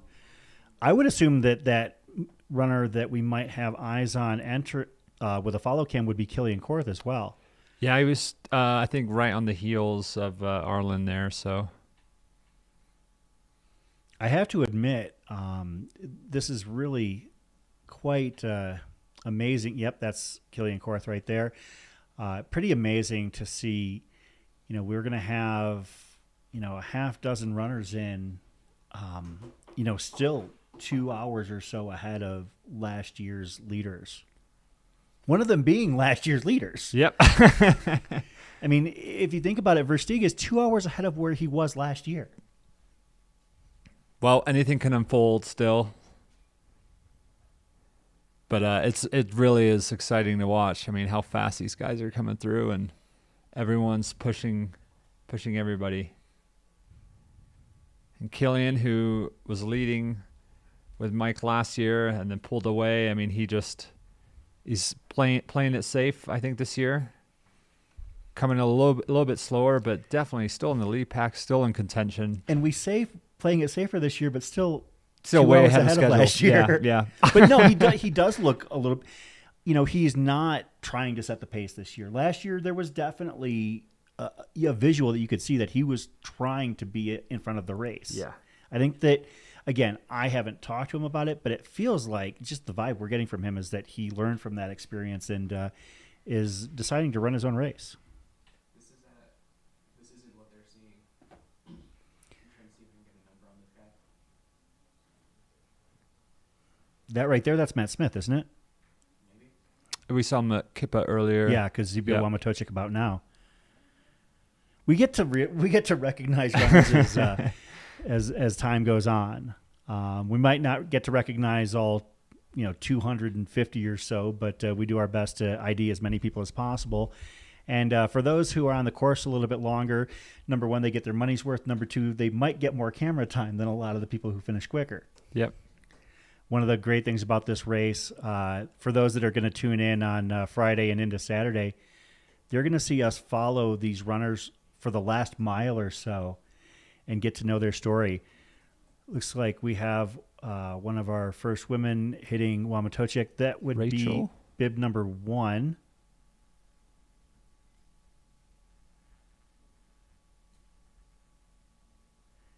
That's Eliza Lapierre. I believe the second woman to hit. There we've got Kilian Jornet as well hitting Whiskey Row, but we're going to stick with Eliza here for a few moments at the very least. Of course, we mentioned that. All right. Is this coming in? Oh, that's Cole Crosby, that Duncan jacket. Yeah. Air Viper Racing Team member Cole Crosby. I think he's looking better than he did at Camp Kippa. Yeah, no, he looks a lot more alert, refreshed. It looked like he was having a low moment up there, but when you come out of those mountains, that's to be expected. Yeah. Yeah, it looks like he's bouncing back there. That's awesome. Of course, Air Viper Racing Team member Cole Crosby, Eliza Lapierre, and I thought that was Matt Smith across the table. Somebody is saying that they don't think it's him, but they were all close together, and that looks like Matt, but we'll know by Wednesday. We'll have these runners' whole life stories. Quick look at the leaderboard. Mika Thews is your women's leader. I would assume that she is going to hit Whiskey Row. It looks like a little bit after 11, and I think that in light of that, we're going to stick with our broadcast. I'm looking around. I don't see anybody who ranks higher, so I say we'll probably be keeping the broadcast on at least until our lead woman hits Whiskey Row. I think that would be something we need to do. We mentioned I believe we said Rachel Entrekin is in second, and Eliza Lapierre currently in third on the women's side.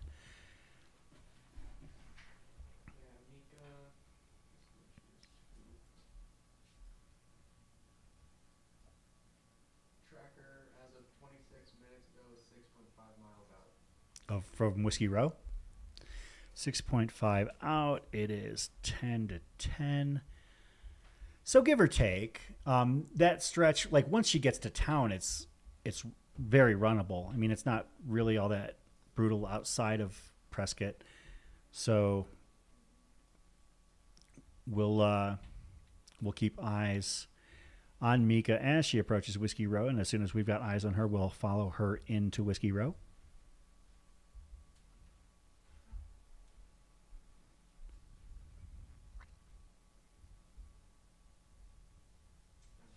Yeah, looks like Mika and Jake Jackson, all those guys are on their way down to Goldwater Lake there before they make the final stretch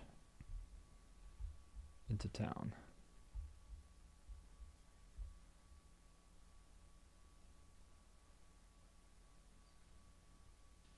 And it's nice to see all these guys just sitting down, having a little chat, taking a load off. Just absolutely taking their time, not rushing through things. Yep. They know that you can't win this race on day one.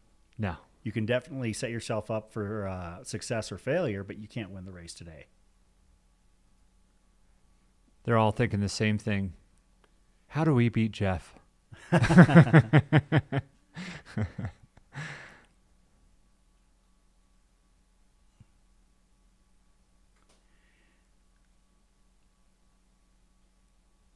So as far as I can tell, as we mentioned, we've got we've had a couple people get through Whiskey Row.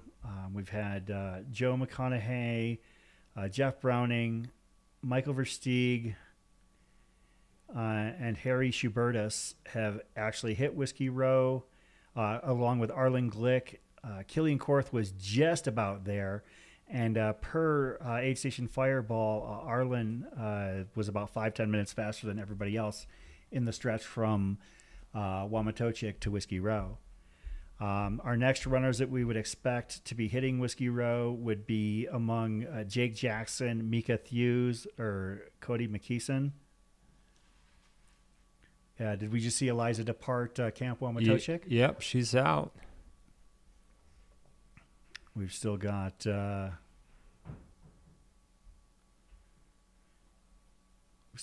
Cole Crosby there, and like I said, I'm pretty sure that that's Matt Smith, but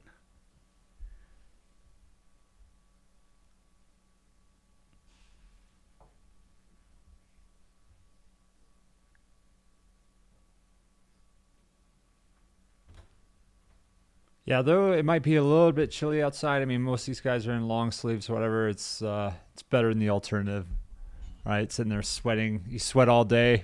Yeah. and then sweat all night. So they're going to be, going back and forth with, that's the beauty of Arizona weather, is it varies so differently. So many different geographical regions in this race, and so many different elevation levels, and all these runners are going to be hitting the different parts of the race at different parts of the day, and it's just that's what I always find amazing in these 200-mile distances. It's that, like, everyone's got a different race that they're dealing with.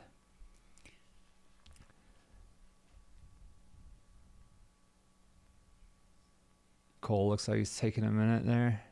I still think he looks better than he did. He's nodding his head. Looks like we've got somebody else coming in.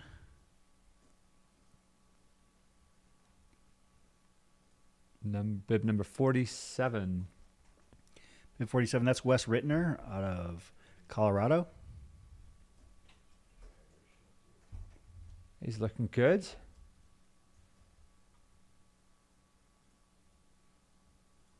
Only drank one of his water bottles there. but it's hard. That's one of those things, at night it's you got to stay on top of your hydration, even when it's cooler, just kind of taking down those extra fluids. Oh, here's another bottle. So that man's been doing it right. Yeah, Wes Rittner, he has a pretty stout history in 200 milers. Looks like he's run pretty much everything there is to run. He's run Bigfoot multiple times, Tahoe, Moab. Having won the Tahoe 200 last year. It's fantastic. He finished 4th at Bigfoot last year, 11th at Moab. So actually was the 200 miler Triple Crown winner last year. Walk in the park for Wes. Yeah. At the age of 56. Makes Browning look like a baby. I know. Come on, Jeff, get your shit together.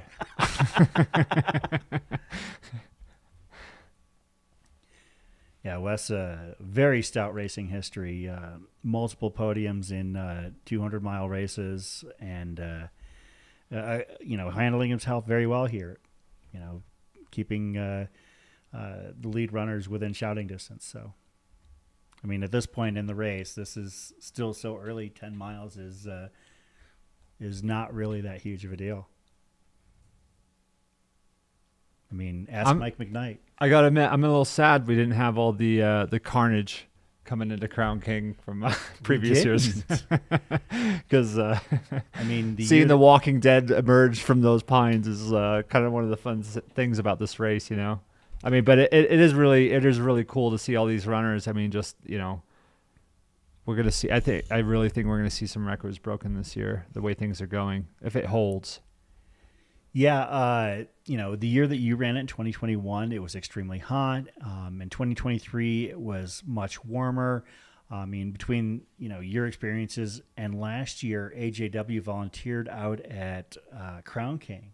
And we had him on the following night. He was actually having to head back out east to deal with a personal matter. And when we talked to him, we had him on, and he said, the thing that amazed me was when everybody came in, they looked so, and we expected positive. They looked so terrible. That's what he told us about runners coming into Crown King at mile 37 last year. That's the way you should look. Well, I think this year we kind of dodged a bullet with that. I mean, I always think everyone should have a near-death experience after doing that section of trail. That's truly living. Oh, wow. Hearing in the chat that Wes is a West Point grad, so if there's anybody that knows about preparation and keeping to a schedule, military, it's going to be him. Yeah.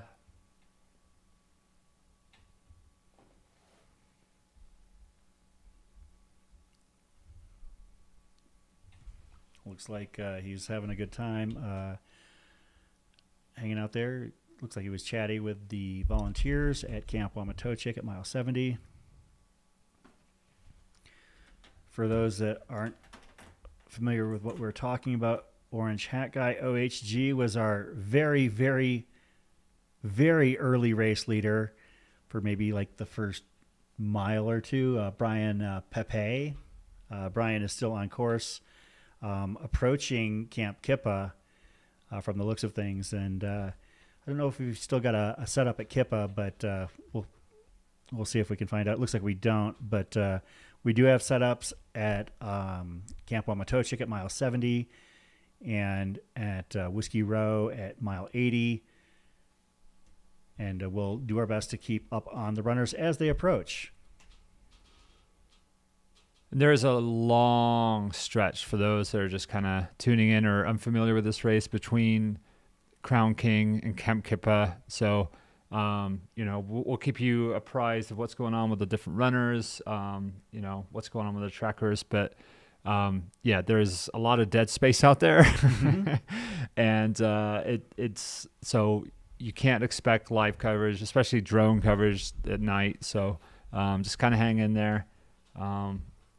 And this part of the night, like every year, is generally kind of it's exciting. It's closing out day one. Yeah. It's just kind of seeing how this thing is going to unfold, or maybe people who are out there betting on the race, kind of changing up their their bets, but John P. asking a question. Do we think sometimes people sign up for a race just to be an unofficial pacer? Well, I know that happens for a fact. I mean, there's a reason why Courtney DeWalter finished 99th place at Haviland 100K last year. It wasn't because 99 people beat her. Yeah. It's because she was running the race with her mom. Yeah. I mean, you know, people run these, you know, there's obviously the front runners. They like myself, like I like to be competitive, but sometimes you just got to run it just to see something. You know, you got to remember why you're doing this thing. You're in it for the spirit of adventure. You're in it to enjoy it. And, you know, no matter how shitty you feel at any moment, everybody is going to feel that way at some point in the race. And, you know, just, you kind of have to, you know, I always say temper expectations if you're a competitive nature and like turn things around. If you're having a bad day or you don't think that like your race is going your way, you know, you could still enjoy it. You could still like make something out of it. Absolutely. I see one of our friends is in the chat, Roy Quinn. Oh, right. My boy, Roy. We had fun, all of us hanging out up in Pine last year, doing some hiking and trail running. I remember you showing us around to some spots I wasn't aware of last year. Yeah, that was up on the rim. A little retreat I did for my athletes and everything. It was kind of nice bringing everyone together. Hopefully we're going to do the same thing again this year. And Roy also completed the Cocodona 250 last year. Yeah. So big shout out on that finish. He's a run streaker, so he's always out there, always pushing. And I think he's looking to move out this way. So hopefully we'll be neighbors here soon. As we can see, Wes Rittner heading out. False alarm. Probably doing a last-minute check of things before he heads on his way to Whiskey Row. Jordan Rowe asking what the temps are tonight on the trail. Well, it's hard to say at that elevation, but it's probably somewhere in the 30s to 40s. Yeah, Prescott's currently showing a temperature of 51, and that might be what the temperature reads, but I'm going to take the feeling as being like probably 45 or lower already. Yeah, they're a little higher up, and then they've got if there is some wind out there, it can cut. I mean, I don't know too many people running in 50-degree weather, even at night with long sleeves, so everyone's pretty bundled up, gloves and all. As Wes Rittner heads out towards Whiskey Row, that's his next stop at about mile 80. Do we have a Whiskey Row cam potentially to... We have a few. Most of them are just... Okay. So that's from a back-to-front view of the Whiskey Row aid. And this would be camp back to Wamatochik. Yeah, let's go back to Whiskey Row here for a few moments. We'll see if we can get information on our final runners approaching Crown King. We mentioned we don't have the ability to get good filming out there simply because we are limited in terms of our light capabilities. But I'll see if I can get information and ensure that all runners have hit that aid station. Not necessarily that they've left it, but unless I miss my guess, it looks like possibly a couple of runners are still more than, like it looks like only a couple of runners are even still more than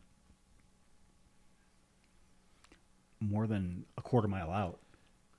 Yeah. Looks like we have Bib 276, Brett Barker, about 3 miles out. Ben Mead, Bib 281, about 5 miles out. And Sean Gibson, Bib number 271, about 5 miles out as well. They're actually just departing Lane Mountain. And there was a cutoff at Lane Mountain. Let me verify what that was. Sean Gibson last updated 27 minutes ago, so that's... Okay. Okay, so the Lane Mountain cutoff was 11:20 p.m. All runners are through and accounted for past Lane Mountain. So they all have avoided the sweeper. Sweep 1 is currently at Okay, so sweep 1 is gonna. That poor sweeper. Just take a all alone. That is a leisurely at night. I guess stroll. better in the day, right? Yeah. I mean, we just talked about how brutal it is during the day in the exposure. Although it would be kind of wild to actually do that climb to Crown King at night. No, I wouldn't want to do it. I've always done it during the day. The markers are a pain in the ass anyway in the day at times. I mean, even as well marked as it is, there's a couple of sharp turns there. I mean, GPS is key. So yeah, that's our. You need to have a couple, some eyes peering down at you from the dark. And it wouldn't be the guy that stole all the water. Where's this at? Is this at Whiskey Row? Whiskey Row. Okay, so that.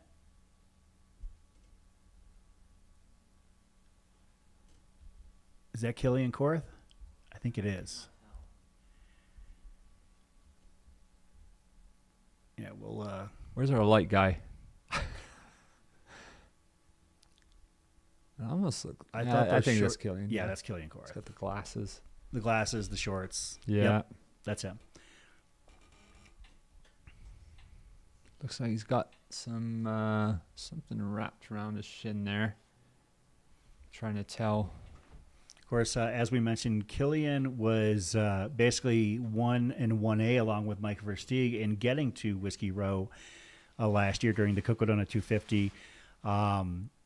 But they got here 2 hours later last year. Of course, it was a warmer year, but I'm assuming that both of them are just better prepared and more ready for what they experienced. Maybe that's why Mike got up so quick. Yeah, Mike Versteeg did not spend. That was one of the best exits I've seen. So he basically sprinted out. He looked so casual and composed, and then all of a sudden it was like, let's get the fuck out of here. Game on. One shout out I wanted to make is to the legacies of this race, those who have completed the Cocodona 250 all 3 prior years and are in it for a 4th go. Those would be the previously viewed Jeff Garmeyer, Andrew Glaze, Wes Plate, Aaron Flesher, Jose Sosa, and Brian Janzik. So shout out to them. They're all still out on the course.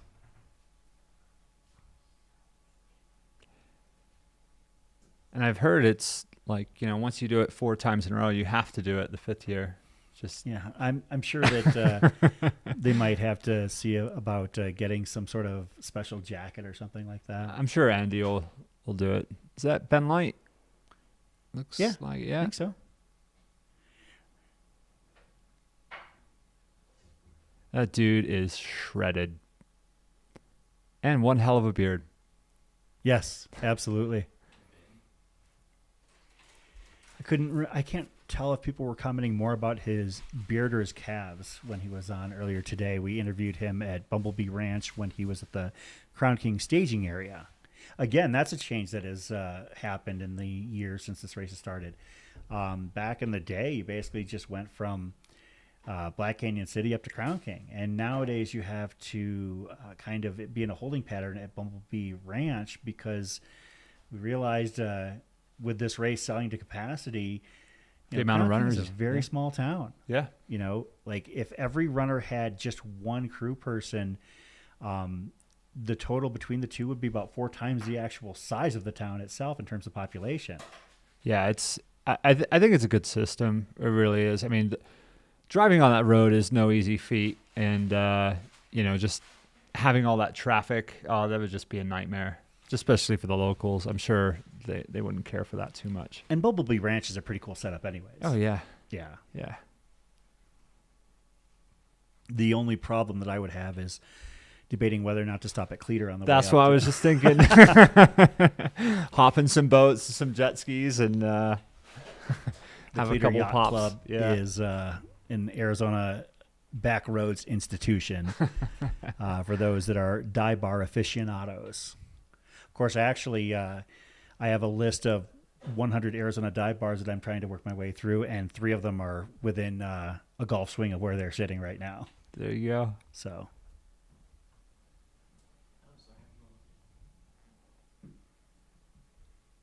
Ben doing some meticulous foot care there.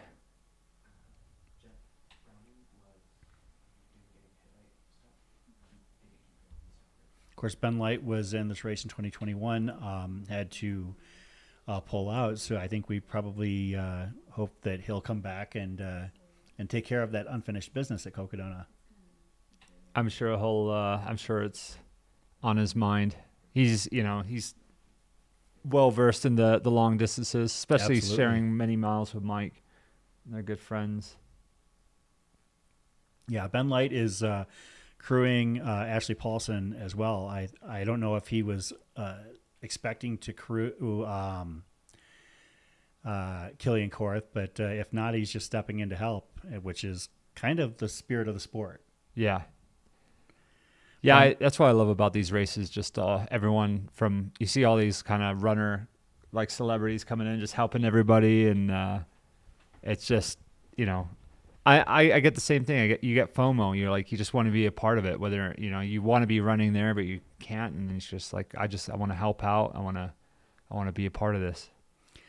Bronte Ibsen asking about my dive bar list. Go on Twitter and follow Clue Haywood at Clue Haywood, and just search his tweet history for dive bar, and there you go.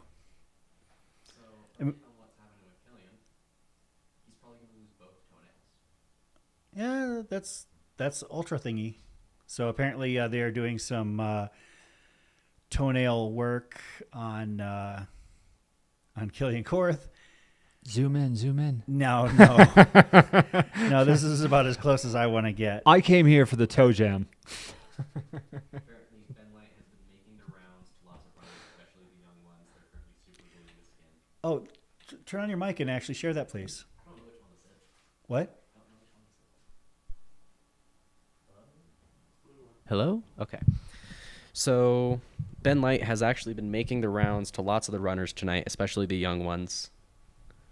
Just helping out. That's wonderful. He's got a multitude of experiences on and off trail, so he knows what he's doing. Shout out to Randy Jensen, also on our team, giving us some of that intel. I see now where you got that information. Yeah, thank you very much for sharing that. Doing some super glue action here at I mean, that's just kind of how it rolls sometimes when you're running a race like this. I think Ben's enjoying this a bit too much. Oh, wow. Did you see Kilian's face kind of recoil there for a second? Oh, he's got some pain, yeah. Oh.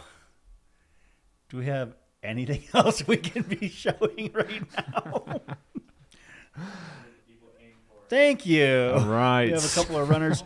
Okay, that on the right is definitely one of the Chisholm brothers. Yeah, Brody Chisholm. Brody Chisholm right there.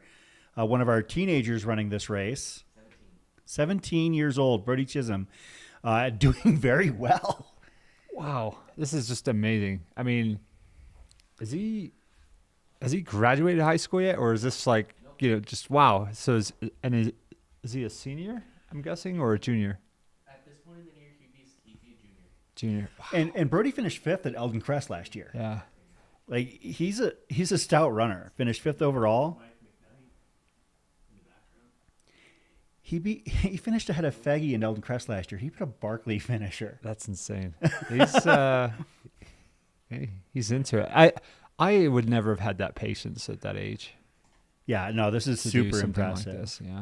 Of course, Brody is doing very well. His brother Ben is running this race as well, and Ben is 18. Ben finished 14th in the men's side at Eldon Crest last year, and they're also running with their mom, Jennifer Chisholm, all coming from the Beast Coast. I guess what happened, my understanding is that they came out here last year wanting to follow our second place finisher last year, the thru hiker from the UK. I apologize. My brain is getting to that point in the broadcast. It was Josh Perry. Yeah, Josh Perry, they came out here to cheer him on. Josh from Leeds. Oh, he's sharing a table with Mike McKnight. Mike, you better step it up there, buddy.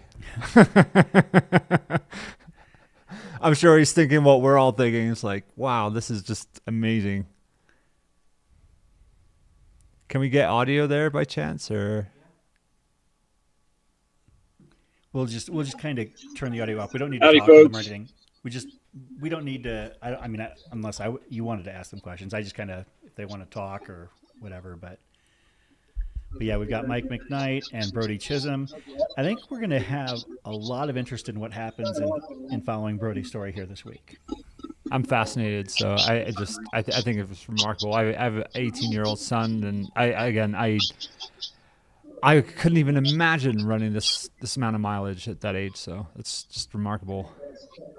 70 miles in, he's sitting next to Mike McKnight in an aid station. It's fantastic. Absolutely. Mike, can you hear us out there? Hey, Mike. They're saying hello. How you doing, buddy? Your fans. The Dark McKnight is the white has given way to green here at this point in the race.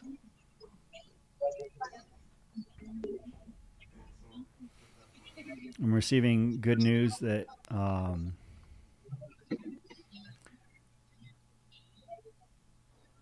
that it's only the toes / toenails that are giving Kilian Jornet the issue at Whiskey Row. So maybe once they get done sewing his soul back together. You don't need toenails. Yeah, I mean, they're disposable.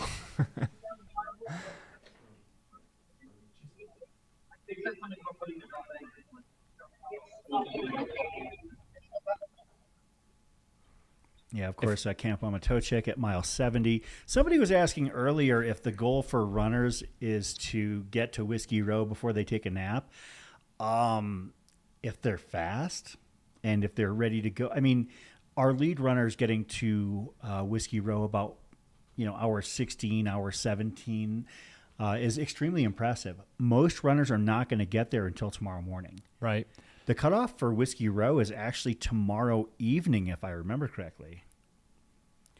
I think most try to at least push through the first night. I mean, if Sure. a lot of these folks have they know what they're doing. They've done like at least probably 100-miler, and in which case, whether they're going through the night anyway. So. True. The Whiskey Row cutoff is at 9:30 p.m. tomorrow. So actually it'd be 9:40 because the race started 10 minutes late.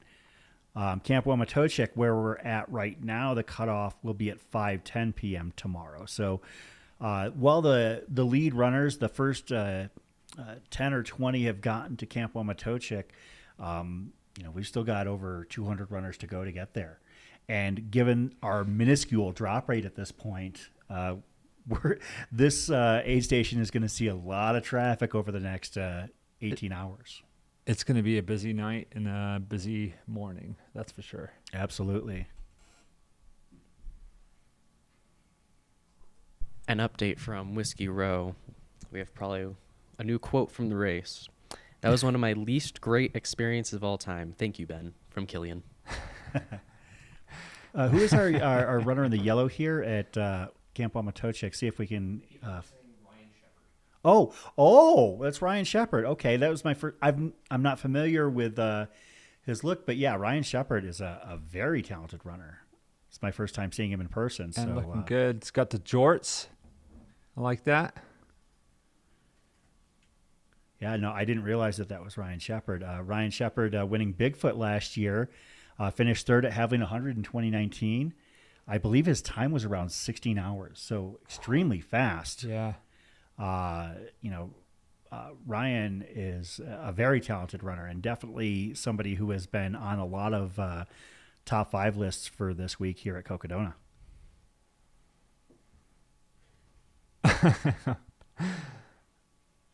Hopefully he can get a PE credit for his junior and senior year. Can Jamil write him a note? I think he should be teaching Jim at this this point. Can we Not only ask that, him, like maybe a science course as well? Like, you know. Yeah, seriously. Can we ask him how he felt about that first section of the race coming into Crown King?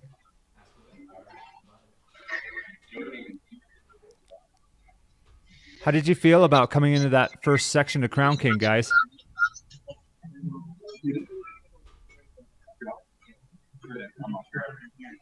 How'd you feel about coming into that first section in the Crown King? Yeah? Yeah. Temps were okay? Not too hot? Find out what Brody thought of it. This was his first Brody, time what'd out you there, I think believe. of coming into Crown King? It was challenging. Yeah? But it was fun. Challenging how? A lot of breathing? Yeah.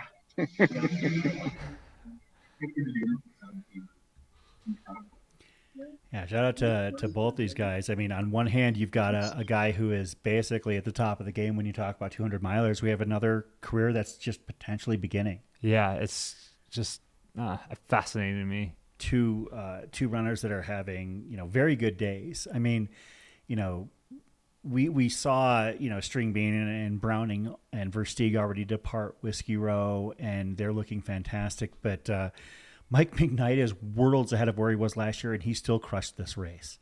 It was truly one of the more amazing comeback stories we've seen at a race that we've covered. I don't actually know. It was the most unbelievable comeback because at Camp Kippa, one of the previous aid stations, he was roughly in 65th or 70th place and came back to win it.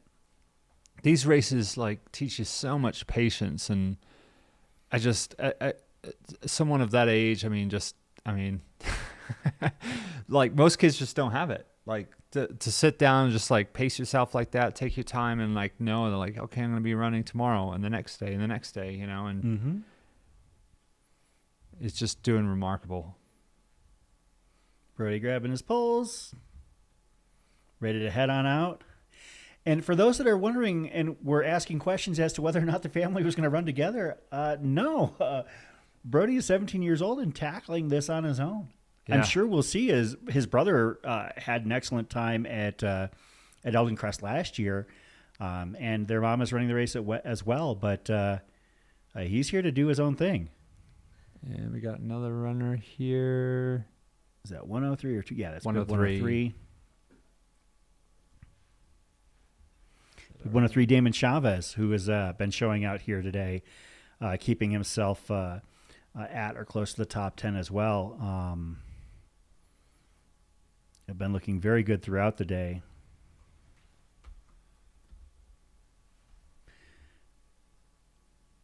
Damon Chavez coming down from Utah to run this race. Finished 11th at Haviland 100 last year, 35th at Mogollon Monster. Has finished Tushers, so he's no stranger to Aravaipa run races. Finished third at the Tahoe 200 last year as well. No stranger to success at this distance. What a stacked field we have. Absolutely. So many how many runners. Podium finishes at 200 milers, whether they be Cocodona, Triple Crown races. Yeah. Do we see out here? There are just a ton of them. All of these runners are so impressive.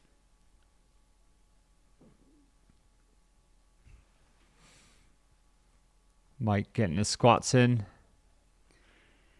Hiking engineer, thanks for volunteering out at Crown King today. Hiking engineer had questions about whether or not Crown King was drivable by a passenger car. I did my best to reassure them that it was.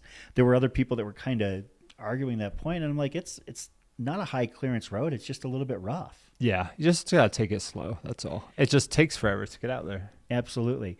And of course, Brody Chisholm just departing the aid station. Got no time to wait for McKnight. No. Keep that pressure on him.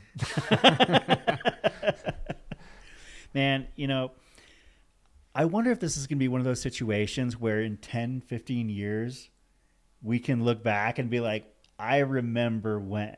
Yeah. Who knows? Maybe he decides that, this is something that he wants to pursue. This is literally only his second sign up on Ultra Sign Up. Yeah. His first being Eldon Crest. It always amazes me every year just watching, I've been trail running since 2013, doing ultras really since 2014. But just to see how much it's grown since there exponentially. I mean, and a lot of these races, you know, we have caps out here in the States.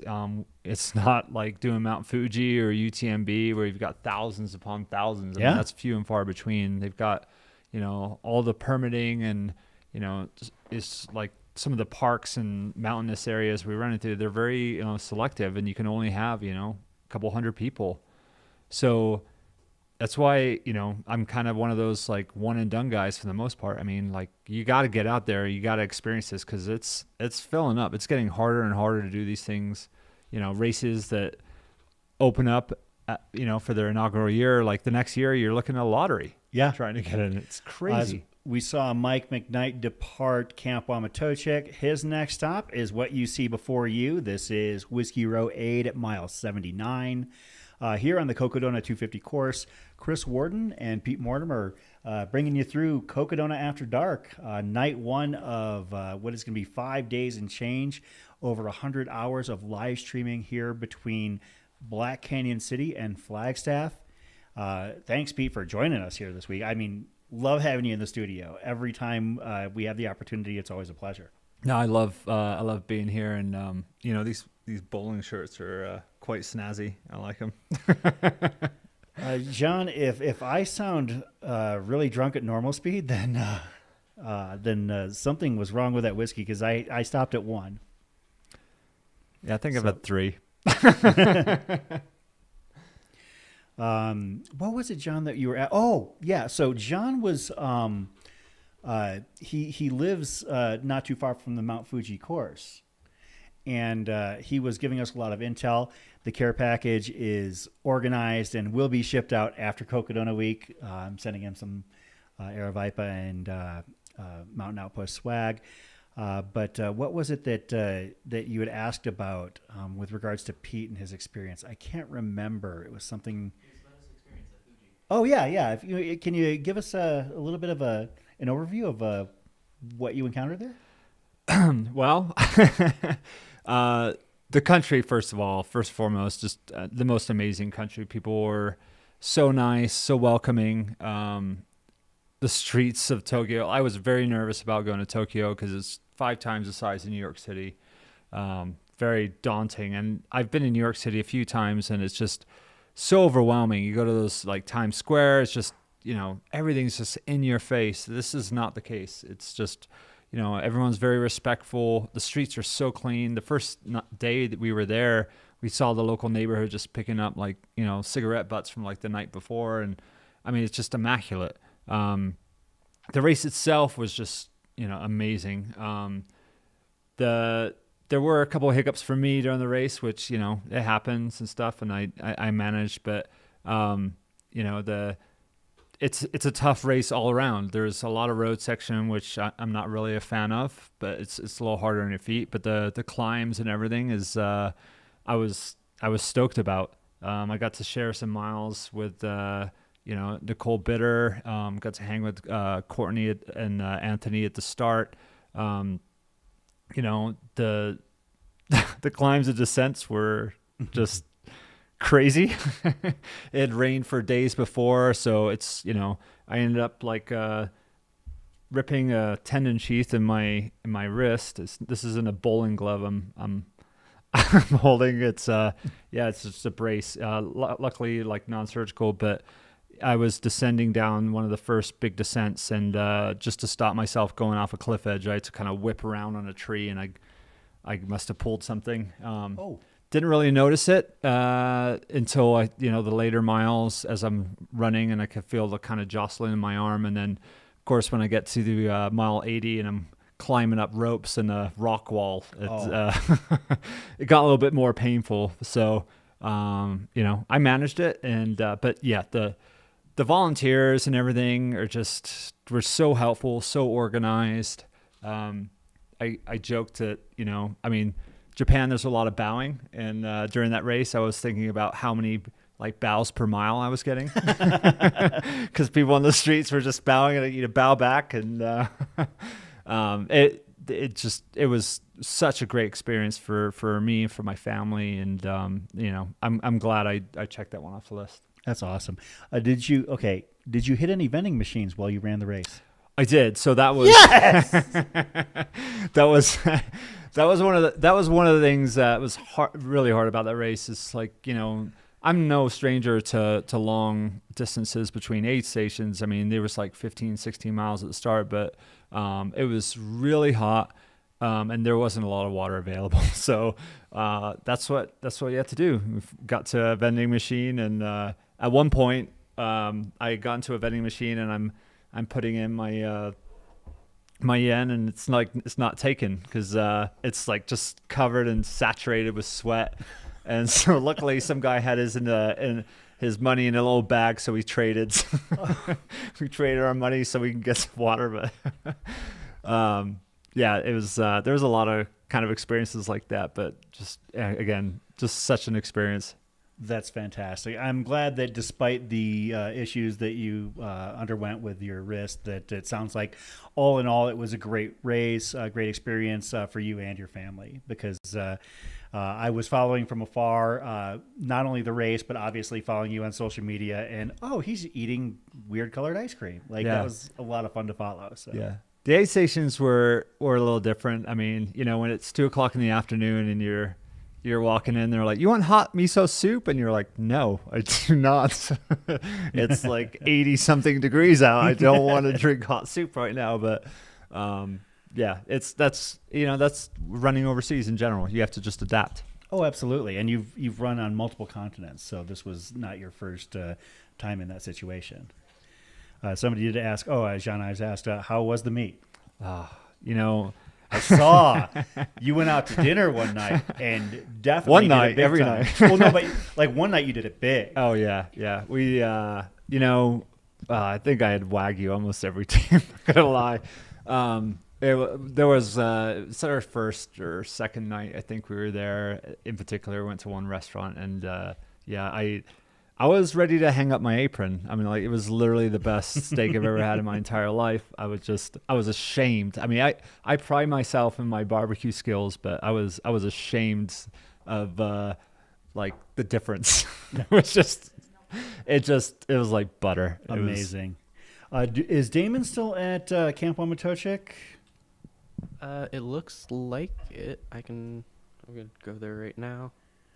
It's like Damon has been joined by, is that Manuela right there? Yeah, that's Manu Villaseca,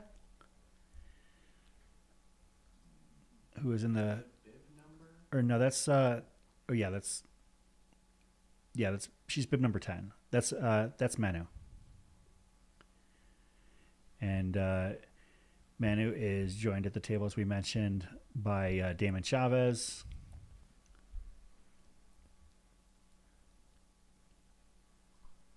So Peter, I actually have a question for you. While I was watching Fuji, I saw a bunch of people eating all different foods. What was your kind of race diet? I saw some people eating onigiri. Some brought their own food. Well, so one of my race hiccups was having my supporters bib for the race. So I planned on having my spring gels and that sort of thing. I started the race with one pack, which I generally split it into 20-mile packs during the race. I didn't get to see my my crew until about the 100K because the shuttles weren't working that day, which we thought they were, but they weren't. So, and then when I got there, the crew couldn't even help me because I didn't have my supporters bib. So, my lovely partner Siska had all my food except for one pack that I put in my drop bag, and that's all I had. So I had what I started with, and everything at that aid station. So I basically had 40 miles worth. Didn't matter much though. The last 40 miles, I was just trying to stay ahead of dehydration, and I couldn't keep anything down. So I pretty much didn't eat anything the last 40 miles of that race, and I was moving quite well. It was one of those things. I was just like, well, this is just, this is how I got to do it right now. But Yeah, the food offerings were. I tried to get food down. Occasionally, well, one of the aid stations they offered me a enormous rice ball, which, I mean, I don't eat a lot of carbs anyway, and it's not like super tempting when it's hot. But one of the guys I met at the start of the race from Serbia. He was with me. We'd gone back and forth in the race. He's like, "You gonna eat that?" I was like, "No, I'll get you one," because they were limiting the runners to one rice ball. So I snuck one out of the aid station for him. Sounds like you were making friends all around the world. You got to do it. You got to do it. You know. Somebody was asking a little bit ago about Kilian Jornet's encounter with Ben Light, and he walked away with still 10 toes, but about 8 toenails, give or take. That was at least my understanding. That's a win. Yeah, this right here is the aid station at Whiskey Row at mile 78.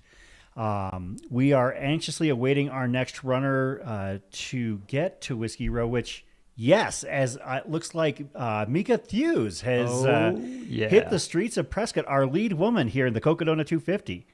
I don't think we've ever had a women absolutely coming in, not no. This time of night. Ever. No, I would love to see how it compares with Sarah's time last year. She is way ahead of where Sarah was. Yeah, she looks very comfortable running, and I mean, she knows, she's familiar with this course. She's familiar with there. the distance, the course. Yeah, I mean, you're talking amazing, an absolute star at the 200+ mile distances, multiple wins. Plenty, 2 hands for fingers counting of top 10 finishes. So incredible. Mika is 2 hours ahead of Sarah Ostaszewski's schedule from last year. Wow. Yeah, that's an excellent point too, Audrey. She's ahead of last year's lead men to Whiskey Row. Fantastic. Thanks for pointing that out. I didn't even didn't even calculate in my head. No, Mika is just absolutely straight crushing it, as are all of these runners that are getting this far. Can I ask a question? Sure. So it seems like Cocodona is always different every single year. Like the first year was heat, the second year was water, the third year was fire. So this is the 4th year. Air? Air? It's like elements. Like that's what I was thinking, like heat, fire, water. Like the second year, because of the reroutes, they had to, they got done quicker. So yes. This year, everyone's so far ahead of schedule. What can we attribute that to, if anything? Last year was much warmer. Okay. It was. I think that weather plays a part in it. Also, I think that, I mean, Mika ran the race last year, so she knew what she was in for. I think that probably helped with her preparation. Not to say, I mean, Browning is a meticulous trainer and preparer. Same with String Bean. With a lot of the men, Kilian Jornet and Michael Versteeg have, run this race before. I think that it's a combination of the weather to some degree, but the athletes are just getting better by leaps and bounds every year. It's like most records, like once someone does it, then everyone knows it can be broken. People chase records all the time, and all it takes is one person, one time to just to do it, and then everyone else wakes up and it's like, oh, I could do this. Absolutely. Mika is 45 minutes ahead of Kilian Jornet and Michael Versteeg from last year. It's absolutely fantastic.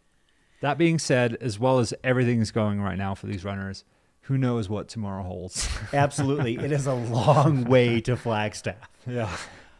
We've seen years where the race leader has decided to call it a day, on the men's side, on the women's side, people who were, moving really well in the top 10. Megan McCarty was near the front of the women's lead pack at points leading the race, and has called it here at the Cocodona 250. So, there's no telling what's going to happen, but right now, I mean, I think it's awesome that we're able to celebrate Mika having a hell of a race so far. Yeah, she's doing fantastic. Yeah. Of course, I did mention, when Siska asked about, the heat fire being the first year, water the second, and talking about elements.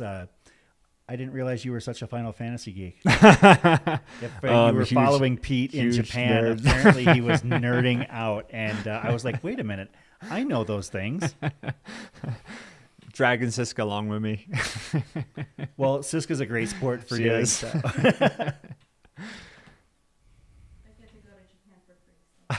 Yeah, that I think everybody won. Yeah. So. Yeah, I think that if you really think about it, honestly, how many, quote, 200-mile races have there been in the United States, like, since the inception? Maybe 150, 200 at most over the entirety of history? That's a small sample size. Yeah, taking away, like, at timed races and that sort of thing. Yeah. So like talking point to point or like looped 200 milers, trail 200 milers, everybody is still learning and learning quickly. I mean, we started to see that motion in 100 milers, and we've seen it hyper accelerate, obviously, with what people like Courtney DeWalter are doing. But we're seeing it in 200s as well. I think that we're getting to the point where we're just barely scratching the surface on what's possible in this sport. I think, if you have the athletic ability to do these things, take a week off work. And, I think a lot of people, including myself, want to do something like a through hike or want to do something like crazy big adventure. I think the Cocodona 250 is the most accessible for any runner trying to get into the 200 realm. I mean, the aid stations are closer together. I mean, just the amount of volunteers on hand, it's, you do have to be self-sufficient in areas, sure, but there's like once you get to Prescott, it kind of becomes more like a standard 100-mile race, in my opinion. Okay. I just think it's really, if you're gonna go into that realm, this is the race to start. I'm really excited, actually. Sarah Ostazuki, last year's winner and three-time finisher of this race, is going to be joining our broadcast team tomorrow for a couple hours. I would love to hear her perception of what's happening here in comparison to what she did last year. I thought she had an absolutely fantastic race. I mean, she was out in the lead from the get-go and kept it wire to wire. Not the first time we've seen Sarah do that. She did it at Mogollon a couple of years ago as well, where you take a hard-ass course and just basically decide that it's going to be your day. And she did that last year here at Cocodona. Her not being in the field this year is to our benefit and our luck, I guess, in terms of the broadcast, because she's going to join us in studio and be able to compare and contrast her experience versus what we're seeing now. Yep. And she'll be with me next week, Cruel Jewel. Oh, nice. 100. Both heading to Georgia. Yep. As Mika Thews, our lead women's runner, is heading through the streets of Prescott, just short of Whiskey Row, here at the Cocodona 250, presented by Air Viper Running.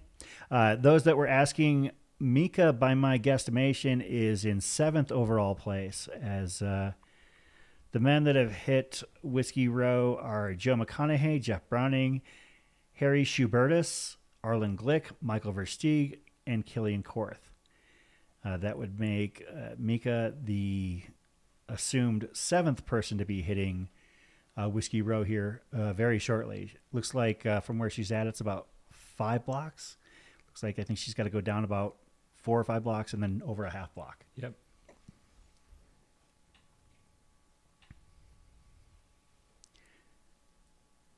Ross asking what the pace is. Can't tell, but she's booking. Is it Shad or is it Shad? Tracker says 5.4, up 6.4 miles an hour now. Okay, so under a 10-minute mile pace. Yeah, it's hard not to throw in a little kick once you get into town. Oh, I'm sure you'd be inspiration and feeling. Considering the last real town that you saw was Crown King. Yeah. And the last pavement you saw was Black Canyon. Yeah, pretty much the road into the parking lot of Deep Canyon Ranch.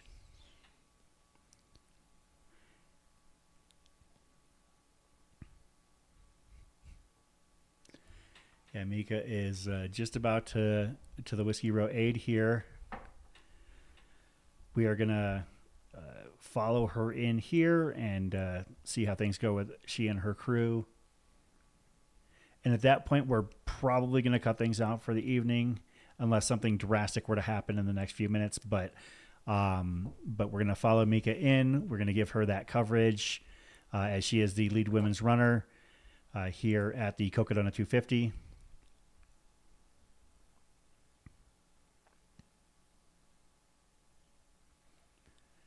Our follow cam, Shad Bergholz. Shad is starting to accumulate those miles early. I am going to be curious to see how many he ends up with. I know that typically during his follow filming duties, he ends up in the 60 to 80 mile range. And if he's doing what he's doing so far today, then he's going to eclipse that by Wednesday. Definitely. Here she comes. Going to be one final turn here before she closes in to the Whiskey Row aid station.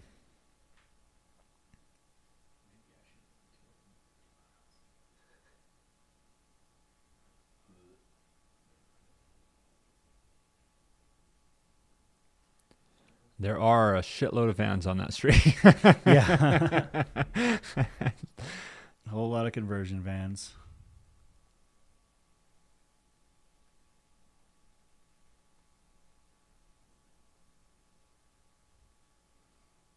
And she's going to turn into the courtyard here.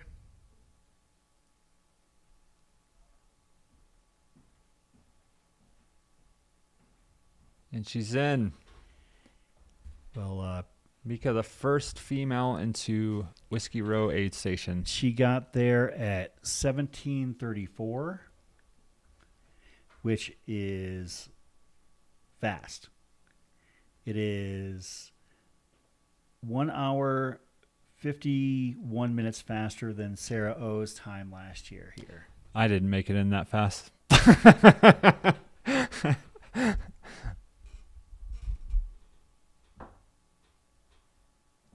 I think she wants a little bit of privacy there.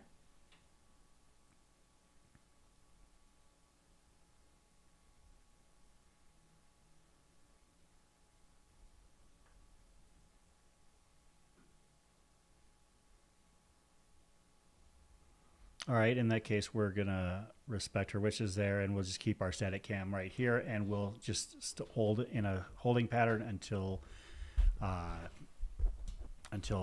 she departs.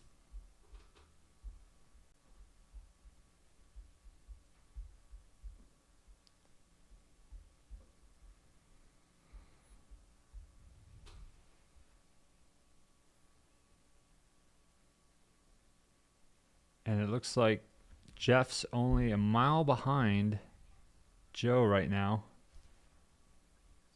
And looks like that they're just entering the Dells area. Joe's already in there and Jeff's about to enter that park, Watson Lake. Yeah, let's keep it with this one right here. Okay, yeah. Yeah, I want to see the outside shot, because if she doesn't want to be filmed during the aid station, I don't want to.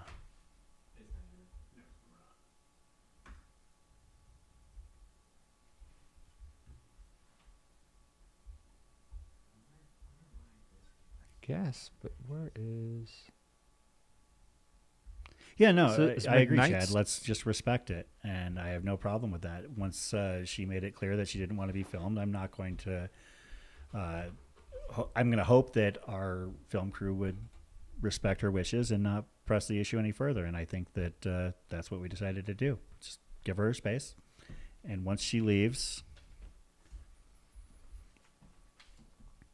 in the interim, for those that are enjoying the coverage, be sure to like the video, subscribe to the channel, because when we go on the air bright and early tomorrow morning, you'll get notifications, as well as for upcoming races that we cover.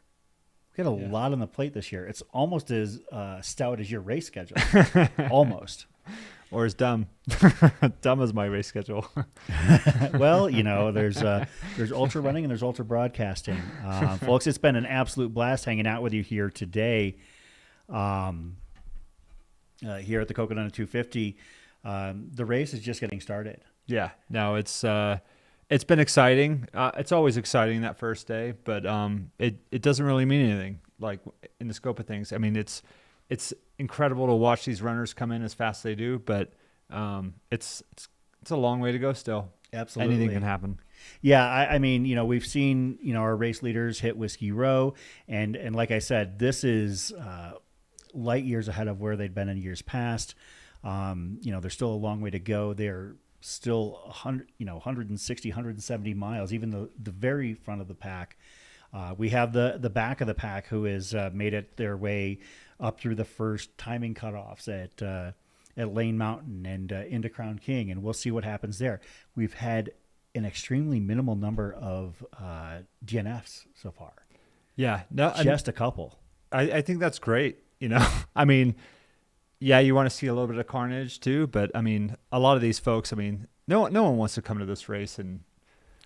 Let's be honest, it's not cheap. It's not the entry cheap. fee is expensive, and I mean, that's part of the experience. I mean, cost is one thing, but the time it takes for training and organizing and if you have a family, like work-life balance, all these things is just like there's so much put in for these runners. So I hope to see like a real positive finisher rate this year.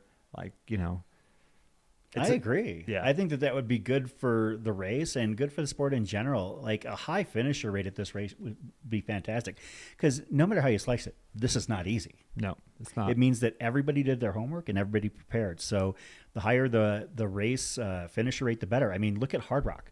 Hard Rock's women's division had a 92% finisher rate this year. Yeah, it's outstanding. I mean.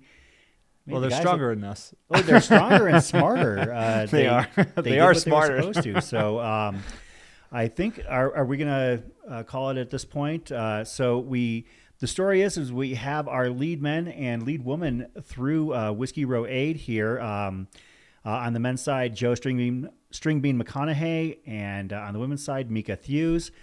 We will be back on bright and early tomorrow morning, 5 a.m. Is that what what Zach asks of us here at the Cocodona 250? Pete Mortimer, did you have fun tonight? Always have fun, and I look forward to being back here tomorrow. Right, tomorrow. Absolutely, yeah. You're going to come in and hang out with us before you go and traipse across the country again. I've got some cooking to do. Yeah, oh, that's right. Yeah, you have that beforehand. You've got a lot on your plate. So, folks, thanks for joining us here. The race is just getting started. We'll see you bright and early tomorrow morning at 5 a.m. here at the